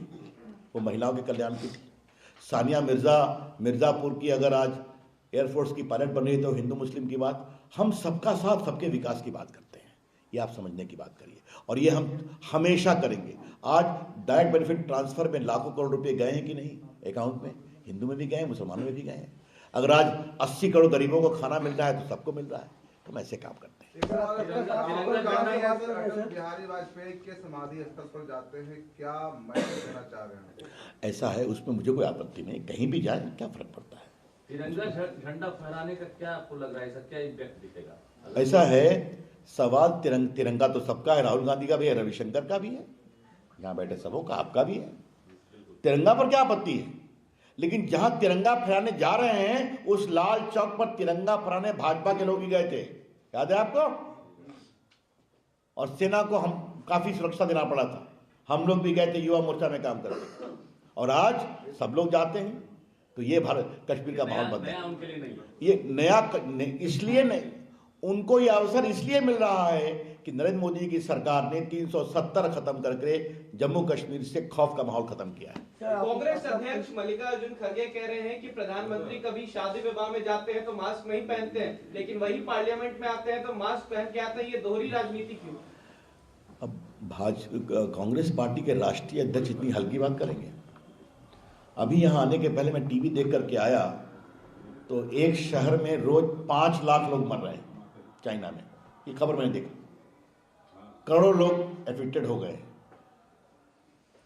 खड़गे साहब, आपको मैं यही याद दिलाऊंगा कि आपके पूर्व में भी जब कोरोना आया था तो आपके नेता ने क्या कहा था, ये ताली बजाने से क्या होगा, ये मोदी की कोविड लेने से क्या होगा, वैक्सीन, मैंने कहा था कि नहीं कहा था?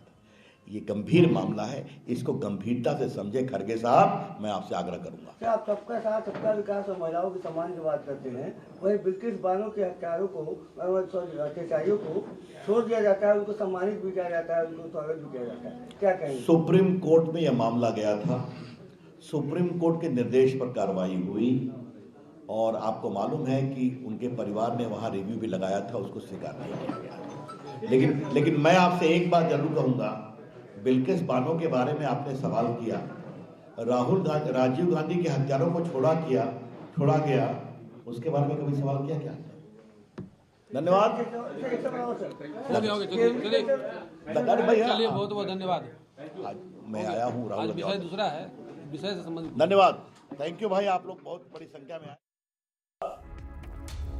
All right, that was senior BJP leader Ravi Shankar Prasad speaking from Patna, hitting back at Rahul Gandhi for the charges he has made against the government while speaking from the Red Fort in Delhi, ending his first phase of the Bharat Jodo Yatra, which commenced from Kanyakumari and is all set to start second phase beginning January 3. But before that, a spat happening between the BJP and the Congress party over the Bharat Jodo Yatra, with Ravi Shankar Prasad obviously taking on Rahul. All right, moving on the other side, the Paris riots coming up, as also, of course, developments in the Shahi Eidgah versus Krishna Janmabhoomi case. Court orders a survey.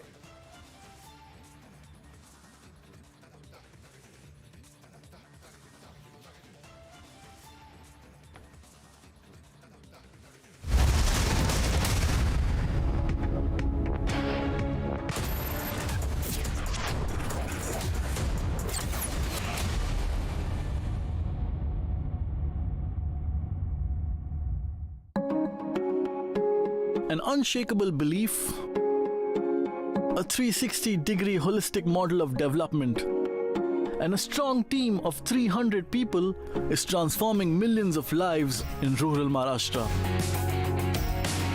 Build hope, we build aspiration, we allow them, we give them the tools with which to dream. Catch the second episode of Swadesh Foundation's Swa Se Bane Desh at these times only on Republic TV. यार Ajay, Look at your dad. Will we be the same at his age? Absolutely yes, if we plan our future like him. How? My father had invested in LIC's Jeevan Akshay, which gives immediate and guaranteed annuity at regular intervals, that too for life. Wow. But do we have to wait until his age? Absolutely not. We recently invested in LIC's new Jeevan Shanti, which gives deferred annuity, which means regular income after some years. I see.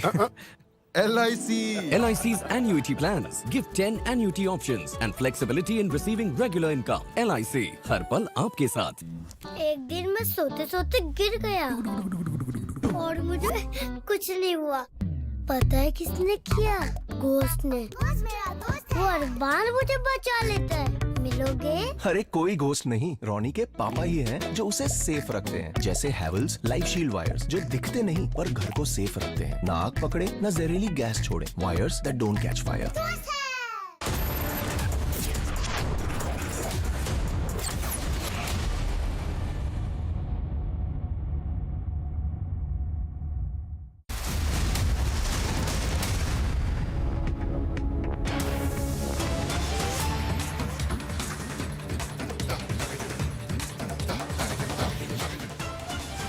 All right, a breaking news development coming in. Pictures on air from Paris, France, where members of the Kurdish community on Friday took to the streets to protest the shooting of 3 people at a cultural center and a Kurdish cafe.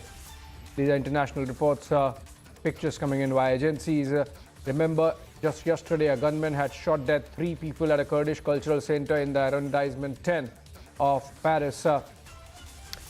And that has prompted those violent protests between the Kurdish residents of Paris, or Kurdish origin residents of Paris, and the Paris police, even as President of France, Emmanuel Macron, has instructed the police to engage with the community. Let's go to Ankit, who has more details on this from our Mumbai newsroom. Ankit, over to you. If you can share more details as to what has led to these protests, why are they protesting? Have they some doubt about the conduct of the Paris police or administration there, government there, in terms of failing to prevent that attack yesterday, or do they have some demands because of which they are out on the streets and protesting and hence rioting? So, to answer one part of the question, Abhishek, yesterday and today, the people over there of the Kurdish community have been protesting both the incident that has seen 3 Kurdish people being killed by a French gunman, a 69-year-old gunman, and also the government, so to say, not taking a hard stance on what this is. So the Interior Minister of France had visited this area, and at that time he was also subject to protests.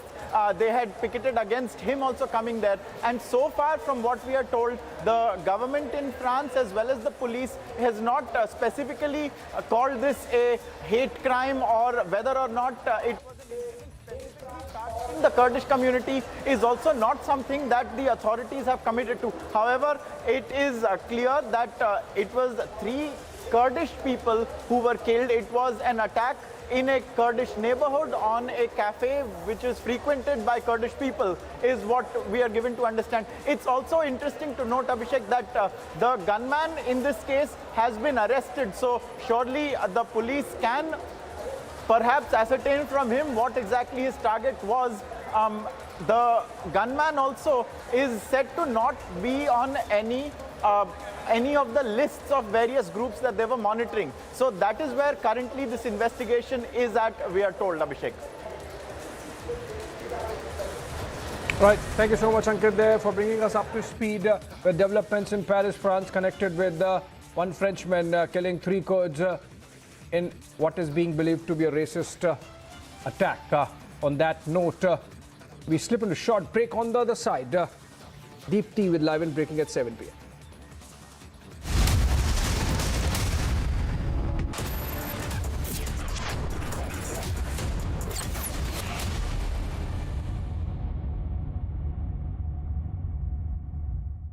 $11,000 placements last year.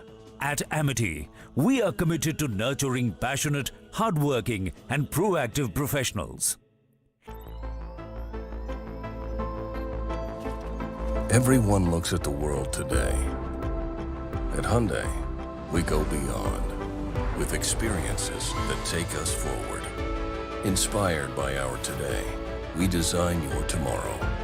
Some said electric is the future. We said, why stop there?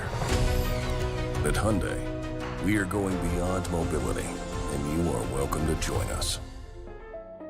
Whenever I had ice cream or cold water, I would experience a sharp shooting sensation. So I just kept ignoring it. Even my hot chai was giving me the same amount of discomfort. My dentist recommended Sensodyne. So now I can be completely carefree and sip my hot cup of tea. It really works. India welcomes those who further India's pride across the globe. Indian diaspora, partners of New India's growth journey in Amrit Kaal. Come and be a part of the 17th Pravasi Bharati Divas from 8th to 10th January 2023 at Indore, Madhya Pradesh, India. For registration, log on to pbdindia.gov.in.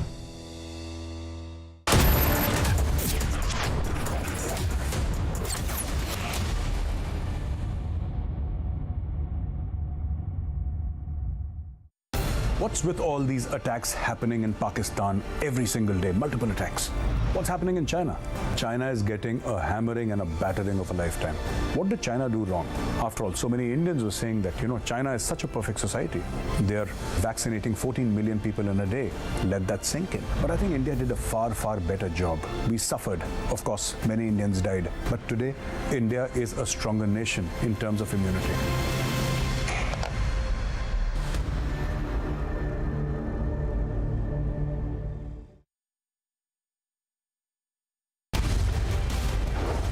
Battle between content and landing,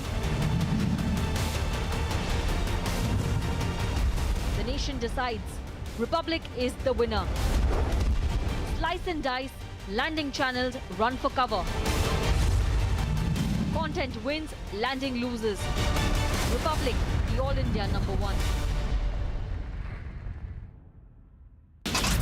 Major accident in a brick kiln in Ramgarhwa police station area of Champaran in Bihar. Jammu and Kashmir, 2 people have been taken into custody and 1 Chinese pistol along with magazines and rounds, a Chinese grenade and detonators that had been recovered on their personnel.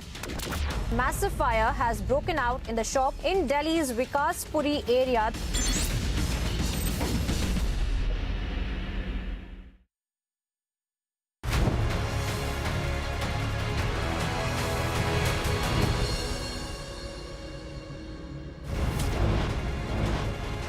Former ICICI Bank CEO Chanda Kochhar and her husband sent to CBI custody till Monday in the loan fraud case.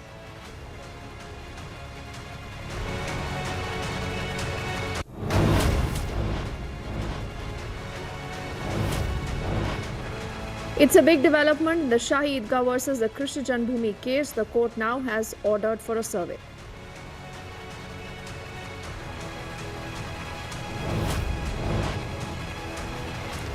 Amidst the global alarm over COVID, India swings into action mode. RT-PCR now is mandatory for international passengers.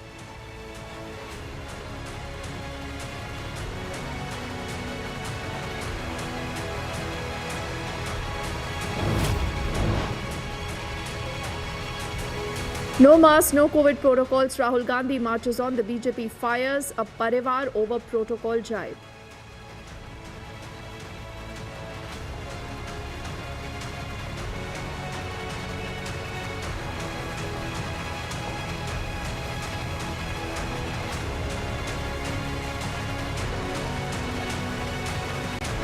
A very good evening. You're watching the biggest story tonight. We are directly cutting across to more images.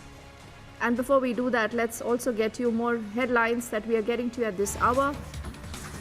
Mehbooba Mufti has stoked another controversy. She says won't call for crackdown on terror but relocation of pundits. But that story in just a bit.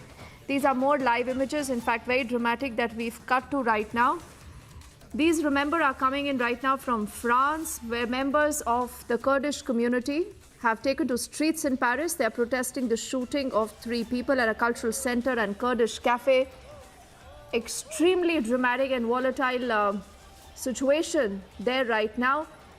These images are also talking us more of certain anti-Erdogan slogans that possibly are being raised, that you can hear in the background. Once we'll just try and listen in to the Nats there. But this is a story that broke out just yesterday, where you saw how a gunman shoots down 3 people. This was at the Kurdish Cultural Center nearby the Kurdish Cafe. This happened in central Paris.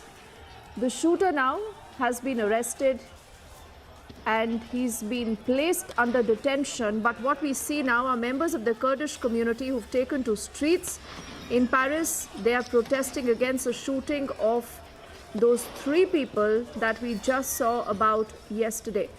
These are clashes and protests that have broken out following that shootout, because all the 3 people who've been killed in this entire shootout happen to be Kurds.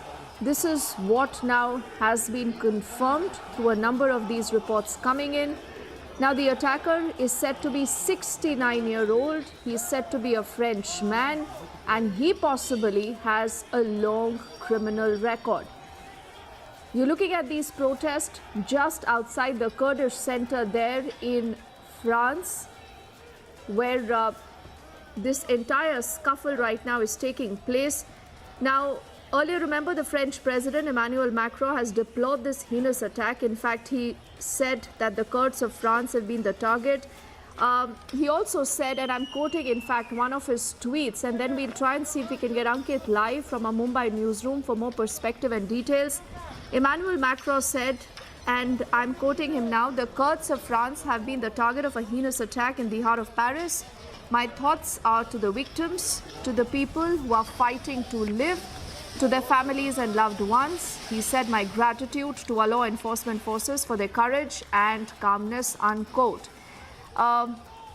He had also, in fact, asked that there should be a speedy investigation into the entire case. Ankit, we're looking at these very, very dramatic images up on our screens. Why don't you get us the entire backstory and what we know about what has happened so far, Ankit?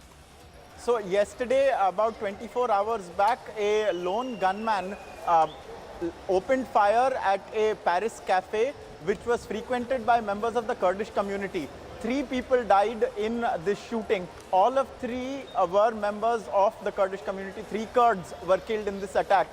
Since then, the other members of the community who clearly feel like they have been targeted have come out onto the streets in protest. A while back, a French minister, the French interior minister, in fact, had also visited this area. While the French government has condemned everything that has happened, it has not taken a hard position in branding the attack. It has not so far managed to spell out in as many words that this was an attack targeting the Kurdish community. The person whom they have arrested, the shooter, who is an elderly person, he's 69 or so years old, is in their custody, and from him they have not so far ascertained or come out with a clear statement whether or not it was a hate attack directed at a specific community or not. And Paris and France has, over the last few years, come to be very divided over matters of radicalization. There have been times where the French president has made statements and laws have also been passed to the effect that have made communities feel like they are being targeted. And so this is an ongoing issue. In this case, it is the Kurds who are protesting. You can see that the protests have really spilled over. The French riot police and the French police, which is in general always equipped with riot control gear, is on the scene in heavy numbers. When the minister had also visited, the protests had only escalated. And from what the sources in France tell us, that the protest is at a stage right now where random things are being kicked over, like scooters and vehicles are being defaced also on the sidelines of what we are witnessing. The police in return has resorted to firing tear gas shells and things of that nature. So this is a sensitive protest in a city that is witnessed and a country that has witnessed a number of incidents in the last couple of years. It has been victim of terror incidents. It's been a victim of shootings also. We all remember the Charlie Hebdo shooting. And because of that, it's a polarized situation. And the French government really needs to come out and perhaps either get to the root of what was the intent here of the gunman and spell out and ease the concerns of the community in that regard, and also needs to ensure very speedy justice, and that is what they're looking for. There is also a element of a Turkish, so to say, angle here, because these are two countries, France and Turkey, that are perennially taking swipes at each other over the handling of various polarizing and communal issues, specifically radicalization. And you've seen the leaders of the two countries also taking hard positions. If there are two leaders in the world that espouse clear positions, so to say, against radicalization, it's Emmanuel Macron, and then on the other side, it's Recep Tayyip Erdogan. And the Kurds are heavily populous in Turkey as well, and France is a fairly multi-racial, multi-ethnic, multicultural society. And so you see an element of this spilling over. Deepthi, that's what we are currently witnessing in Paris. Oh yes, and I was reading reports, Ankit, again on the social media, where a lot of these Kurdish diaspora that live in France feel that they are not being given justice because they say that the investigators here are just not willing to examine this entire incident, this shootout, like an act of terror. So I think that is also a problem that they have, and they go on to say that there is no justice for us, the reason why you've seen that response also coming in from Emmanuel Macron. Most definitely. In fact, Deepthi, like you said, the protests we are witnessing now are in Paris, but there are Kurds across Europe. In cities like Athens, also Kurdish people have come out on the streets and they've demanded and sought justice and a proper line being taken by the French government over this attack. And so there is an intense element of feeling very targeted, and then on top of that, not being put in a position where you can be granted justice. And a lack of acknowledgement, I believe, is what the Kurdish people and the community around Europe seems to be espousing at this time over the shootout 24 hours ago. And also, Ankit, I think it's important here to reiterate their concerns vis-a-vis this man who's been arrested, who's said to be a French national. But, there have been a number of cases against him, and they say that why was he not under the watch? He's been involved in a number of cases earlier, just, I think, released. What do we know about him, his history? He has a criminal record also, Ankit? Absolutely. It appears that he slipped through the French police's radar in that respect, because while he has a number of cases, they apparently couldn't find any link of his to any groups as such that may be on their watch list. And that is one reason preliminarily that they seem to be holding on to, even though they have him in their custody. So one would expect that the government and the authorities would be more forthcoming, because if they don't get to the bottom of this and they don't ensure justice and speedy justice, and that justice is done, then the protests are only likely to continue, at least in the way that and the spirit in which we have seen them going on right now. Yes, so these are very, very dramatic images, like we said of earlier, and what's happening right now, as Ankit said. Remember, a lot will now hinge on what the investigation will do now, and also whether there is going to be some bit of assurance extended to the Kurdish diaspora that stays there and around, if there is a word that goes out from the authorities and the investigators on the action. Henceforth, Ankit, I thank you for breaking that story for us.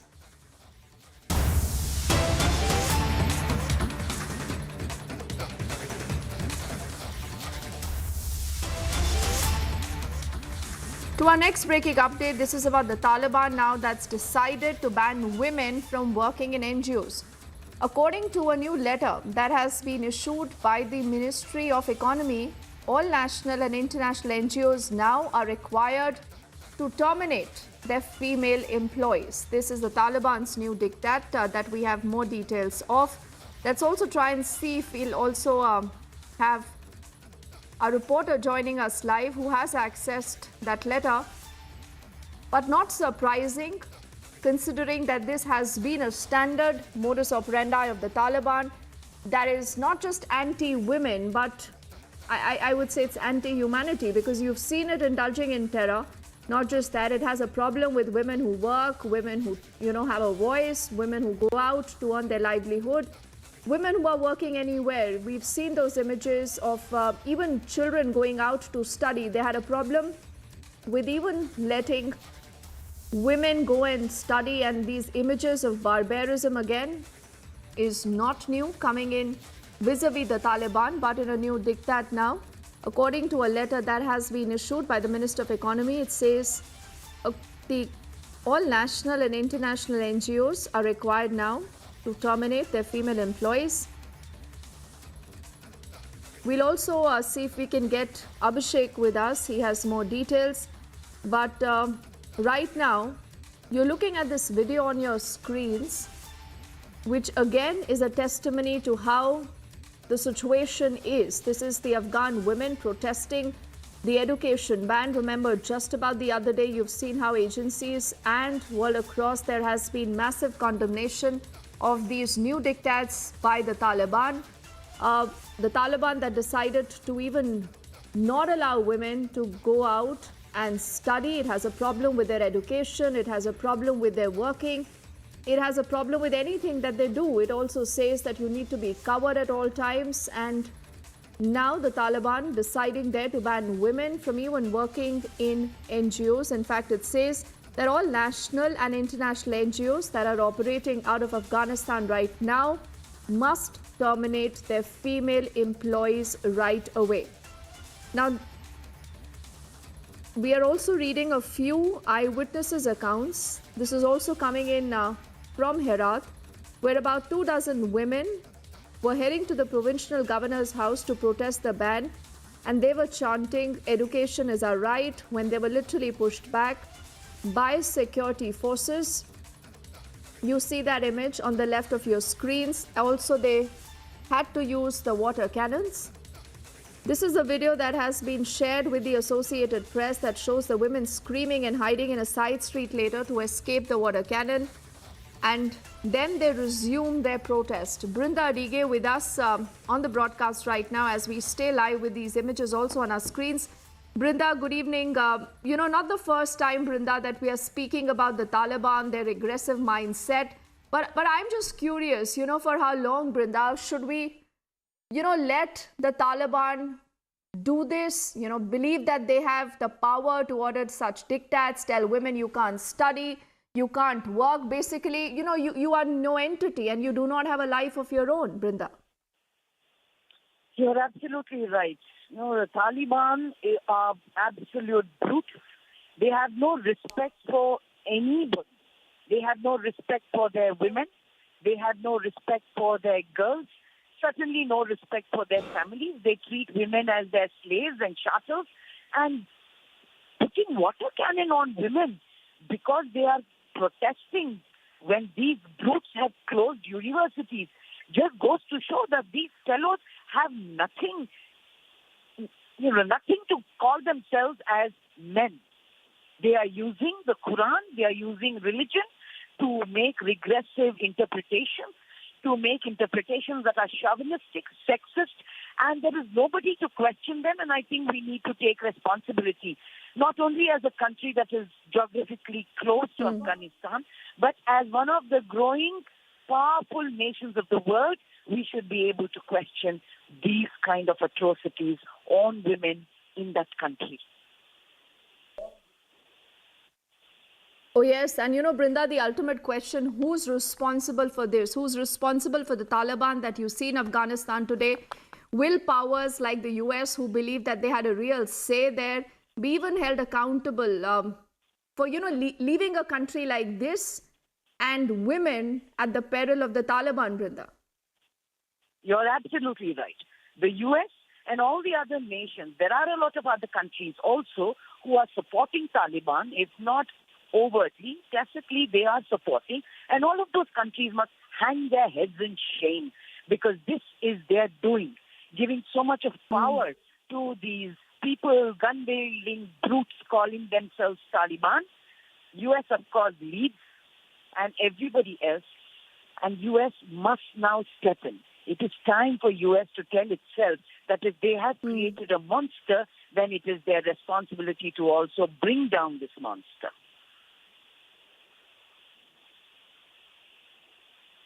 Absolutely. Brida, thank you so much for speaking to us. We'll have to see what happens, whether there are reactions coming in. And like I said, as I also get in our colleague Alicia, who's accessed that letter, Alicia, condemnation now is not good enough. You know, you've seen the world powers, whether it's the G7, whether it's the US itself, saying we condemn this. You know, this should not happen. This is a blot on humanity. But that's about it. We do not see them acting because the Taliban believes that it's a law unto itself. It can tell women to do what it needs to do. And then when women do not listen, this is what they go through.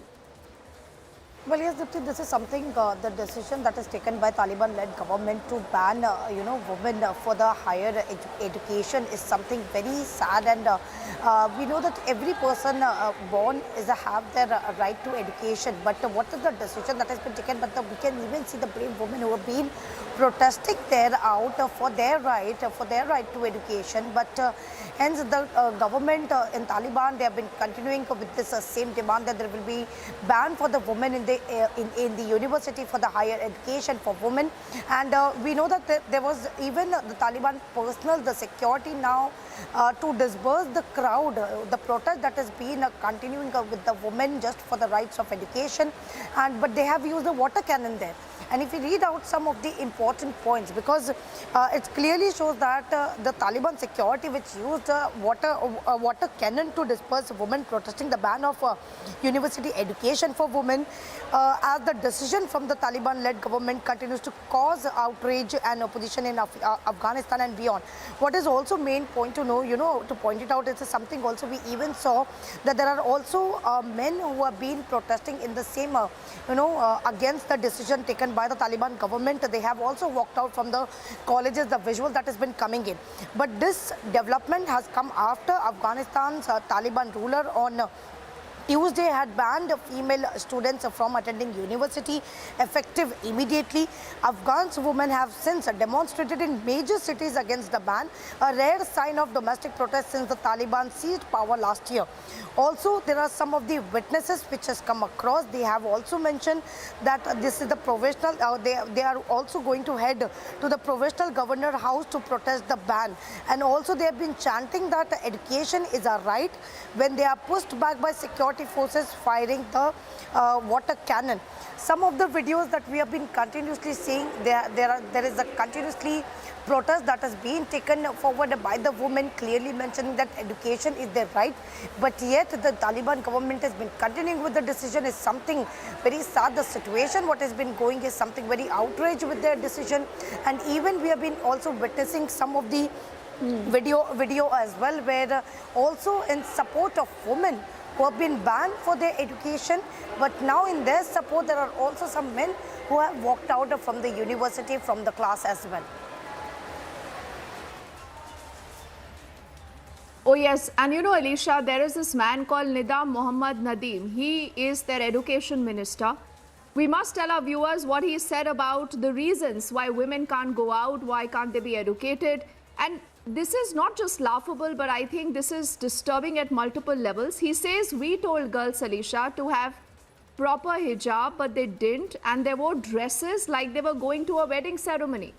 Then he says girls were studying agriculture and engineering, but this does not match the Afghan culture. He says girls should learn, but not in areas that go against Islam and the Afghan honor. What an honor where you do this to half of your population. Do not let them go and study. Do not let them go and work. They can't, remember, go to parks. They can't go to gyms. Basically, women do not have a life in Taliban. And Taliban ruled Afghanistan. And Alicia, I thank you right now for getting us all those details. As we quickly head into a break right now, there is lots more coming up on the other side, and we'll keep our focus on that one story, and we'll also tell our viewers that a lot more is also going up on republicworld.com as always. And these are images that are coming in from France, a story that Republic has tracked very, very closely. The Kurdish are out in the street protesting, and they say the government is not giving them justice following the shootout we saw in Paris yesterday.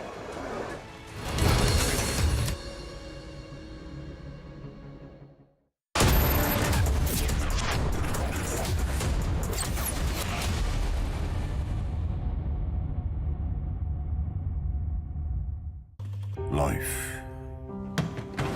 will test you. It will turn your world upside down. Again. And again. And again. The only way to hit back is to stand up. Stand up every time. And say, I'm not done.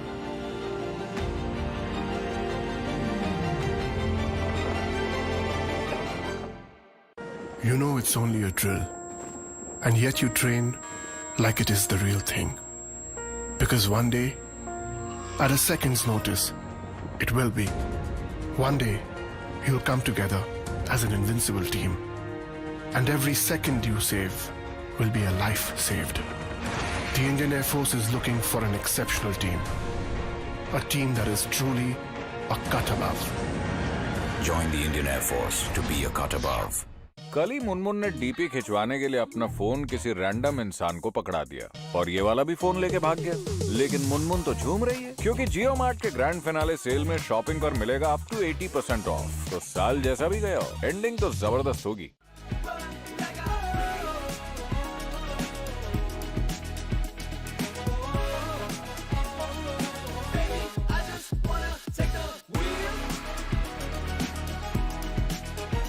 Volkswagen Tygoon, India's safest SUVW.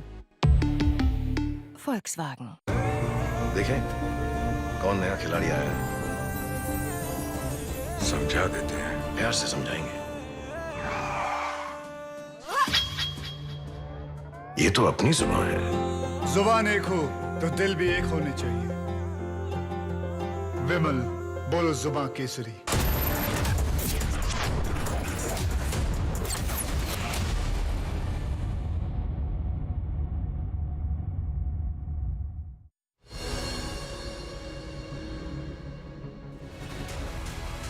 Welcome back. You're with us here on Republic. We are talking now with the PDP chief and the former Chief Minister of Jammu and Kashmir, Mehbooba Mufti.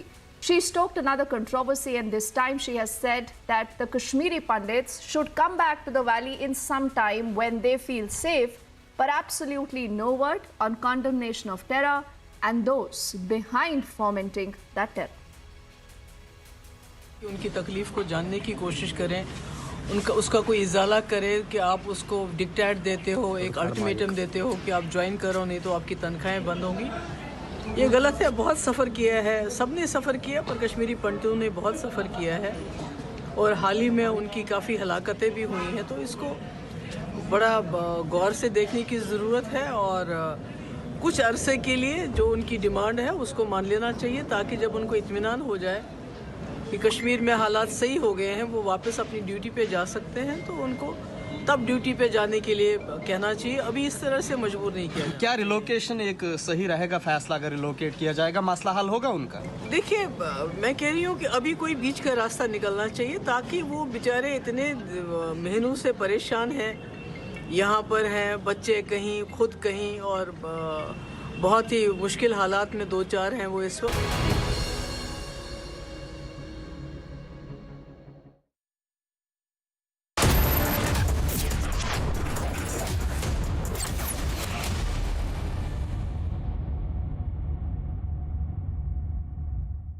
$11,000 placements last year. At Amity, we are committed to nurturing passionate, hardworking and proactive professionals. क्या हुआ रोहन, क्या सोच रहा है? रिया, पहली salary मिली है, तुम भी कुछ आइडिया दो, एक्सपेंसेस को कैसे प्लान किया जाए। रोहन, एक्सपेंसेस के साथ साथ इन्वेस्टमेंट प्लान करना भी जरूरी है। देखो, सैलरी का कुछ हिस्सा घर के रेगुलर खर्चे के लिए और कुछ मैं अपने लिए भी तो सोच सकता हूँ ना, लेकिन इन्वेस्ट कहाँ करूँ? सिंपल है, एनपीएस में। एनपीएस में? रिया, अभी तो मैंने कमाना शुरू किया है, इतना आगे के लिए अभी से क्यों पैसे जोड़ूं? वो देखो, एक एक करके ईंट जोड़ी जाती है, तब जाके एक घर तैयार होता है। वैसे ही अभी से पैसे जोड़कर हम भी अपना रिटायरमेंट सुखी बना सकते हैं। बात में तो दम है। एनपीएस कम लागत वाली फ्लेक्सिबल लॉन्ग टर्म योजना है, जिससे आपकी बचत ग्रो होकर पेंशन का लाभ देती है। अच्छा, फिर तो मैं अभी अपना एनपीएस अकाउंट ओपन करता हूँ। जो कल की सोचते हैं वो आज से ही थोड़ा थोड़ा जोड़ते हैं। पेंशन है तो टेंशन नहीं। एनपीएस में निवेश बाजार जोखिमों के अधीन है। Why did life test me? Why did it try to crush me, shake me, break me? Why me? Because it knew if I could take this test, I could take anything and say, that was easy.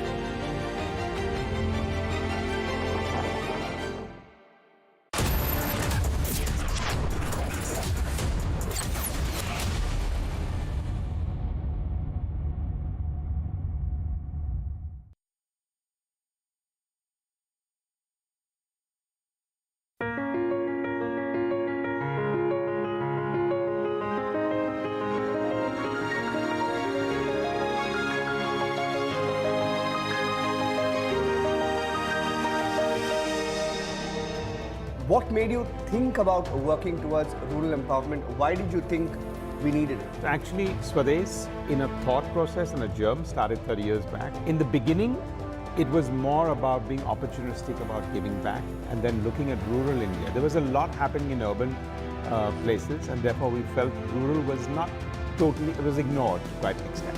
स्वदेश foundation ने देश के आज़ादी के अमृत महोत्सव के अवसर पर 75 गांवों को ड्रीम विलेज यानी सपनों का गांव घोषित किया है। संपूर्ण विकसित राष्ट्र और आत्मनिर्भर भारत के संकल्पित दिशा में रखा हुआ यह एक सराहनीय और सकारात्मक कदम है। What we really want to do is we want to create a model for rural development. Our dream is not, it's a big dream. Okay, I mean, we want to lift 1 million people out of poverty every 5 years. The Swadesh initiative is a 360-degree holistic model, which addresses healthcare, education, water, sanitation. We follow a 4E strategy at Swadesh, and 4E stands for first engage, then empower, execute and exit. Their model is a holistic model which covers education, healthcare, agriculture, livelihoods and entrepreneurs. Hello and welcome. You're watching Republic TV. I'm Niranjan Narayan Swami and you're watching the second episode of Swadesh Foundation's Swa Se Bane Desh, an initiative towards rural empowerment. In today's episode, we will dive even deeper into the various initiatives of the Swadesh Foundation and talk about some of the key areas they are working towards. With us in the studio today, we have Ronnie Screwvala, we have Zarina Screwvala, and they are the co-founders of Swadesh Foundation, Mr. Mangesh Wange, who's the CEO at Swadesh. Welcome to the show, Ronnie. Welcome to the show, Zarina and Mr. Mangesh. Again. Thank you. We had a good chat some time back on the other first episode. And yeah. Let me start straight with Ronnie. You spoke about a lot on exit policy, which is basically making villages Atmanirbhar, self-reliant. Yes. Right? How do you make sure the change that you make in a village is permanent, and how do you know this is the right time to exit a village, and what after that? At the core for everyone, where do we really take charge of ourselves? When we're in control of our own destiny. And I think what people in rural feel is that they're not in control of their own destiny. So when we walk in there, that's what we size up. And when we walk out, we want them to be very clear they are independent. So one, the minute you give them water and sanitation, they just feel they're on par with people. Then you look at the fact that education, which is the most important thing that any parent will think about for their future generation, something they didn't have. Yes. But now they feel they need to give. Yes. And if you're moving as a nation as the third largest economy in the world, this is going to be at the core. Yes. Health, unfortunately, is a perennial problem. But finally, at the end of the day, to put money in the pocket of people, to feel you're in control of your own destiny is really the core. That's the holy grail. Zarina, you've been speaking about the multiplier effect. I mean, Yeah. we're talking about the multiplier effect, especially in areas like healthcare. He spoke a little bit about that. What is this multiplier effect and how does it work? You know, when we went to visit the villages, and in my mind, the question is, Niranjan, if I asked you, your mom's in the village, your mother lives there. Yes. What would she do without? What would you not do for her? Yes. You would try and do everything for her. Yes. Okay? So we took it on, and it is hard, but we decided to have a holistic approach. And the multiplier effect is very beautiful to see. It's obvious, but it's not also. So for example, when we first gave a tap in every home, drinking water in every home, and a toilet, an individual household toilet in every home. One of the most surprising aspects for me, of course, the health improved. But one day, all these ladies started walking towards me. I went to the village and they were walking very purposely purposefully. So I got a little like, what's going on? So they came and said, you know, you've given us water and you've given us a toilet. And now, and I was thinking, what? We have a lot of time. We want to work. Wow. And they started building their SAGs. So this was the beginning of women's empowerment. So an individual household and a toilet and tap water leads to ladies having time, energy, and the ability to earn for themselves. And when we first started, Niranjan, we were media people. Yes. What do we know about poverty? What is poverty? Okay? And then, as Ronnie said, we took a year to study, and we realized there are two kinds of poverty. One is material poverty, and one is mental poverty. And Niranjan, the mental poverty is critical to solve. What is mental poverty? It is the lack of an ability to dream of a better future for myself and my children. And for me, and for Ronnie, and for all of us at Swades, that is the most heartbreaking thing about poverty. When we can remove that, and you can see, when you see the videos of the dream villages, you can see the hope shining in the faces of the dream villages. And that's our real strength, and that is what we do, and I think that's our real achievement. We brought hope back. And that's the real India that we don't really talk about in our day-to-day narrative, right? And on that note, let's listen into what Vidya Balan has to say about the impact access to clean water and sanitation has on people and its growing necessity in rural India. How much impact can clean water and sanitation have on anyone? I think I can go on and on and on about that. But I think while everyone gets impacted, it is the women whose lives change first. It's fantastic, therefore, that the Swades Foundation has built, 26,500 toilets, which has impacted more than 1 lakh. I think it's almost 1,15,000 people. And they've also, I think, managed to bring about a positive change within the Adivasi community. There have been additional efforts made, and which have fructified also. And I think access to potable water has been provided through taps in almost 42,000 homes, impacting more than 2 lakh people. And I think this is just absolutely fantastic. Boon boon se banta hai sagar, and they are actually making a sea change in the lives of all those villagers in the larger community and in the country, therefore. I think just amazing. It's absolutely amazing the work that the Swades Foundation is doing, and more power to them for that. One of the key factors in Swades Foundation's agenda of rural development is providing a sustainable source for water and sanitation. Let's watch this amazing story. A long and dangerous trek to fetch a bucket of water was a daily routine for the women of Vasunde Dhangarwada. The unavailability of water, along with a lack of sanitation and road connectivity, made the life of the villagers miserable. Women like Lalita have spent their entire life just fetching water day in and day out, leaving them completely exhausted and deprived of quality family time. पाणी भरताना आमचे लय त्रास व्हायचा. येता रस्त्यात पडायचो B किती. पाणी पियाला मिळत नसायचं. डिलिव्हरी झाली तर पाणी नसायचं. मग ते बाईने काय करायचं? तसलं लहान बाळ ठेवून शेणी 4 किलोमीटर पाणी भरायला जायचं. The arrival of Swades Foundation was like a blessing for the people of Vasunde Dhangarwada. Swades provided water to every household through connected taps. With water connectivity at home, the women now had more time for their family and other productive work. आम्हाला एवढं सुख वाटलंय. आम्हाला सगळं शेतीचं काम का गुरांचं काम याच्या सगळं मुलांच्या शिक्षणासाठी का आमचं लेकरू लहान असलं तरी त्यामध्ये आनंदाने घेऊन बसतो सुखाने. तर आम्हाला हे सुख अजिबात लाभन असं इच्छा नव्हती, पण आता आम्ही सुखी आहोत. Today, the people of Vasunde Dhangarwada are not only working towards the development of their village, but also sharing a part of the water they get with the neighboring Adivasi community, thus living up to the true philosophy of Swa se bane des. That was really a moving story, and hats off to the entire Swadesh team, Ronnie, Mangesh and Zarina. Hats off to all of you for the change that you've brought to the lives of these villagers. Now, before I come back to you and the panel here in the Republic TV studios, let's first listen into Kaushik Shaparia, the CEO of Deutsche Bank India, on what made them associate the group with the Swadesh Foundation. Well, at the outset, I should mention that Deutsche Bank is really committed to India growth story, which is not only supporting its economy, but also enabling its communities to prosper.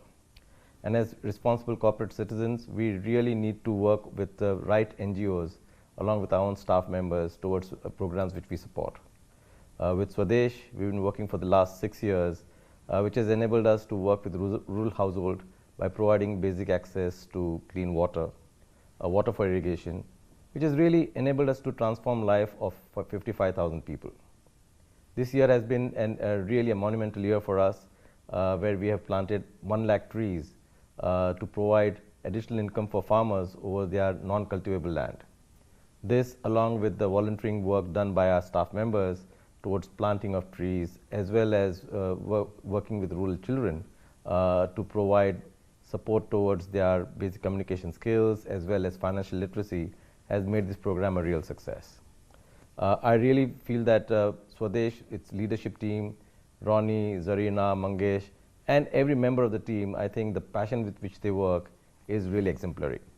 I would really like to acknowledge Swadesh Foundation for its brilliant work it does towards the rural transformation journey. I wish them great luck towards the 75 dream villages, and really grateful to them for having a Deutsche Bank partner with them on this exciting journey. Well, that was Kaushik Shaparia, the CEO of Deutsche Bank India. Coming back to Zarina now. Zarina, education is one of the most important factors for any individual, right? Without education, I mean, you can't dream, you can't aspire. Now, the Swadesh Foundation's education drive has impacted, and I have some of the numbers, more than 1.3 lakh children in 1,361 schools, 806 Anganwadis, 41 junior colleges. Now, how important do you think education is for the nurturing of the future of villages? It's vital. What can I say? And as you so rightly said just now, that it's not about just reading and writing. It's about creativity. It's about problem solving. It's about building confidence. It is about dealing with people, working in groups. There's so much to education that we don't, it's the most vital thing, I think. It's one of the most vital things. One of the things we've realized is that we really need to get the community involved in the education of their children. And the other day, I think one of our favorite, at least my favorite program, one of them, many, is the scholarship program. And the other day, all of us at Swadesh met some of our graduate study scholarship. And it was really moving because Rani asked them, introduce yourselves, tell us your dream.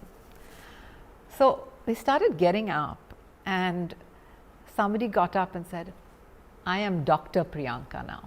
Oh. Yeah, I am Dr. Surbi now. These are real girls, and we all clapped, everyone clapped. And they have dreams. Just to add, one more thing we observed, all these kids, during COVID, they did not sit back at home. They went back to villages, many of them. They were already in villages also. They taught younger kids because schools were closed on their own. We call them bridging classes. No one told them. They started doing bridging classes. On that note, let's watch the story of how Swadesh Foundation is aspiring the youth to dream for a better future.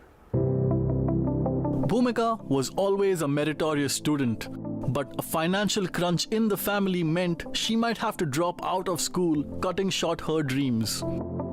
Her dreams got new wings when she was introduced to Swadesh Foundation's Mass Scholarship program, which allowed her to pursue further studies. स्वदेश foundation आमच्या गावात आले होते आणि त्यांच्या स्कॉलरशिपपासूनच मी पुढचे शिक्षण घेऊ शकले. मला पुढे फॅशन डिझायनर व्हायचं आहे. मी स्वदेश फाउंडेशनच्या मदतीमुळे मी माझे हे स्वप्न पूर्ण करू शकते. Swadesh Foundation has been working actively towards providing a quality education in rural Maharashtra. They have impacted more than 1.3 lakh children through their holistic approach of development, which includes providing scholarships to training teachers and staff and upgrading institutional infrastructure. Bhumika is not only working hard towards achieving her dream, she also voluntarily conducts bridging classes for kids so no one misses out on education in her village as a way of giving back to her community.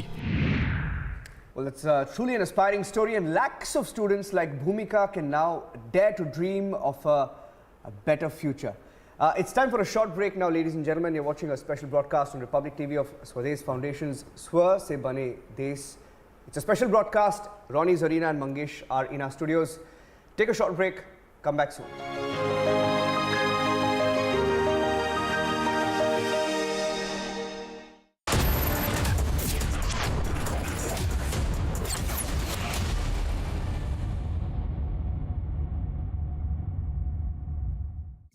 अब जियो mart की grand finale cell में food और groceries पे मिलेगा up to 50% of. तो साल जैसा भी गया हो, एंडिंग तो जबरदस्त होगी. Life will test you. It will turn your world upside down. Again and again and again. The only way to hit back is to stand up. Stand up every time and say, I'm not done.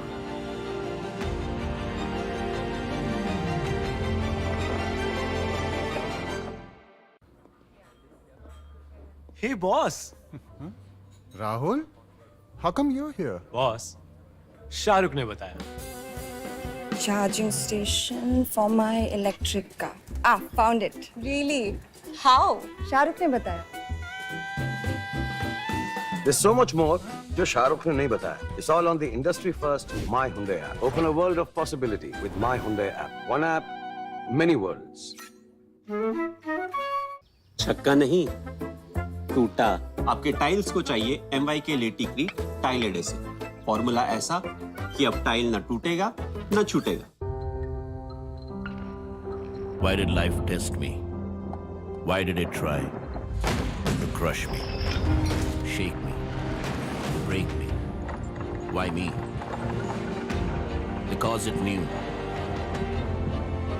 if I could take this test, I could take anything and say, that was easy.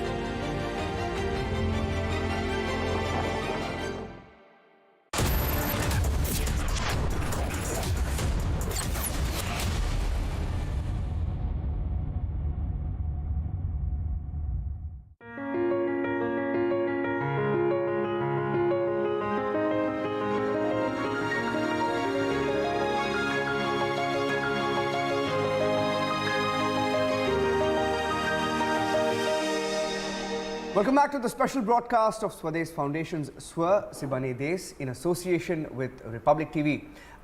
Ronnie, healthcare, we've been speaking about it. One of the biggest concerns in rural India, access to quality healthcare or healthcare at all. What are the steps taken by your foundation, and how is it helping create a sustainable healthcare system in these villages? So I think at the core of it, when we started off, there is an ASHA worker in every village, right? And we sort of merge that into what we would call our Swadesh Mitras or our Swadesh Mitras. And I think at the core, that accessibility to have a one person who's going to be the point person for everyone was a good starting point to create that comfort level. Second, I think health is complicated because it's multiple. So there's a lot of self-care that needs to take place. One was the prenatal and postnatal part, which is the most life-threatening in many aspects. The second obviously was anemia and malnutrition and everything to do with that. And then the third one was eye care. And then the one other one which we really touched our hearts and we wanted to be was when it came to infants or Yes. young kids. So either hearing impaired, visually impaired, which is almost like blind, or orally impaired, and heart.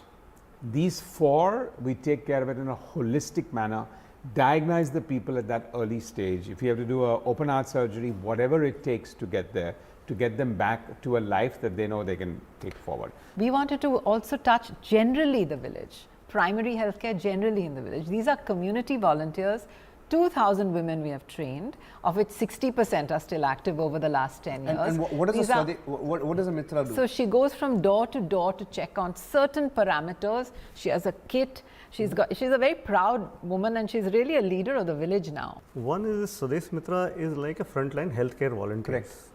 So the basic primary healthcare, and they have this kit. Second part is creating awareness about good health habits in the village, cleanliness, hygiene. And during COVID, we have seen the fantastic work which these Swadesh Mitras have done. Really amazing. And especially in the first wave. No, it makes sense now. Makes sense. And talking about healthcare, let's listen into Dr. Devi Shetty, founder, chairman, Narayana Health, on Swadesh Foundation's drive on improving healthcare in rural areas and how they are making it sustainable. As a senior doctor of the country, I have been witnessing thousands of NGOs working at the rural healthcare front, and they're doing a fantastic job. But among all of them, I'm really impressed with the way Swadesh has gone around and in trying to address the problem of grassroots level of malnutrition and other health problems affecting the children. Overall, Swadesh has done a wonderful job, and I would like to congratulate each and every member of Swadesh for doing the God's work. Thank you. Such encouraging words from the man himself, Dr. Devi Shetty. Let's quickly see how the same is being implemented on the ground by the Swadesh Foundation. When little Anushka was diagnosed with a major cardiac problem, Roshni, her mother, was completely helpless. She neither had the resource nor access to quality treatment for her child. It was during this difficult period that she got introduced to Swadesh Foundation's healthcare program. Anushka got her heart surgery done at one of the top hospitals of Mumbai and is now living a healthy life. 3-4 वेळा तर आम्ही फोर्टिसमध्ये मुलुंडमध्ये Fortis हॉस्पिटलला घेऊन गेलो, पण एवढ्या वेळात आमच्याकडून एकही रुपया त्यांनी घेतला नाही. तिचं ऑपरेशन झाला व्यवस्थित, सक्सेसफुल झाला. आता तिला कोणताही त्रास नाही. Swadesh, through its healthcare program, provides treatment for cardiac, anemia, visual and hearing related problems for children and vision care for adults. The foundation has also trained more than 2,000 community health workers called the Swadesh Mitras, who are capable of providing paramedical aid to their local community.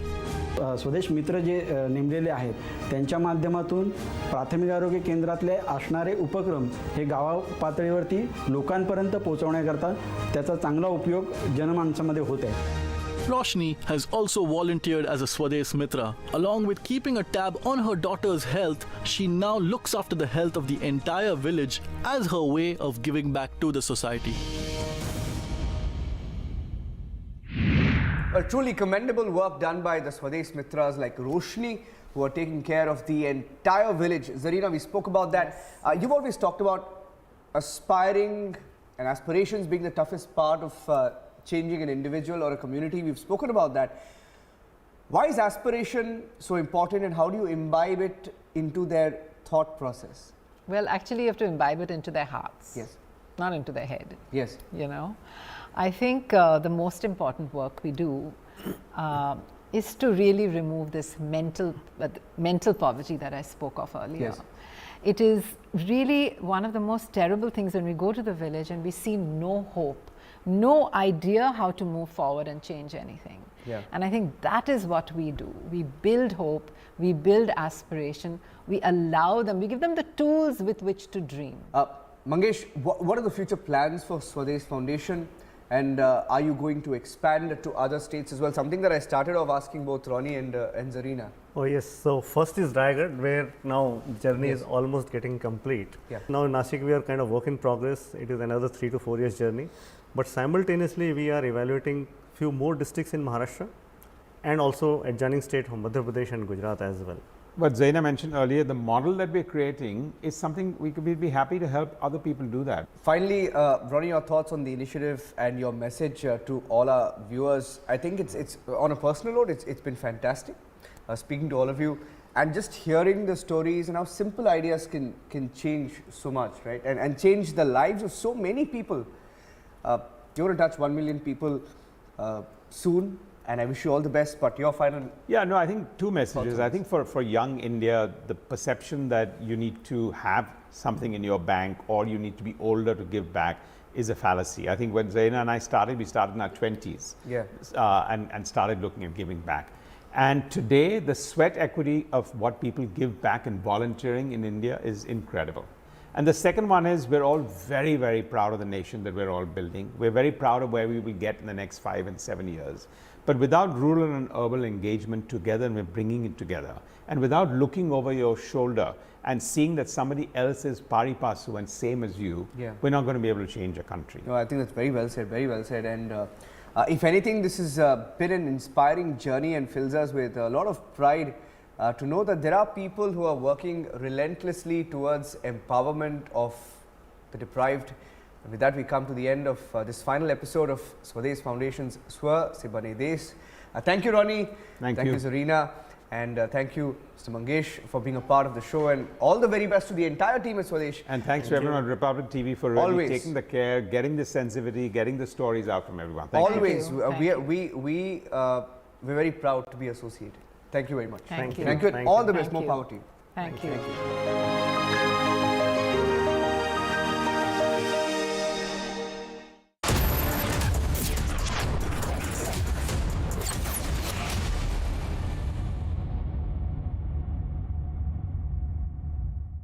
11,000 placements last year.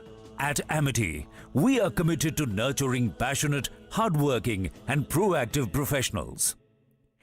Life will test you. It will turn your world upside down. Again. And again. And again. The only way to hit back is to stand up. Stand up every time. And say, I'm not done.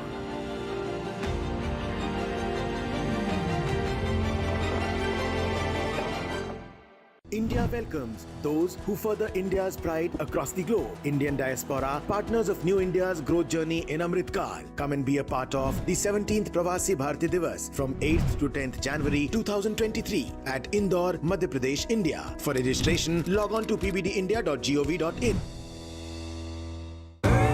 देखें कौन नया खिलाड़ी आया है समझा देते हैं प्यार से समझाएंगे ये तो अपनी जुबान है जुबान एक हो तो दिल भी एक होने चाहिए विमल बोलो जुबान Kesari Why did life test me? Why did it try to crush me, shake me, break me? Why me? Because it knew if I could take this test, I could take anything and say, that was easy.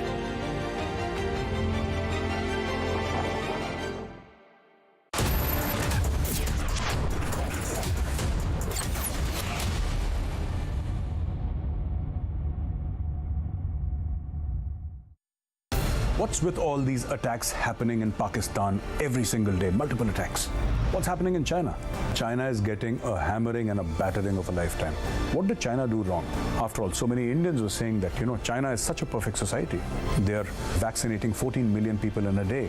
Let that sink in. But I think India did a far, far better job. We suffered. Of course, many Indians died. But today, India is a stronger nation in terms of immunity.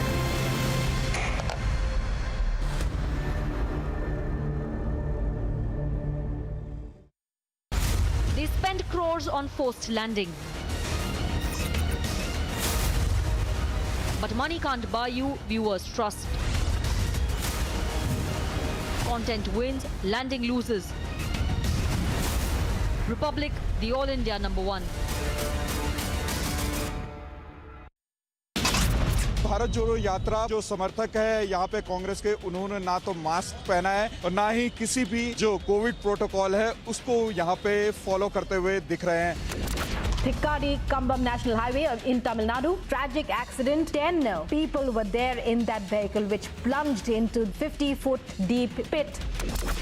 Gang war in broad daylight. So news coming in from Rajasthan's Dausa of another gang war.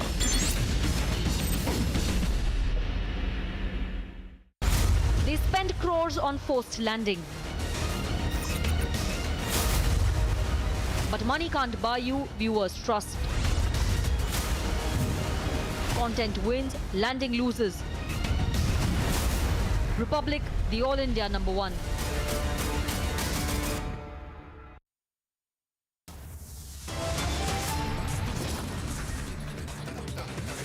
Former ICICI Bank MD Chanda Kochhar husband Deepak Kochhar in a 3-day CBI custody in a loan fraud case.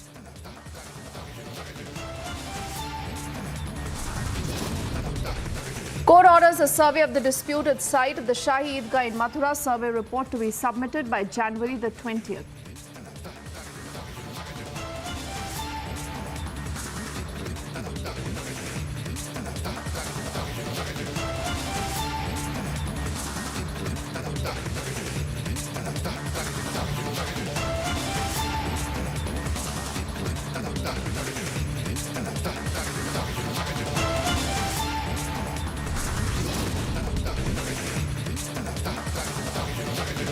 The BJP takes on Rahul Gandhi over the Bharat Jodo Yatra, slamming him for insulting comment on the army.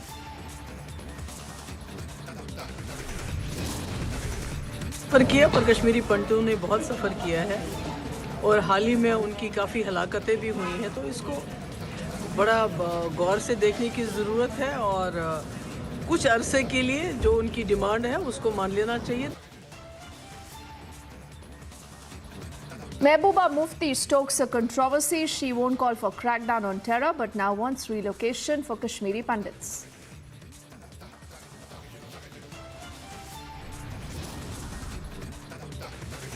After banning women from universities, Taliban now bans women from NGOs, asking NGOs to terminate women employees immediately.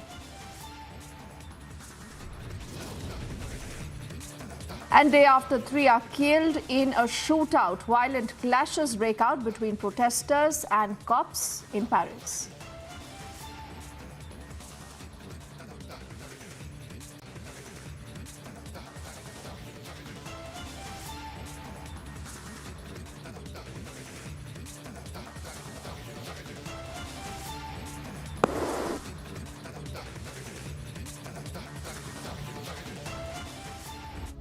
A very good evening. You're with us here on Republic and I'm Deepthi Sachdeva. We are pouring our spotlight here on Taliban. Now do remember, Taliban has taken over the reins in Afghanistan. Many people believe and have said that Taliban should be given a chance. People have spoken of a good Taliban. But look at what Taliban is up to. Now it's a new diktat by the Taliban-led Afghanistan government after shutting the doors of universities for women.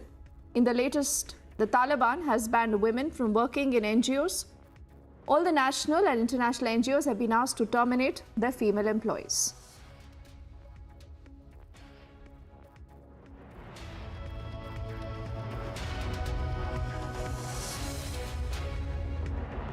What you're looking on your screens are also images of the kind of protest that we have seen, the crackdown on the protesters. Both these images on the right and the left of your screens is reflecting the real character of the Taliban.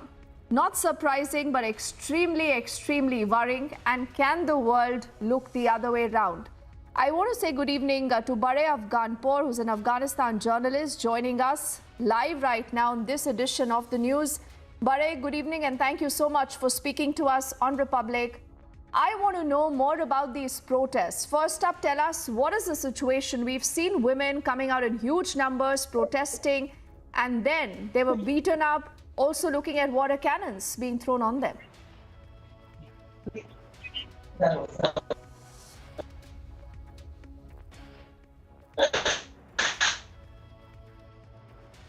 Okay, I think we have some trouble right now connecting with Bare. We'll just get him back. But let's just take a moment to again recap what we know about the story. Both these images on our screens playing out on the left and the right tells you what happens when women decide to stand up against the Taliban. This is the same Taliban that has a problem with women going to universities, with women going to schools, to educational institutions, to women working, to women even working in NGOs. Every other day, you will see a report of how the Taliban believes that it can rule over everyone else. And it has done that in the last few months, ever since it's been at the helm in Afghanistan. Now, these women are, remember, women being literally kicked. You see that image on the left of your screens of that crackdown on protesters who were out on the streets protesting against the ban on women going to universities. And on the right is the moment where again they were taking forward a protest march. And this is where you see the cops unleashing their water cannons on these women protesters. Like I said, time and again, you've seen these images that have come in from Afghanistan, and the world decides to look the other way.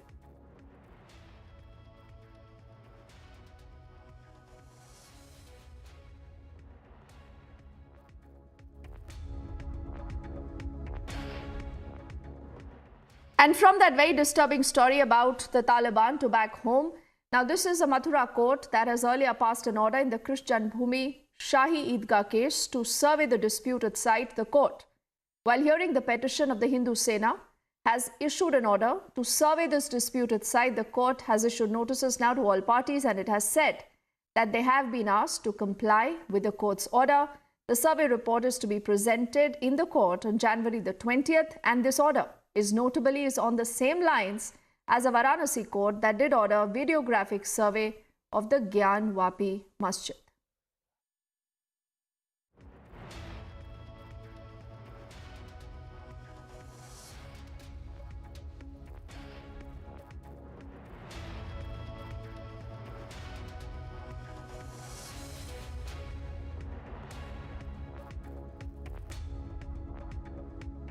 Balkrishna की तरफ से हमने मुकदमा दाखिल किया civil senior में, जो कि ट्रांसफर होकर सिविल सीनियर नंबर 3 में पहुंचा।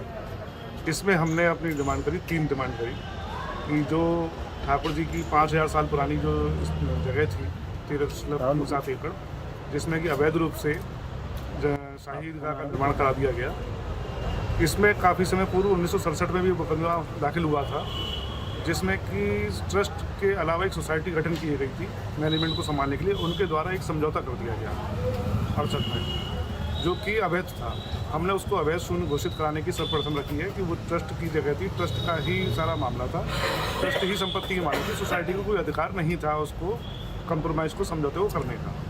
सर्वप्रथम शून्य घोषित करने के लिए कहा। और जो अवैध रूप से शाही ईदगाह का जो निर्माण करा गया है हमारी 13.7 एकड़ ठाकुर जी की भूमि में, उसको विस्मार करके हमारे परेशान में दिलाने के लिए हमने उसमें कहा गया। तीसरी हमने मांगी, दौरान बाद किसी भी प्रकार का कोई भी अवैध निर्माण अन्य कोई भी इसमें ना हो संपत्ति में, इस चीज़ को भी हमने वहाँ रखा गया। माननीय न्यायालय के समक्ष हमने सभी कथन रखे। माननीय न्यायालय ने सारे विस्तार से सुनने के बाद उसमें नोटिस जारी किए गए। वह हमने एक प्रार्थना पत्र दिया गया, उसमें अमीन महोदय से मौके की रिपोर्ट लिखी जाए सर्वे की, जिससे कि किसी प्रकार का कोई अन्य निर्माण दौरानवाद होता है उसकी जानकारी माननीय न्यायालय के समक्ष प्रस्तुत हो सके। अमीन महोदय की रिपोर्ट के प्रार्थना पत्र को माननीय न्यायालय ने स्वीकार किया गया। अब इसमें अग्रिम तिथि 20 जनवरी लगी हुई है। 20 जनवरी तक अमीन महोदय को मौके की स्थिति लाकर न्यायालय के समक्ष प्रस्तुत रखनी पड़ेगी। क्या कुछ होगा अमीन की रिपोर्ट में, क्या अमीन करेंगे जाकर? अमीन जितना भी विवादित स्थल है और जो भी 13.7 एकड़ की पूरी भूमि है, पूरी संपत्ति का मौका मुआयना करने के बाद माननीय न्यायालय के सामने नए नक्शा रिपोर्ट दर्ज रखेंगे। उसके बाद माननीय न्यायालय उस पर अपनी अग्रिम आदेश करेगा। देखिए, हम बड़े लंबे समय से प्रयासरत थे कि वहाँ पर अमीन सर्वे जाए, क्योंकि ये प्रॉपर्टी हिंदू पक्षकारों की प्रॉपर्टी है और 1670 में औरंगजेब ने तोड़ी थी, ये सब जानते हैं। तो हमारा एकमात्र उद्देश्य था कि वहाँ पर अमीन सर्वे हो जाए, कोर्ट कमीशन जाए और वहाँ की वीडियोग्राफी हो, फोटोग्राफी हो, जितने भी तथ्य हैं, जितने भी एविडेंसेस हैं, सब रिकॉर्ड में आनी चाहिए। इसको लेकर के हमने 23 दिसंबर 2020 को केस सूट फाइल किया था और भी कई लोगों ने फाइल किए थे। तो कल माननीय न्यायालय के द्वारा एक आदेश पारित किया गया है कि वहाँ पर कोर्ट के द्वारा नियुक्त अमीन जाएगा और अमीन जाकर के 20 तारीख तक अपनी रिपोर्ट माननीय न्यायालय में सबमिट करेगा। वहाँ की वीडियोग्राफी होनी करेगा, वो वहाँ की फोटोग्राफी होनी चाहिए और वहाँ जितने भी सिम्बल्स हैं उन सिम्बल्स को रिकॉर्ड पर लेकर के माननीय न्यायालय के आदेश अनुसार वहाँ पर वो दाखिल करेंगे। तो ये कल न्यायालय के द्वारा ये आदेश पारित किया गया है। क्या ये सर्वे जो ज्ञानवापी की तरह ही होगा, क्या कुछ अलग होगा? नहीं, जो कोर्ट का प्रोविजन है, सीपीसी का प्रोविजन है कि सर्वे एक जैसा ही होता है, ज्ञानव्यापी की तर्ज पर ही इसका सर्वे होगा, क्योंकि ज्ञानव्यापी में भी सभी तथ्यों को वहाँ रिकॉर्ड में लाए गए थे, कोर्ट कमिश्नर जो गए थे, और उन्होंने पूरा जितने भी तथ्य थे सबको रिकॉर्ड में लेकर के माननीय न्यायालय में दाखिल किया था। तो यहाँ भी कोर्ट अमीन जाएंगे, पूरी रिकॉर्डिंग होगी, उसकी वीडियोग्राफी होगी और हम सभी पक्षकार रहेंगे वहाँ पर, और वहाँ पर जा कर के इन सभी तथ्यों को जो हिंदी संस्कृति को प्रदर्शित करते हैं उन सब प्रतीकों को रिकॉर्ड कराएंगे और न्यायालय के समक्ष वो सब तथ्यों को रखेंगे, जिससे कि दूध का दूध पानी का पानी हो जाए सबके सामने। जन्म स्थान के संबंध में जिस मुकदमे में आदेश पारित हुआ, वो मुकदमा कब दाखिल किया, किसने दाखिल किया, उसका क्या विषय वस्तु थी, क्या सब्जेक्ट मैटर था और उसमें क्या रिलीफ मांगी गई है, इसकी कोई जानकारी हमें नहीं है। वो इसलिए नहीं है क्योंकि आज तक उस मुकदमे के ना तो कोई नोटिस और संबंध हमें आज तक मिले हैं किसी भी रूप में, और ना ही कोई जानकारी हमें दी गई है। यद्यपि कहा यह जा रहा है कि वो मुकदमा 8 तारीख को दाखिल हुआ और 8 तारीख के बाद आज 24 तारीख हो गई, लेकिन आज तक लोकल मथुरा की पार्टीज होने के बावजूद भी हम पर कोई नोटिस और संबंध सर्व नहीं किए गए। और उसमें जैसा सुनने में आया उसी तारीख को ऑनरेबल कोर्ट ने अमीन कमीशन के आदेश जारी कर दिए गए। जो अमीन कमीशन के आदेश जारी किए गए हैं वो बेसिकली किस एप्लीकेशन के माध्यम से जारी किए गए हैं और उसमें क्या चाहा गया है, जैसा कि मैंने अर्ज किया, हमारे पास कोई नोटिस संबंध नहीं है तो उसकी कतई कोई जानकारी नहीं है। सबसे पहले आप ही के माध्यम से और न्यूज़पेपर के माध्यम से हमारी जानकारी में आया कि ऐसा कोई मुकदमा दाखिल किया गया जिसमें ऑनरेबल कोर्ट ने वन साइडेड, एक्स पार्टी भी उसे नहीं कहेंगे, एक्स पार्टी तो वो होता है कि हमें नोटिस मिल गए होते और हम अपियर नहीं होते, बल्कि हमारी पीठ के पीछे बिना हमारी जानकारी के वो आदेश पारित कर दिया। और उस आदेश में जैसा कि भी जानकारी में आया, उन्होंने मेंशन किया कि उभय पक्षों की उपस्थिति में, अब लीगली अगर देखा जाए उभय पक्षों की उपस्थिति तो तब मानी जाएगी जब दूसरी पार्टी को भी कोर्ट के माध्यम से कोई सूचना या संबंध मिल गए। किस तरीके से उभय पक्षों की उपस्थिति में वो आदेश पारित किया गया और किस तरीके से अमीन कमीशन लाया जाएगा, लीगली ऐसा कहीं भी प्रोवाइडेड नहीं है। अलबत्ता कानूनन जिस आधार पर उन्होंने आदेश पारित किया है वो भी अगेंस्ट लॉ है, टोटली आर्बिट्रेरी ये आदेश है। लीगली ऐसा आदेश पारित नहीं किया जा सकता जब तक कि ऑनरेबल कोर्ट ये पता न कर ले कि दूसरी पार्टी का पक्ष क्या है और उसके आधार पर प्रॉपर्टी की सिचुएशन क्या हो सकती है। So what really is this story all about and why is there so much of politics already? Let's say good evening to SS Sriram, who's a political analyst, along with Atikur Rahman, who's an Islamic scholar. Good evening to both of you gentlemen, and my first question is to Atikur Rahman. Atikur Rahman, do you welcome this move where the court has ordered for a survey? Do you think this is the best way forward? This is the worst way forward, Deepthi. Deepthi, we are fed up with the Hindutvawadis pushing the two major communities of India into perpetual enmity by doing all this nonsense. This is a clear violation of a parliamentary act. This is pushing the entire, Indian people into that baggage of history, which the Supreme Court pointed to us that we do not have control over our history. And a very major important point, Deepthi, since there is an agreement between the Shahi Eidgah Mosque and the Krishna Janmasthan Trust, since 1968, they were sleeping, they were waiting for the Ayodhya matter to be resolved and then come out with all these, skeletons out of their cupboards. This was the major reason why the Supreme Court judges said once on the Ayodhya judgment thing that you do not want to make the people of India have a good faith on the law of India. They are challenging a parliamentary act. This is in clear violation of all such major parliamentary acts also, and even the judicial pronouncements. Okay, Atikur Rahman, I think you're referring to the 1991 Act of Worship, something again that, right now is not being referred to. This is just the first step. But let me see how SS Sriram is countering you. Mr. Sriram, what would you say? Is this a provocation, as Atikur Rahman is suggesting, or you believe that this is just the other way forward? This is a way to resolve this ages-old dispute? Good evening to Aditi and to my fellow panelist, Mr. Atikur Rahman. Deepti, India cannot forget the fact that thousands of temples were demolished during the Mughals. I'm sure Mr. Atikur Rahman will agree to this. But what is very important or emotionally connected to Hindus are Ayodhya, Kashi, and Mathura. And we have seen, even in the Gyanvapi case, there were traces of deities in the outside walls, and we were been worshipping them every day till 1993. And there are gray areas in both these mosques. So it is only fair that Muslim brethren do, cooperate as coexistence and allow these, surveys to give a fair, truth to be established. And if it is belonging to Hindus, they should only be very happy to come forward to give this to the Hindu brethren for us to worship the places where we hold close to our heart. So to say that these things are trying to divide two religious community is not the way I would look into. You should rather look at this as invasion where thousands of temples have gone away from this country. And what we are looking for is a solution, a peaceful solution for these three temples, which I'm sure Mr. Atikur Rahman should cooperate and make us happy is my request to him and to the larger community as well. Okay, I know Atikur Rahman wants to come in, but with your permission, Atikur Rahman, I want to ask a quick counter to Mr. Sriram. Many people then say that is the agenda also to polarize? Is the agenda also then to keep the pot boiling? And why is it that, you keep looking at this pattern again and again? Or you believe that this is just about correcting the historical wrongs?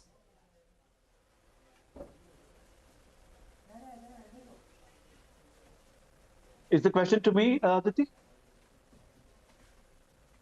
Yes, Mr. Sriram.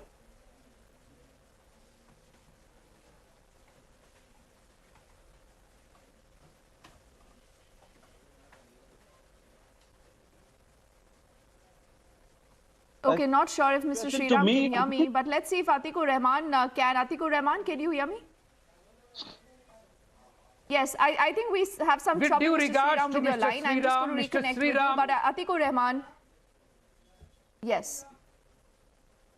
But Atikur Rahman, my simple piece, nothing even has happened. The court has just ordered for a survey. Right now, is it fair for you to politicize this, to say that this is driven by an agenda? Because this could just be, absolutely nothing like this, a storm in a teacup. No, Deepti. No, sorry, Deepti, this is not an issue to be looked into in isolation. There are a variety of things going on in India against the minorities, the Muslims in particular, and that is why we are worried. And I, with due regards, tell Mr. Sriram, I have no objection. I also agreed on all the various channels and on your channel, Deepti Republic, that what the bigoted Aurangzeb had done, we do not have a control over it. During Aurangzeb's time, Mr. Sriram, there was no constitution, there was no human rights charter of the UN at that time. That bigoted ruler did what he did. Today we have a constitution of India, we have a parliament, we have sensible people in the legislature sitting, and a most important factor, Mr. Sriram, you should have clubbed this, all 3, 4, 50 matters with the Ayodhya thing. Why are you pushing the two major communities into perpetual enmity? I don't have any objection. Take away all the mosques. But Atikur Rahman, if I may, is there also not fear mongering? Atikur Rahman, like I said, it's become fashionable for some in the country to say that a community is being targeted. Because see, this is the language of netas, Atikur Rahman. They gain because a common person does not. A common person does not even understand the nitty-gritties of this politics, Mr. Sriram. Is that not? Because he will see this as a fact of history. And Atikur Rahman mentioned the parliament, he spoke about the Supreme Court, he spoke about the constitution. That is exactly how any dispute is going to be settled in the country. So what is the problem then, Mr. Sriram? Absolutely. Even the same worshipping act is going to be heard back in the coming years. So there are issues on that law as well. And to keep saying that minorities are under threat, minorities are being scared, honestly, this is not a statement that a genuine Indian, no matter whichever religion he is, will make. They are only trying to milk this for their communal benefits and for their own personal agenda. I think a larger section of people are quite mature enough to handle these issues. And it's only a survey, as you rightly said, Aditi, and for them to fearmonger and to give it a color for communal benefit is something that that the other side always does this, and that's not the way I would look at it at all. That's a fair point. And I think Asuddin Owaisi also, Atikur Rahman, has tweeted about this entire issue. So I want to know that why should politicians speak out of turn? Because this is a matter about the judiciary. Yeah. This is only and only about the constitution, and this is only about history, Atikur Rahman. Should we allow netas to play politics and everything and then, blame a particular set of netas only, saying that they are the ones politicizing everything? Atikur Rahman. Deepthi, after all our netas, and in particular Mr. Owaisi is a representative of the people representing the Muslims in parliament. His constituency, his party represents the Muslims. Why can't we say that he is out of the turn speaking? Secondly, this fear-mongering charge I can level towards the BJP and the RSS too. Atikur Rahman, I want to read what he's written. I want to read what he's written, because this will expose. This will expose their game plan. See what he says. He says, after the Babri Masjid judgment, he says that I had said that it will embolden the Sangh Parivar's mischiefs. He says now Mathura court has also appointed a commissioner to examine evidence inside the Shahi Eidgah complex. This is despite Places of Worship Act prohibiting such litigation. And he's saying it's also despite the masjid and adjacent temple having a written settlement resolving their dispute. Please don't preach give and take when one side is interested in constantly targeting the Muslims. So there is a narrative, Atikur Rahman, and the fact that you have a court, mind you, a court that has ordered this survey, and Asuddin Owaisi says this is the Sangh Parivar's mischiefs. So who's playing politics, Atikur Rahman? Deepthi, the narratives are blunderers from both the sides. What I am pinpointing to you is, why not club everything together? Why are the lower courts entertaining such things which violate the 1991 Places of Worship Act? The Supreme Court should club it together. Take a suo motu, cognizance of all these things. And Mr. Sriram, why are you just pinpointing one community? Is the RSS not time and again whipping up these passions? The people of India are fed up. But I don't know what is whipping up these passions. Move on. I have an objection. And I want to understand this, because Atikur Rahman, with due respect, sir, when you say whip up passion, there is a legal process that the entire Ayodhya case also followed. The Prime Minister, I remember, out of everyone, the Prime Minister said, we will listen and follow what the court said. That's exactly what happened, Atikur Rahman. So, who's whipping up passions? I want to know this. Who are you alluding to?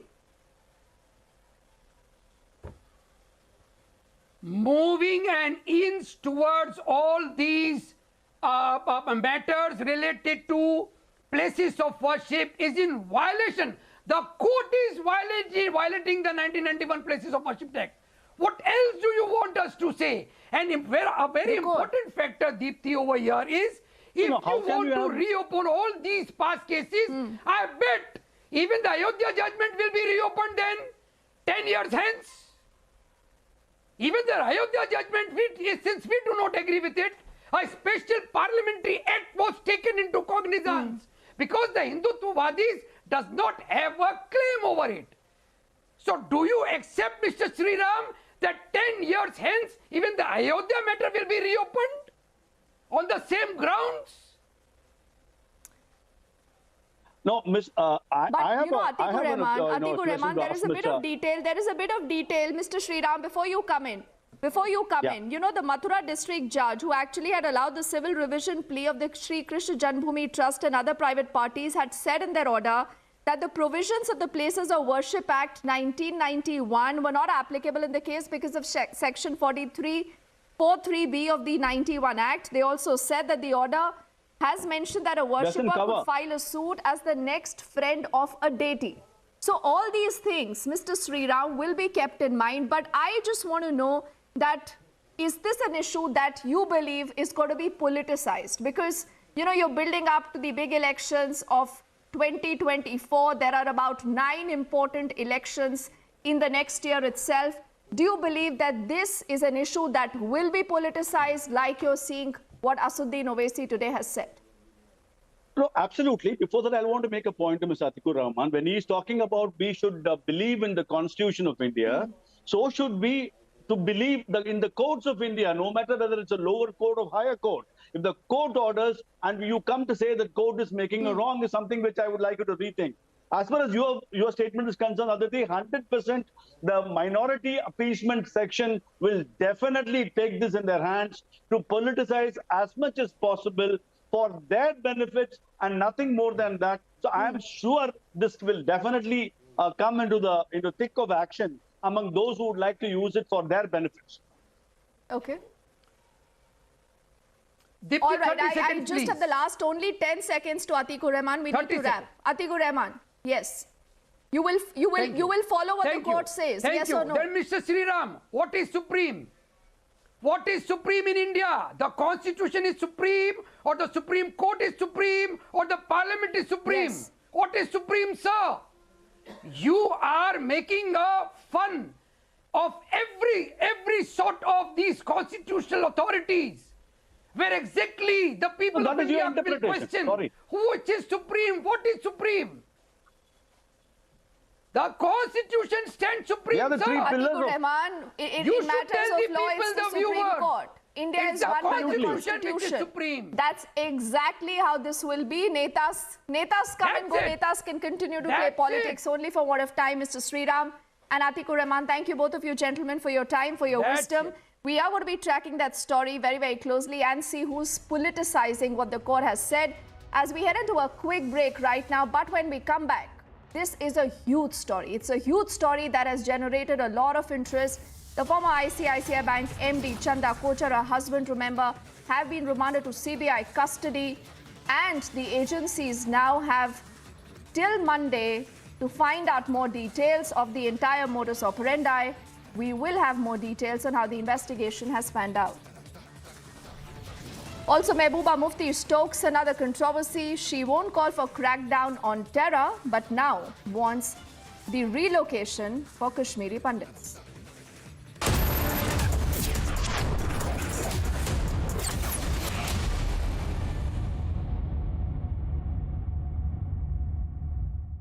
$11,000 placements last year.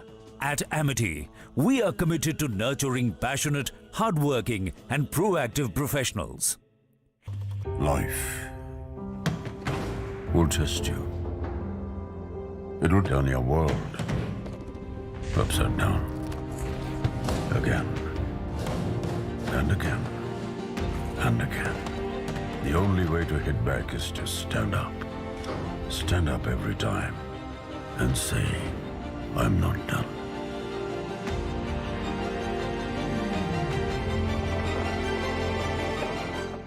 Guys, just 1 second. Choosing a car for my mom. What? Online car shopping? Wow, that's so cool, yeah. Shahrukh ne bataya. Wait up. Booking a car service. From here? क्यों? तुझे शाहरुख ने नहीं बताया? इसने पूछा ही नहीं.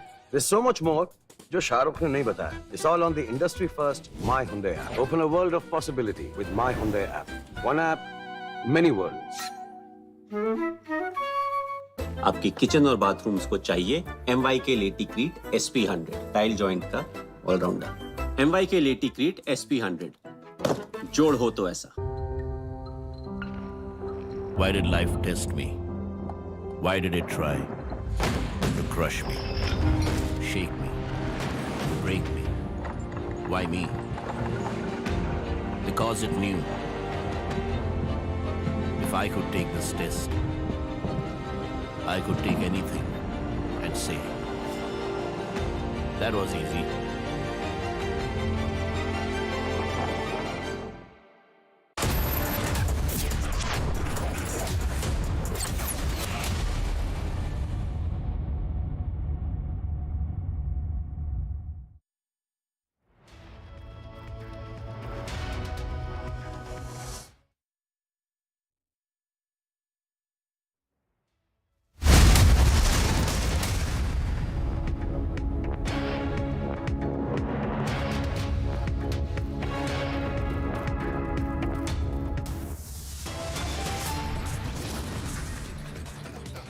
Former ICICI Bank MD Chanda Kochhar and husband Deepak Kochhar in 3-day CBI custody in loan fraud case.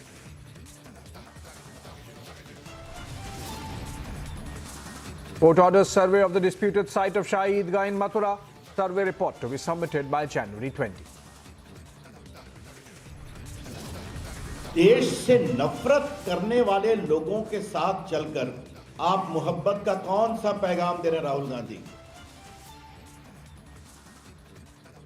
BJP takes on Rahul Gandhi over Bharat Jodo, slams him for insulting. Comment on Ami. सबने सफ़र किया पर कश्मीरी पंडितों ने बहुत सफ़र किया है और हाल ही में उनकी काफ़ी हलाकतें भी हुई हैं, तो इसको बड़ा गौर से देखने की ज़रूरत है और कुछ अरसे के लिए जो उनकी डिमांड है उसको मान लेना चाहिए. Mehbooba Mufti stokes controversy. She won't call for crackdown on terror, but now wants relocation for pundits. That's also a debate at 9:30 p.m.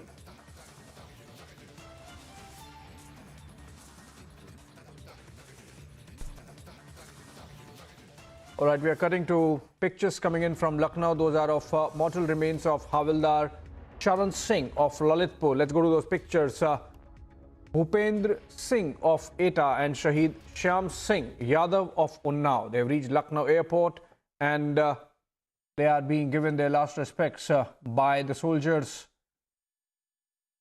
of the Indian Army in the presence of top brass of the UP government. And these are the pictures. We are getting to you of wreath-laying ceremony. Remember, yesterday in an accident, in a tragic mishap, 16 soldiers, 13 Jawans, 3 junior commissioned officers had perished while on duty when their truck in which they were traveling in Sikkim to Thangu Valley slipped on the road and fell into a gorge.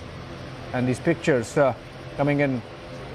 Mortal remains of Havildar Charan Singh of Lalitpur, Bhupendra Singh of Eta and Shahid Shyam Singh Yadav of Unnao. They've reached Lucknow airport today and now these are live pictures coming in from Lucknow.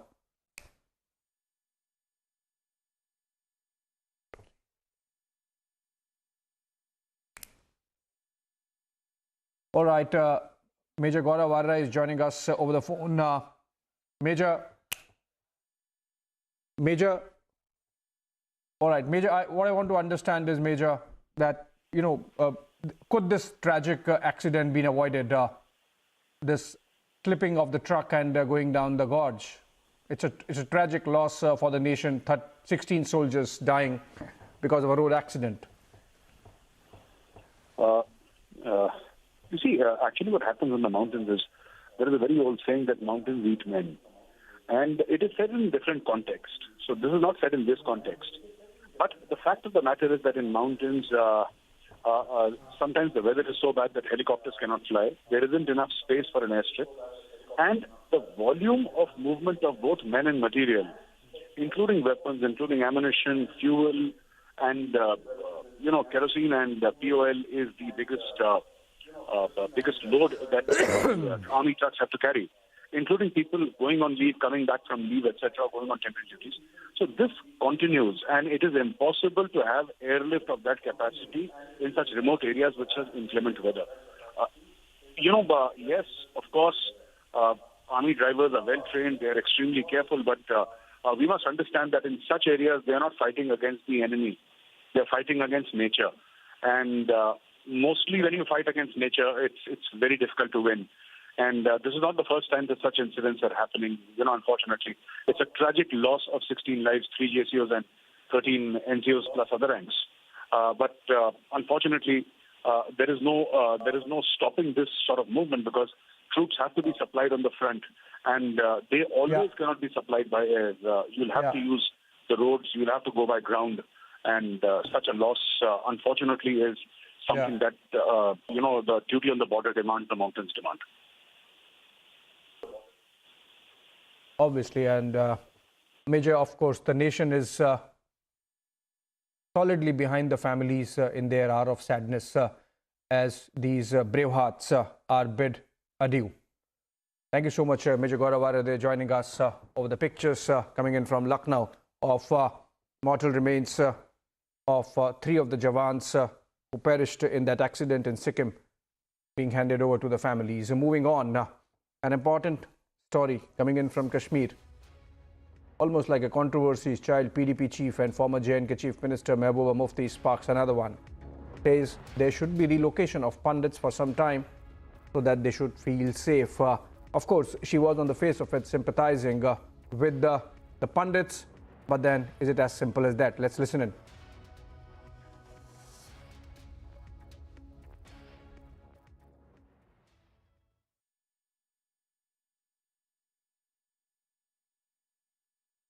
तकलीफ को जानने की कोशिश करें, उसका कोई इजाला करें कि आप उसको डिक्टेट देते हो, एक अल्टीमेटम देते हो कि आप ज्वाइन करो नहीं तो आपकी तनख्वाहें बंद होंगी। ये गलत है। बहुत सफ़र किया है, सबने सफ़र किया, पर कश्मीरी पंडितों ने बहुत सफ़र किया है और हाल ही में उनकी काफ़ी हलाकतें भी हुई हैं। तो इसको बड़ा गौर से देखने की ज़रूरत है और कुछ अरसे के लिए जो उनकी डिमांड है उसको मान लेना चाहिए ताकि जब उनको इत्मीनान हो जाए कि कश्मीर में हालात सही हो गए हैं, वो वापस अपनी ड्यूटी पे जा सकते हैं, तो उनको तब ड्यूटी पे जाने के लिए कहना चाहिए। अभी इस तरह से मजबूर नहीं किया। क्या रिलोकेशन एक सही रहेगा फैसला? अगर रिलोकेट किया जाएगा मसला हल होगा उनका?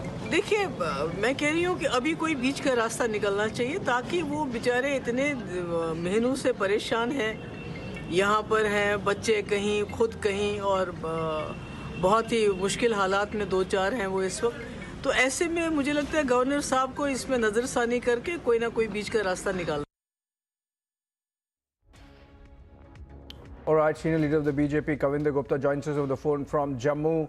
Mr. Gupta, Mehbooba Mufti there clearly saying that Kashmiri Pandit employees of the Jammu and Kashmir government should be sent back to Jammu for the time being, given the fact that there is no safety for them. Would you agree with them, given the fact that she is clearly responding to JNK Lieutenant Governor Manoj Sinha just a couple of days back saying that there would be no free lunches, you can't give them salary without work? देखिए, जहां तक कश्मीरी पंडित का सवाल है, Bharatiya Janata party उनके साथ खड़ी है, लेकिन महबूबा मुफ्ती जी का बयान ये नहीं चाहते कि कश्मीरी पंडित वहां जाकर के बसे। ये अपने बयानों पर जिस प्रकार से मिलिटेंट्स के हक में पाकिस्तान के बात करने का जो समर्थन करती हैं, इस प्रकार के बयान देकर के जब कोई मिलिटेंट मरता है तो उनको घरों में चली जाती हैं, उनके हक में बयान देती हैं। लेकिन इनका ये जो कश्मीरी पंडित के प्रति दर्द आज झलकना शुरू हुआ है, ये साफ जाहिर करता है ये कि ड्रामा है। और कश्मीरी पंडितों के हम भी भारतीय जनता पार्टी चाहती है कि वहां पर कश्मीरी पंडित समाज को एक सम्मानपूर्वक तरीके से वहां पर लाया जाए। अभी भी कुछ करने की जरूरत है। ठीक है, जब हालात टारगेट किलिंग का जो मामला है, जब टारगेट किलिंग के थ्रेट्स देने वाले जो लोग हैं, उनका तो महबूबा मुफ्ती समर्थन करती है। हम नहीं चाहते कि वहां पर जिस प्रकार से कश्मीरी पंडित वहां पर रह करके उनको इन्हीं लोगों द्वारा जो प्रवोक किया जाता है, उसी के कारण से इस प्रकार के हालात बनते हैं। बाकी ठीक है कि जिस प्रकार से कश्मीरी पंडित समाज को टारगेट किया जा रहा है, उसको काफी लोगों को मार भी गिराया गया है, लेकिन अभी भी बहुत कुछ करना बाकी है। इन्हीं द्वारा फैलाई गई मिलिटेंसी का ये परिणाम है। कविंदर गुप्ता जी, पर इसका फिर सॉल्यूशन क्या है? करना चाहिए, नहीं करना चाहिए? मामला तो बीच में ही लटक गया। देखिए, महबूबा मुफ्ती की जो भी पॉलिटिक्स हो, वो शायद कोशिश कर रही है ये दिखाने की कि हालात ठीक नहीं है, पर कश्मीरी पंडित का वो जो एम्प्लॉइज हैं, उनका सॉल्यूशन कुछ तो निकालना पड़ेगा। आपके जम्मू में ही रोज प्रोटेस्ट हो रहे हैं, हम तस्वीरें दिखा रहे हैं। जो टारगेट किलिंग के पीछे जो लोग हैं, जो लोग इनको फंडिंग कर रहे हैं, जो लोग इनको सपोर्ट कर रहे हैं, कहीं ना कहीं उनको भी पकड़ने की जरूरत है। कभी पाकिस्तान के आगे या मिलिटेंट ऑर्गेनाइजेशन के आगे या TRF के आगे तो सरेंडर नहीं किया जा सकता, लेकिन ये जरूर है फॉर द टाइम बिंग, जब तक है भारतीय जनता पार्टी इनका समर्थन की है कि इनकी पेज जल्दी से जल्दी रिलीज की जाए और वहां पर इस प्रकार से इनको अकोमोडेशन या इस प्रकार से वो प्रोवाइड की जाए जो सेफ हो। अभी जहां भी कुछ खामियां हैं उसको पूरा किया जाए। All right. Thank you so much. Dhanyavad Kavinder Gupta ji there, the former Deputy Chief Minister of Jammu and Kashmir, also a leader of the BJP, countering Mehbooba Mufti, saying that she's perhaps trying to build a narrative that things are not normal in the valley. Moving on and to a story which sort of reflects on where the society is headed. A popular TV actor, Tunisha Sharma, allegedly committed suicide today. Police have confirmed that the incident occurred on the set of a TV serial. In a fresh twist now, police says that they will investigate it from all angles, both of murder and suicide. No suicide note has been recovered from the spot. Police are questioning everyone who was present on the set during that time. Okay, we in fact have Alicia live from our Mumbai newsroom. Alicia, over to you. If you could share more details with our viewers. Do we have the version of the family, and why is the police suspecting or looking into murder angle as well? Well, Abhishek, what the Wali police who has already been present at the spot, the location where the TV actress Tunisha Sharma, who has committed suicide. It's alleged that she has committed suicide, but yes, the police has been looking into the both angle, whether it is suicide or whether it is murder. So they have been asking a question to every people who were present in the set, because this has happened this afternoon, where Tunisha Sharma was on a tea break and she was there in a makeup room while she committed suicide, and it was many of the people who were trying to reach out to her, but the door were closed, and once they entered they saw that she is no more, and specifically when taken to the hospital where the doctors has declared a broad dead. So the ADR is what have been registered by the Wali police right after they got the information, and the police officials has also reached to the location. It is just because they have been looking both the angle, which is a murder as well, because they haven't found any suicide note in the same location, for which both the angles is being looked after by the Wali police who have been present, and they have been questioning each and every member who have been present in the set. All right, Alicia there. Thank you so much for joining us with those details. Another young life, just all of 20, snuffed under the burden of ambitions. Of course, investigation is on, police not ruling out any angle. The family is yet to speak. On that note, moving on to our next story, and that's on COVID in China, which is causing havoc in the Dragon country. For days, Republic has been showing you the total COVID chaos that China is witnessing, and we've been questioning as to what is China hiding. Now, a leaked Chinese government document has surfaced. Almost 250 million people in China may have been affected or infected by COVID-19 in just the last 20 days after the zero COVID policy was diluted in the first week of the month. According to Radio Free Asia, citing that leaked government document circulating on social media. There was a meeting, in fact, that took place at China's National Health Commission, and as per the leaked document, the discussion there was of 248 million people who were infected with COVID-19 from December 1 to 20, or that's roughly 17.65% of China's population. As per Radio Free Asia, the data on COVID cases released by the government officials on December 20 is, however, different from the reality, which is the official data, of course, 37 million.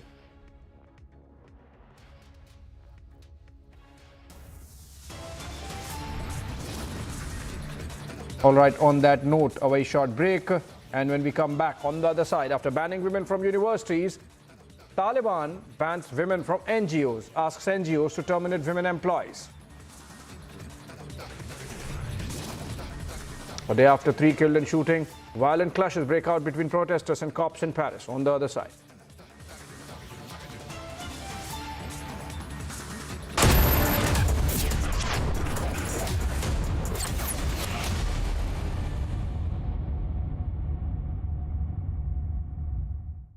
Life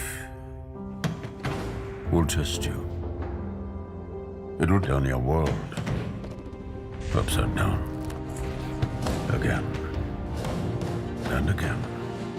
And again. The only way to hit back is to stand up. Stand up every time. And say, I'm not done.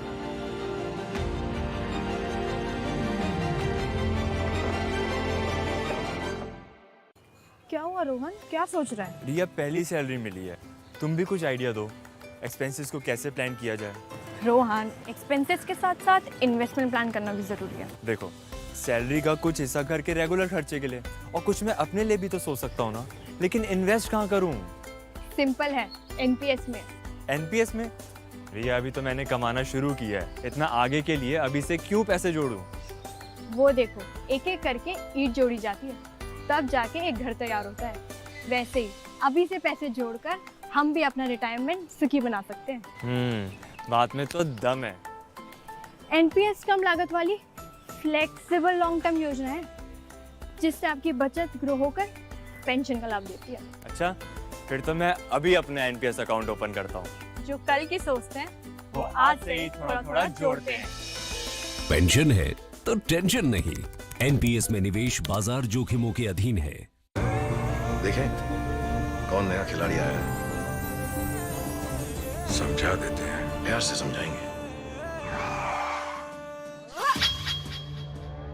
ये तो अपनी जुबान है। जुबान एक हो तो दिल भी एक होने चाहिए। विमल, बोलो जुबान Kesari. Invest once and enjoy guaranteed maturity with life cover with LIC's Dhan Varsha, a single premium plan for your family's security and prosperity.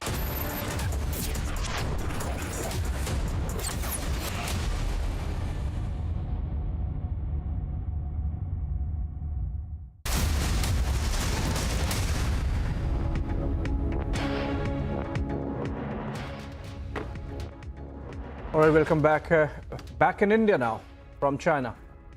The government is stepping up preparations for fight against any surge due to COVID. In the fresh guidelines, Union Health Ministry has made RT-PCR test mandatory, in fact, for international arrivals from China, Japan, South Korea, Hong Kong and Thailand. Remember, just 2 days back, the government had also decided that on all international arrivals, in every flight, at least 2% of the arrivals would be randomly tested. But now for these specific nations, which includes China, Japan, South Korea, Hong Kong and Thailand, everyone would be mandatorily tested with an RT-PCR.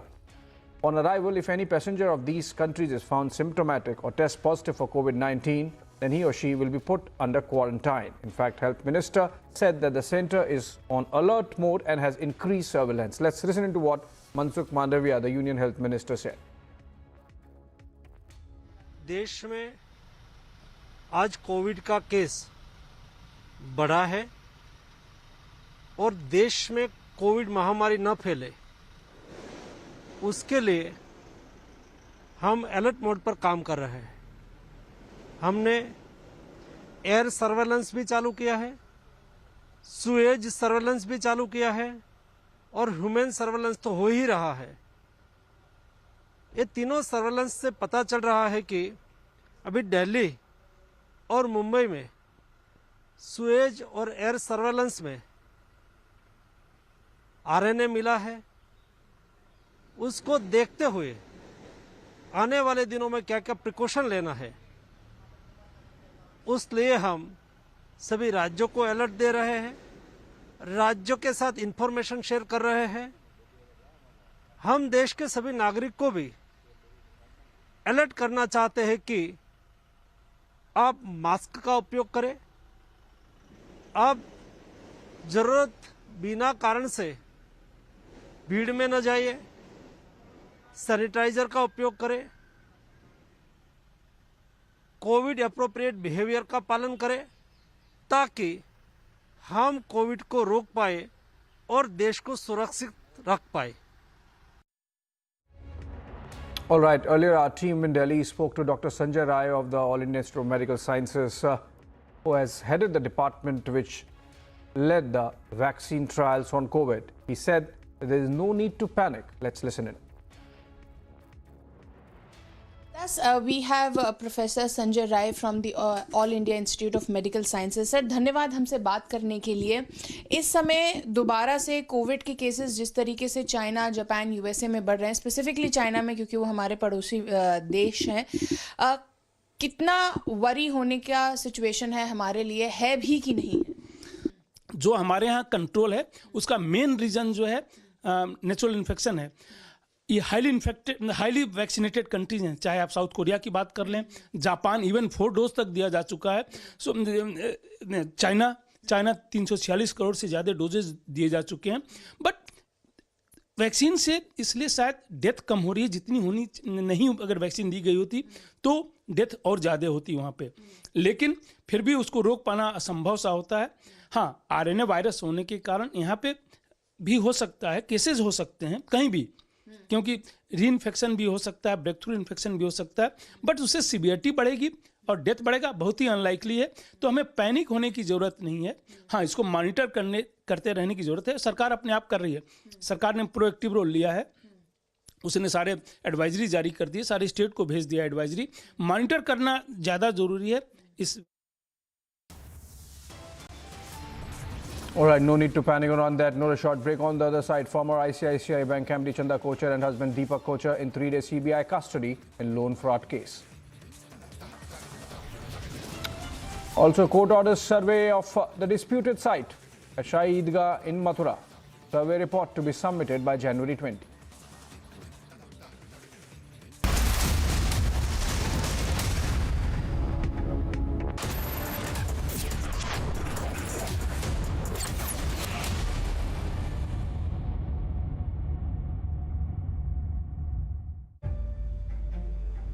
Ladies and gentlemen,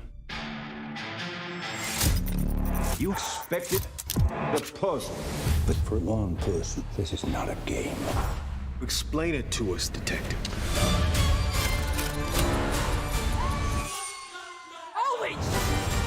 Everyone is in danger. All right, when's the murder mystery start?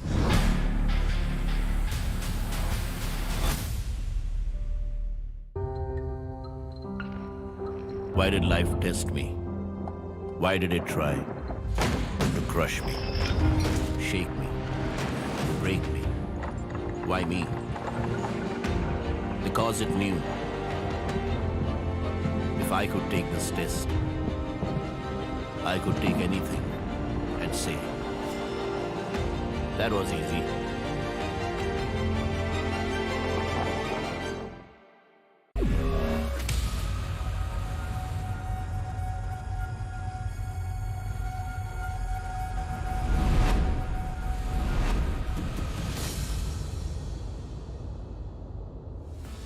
आइए नए उत्तर प्रदेश की क्षमता और असीमित अवसरों से सफलता की नई कहानी लिखें। यूपी ग्लोबल इन्वेस्टर्स समिट 10 से 12 फरवरी 2023। नए भारत के ग्रोथ इंजन उत्तर प्रदेश में निवेश करें। एक दिन मैं सोते सोते गिर गया और मुझे कुछ नहीं हुआ। पता है किसने किया? घोस्ट ने। मेरा दोस्त है, वो हर बार मुझे बचा लेता है। घोस्ट को कैसे पता मैं अंधेरे से डरता हूँ? घोस्ट मेरा दोस्त है, मिलोगे? अरे कोई घोस्ट नहीं, रोनी के पापा ही हैं जो उसे सेफ रखते हैं। जैसे हैवेल्स लाइफ शील्ड वायर्स जो दिखते नहीं पर घर को सेफ रखते हैं, ना आग पकड़े न जहरीली गैस छोड़े। Wires that don't catch fire.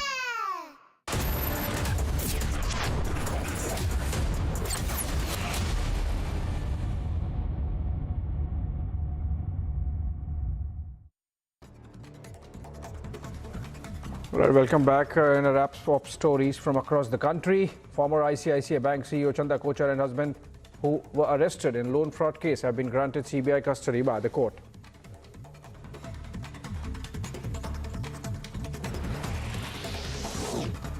And a big development in the Shahi Eidgah versus Krishna Janmabhoomi case. A local court has ordered survey.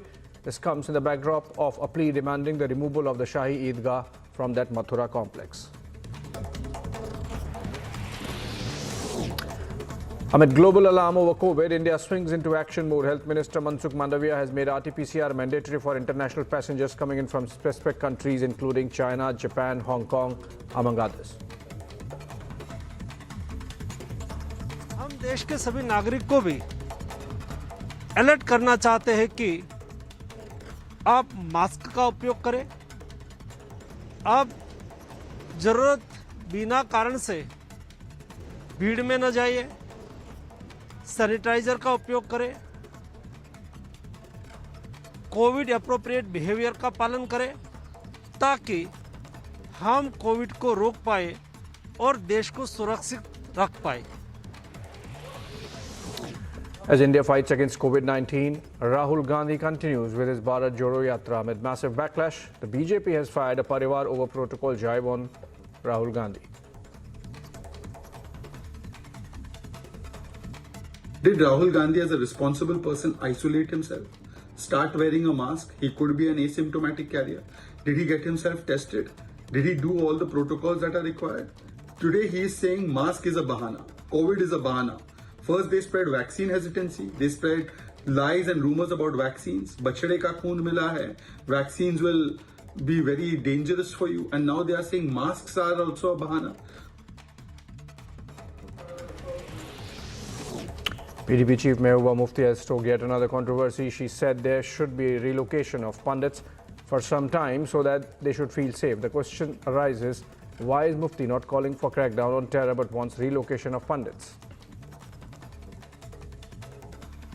Kashmiri पंडितों ने बहुत सफ़र किया है और हाल ही में उनकी काफ़ी हलाकतें भी हुई हैं, तो इसको बड़ा गौर से देखने की ज़रूरत है और कुछ अरसे के लिए जो उनकी डिमांड है उसको मान लेना चाहिए ताकि जब उनको इत्मीनान हो जाए कि कश्मीर में हालात सही हो गए हैं, वो वापस अपनी ड्यूटी पे जा सकते हैं, तो उनको तब ड्यूटी पे जाने के लिए कहना चाहिए। अभी इस तरह से मजबूर नहीं किया जाए। Wreath-laying ceremony of 16 army personnel who lost their lives in an accident was held today. This comes after 16 army jawans, including 3 junior commissioned officers, lost their lives after a vehicle carrying them fell into a gorge in Sikkim yesterday.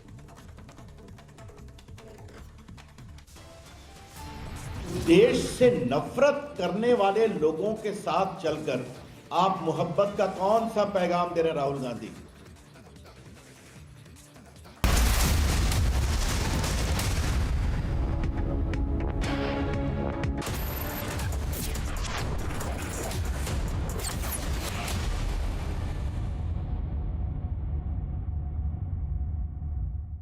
$11,000 placements last year. At Amity, we are committed to nurturing passionate, hardworking and proactive professionals. Life will test you. It will turn your world upside down. Again and again and again. The only way to hit back is to stand up. Stand up every time and say, I'm not done.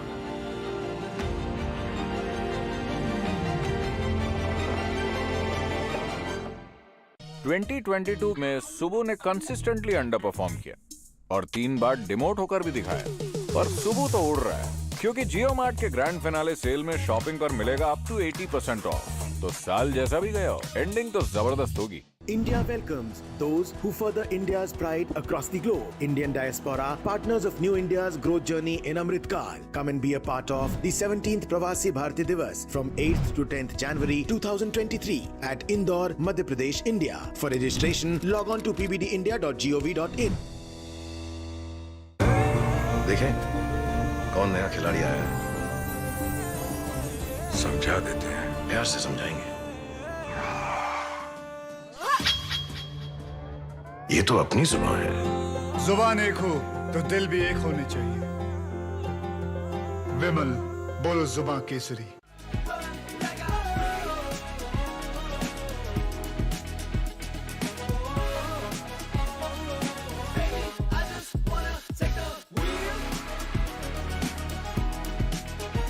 Volkswagen Tygoon, India's safest SUVW. Volkswagen.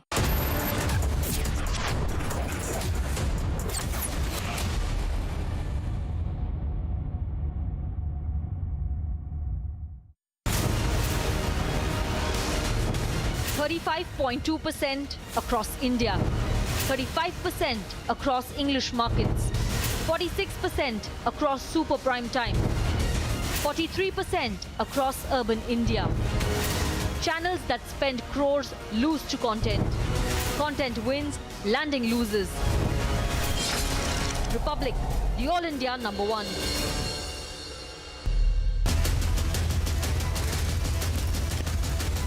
Burning question.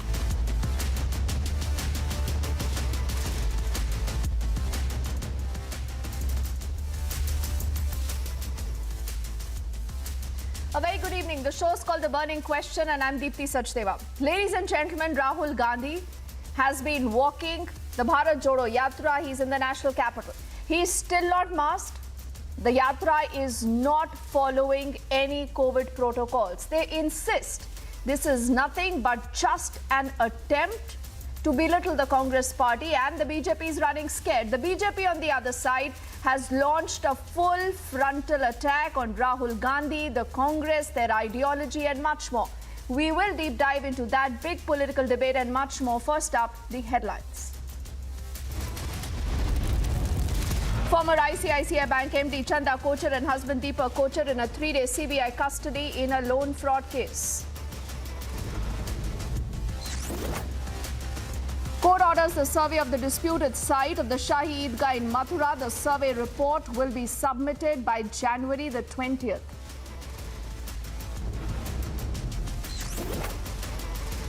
करने वाले लोगों के साथ चलकर आप मोहब्बत का कौन सा पैगाम दे रहे हैं Rahul Gandhi? The BJP takes on Rahul Gandhi over the Bharat Jodo Yatra, slamming him for insulting our armed forces. सबने सफ़र किया पर कश्मीरी पंडितों ने बहुत सफ़र किया है और हाल ही में उनकी काफ़ी हलाकतें भी हुई हैं, तो इसको बड़ा गौर से देखने की ज़रूरत है और कुछ अरसे के लिए जो उनकी डिमांड है उसको मान लेना चाहिए. That is Mehbooba Mufti stoking another controversy. She won't call for the crackdown on terror but wants relocation of Kashmiri Pandits.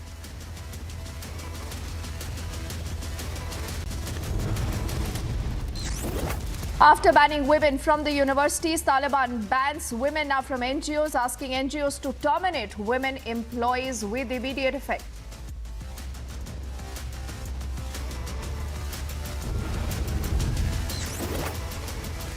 And a day after 3 are killed in a shootout, violent clashes now break out between protesters and the cops in Paris.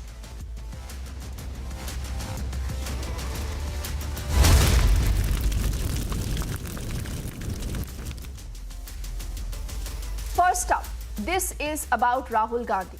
This is about Rahul Gandhi, who believes COVID is just a bahana. There is no COVID. The idea is only and only to actually stop his yatra. And this is something that he's been reiterating for the last few days. The last few days, remember, time and again, you've seen the government, the health minister writing to him, appealing to him that please mask up, please follow COVID protocols. He hasn't done anything of that. And now, the BJP, launching a full frontal attack on Rahul Gandhi, has questioned him on his ideology, on the people who've been walking along with him in this Bharat Jodo Yatra. The BJP says that is the Tukde gang. So what is the ideology of the Congress party? Not just that. They also want to ask him about the many insults that the Congress party has heaped on our armed forces. And the BJP says enough is enough. Let's quickly bring together everything that's happened on that top focus story, and then we debate. Rahul Gandhi's walkathon finally reached the national capital.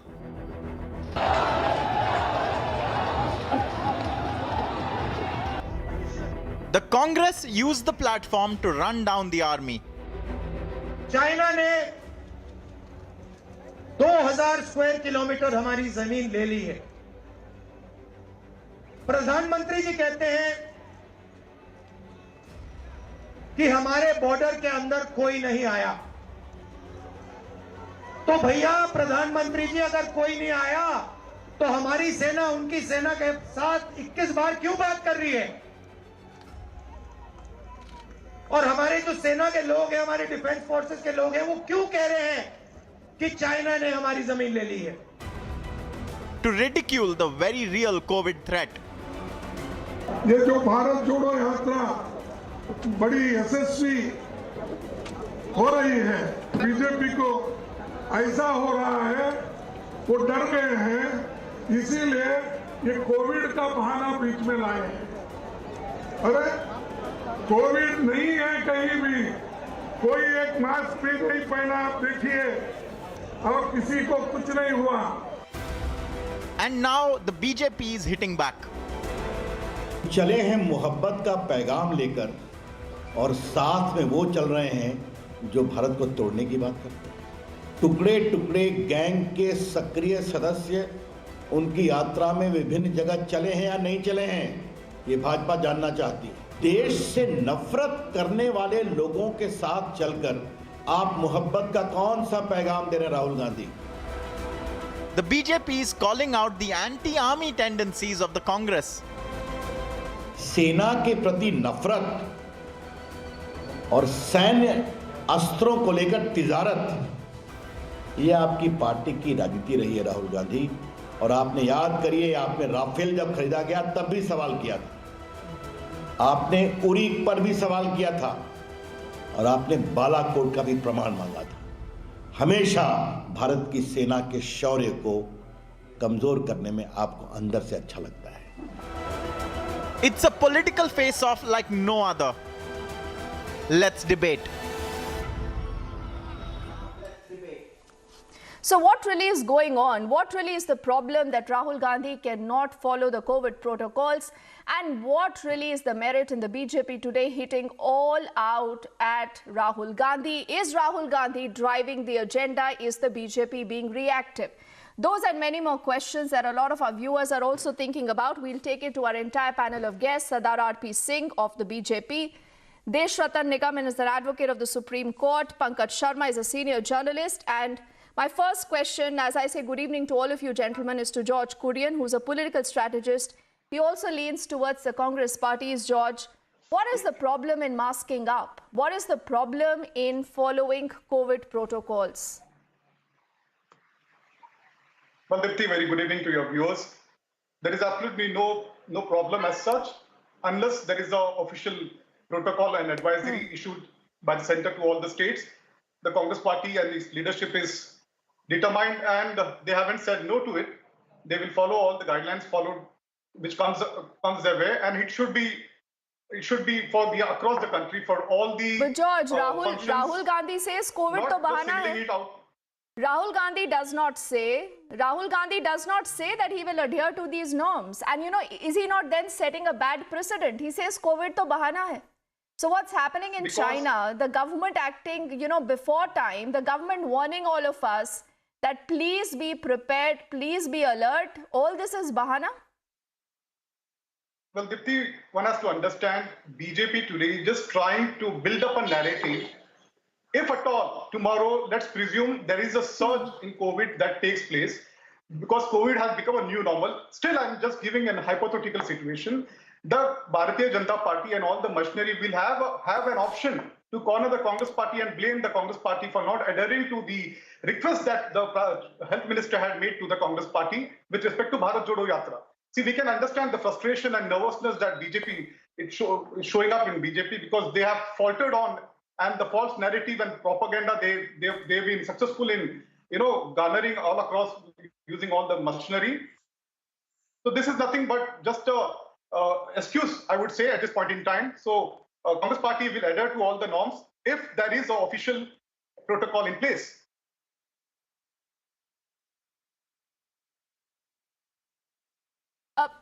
George, it is not just about the COVID protocols. The problem is also about what Rahul Gandhi has said about China. And I want to take the permission of all our guests because I want to ask you that question before I open this debate up. On China, Rahul Gandhi has said कि भारतीय soldiers को पीट दिया गया है. He used that word, पीट दिया गया है. So I also want to know from you कि ये क्या है? What kind of politics is this? What is Rahul Gandhi's source of information? And if he is wrong, if he does not hear what the Raksha Mantri says, what the Home Minister says, And if he's made a mistake, why is he not apologizing? He's reiterating the same comment. Well, Rahul Gandhi has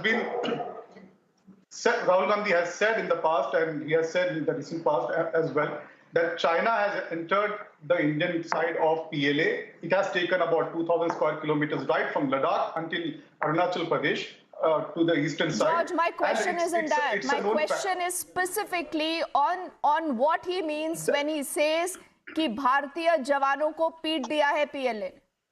From where do you get that information? What is the source of that information? Dipti, the entire nation has seen the video that has gone viral. It's in public domain for everyone to see.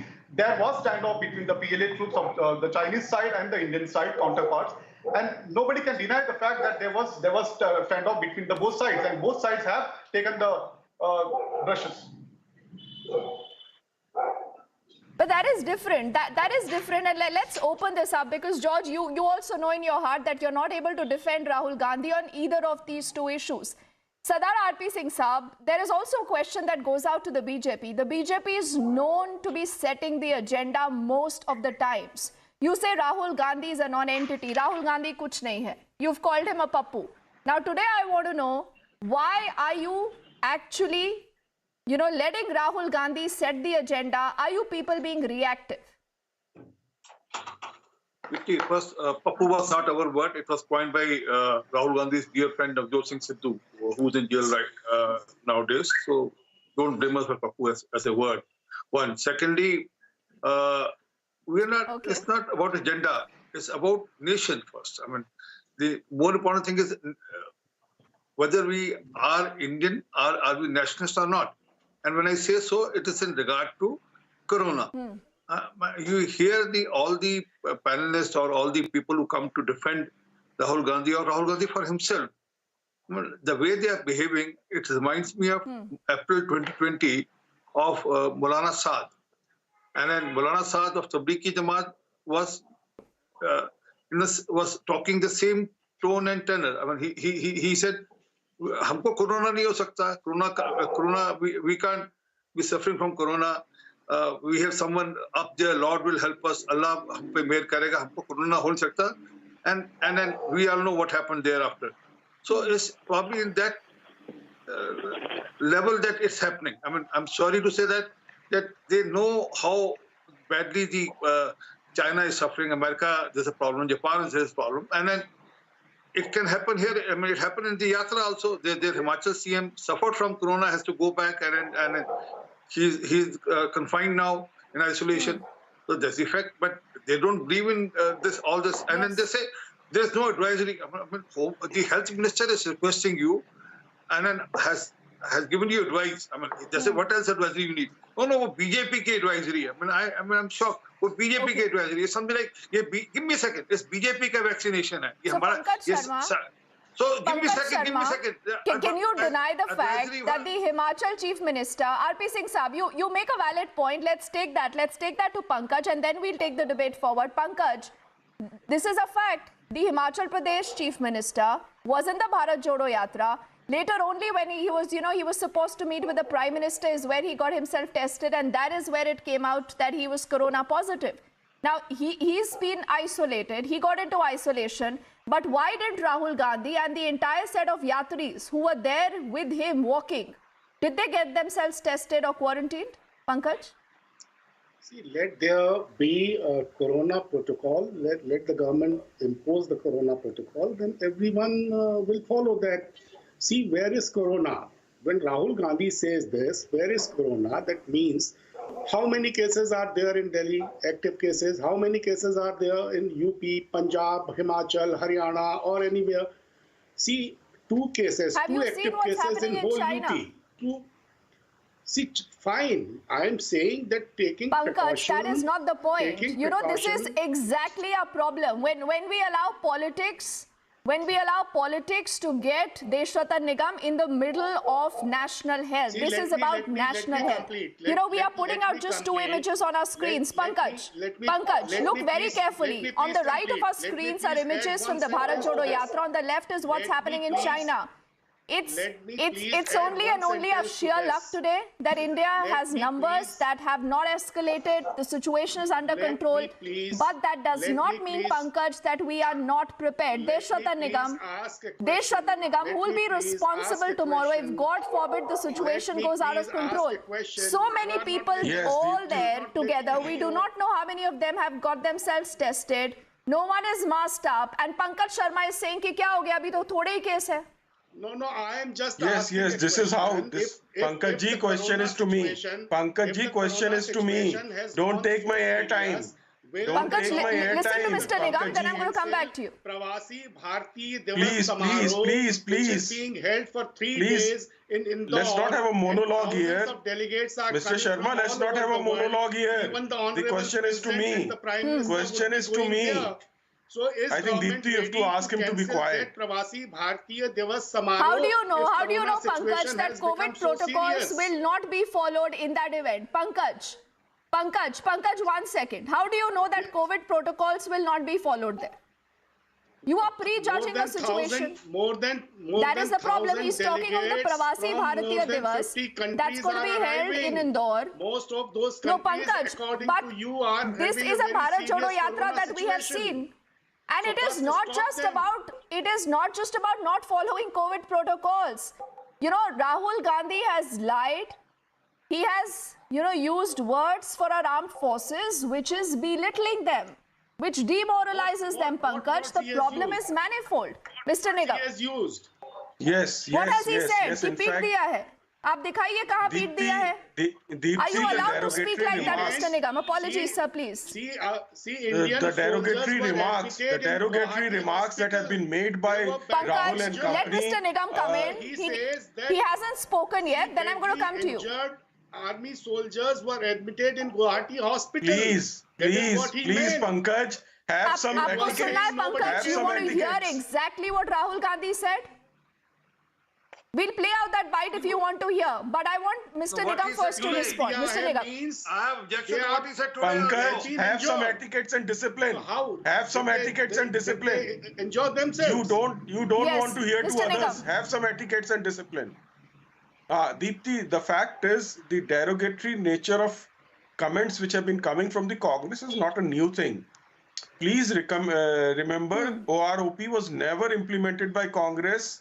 And when it is implemented by BJP and then revision takes place now, they want to take credit for it. And secondly, they have even equated our Chief of Army Staff with Sadak Ka Gunda.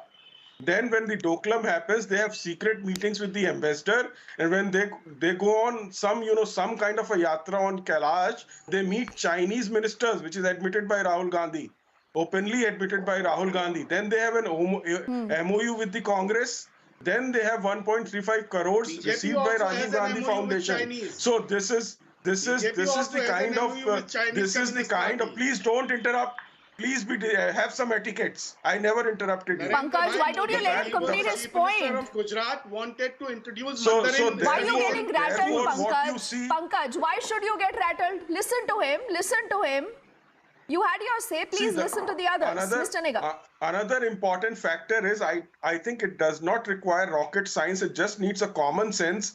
A yatra which is interstate, where there is no discipline, no protocol, can be a super spreader. Please remember that something like Tablighi Jamaat that we had seen in the past. So therefore, an organized meeting, localized meeting, or a Pravasi Bharati, a conference, is different because the protocol is followed. Sanitization is followed. The social distancing. Please look at the visuals. Look at the visuals. It can scare anybody of the Bharat Jodo Yatra, the so-called Bharat Jodo Yatra. It can be a super spreader. Pankaj, I do not think you keep yourself abreast with information coming in. Just today it has been announced that there is going to be a mandatory RT-PCR for international travelers, particularly traveling from countries that have seen a surge in the cases. So how do you know that, COVID protocols are not being followed? When it comes to you, you want to run away from your responsibility, which is absolutely not done. Because, if Rahul Gandhi is a leader, George, can you really defend this? I mean, what is the problem in wearing a mask? What is the problem? Or the idea is that you will not listen to the government on absolutely anything. You will lie. You will not put out the proof to tell us कि कहां पर हमारे जवानों को पीटा गया. But you will say हमारे जवानों को पीटा गया. Again and again and again.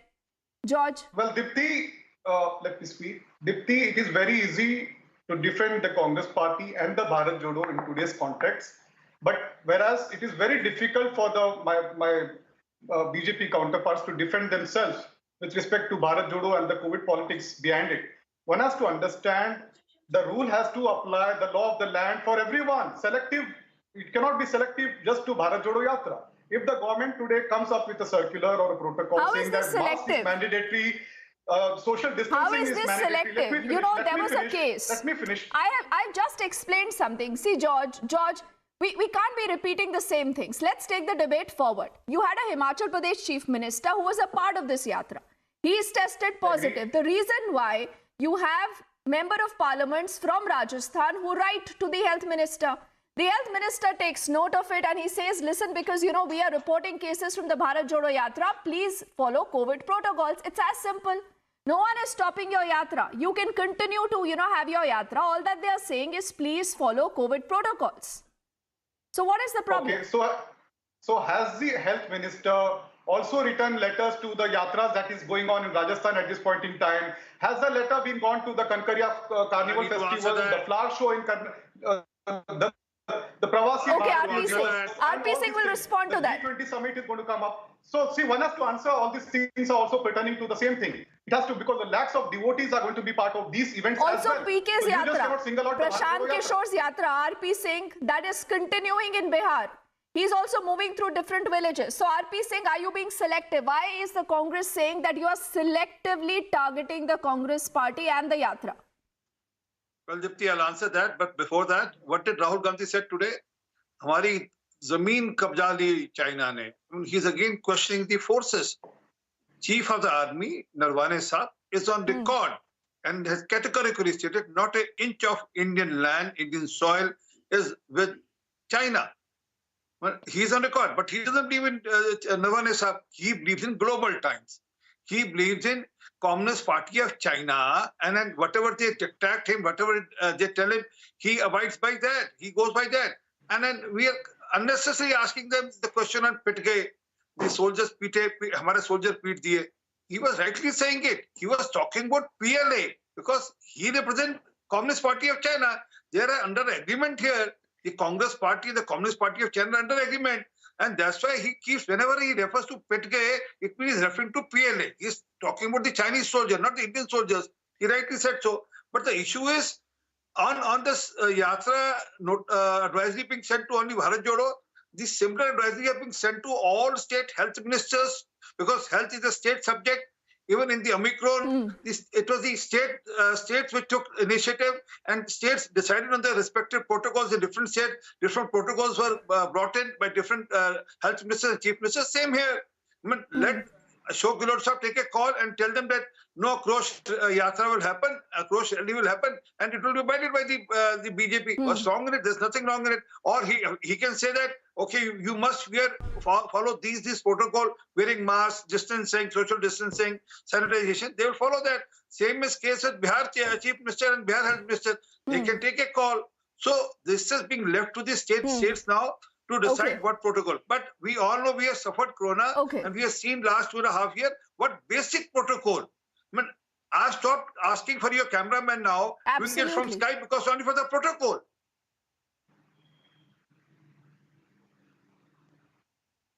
Okay, Sardar RP Singh Saab saying the onus is also on the state. And, you know, it's a fair point to make right now because the idea is not to panic. Pankaj, the idea is not to panic but to be prepared. Now, what Rahul Gandhi says कि COVID तो है ही नहीं, COVID तो बहाना है. Is that a statement that you should allow Rahul Gandhi to make and then, you know, give him credit? Then give him credit that he's the first one who actually spoke about this and the government did not listen to him. Why do you believe that the government is targeting you when the government is only advising you? And what's the problem in wearing a mask? I see Sonia Gandhi who's masked up. Why can't Rahul Gandhi, why can't Priyanka Gandhi also mask up? And, you know, set a good example. See, no harm in preparing in advance. We have seen this government's advanced preparation when there was no oxygen in the hospitals. People were dying. So it is good if this time they are taking precautions. Pankaj, the question, see, this is, we learn from our mistakes. Follow COVID protocol. We learn from our mistakes. Exactly what I'm telling you. This is not about tutu meme. This is not about BJP versus Congress. This is about the national health. You will be affected, I will be affected, everyone will be affected if there is any bit of negligence by anyone, Pankaj. Will you take the responsibility? Or will Rahul Gandhi take the responsibility? Did anyone refuse to follow the COVID protocols ever? In the past Mr. also. Rahul Gandhi is on record. When Mr. Rahul Gandhi is saying, Pankaj Sharma, they are not following. Mr. Rahul Gandhi is on record saying, I give a food. For He's behaving typically like health is a state subject. Whose subject was this when a 21-day long lockdown was announced by the Prime Minister without consulting anyone? You know, Pankaj, it is rather rich. It is rather rich today. It is rather rich. No, I want to say something. Sardar R.P. Singh Saab, with your permission. It is rather rich today that you have the opposition, the likes of Rahul Gandhi, who says COVID bahana hai. You know, it's easy to put the government on the mat. You're forgetting what the country has gone through. You're forgetting how much hard work our scientists, our doctors, our frontline workers have put in. One bit of negligence only because of someone's politics. And Mr. Nigam, we could be looking at what's happening in China, God forbid. And no one will take accountability then, Mr. Nigam. Absolutely. Therefore, it is the responsibility of each and every citizen of this country to take preventive and precautionary steps. The visuals clearly show that the COVID protocol has not been followed despite the advisory from the central government in this aimless wandering that I see in this so-called, yatra. The fact remains that this variant BF7, which is, creating havoc in China, has been detected in 4 cases in India. We need to be on our guards. And this is not the, advice by politicians. This is an advice by the expert body, which consists of AIMS doctors and others doctors. At least listen to them if you don't want to listen to the politicians. Yes. And the health minister who is conducting meeting with the experts and then releasing the guidelines and asking people to be cautious and take preventive steps.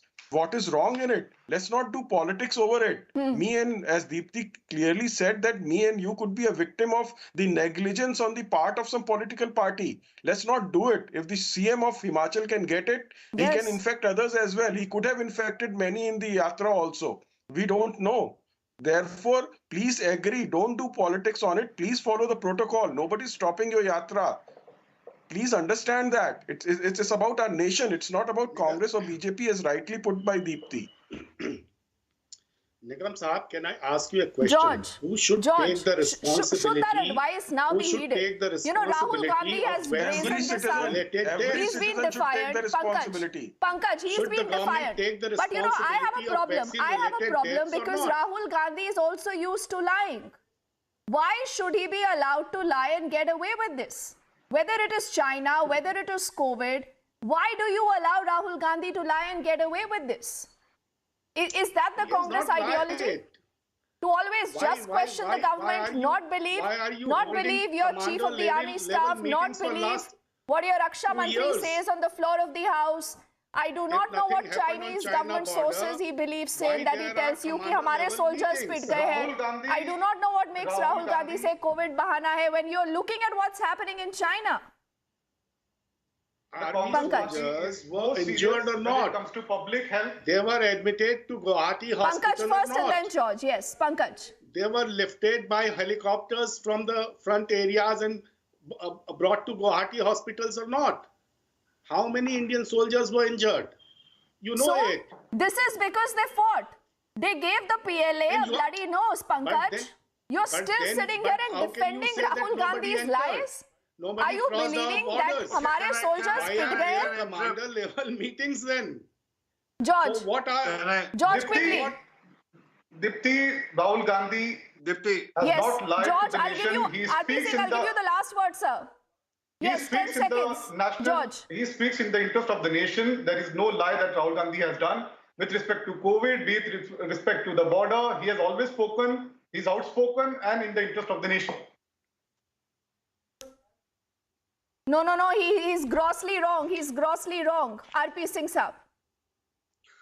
Well, on both the accounts, he is misleading. He is misleading the nation also, he's misleading his party also, and he's, as for the forces and China conflict, he's totally speaking lies. And when he says, हमारे soldier, Pankaj saying, हमारे soldiers पिट, उसने कुछ context में बोला पिट के, he could have said that हमारे soldier ने डट के जवाब दिया और हमारे कुछ soldiers को चोट लगी. But he never meant that. I mean, typical slang was हमारे soldier पिट गए. Pit game mean that we have been beaten red and blue and we have exact word, exact word. Yes, RP Singh Saab.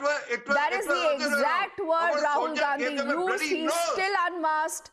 The Bharat Jodo Yatra is continuing without following COVID protocols. We will be tracking that story and keep asking that question. Also, I thank you all, gentlemen, only for a word of time for speaking to us. And I'm just going to be taking this over to our colleague Abhishek, who's taking this edition of the burning question ahead. Abhishek. Well, thank you so much, Deepthi. You know, the other big story is a comment made by Mehbooba Mufti. He seems to be sympathizing with Kashmiri Pandit brothers and sisters. Or is she? In fact, she has made a statement that if Kashmiri Pandits are feeling unsafe, that is the Kashmiri Pandit employees, they better be sent out of the valley for some time. Is it that innocuous statement? Does she really mean what she has said in terms of well-being of Kashmiri Pandits, or is it a twin-edged sword she has hurled at the J&K administration and Delhi perhaps? When was the last time Mehbooba Mufti, for example, said that for Kashmiri Pandits to be safe in the valley, Pakistan needs to stop supporting terrorism in Kashmir? Let's look at this report and come back to discuss. Relocation. Kashmiri Pandits are protesting, seeking safety.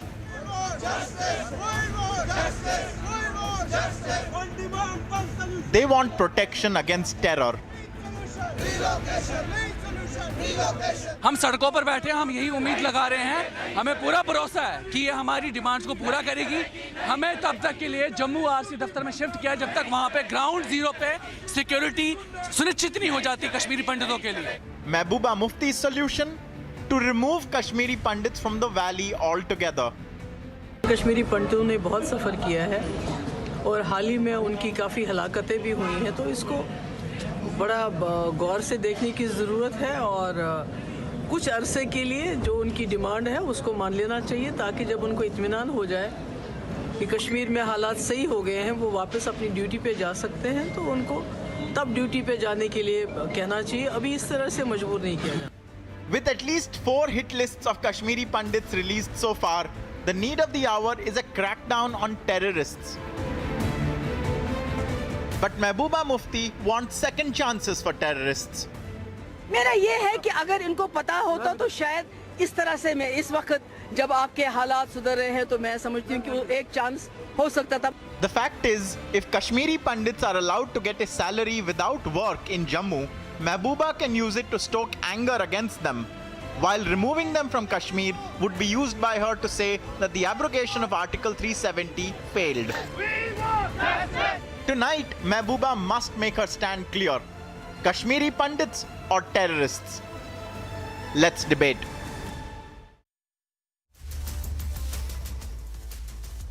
All right, it's clear it's a twin-edged sword, and Mehbooba, the canny politician that she is, understands how things might pan out if the Kashmiri Pandit employees of the Jammu and Kashmir government are moved out of Srinagar to Jammu, as some of them have been demanding. Joining me on this debate, GL Raina, former MLC and spokesperson, Jammu and Kashmir BJP. He would be live from Jammu. Joining in a bit, I am told, Lalit Ambardar, Kashmiri activist, live from Delhi.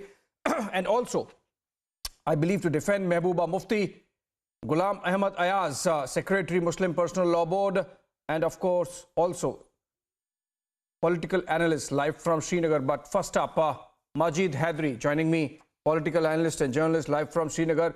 Majid, what does she really mean?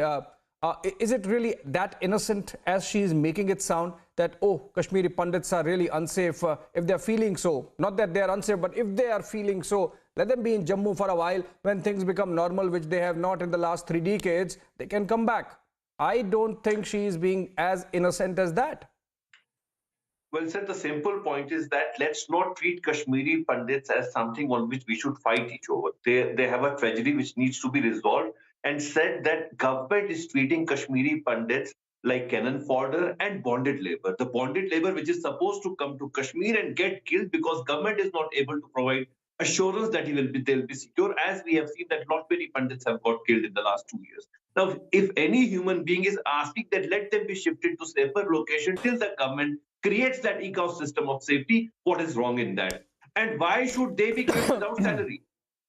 No, sir, let's not fight over this. Let's resolve that. Why should Kashmiri Pandits be kept without salary? And why should they be dragged to death trap in Kashmir when government is not failing, when government is not able to provide them security? It is responsibility of the government to give them their salaries and to ensure their safe posting in some safe location, not necessarily in a death trap like Kashmir, where government is failing to. Majid Hydari, there is a Very flip in your camera. It needs to be fixed. Let it be fixed till then I go to Mr. GL Raina. GL Raina, I thought Mehbooba was not being very innocent when she said, okay, fine, if the Kashmiri Pandits are feeling unsafe as if it's because of their own volition, they should be sent to Jammu for a while. But, you know, Majid Hydari is adding to it. He's saying you can't use them as cannon fodder and you can't be using them as bonded labor. If they want to go to Jammu, let them go. You think this is as simple as that the Kashmiri Pandits protesting because they are unsafe? Of course, genuinely, because many of them have been targeted, they should be sent back to Jammu. It's a catch-22 situation for the J&K administration. And you being in the BJP perhaps would have some understanding of where this thing really sits. First thing is that both Majid Hydari Saab and Mehbooba Mufti ji are definitely not that innocent as they try to sound. Had they been that innocent and honest, they would first tell us that they have stopped blaming Jagmohan for the plight of Pandits, exodus and all that, what happened in 1990s. Second, Mehbooba Mufti was member parliament for 2 terms. Did she ever ask? Just a question, I am not saying when she was in the driving seat in Jammu and Kashmir, did she ever try to ask even one simple question about the displaced community? We were in problems even at that time. We were in pain even at that time. And then she is on record in saying one of the meetings conducted by ORF that if we give them some facilities in Jammu, they will not return to Kashmir. This is Mehbooba Mufti, and we know the role this family's role in 1986, what they did in Anantnag. So when they try to show some sympathy towards Kashmiri Pandit, it is laughable and it is simply trying to politicize the issue and gain some brownie points. This is besides the fact that yes, there is a problem. But you are also in a catch-22 situation, Mr. Raina. You would admit that you are also in a catch-22 situation. After all, Kashmiri Pandits happen to be your constituency. Absolutely not, because if you have heard the president of the Jammu and Kashmir unit, our union minister in the union cabinet, Dr. Jitendra Singh, we have been categoric in that saving lives is first priority and releasing salary is as important as that. Okay. Because even when a person is suspended, a regular employee is suspended, they are being paid sustenance allowance. Party has no ambiguity. No, there is no catch-22 situation for the party. Yes, we are trying to plead with the administration. Okay, Mr. Raina of the BJP says that there is an element of politicization and it's not as innocent as Mehbooba Mufti is making it sound, and that the BJP is not in a catch-22 situation. But, Lalit Ambardar, is there, if Mehbooba really wants Pandits to be in the valley and this is only going to be a stopgap as she suggests, has she really, or her followers, her cadres and her core constituency, have they really worked as a civil society to really take care of this feeling of unsafety within the Kashmiri Pandit community? I mean, these OGWs, for example, euphemistically called overground workers, essentially terror sympathizers. What has Mehbooba Mufti and her cadres and her party and constituency done about them to make sure that the number of OGWs really goes down or vanishes from the valley? Listen, genocide is not mere physical extermination. Genocide also involves many other aspects. And genocide does not happen overnight. There's one aspect, there's short of time, I can't give you every detail, but one is to to have a trial assault on the targeted community. And this happened in 1986, when the bastion of Mufti's political power, South Kashmir, Kashmiri Hindus were targeted, their temples were destroyed, their properties were destroyed. Yes, but India chose silence. They tried the patience of rest of India, rest of Hindus in rest of India. Nobody rose to the occasion. And that's when 1989 arrived, and that was a final assault on Kashmiri Hindus. And who was the Home Minister of India at that time? The India's first Muslim Home Minister. He released dreaded jihadists in exchange of his daughter. The safety of his daughter was a priority, which also jihadists claimed later on that this was all part of the scheme. They wanted to have their guys released because they thought she was our sister. Wouldn't have done any harm to her. Everybody knew about it. And this man chose to be Lalit, while that's an important historical perspective, let's stick to the debate of the day. I'm trying to find out. Let me go to Ghulam Ahmad Ayaz. We'll continue. Lalit, hold on. We'll continue this conversation. We still have some time. Let me go to Ghulam Ahmad Ayaz. In fact, I should have asked this question to Ghulam Ahmad Ayaz, representing the Muslim Personal Law Board in Jammu and Kashmir, and also, of course, a political analyst. He's live with us. Mr. Ayaz, I should be asking this question to you. Is it not the responsibility of the civil society in Kashmir to take care of the Kashmiri Pandits, a handful of them who are left? On fingertips you can count them. And yet we have a situation where a senior leader of the valley, someone who has been chief minister of the state when it used to be the state, she has to say, okay, fine, please take them till the time. Obviously, she is playing politics. She wants to suggest once the Kashmiri Pandits or whatever remains of them leaves the valley, oh, see, I told you it's not normal, and you are pushing a normality narrative at the cost of Kashmiri Pandits. Obviously, Mehbooba is not being very honest and innocent. This is a responsibility of everybody, but as long as the Kashmiri Muslim society is concerned, their options are very limited. It's not a political issue. It can't be politicalized. It's a humanitarian issue, and need to be given that constitution. If Mahbooba Mufti has said that there need to be a Mr. Ayaz, constitution give me a straight answer. Is it not the responsibility of the civil society, for God's sake? No, that's what I'm telling you. It is a responsibility of everybody. But as long as the responsibility of the civil society towards this issue in Kashmir is concerned, their options are very limited because it is standing against the gun, which hardly anybody will dare to do. So that's what I'm telling you. People being unarmed, why are they limited? Why are they limited? Majid Hydari, if it is everybody's responsibility, why is Mehbooba Mufti almost behaving as if, oh, it's the state's responsibility, please take care of them. We are nobody because there is terror in the valley, please take them out. She is not owning up the responsibility, and if she as a leader is not owning up the responsibility, obviously who else would in the society? Let's talk law. Let's talk logic here. It's not the responsibility of civil society to ensure security and safety of Kashmiri Pandits. It's supposed to be done by the government and only government through its security forces. If the government can bring 1.6 crore tourists to Kashmir and ensure their security, at least you are being honest. About 4 lakh at least you are being honest. For the Kashmiris. You can reopen cinema Mr. Rana, Mr. Rana, Majid Hydari is very clear, as also Mehbooba Mufti, of course, though not as upfront as Majid Hydari, that this is the responsibility of the government. It's for the government to decide what to do with the Kashmiri Pandits. The valley is going to remain like this. If they are in fear, if they are being killed, we can't do anything about it. Mr. Rana, you think this is the right line to take in the situation that we are when almost a dozen odd Kashmiri Pandits have been targeted and killed in the last 1 year almost now? That it is primarily the responsibility of the government, there is no doubt about it. But they cannot wash their hands off the responsibility they owe. Had they been in an iota of honesty, they would have gone to those minority pockets and assured them that we are not as helpless as they were in 1990, as they claimed to be helpless in 1990s. They would have assured them, no, we will ensure your safety today. They will have ensured that those who identify these targets, we will not allow them to identify who are those persons who identify these soft targets. He is someone living there in their neighborhood. Cannot he ensure is someone security of Kashmiri Pandits. We are not here for every day. This is a serious issue. It needs serious efforts from government. Not any mushaira over Kashmiri Pandits, please.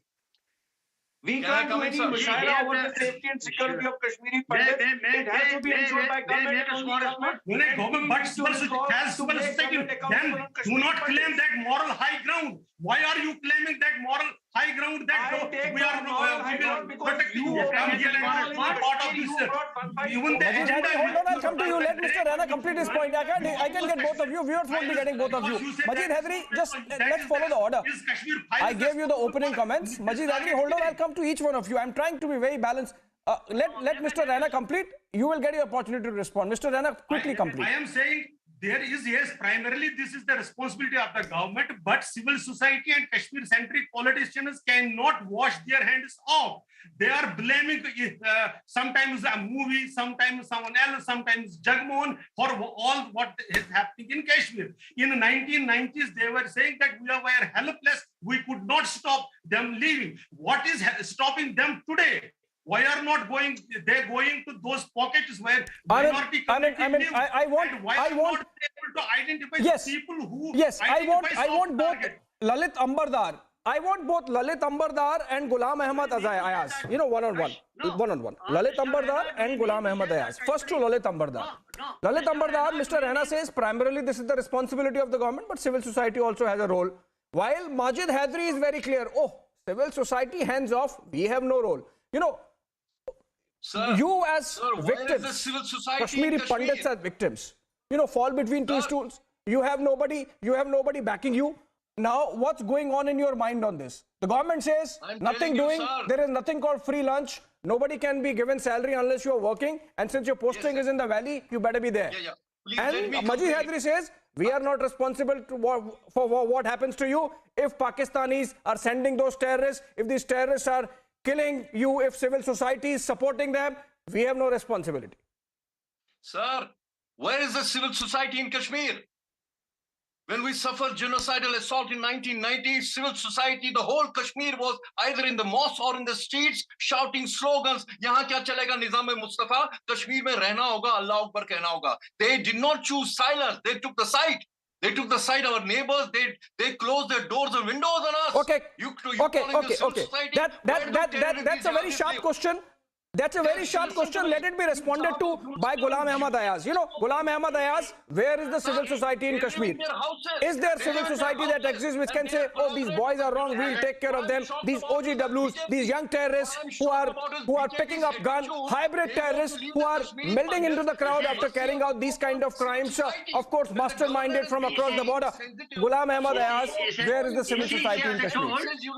Lalit Ambardar, hold on, you made a sharp question. Let Ghulam Ahmad Ayaz respond to that. You see, as I said, that civil society has a very limited role just because it's an armed struggle. It's not an unarmed struggle where civil society can play a role. It's an armed struggle between militants and the security forces. So where does the civil society come in? Lalit, hold on. Lalit, I have requested you, hold on. You have asked a very sharp question and it needs an answer. It's a very important question. It needs an answer. Both Ghulam Ahmad Ayaz and Majid Hydari have to respond. Majid Hydari has washed his hands off. So let me ask this to Mr. Ayaz. Mr. Ayaz, responsibly speaking, it's a very sharp, simple, short, straight question which Lalit Ambardar has asked, and that is no, Qayyum, you have to do something about Lalit Ambardar. He has to listen to me. Let him hold for a while. He has to listen to me. See, this is a responsibility. Mr. Ayaz, no, I want Mr. Ayaz. Mr. Ayaz, you know, it's a short, straight, simple question that Lalit Ambardar asks. Where is civil society in Kashmir? Please respond. See, as I told you, that's an armed struggle between militants and the security forces. So it's an armed struggle. Where's the civil society? Where's the role of security society? It is basically the security forces which have to deal with the situation, and they have been doing it unabated. Let me tell you, without any any relaxation anyone. It can't be said that they have not been doing. They are doing it. But the question is, where are the policies of the government to tackle with a situation that I believe is failing. Otherwise, I don't think Kashmiri Pandits would have been settled off despite having been working here for last so many years. They are again off and there is no respite to them. They need a consideration, which also we have a consideration. We also feel they need a consideration. But as long as the role of the civil society is concerned, their role is very limited. Their options are very limited because they can't. Oh, no. I don't think so. I don't think so. Mr. Ayaz, let's be a little more honest than we have been. Just today, a huge cache of arms. This is not the end of...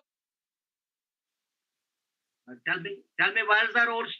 Lalit Ambadkar is actually making an important point, but I'll come to. You have made your point, Ayaz. Mr. Ayaz, let me take this forward. Lalit is not getting my voice. That's the problem. Otherwise, I could have had a little more structured, more constructive debate. But, both, to all my panelists, in fact, today only, there was a huge cache of arms seized by the security forces from Baramulla. I was looking at those pictures and I was really, disturbed at the amount and number of guns, grenades, rifles that have been recovered. Obviously, those have been pushed from across the border. But Majid Hydari, ultimately these will go into the hands of some people who have families there in the valley, who have a support system in the valley. My question is, it is because of that support system that youngsters go rogue. It is because of that support system that Pakistan is able to brainwash an entire generation and generations, in fact. Now look at the pictures. Yeah, these are the pictures I was talking about. Majid Hydari, when was the last time Mehbooba said, I request Pakistan not to send these weapons in the hands of valley's youngsters? Then Kashmiri Pandits would be safe, not by sending them to Jammu. No, instead of using terms like who is bringing weapons and where's the ecosystem and the support system, let's say that government is failing. When was the last time Mehbooba said these weapons should not be sent by Pakistan? Mehbooba Mufti Sahiba is not in power. She is herself struggling for her own security. She has been thrown out of her secure house. She is herself struggling. So she cannot ensure anybody's security. In fact, no Kashmiri is able to safeguard his own security. So how can they assure as a responsible leader, a former chief minister, when was the last time? I don't remember. When was the last time Mehbooba Mufti said that Pakistan should not be sending weapons in the hands of Kashmiri youngsters? Kashmiri Muslims how are these weapons reaching our country? That is my concern. Have you ever raised the slogan against Pakistan? Has Majid Hydari ever spoken Pakistan Murdabad? No. Pakistan se rishta kya la ilaha illallah. Hindus are being used as guinea pig. Please understand, Kashmir Jihad is a military problem. It's a civilizational war. They don't want you there. They don't want you there. You are pushing us back as if we are bloody sheep. पहले पुरानी सरकारें करती रही थी, अभी Bharatiya Janata party कर रही है. And this governor, this loud mouth, he's a motor mouth. He says, who is he addressing? The survivors of genocide. And you are addressing the security, please. The rapists, murders and mass murderers are roaming free in Kashmir. Don't forget. All the protagonists of Kashmir Jihad are roaming free. Not one. Lalit Ambadkar, I asked an important question. It's getting lost. It's getting lost in the... No.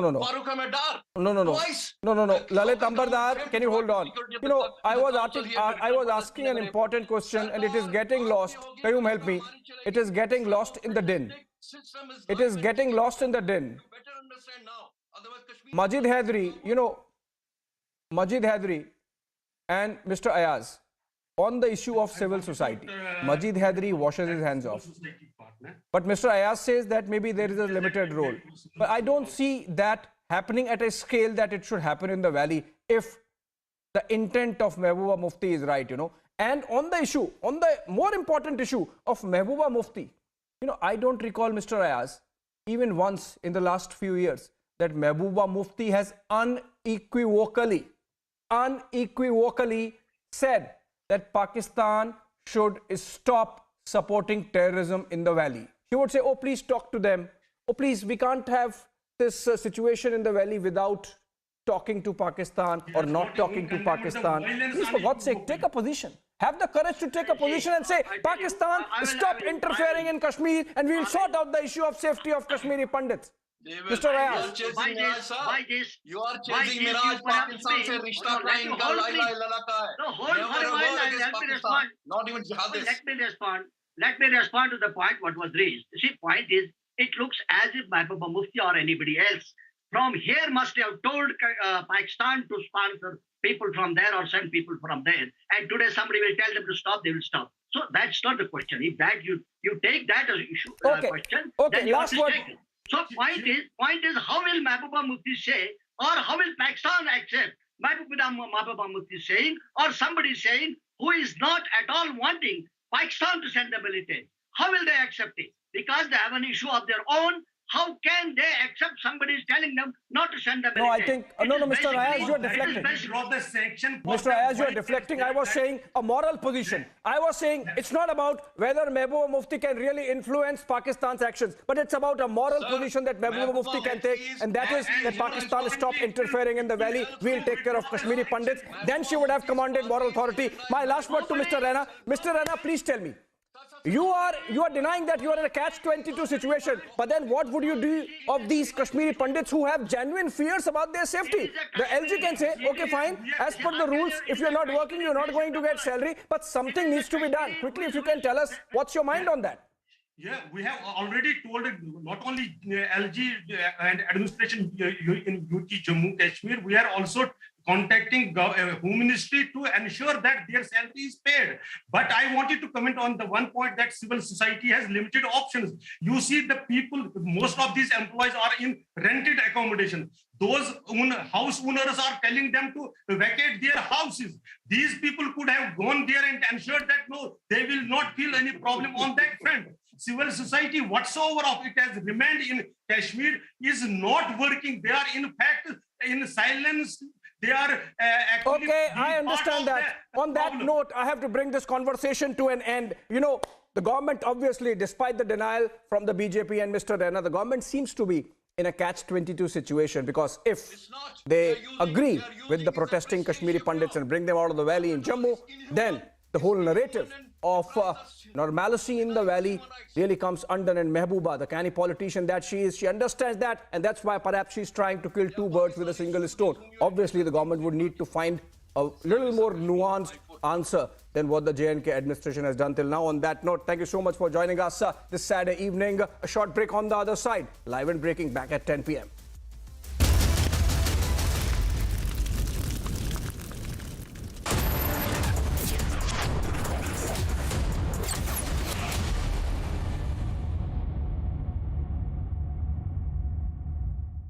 Powered by Century ProWood MDF, the wood of the future.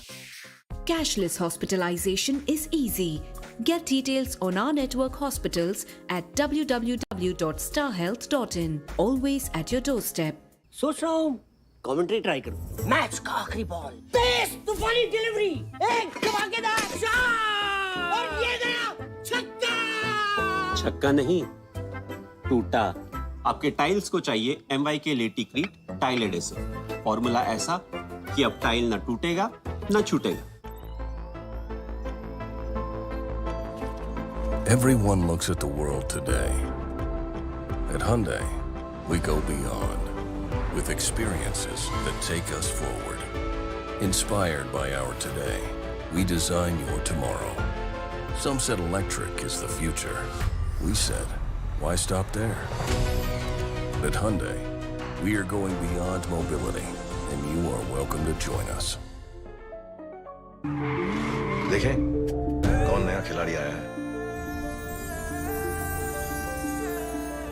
समझा देते हैं। प्यार से समझाएंगे, धीरे धीरे से। वो भी अपनी जुबान में।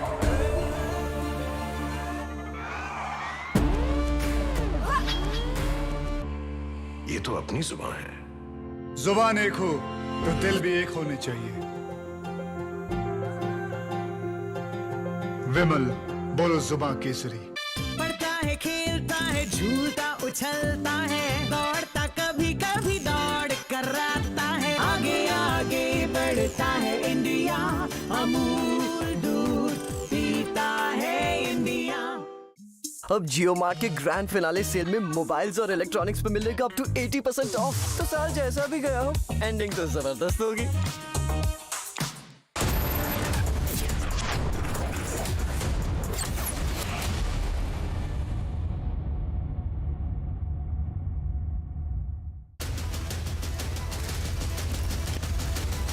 Burning question.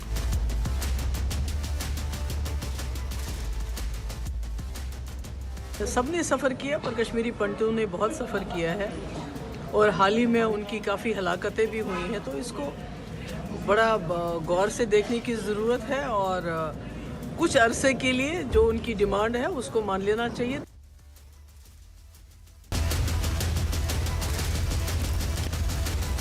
Burning question.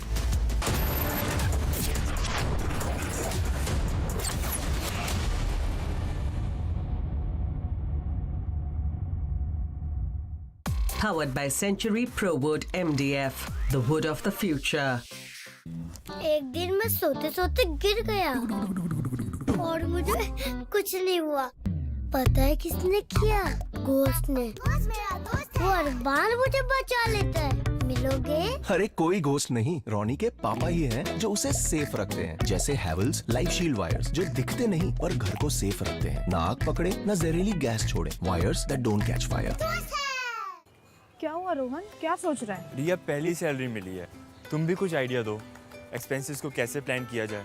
Rohan, expenses के साथ साथ इन्वेस्टमेंट प्लान करना भी जरूरी है। देखो, सैलरी का कुछ हिस्सा घर के रेगुलर खर्चे के लिए और कुछ मैं अपने लिए भी तो सोच सकता हूँ ना, लेकिन इन्वेस्ट कहाँ करूँ? सिंपल है, एनपीएस में। एनपीएस में? रिया, अभी तो मैंने कमाना शुरू किया है, इतना आगे के लिए अभी से क्यों पैसे जोड़ूं? वो देखो, एक एक करके ईंट जोड़ी जाती है, तब जाके एक घर तैयार होता है। वैसे ही अभी से पैसे जोड़कर हम भी अपना रिटायरमेंट सुखी बना सकते हैं। बात में तो दम है। एनपीएस कम लागत वाली फ्लेक्सिबल लॉन्ग टर्म योजना है, जिससे आपकी बचत ग्रो होकर पेंशन का लाभ देती है। अच्छा, फिर तो मैं अभी अपना एनपीएस अकाउंट ओपन करता हूँ। जो कल की सोचते हैं वो आज से ही थोड़ा थोड़ा जोड़ते हैं। पेंशन है तो टेंशन नहीं। एनपीएस में निवेश बाजार जोखिमों के अधीन है।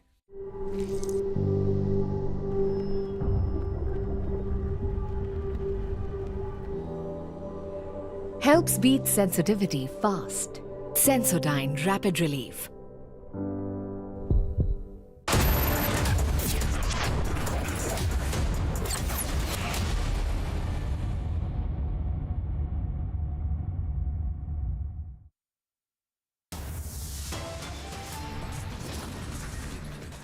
Former ICICI Bank MD Chanda Kochhar, her husband Deepak Kochhar in a 3-day CBI custody in a loan fraud case. Court orders a survey of the disputed site of the Shahi Eidgah in Mathura. Survey report now to be submitted by January the 20th.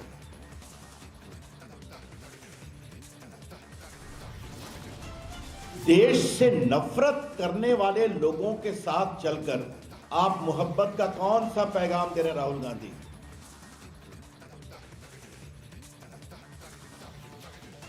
The BJP takes on Rahul Gandhi over the Bharat Jodo Yatra, slamming him for insulting comment on the army. सबने सफ़र किया, पर कश्मीरी पंडितों ने बहुत सफ़र किया है और हाल ही में उनकी काफ़ी हलाकतें भी हुई हैं, तो इसको बड़ा गौर से देखने की ज़रूरत है और कुछ अरसे के लिए जो उनकी डिमांड है उसको मान लेना चाहिए। Mehbooba Mufti stoking controversy again. She won't call for crackdown on terror but wanting the relocation of Kashmiri Pandits. After banning women from universities, Taliban now bans women from NGOs, asking NGOs to terminate women employees.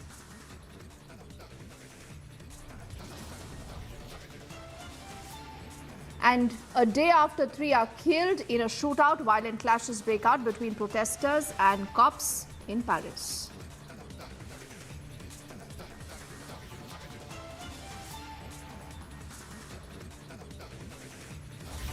A very good evening. You're with us here on Republic. This is our top focus story. A Mathura court on Saturday has passed an order in the Krish Janmabhoomi Shahi Eidgah case to survey the disputed site. Now, the court, while hearing the petition of the Hindu Sena, has issued an order to survey the disputed site. The court has issued notices to all parties in this regard. This survey report, remember, is to be presented in court on January the 20th, and this order is on the same lines as a Varanasi court earlier had ordered the videographic survey of the Gyanvapi Masjid. The Mathura District Court on Saturday ordered an official survey of the Shahi Idgah Mosque complex. The court directed civil court officers to conduct a detailed survey of the disputed site, ordering a report to be submitted on the date of the next hearing on the 20th of January 2023. The survey is similar to an earlier survey ordered by a Varanasi court on the Gyanvapi Mosque dispute. The survey order was passed while deciding upon a plea moved by Vishnu Gupta, National President of the Hindu Sena. Historians believe that Aurangzeb had built the Idgah Mosque on the plinth of the Keshav Dev temple after destroying it in 1670. The modern temple was completed in 1982 and stands adjacent to the mosque. The Hindu side contends that the present Idgah Mosque is built on the very site of the birth of Lord Krishna. A total of 9 petitions were pending in the Mathura district courts in the matter. The lawyer representing the Shahi Idgah Mosque dismissed all reports of the survey. भ्रम की स्थिति नहीं होनी चाहिए कि सर्वे का कोई आदेश नहीं है। जहां पिछले लगभग 2.5 साल से 2020 में मिड 2020 से 15 मुकदमे चल रहे हैं और जहां विभिन्न तरह के वादी पक्ष हैं, लगातार इन पे बहस हो चुकी है। किसी भी न्यायालय द्वारा कोई सर्वे का, कोई अमीन कमीशन रिपोर्ट जारी का आदेश नहीं किया गया। Meanwhile, the lawyer representing the petitioners had this to say. भगवान बालकृष्ण जो जन्मभूमि में है विराजमान, उनके नाम पर ये संपत्ति है, श्री कृष्ण जन्मभूमि, और ये 5000 वर्ष पुराना व्यक्तित्व है जो ठाकुर जी यहाँ पे विराजमान हुए थे। उसमें जो अवैध रूप से निर्माण हुआ ईदगाह का, और उसके उपरांत उसमें समझौता कर लिया गया ऊपर वाला ही वाला, जो ट्रस्ट की जानकारी में कभी नहीं रहा, एक सोसाइटी है उसके अलावा उसमें। ये सब चीज़ें संज्ञान में आई तो हम लोगों ने ठाकुर जी की संपत्ति को अवैध रूप से जो निर्माण हो रहा है और जो असुरक्षित है, सुरक्षित करने के लिए दावा प्रस्तुत किया गया है।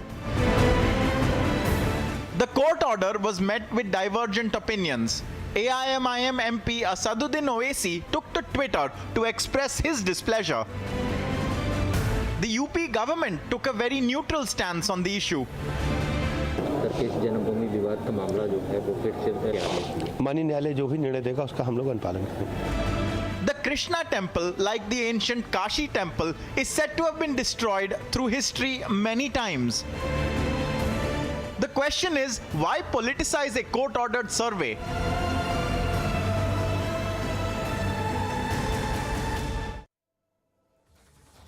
And now to our next big story. The Central Bureau of Investigation has got a 3-day remand of the former managing director, the chief executive officer of the ICICI Bank, Chanda Kochhar, her husband Deepak Kochhar.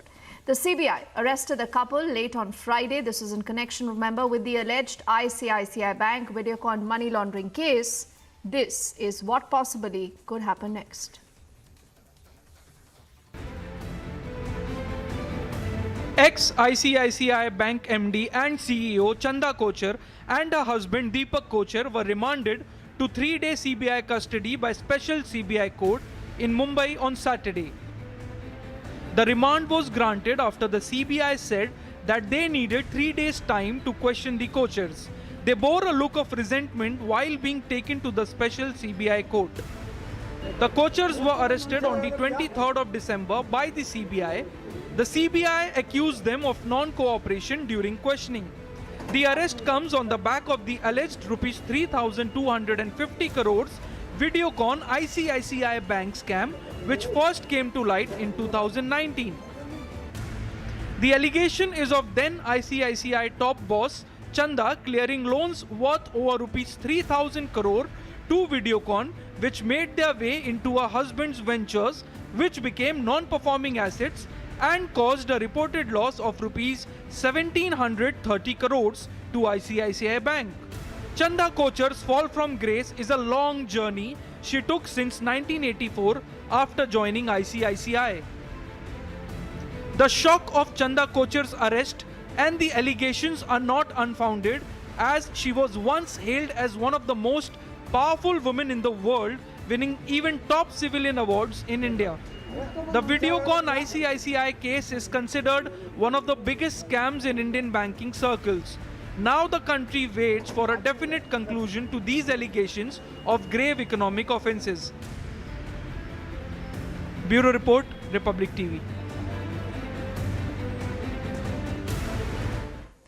And now to the other story that we've tracked very, very closely this Saturday. Despite the warning, the COVID alert across the country, it's an adamant Rahul Gandhi who continues with his Bharat Jodo Yatra.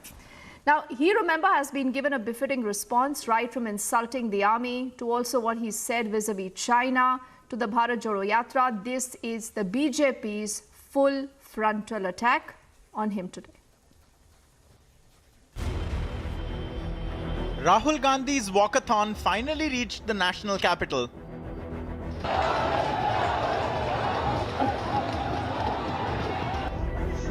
The Congress used the platform to run down the army.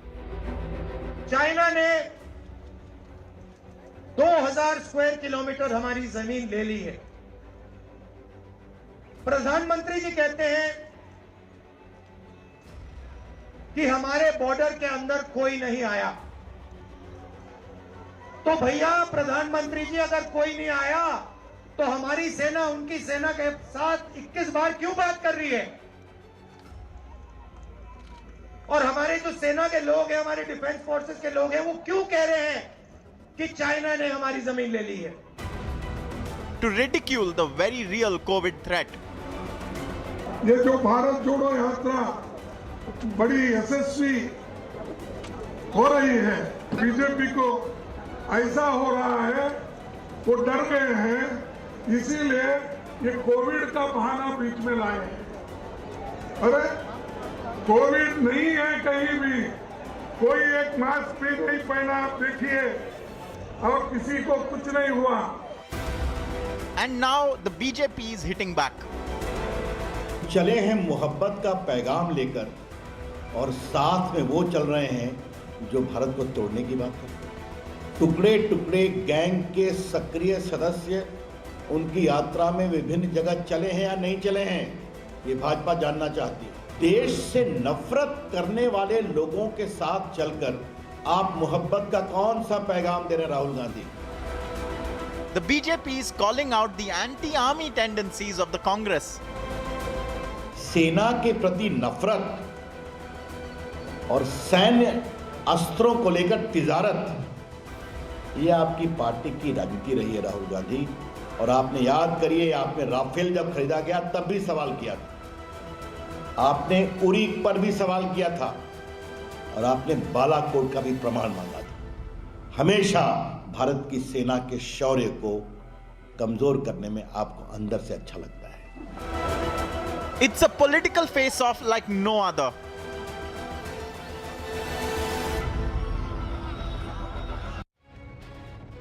जब देश आजाद हुआ तो हमारे ऊपर ये जिम्मेदारी थी कि हम शिक्षा के क्षेत्र में भारत के प्राचीन वैभव और हमारा महान गौरव को पुनर्जीवित करें। लेकिन गुलामी की मानसिकता के दबाव में सरकारें उस दिशा में बढ़ी नहीं, और कुछ बातों में तो उल्टे पैर चली। और इन परिस्थितियों में एक बार फिर हमारे संतों ने, आचार्यों ने देश के प्रति इस कर्तव्य को निभाने का बीड़ा उठाया। स्वामीनारायण गुरुकुल इसी सुयोग का एक जीवंत उदाहरण है। And now to a story that is repeated again and again. Mehbooba Mufti, her priorities, she's at it again. She's now said that if Kashmiri Pandits are feeling unsafe, they better be sent out of the valley for some time. On one hand, you have the PDP chief who will not condemn terror. She will not say a word against Pakistan. But on the other hand, she's stoking this fresh controversy by suggesting that the Kashmiri Pandits could be relocated. Relocation. Kashmiri Pandits are protesting, seeking safety.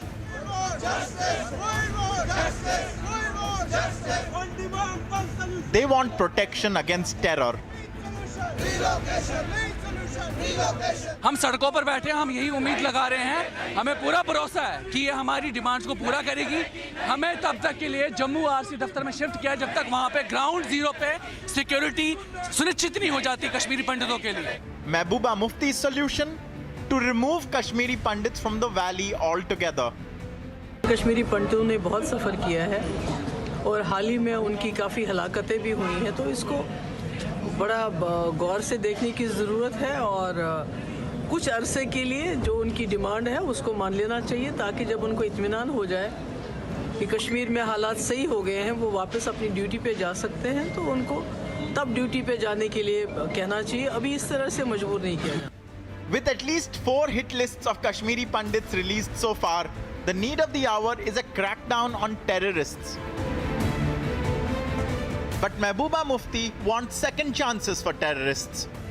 मेरा ये है कि अगर इनको पता होता तो शायद इस तरह से मैं इस वक्त जब आपके हालात सुधर रहे हैं तो मैं समझती हूँ कि एक चांस हो सकता था। The fact is, if Kashmiri Pandits are allowed to get a salary without work in Jammu, Mehbooba can use it to stoke anger against them, while removing them from Kashmir would be used by her to say that the abrogation of Article 370 failed.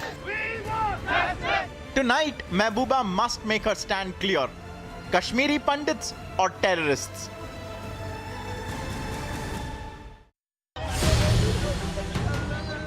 At least 7 were reported dead and several others injured in an explosion at brick kiln in Bihar's Raxaul.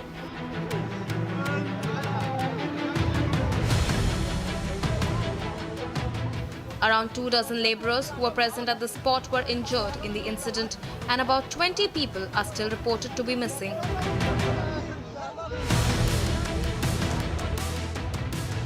Nearly 10 ambulances and a fire brigade were rushed to the spot in a bid to rescue the ones stuck.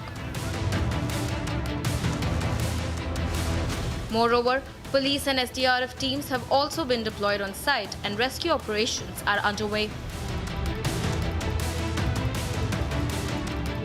Condoling the loss of lives, Chief Minister Nitish Kumar directed officials to ensure that all injured get proper treatment. Bureau Report for Republic TV. And from Bihar to what's been happening as far as the COVID preparedness is concerned, the centre, remember, is stepping up preparations to fight against any COVID surge in the country. The Union Health Ministry earlier has issued fresh guidelines. It's also made RT-PCR tests mandatory now for international arrivals, particularly from countries like China, Japan, South Korea, Hong Kong and also Thailand. On arrival, if any passenger from these countries is found to be symptomatic or he's testing positive, he or she is going to be put under quarantine. Earlier also, this is what we heard from the Union Health Minister. देश में आज Covid का case बढ़ा है और देश में Covid महामारी न फैले उसके लिए हम अलर्ट मोड पर काम कर रहे हैं। हमने एयर सर्वेलेंस भी चालू किया है, सुएज सर्वेलेंस भी चालू किया है और ह्यूमन सर्वेलेंस तो हो ही रहा है। ये तीनों सर्वेलेंस से पता चल रहा है कि अभी दिल्ली और मुंबई में सुएज और एयर सर्वेलेंस में आरएनए मिला है। उसको देखते हुए आने वाले दिनों में क्या क्या प्रिकॉशन लेना है, उस लिए हम सभी राज्यों को अलर्ट दे रहे हैं, राज्यों के साथ इंफॉर्मेशन शेयर कर रहे हैं। हम देश के सभी नागरिक को भी अलर्ट करना चाहते हैं कि आप मास्क का उपयोग करें, आप जरूरत बिना कारण से भीड़ में न जाइए, सैनिटाइजर का उपयोग करें, कोविड एप्रोप्रिएट बिहेवियर का पालन करें ताकि हम कोविड को रोक पाए और देश को सुरक्षित रख पाए। So what should people right now be doing? What are the COVID protocols you must start adhering to, and how serious is the situation? Dr. Sanjay Rai of the All India Institute of Medical Sciences is answering questions right now that possibly could be on top of your mind. With us, we have Professor Sanjay Rai from the All India Institute of Medical Sciences. Sir धन्यवाद हमसे बात करने के लिए। इस समय दोबारा से कोविड के केसेस जिस तरीके से चाइना, जापान, यूएसए में बढ़ रहे हैं, स्पेसिफिकली चाइना में क्योंकि वो हमारे पड़ोसी देश हैं, कितना वरी होने का सिचुएशन है हमारे लिए, है भी कि नहीं?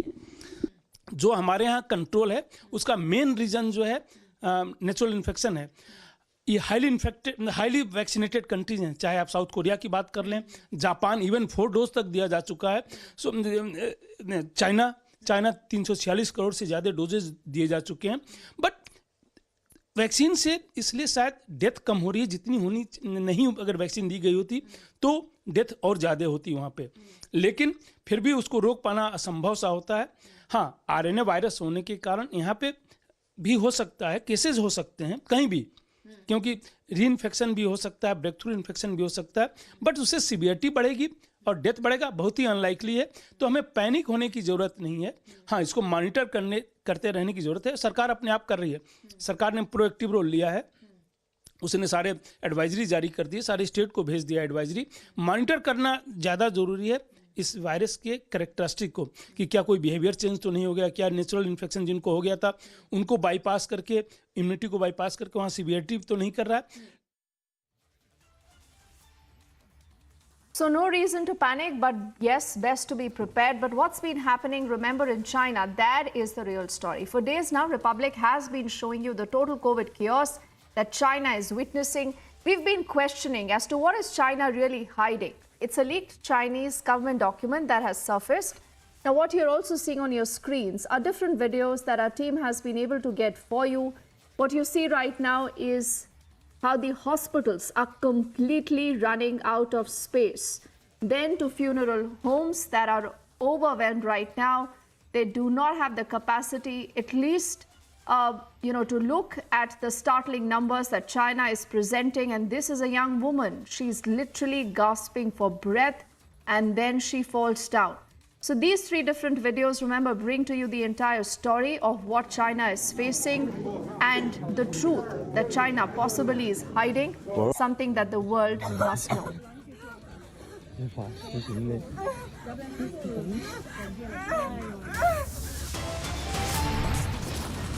We head into a break right now. When we come back, after banning women from universities, Taliban now is banning women from NGOs.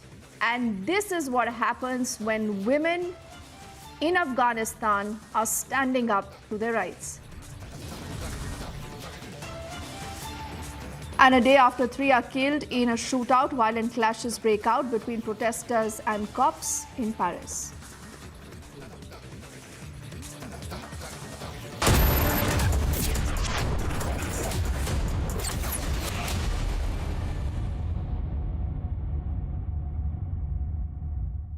$11,000 placements last year. At Amity, we are committed to nurturing passionate, hardworking, and proactive professionals. Hey, boss. Rahul? How come you're here? Boss, Shahrukh ne bataya. Wait up. Booking a car service. Booking a service from here. क्यों? तुझे शाहरुख ने नहीं बताया? इसने पूछा ही नहीं. There's so much more जो शाहरुख ने नहीं बताया. It's all on the industry first My Hyundai app. Open a world of possibility with My Hyundai app. One app, many worlds. India welcomes those who further India's pride across the globe. Indian diaspora, partners of New India's growth journey in Amrit Kaal. Come and be a part of the 17th Pravasi Bharati Divas from 8th to 10th January 2023 at Indore, Madhya Pradesh, India. For registration, log on to pbdindia.gov.in. Get the grip of good health even after 50. Presenting now, Star Health Premier Insurance Policy. Always at your doorstep.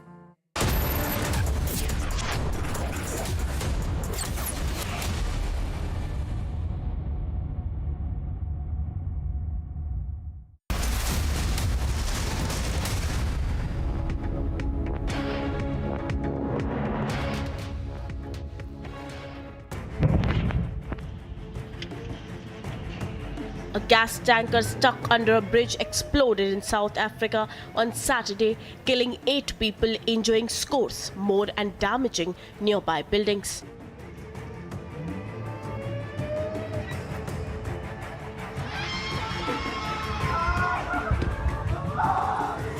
The blast broke out at the roof of the emergency department at a memorial hospital, destroying 2 houses and several cars and injured bystanders.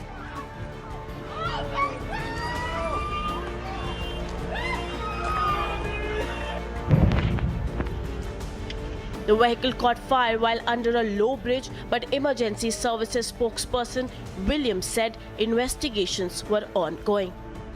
Agency report, Republic TV.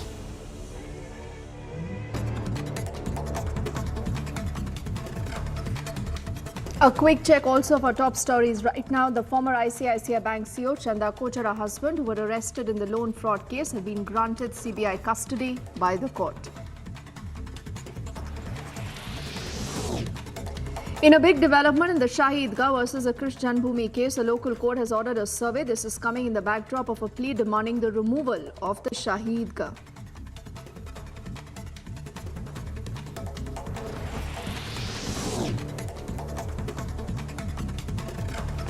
Amidst a global alarm over COVID, India swings into action mode. The health minister has made RT-PCR mandatory for international passengers.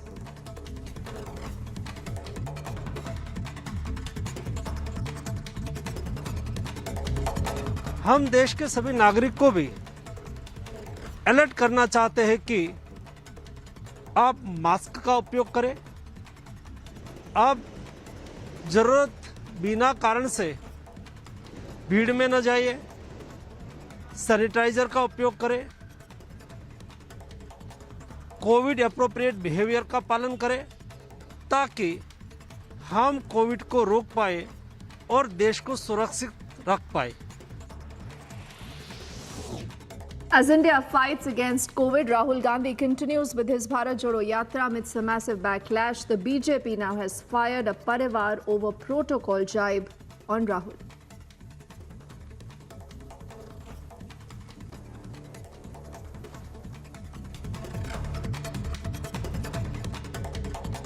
Did Rahul Gandhi as a responsible person isolate himself? Start wearing a mask? He could be an asymptomatic carrier. Did he get himself tested?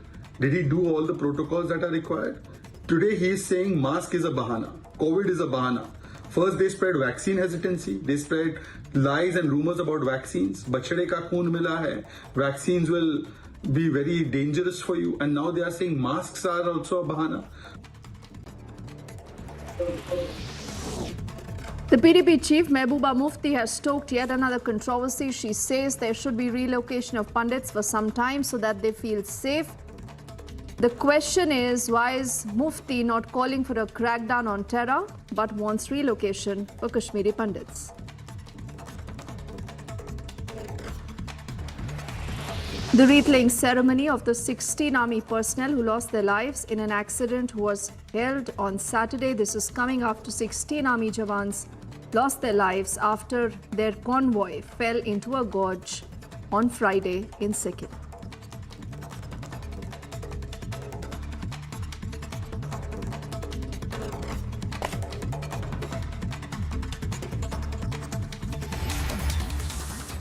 With this, it's a wrap on this edition of the news. Good night and goodbye.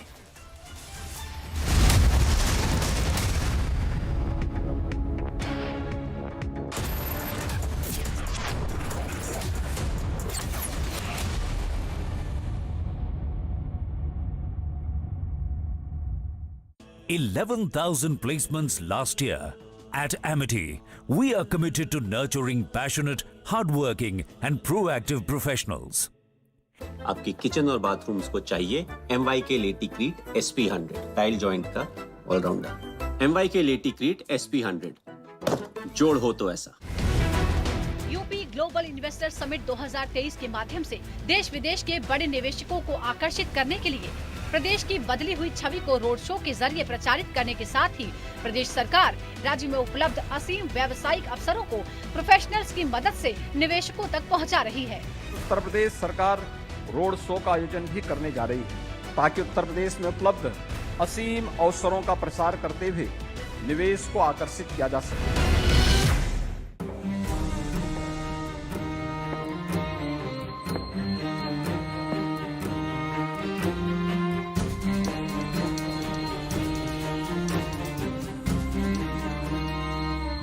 For how long will you continue being tensed about the future?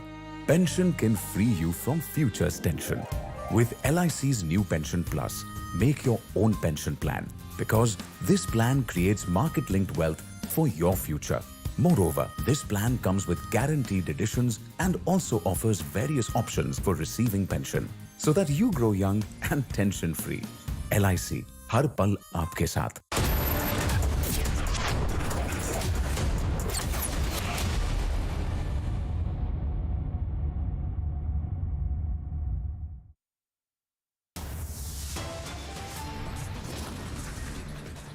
Former ICICI Bank MD Chanda Kochhar, her husband Deepak Kochhar in a 3-day CBI custody in a loan fraud case. Court orders a survey of the disputed site of the Shahi Idgah in Mathura. Survey report now to be submitted by January the 20th.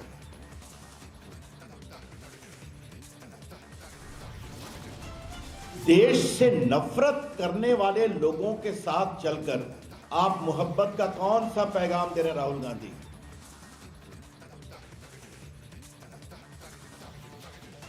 The BJP takes on Rahul Gandhi over the Bharat Jodo Yatra, slamming him for insulting comment on the army. सबने सफ़र किया पर कश्मीरी पंडितों ने बहुत सफ़र किया है और हाल ही में उनकी काफ़ी हलाकतें भी हुई हैं, तो इसको बड़ा गौर से देखने की ज़रूरत है और कुछ अरसे के लिए जो उनकी डिमांड है उसको मान लेना चाहिए। Mehbooba Mufti is stoking controversy again. She won't call for crackdown on terror but wanting the relocation of Kashmiri Pandits. After banning women from universities, Taliban now bans women from NGOs, asking NGOs to terminate women employees.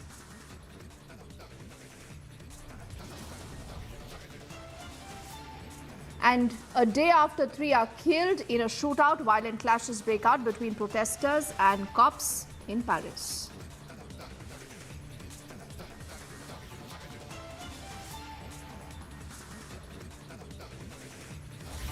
A very good evening. You're with us here on Republic. This is our top focus story. A Mathura court on Saturday has passed an order in the Krish Janmabhoomi Shahi Idgah case to survey the disputed site.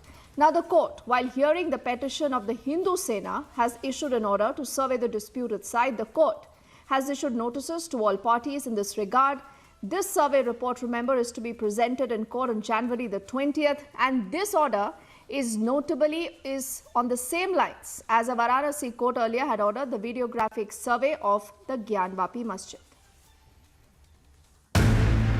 The Mathura District Court on Saturday ordered an official survey of the Shahi Idgah Mosque complex. The court directed civil court officers to conduct a detailed survey of the disputed site, ordering a report to be submitted on the date of the next hearing on the 20th of January 2023. The survey is similar to an earlier survey ordered by a Varanasi court on the Gyanvapi Mosque dispute. The survey order was passed while deciding upon a plea moved by Vishnu Gupta, National President of the Hindu Sena. Historians believe that Aurangzeb had built the Idgah Mosque on the plinth of the Keshav Dev temple after destroying it in 1670. The modern temple was completed in 1982 and stands adjacent to the mosque. The Hindu side contends that the present Idgah Mosque is built on the very site of the birth of Lord Krishna. A total of 9 petitions were pending in the Mathura district courts in the matter. The lawyer representing the Shahi Idgah Mosque dismissed all reports of the survey. भ्रम की स्थिति नहीं होनी चाहिए कि सर्वे का कोई आदेश नहीं है। जहां पिछले लगभग 2.5 साल से 2020 में मिड 2020 से 15 मुकदमे चल रहे हैं और जहां विभिन्न तरह के वादी पक्ष हैं, लगातार इन पे बहस हो चुकी है। किसी भी न्यायालय द्वारा कोई सर्वे का, कोई अमीन कमीशन रिपोर्ट जारी का आदेश नहीं किया गया। Meanwhile, the lawyer representing the petitioners had this to say. भगवान बालकृष्ण जो जन्मभूमि में है विराजमान, उनके नाम पर ये संपत्ति है, श्री कृष्ण जन्मभूमि, और ये 5000 वर्ष पुराना व्यक्तित्व है जो ठाकुर जी यहाँ पे विराजमान हुए थे। उसमें जो अवैध रूप से निर्माण हुआ ईदगाह का, और उसके उपरांत उसमें समझौता कर लिया गया ऊपर वाला ही वाला, जो ट्रस्ट की जानकारी में कभी नहीं रहा, एक सोसाइटी है उसके अलावा उसमें ये सब चीज़ें संज्ञान में आई, तो हम लोगों ने ठाकुर जी की संपत्ति को अवैध रूप से जो निर्माण हो रहा है और जो असुरक्षित है, सुरक्षित करने के लिए दावा प्रस्तुत किया गया है। The court order was met with divergent opinions. AIMIM MP Asaduddin Owaisi took to Twitter to express his displeasure. The UP government took a very neutral stance on the issue. जन्मभूमि विवाद का मामला जो है वो फिर से माननीय न्यायालय जो भी निर्णय देगा उसका हम लोग अनुपालन करेंगे। The Krishna temple, like the ancient Kashi temple, is said to have been destroyed through history many times. The question is, why politicize a court-ordered survey?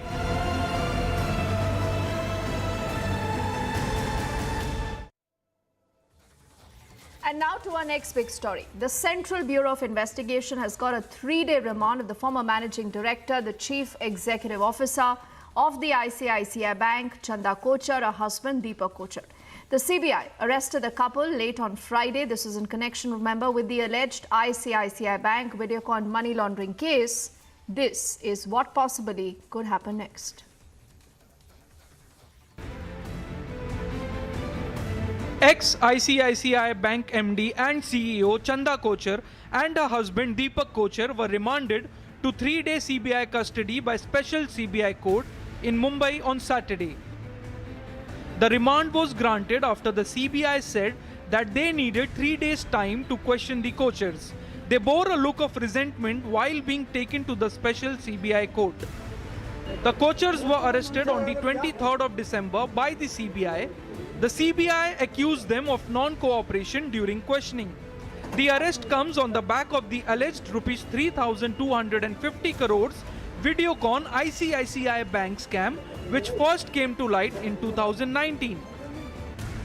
The allegation is of then ICICI top boss Chanda clearing loans worth over rupees 3,000 crore to Videocon, which made their way into her husband's ventures, which became non-performing assets and caused a reported loss of rupees 1,730 crores to ICICI Bank.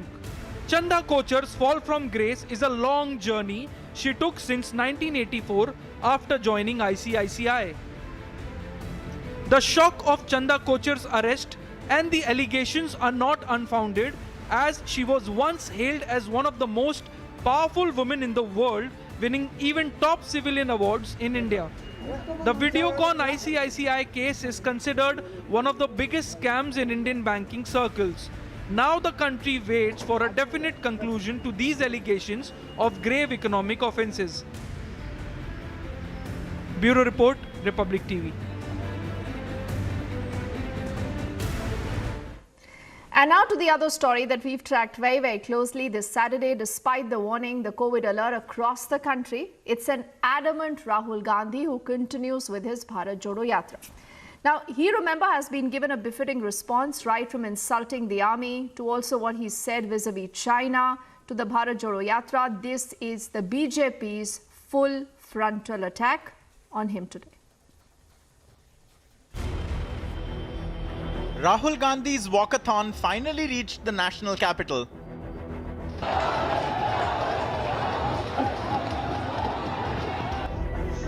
The Congress used the platform to run down the army.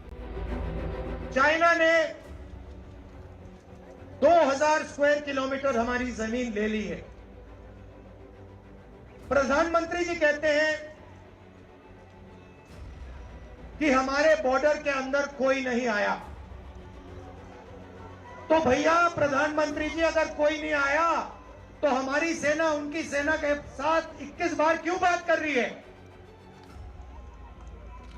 और हमारे जो सेना के लोग हैं, हमारे defence forces के लोग हैं, वो क्यों कह रहे हैं कि चाइना ने हमारी जमीन ले ली है? To ridicule the very real COVID threat.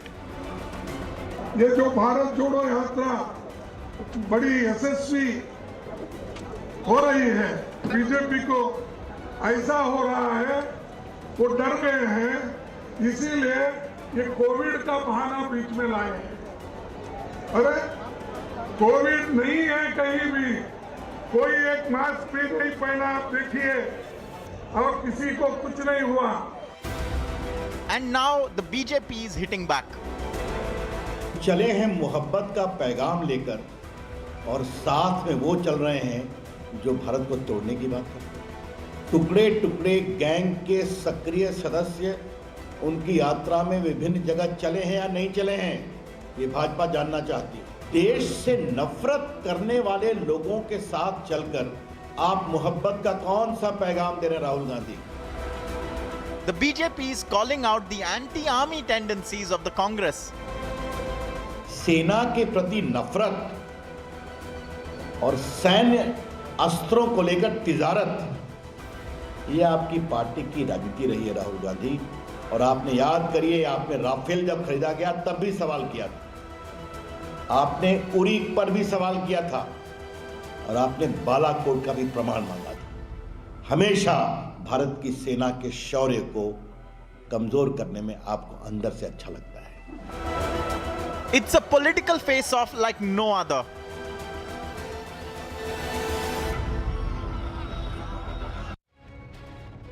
जब देश आजाद हुआ तो हमारे ऊपर ये जिम्मेदारी थी कि हम शिक्षा के क्षेत्र में भारत के प्राचीन वैभव और हमारा महान गौरव को पुनर्जीवित करें। लेकिन गुलामी की मानसिकता के दबाव में सरकारें उस दिशा में बढ़ी नहीं, और कुछ बातों में तो उल्टे पैर चली। और इन परिस्थितियों में एक बार फिर हमारे संतों ने, आचार्यों ने देश के प्रति इस कर्तव्य को निभाने का बीड़ा उठाया।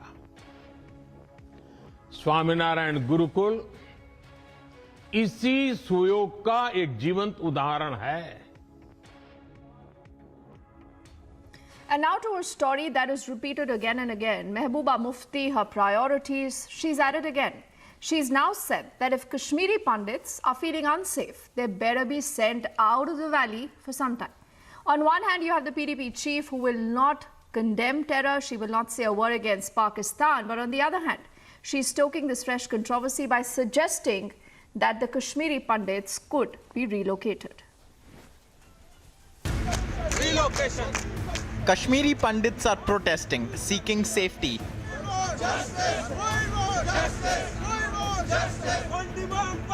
They want protection against terror. हम सड़कों पर बैठे हैं, हम यही उम्मीद लगा रहे हैं, हमें पूरा भरोसा है कि ये हमारी डिमांड्स को पूरा करेगी। हमें तब तक के लिए जम्मू आरसी दफ्तर में शिफ्ट किया जब तक वहां पे ग्राउंड जीरो पे सिक्योरिटी सुनिश्चित नहीं हो जाती कश्मीरी पंडितों के लिए। Mehbooba Mufti's solution? To remove Kashmiri Pandits from the valley altogether. Kashmiri पंडितों ने बहुत सफ़र किया है और हाल ही में उनकी काफ़ी हलाकतें भी हुई हैं, तो इसको बड़ा गौर से देखने की ज़रूरत है और कुछ अरसे के लिए जो उनकी डिमांड है उसको मान लेना चाहिए, ताकि जब उनको इत्मीनान हो जाए कि कश्मीर में हालात सही हो गए हैं, वो वापस अपनी ड्यूटी पे जा सकते हैं, तो उनको तब ड्यूटी पे जाने के लिए कहना चाहिए। अभी इस तरह से मजबूर नहीं किया जाए। With at least 4 hit lists of Kashmiri Pandits released so far, the need of the hour is a crackdown on terrorists. But Mehbooba Mufti wants second chances for terrorists. मेरा ये है कि अगर इनको पता होता तो शायद इस तरह से मैं इस वक्त जब आपके हालात सुधर रहे हैं तो मैं समझती हूँ कि एक चांस हो सकता था। The fact is, if Kashmiri Pandits are allowed to get a salary without work in Jammu, Mehbooba can use it to stoke anger against them, while removing them from Kashmir would be used by her to say that the abrogation of Article 370 failed. Tonight, Mehbooba must make her stand clear. Kashmiri Pandits or terrorists?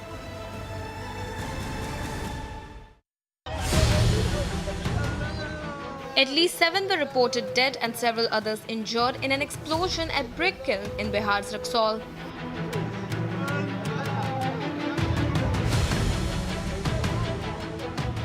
Around 2 dozen labourers who were present at the spot were injured in the incident, and about 20 people are still reported to be missing.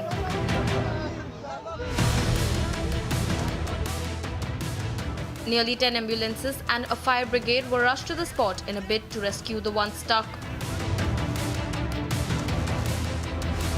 Moreover, police and SDRF teams have also been deployed on site and rescue operations are underway. Condoling the loss of lives, Chief Minister Nitish Kumar directed officials to ensure that all injured get proper treatment. Bureau Report for Republic TV. And from Bihar to what's been happening as far as the COVID preparedness is concerned, the centre, remember, is stepping up preparations to fight against any COVID surge in the country. The Union Health Ministry earlier has issued fresh guidelines. It's also made RT-PCR tests mandatory now for international arrivals, particularly from countries like China, Japan, South Korea, Hong Kong and also Thailand. On arrival, if any passenger from these countries is found to be symptomatic or he's testing positive, he or she is going to be put under quarantine. Earlier also, this is what we heard from the Union Health Minister. देश में आज Covid का case बढ़ा है और देश में Covid महामारी न फैले उसके लिए हम अलर्ट मोड पर काम कर रहे हैं। हमने एयर सर्वेलेंस भी चालू किया है, सुएज सर्वेलेंस भी चालू किया है और ह्यूमन सर्वेलेंस तो हो ही रहा है। ये तीनों सर्वेलेंस से पता चल रहा है कि अभी दिल्ली और मुंबई में सुएज और एयर सर्वेलेंस में आरएनए मिला है। उसको देखते हुए आने वाले दिनों में क्या क्या प्रिकॉशन लेना है, उस लिए हम सभी राज्यों को अलर्ट दे रहे हैं, राज्यों के साथ इंफॉर्मेशन शेयर कर रहे हैं।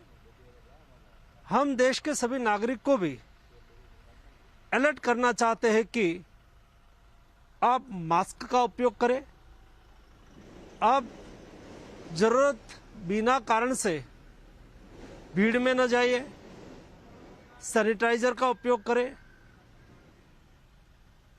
कोविड एप्रोप्रिएट बिहेवियर का पालन करें ताकि हम कोविड को रोक पाए और देश को सुरक्षित रख पाए। So what should people right now be doing? What are the COVID protocols you must start adhering to, and how serious is the situation? Dr. Sanjay Rai of the All India Institute of Medical Sciences is answering questions right now that possibly could be on top of your mind. With us, we have Professor Sanjay Rai from the All India Institute of Medical Sciences. Sir, धन्यवाद हमसे बात करने के लिए। इस समय दोबारा से कोविड के केसेस जिस तरीके से चाइना, जापान, यूएसए में बढ़ रहे हैं, स्पेसिफिकली चाइना में क्योंकि वो हमारे पड़ोसी देश हैं, कितना वरी होने का सिचुएशन है हमारे लिए, है भी कि नहीं? जो हमारे यहाँ कंट्रोल है उसका मेन रीज़न जो है नेचुरल इन्फेक्शन है। ये हाईली वैक्सीनेटेड कंट्रीज हैं, चाहे आप साउथ कोरिया की बात कर लें, जापान इवन 4 डोज तक दिया जा चुका है। सो चाइना 346 करोड़ से ज़्यादा डोजेज दिए जा चुके हैं। बट वैक्सीन से इसलिए शायद डेथ कम हो रही है, जितनी होनी नहीं, अगर वैक्सीन दी गई होती तो डेथ और ज़्यादा होती वहाँ पे, लेकिन फिर भी उसको रोक पाना असंभव सा होता है। हाँ, आरएनए वायरस होने के कारण यहाँ पे भी हो सकता है, केसेस हो सकते हैं कहीं भी, क्योंकि री इन्फेक्शन भी हो सकता है, ब्रेक थ्रू इन्फेक्शन भी हो सकता है, बट उससे सीवियरिटी बढ़ेगी और डेथ बढ़ेगा, बहुत ही अनलाइकली है। तो हमें पैनिक होने की ज़रूरत नहीं है। हाँ, इसको मॉनिटर करते रहने की ज़रूरत है। सरकार अपने आप कर रही है, सरकार ने प्रोएक्टिव रोल लिया है, उसने सारे एडवाइजरी जारी कर दिए, सारे स्टेट को भेज दिया एडवाइजरी। मॉनिटर करना ज़्यादा ज़रूरी है इस वायरस के कैरेक्टरिस्टिक को, कि क्या कोई बिहेवियर चेंज तो नहीं हो गया, क्या नेचुरल इन्फेक्शन जिनको हो गया था उनको बाईपास करके, इम्यूनिटी को बाईपास करके वहाँ सीवियरिटी तो नहीं कर रहा है। So no reason to panic, but yes, best to be prepared. But what's been happening, remember, in China, that is the real story. For days now, Republic has been showing you the total COVID chaos that China is witnessing. We've been questioning as to what is China really hiding. It's a leaked Chinese government document that has surfaced. Now, what you're also seeing on your screens are different videos that our team has been able to get for you. What you see right now is how the hospitals are completely running out of space. Then to funeral homes that are overwhelmed right now. They do not have the capacity, at least, to look at the startling numbers that China is presenting. And this is a young woman. She's literally gasping for breath, and then she falls down. So these three different videos, remember, bring to you the entire story of what China is facing and the truth that China possibly is hiding, something that the world must know.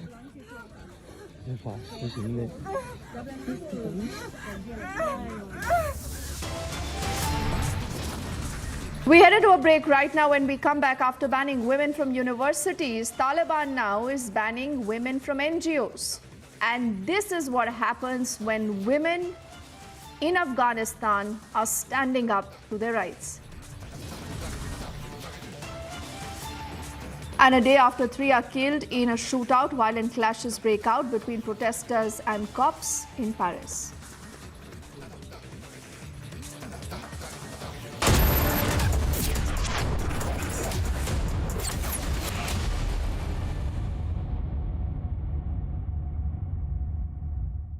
अब जियो mart के grand finale cell में home and kitchen essentials पर मिलेगा up to 80% of. तो साल जैसा भी गया हो, एंडिंग तो जबरदस्त होगी। क्या हुआ रोहन, क्या सोच रहा है? रिया, पहली सैलरी मिली है, तुम भी कुछ आइडिया दो, एक्सपेंसेस को कैसे प्लान किया जाए। रोहन, एक्सपेंसेस के साथ साथ इन्वेस्टमेंट प्लान करना भी जरूरी है। देखो, सैलरी का कुछ हिस्सा घर के रेगुलर खर्चे के लिए और कुछ मैं अपने लिए भी तो सोच सकता हूँ ना, लेकिन इन्वेस्ट कहाँ करूँ? सिंपल है, एनपीएस में। एनपीएस में? रिया, अभी तो मैंने कमाना शुरू किया है, इतना आगे के लिए अभी से क्यों पैसे जोड़ूं? वो देखो, एक एक करके ईंट जोड़ी जाती है, तब जाके एक घर तैयार होता है। वैसे ही अभी से पैसे जोड़कर हम भी अपना रिटायरमेंट सुखी बना सकते हैं। बात में तो दम है। एनपीएस कम लागत वाली फ्लेक्सिबल लॉन्ग टर्म योजना है, जिससे आपकी बचत ग्रो होकर पेंशन का लाभ देती है। अच्छा, फिर तो मैं अभी अपना एनपीएस अकाउंट ओपन करता हूँ। जो कल की सोचते हैं वो आज से ही थोड़ा-थोड़ा जोड़ते हैं। पेंशन है तो टेंशन नहीं। एनपीएस में निवेश बाजार जोखिमों के अधीन है।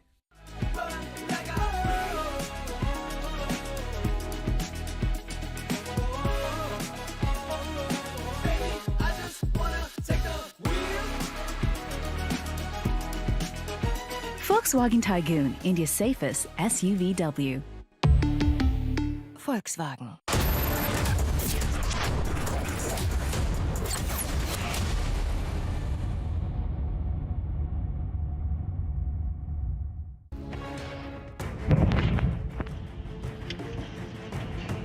A gas tanker stuck under a bridge exploded in South Africa on Saturday, killing 8 people, injuring scores more and damaging nearby buildings.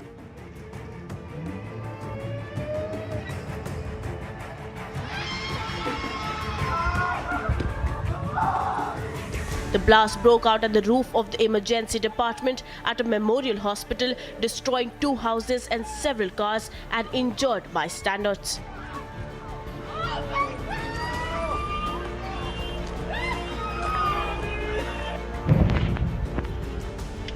The vehicle caught fire while under a low bridge, but emergency services spokesperson Williams said investigations were ongoing. Agency report, Republic TV.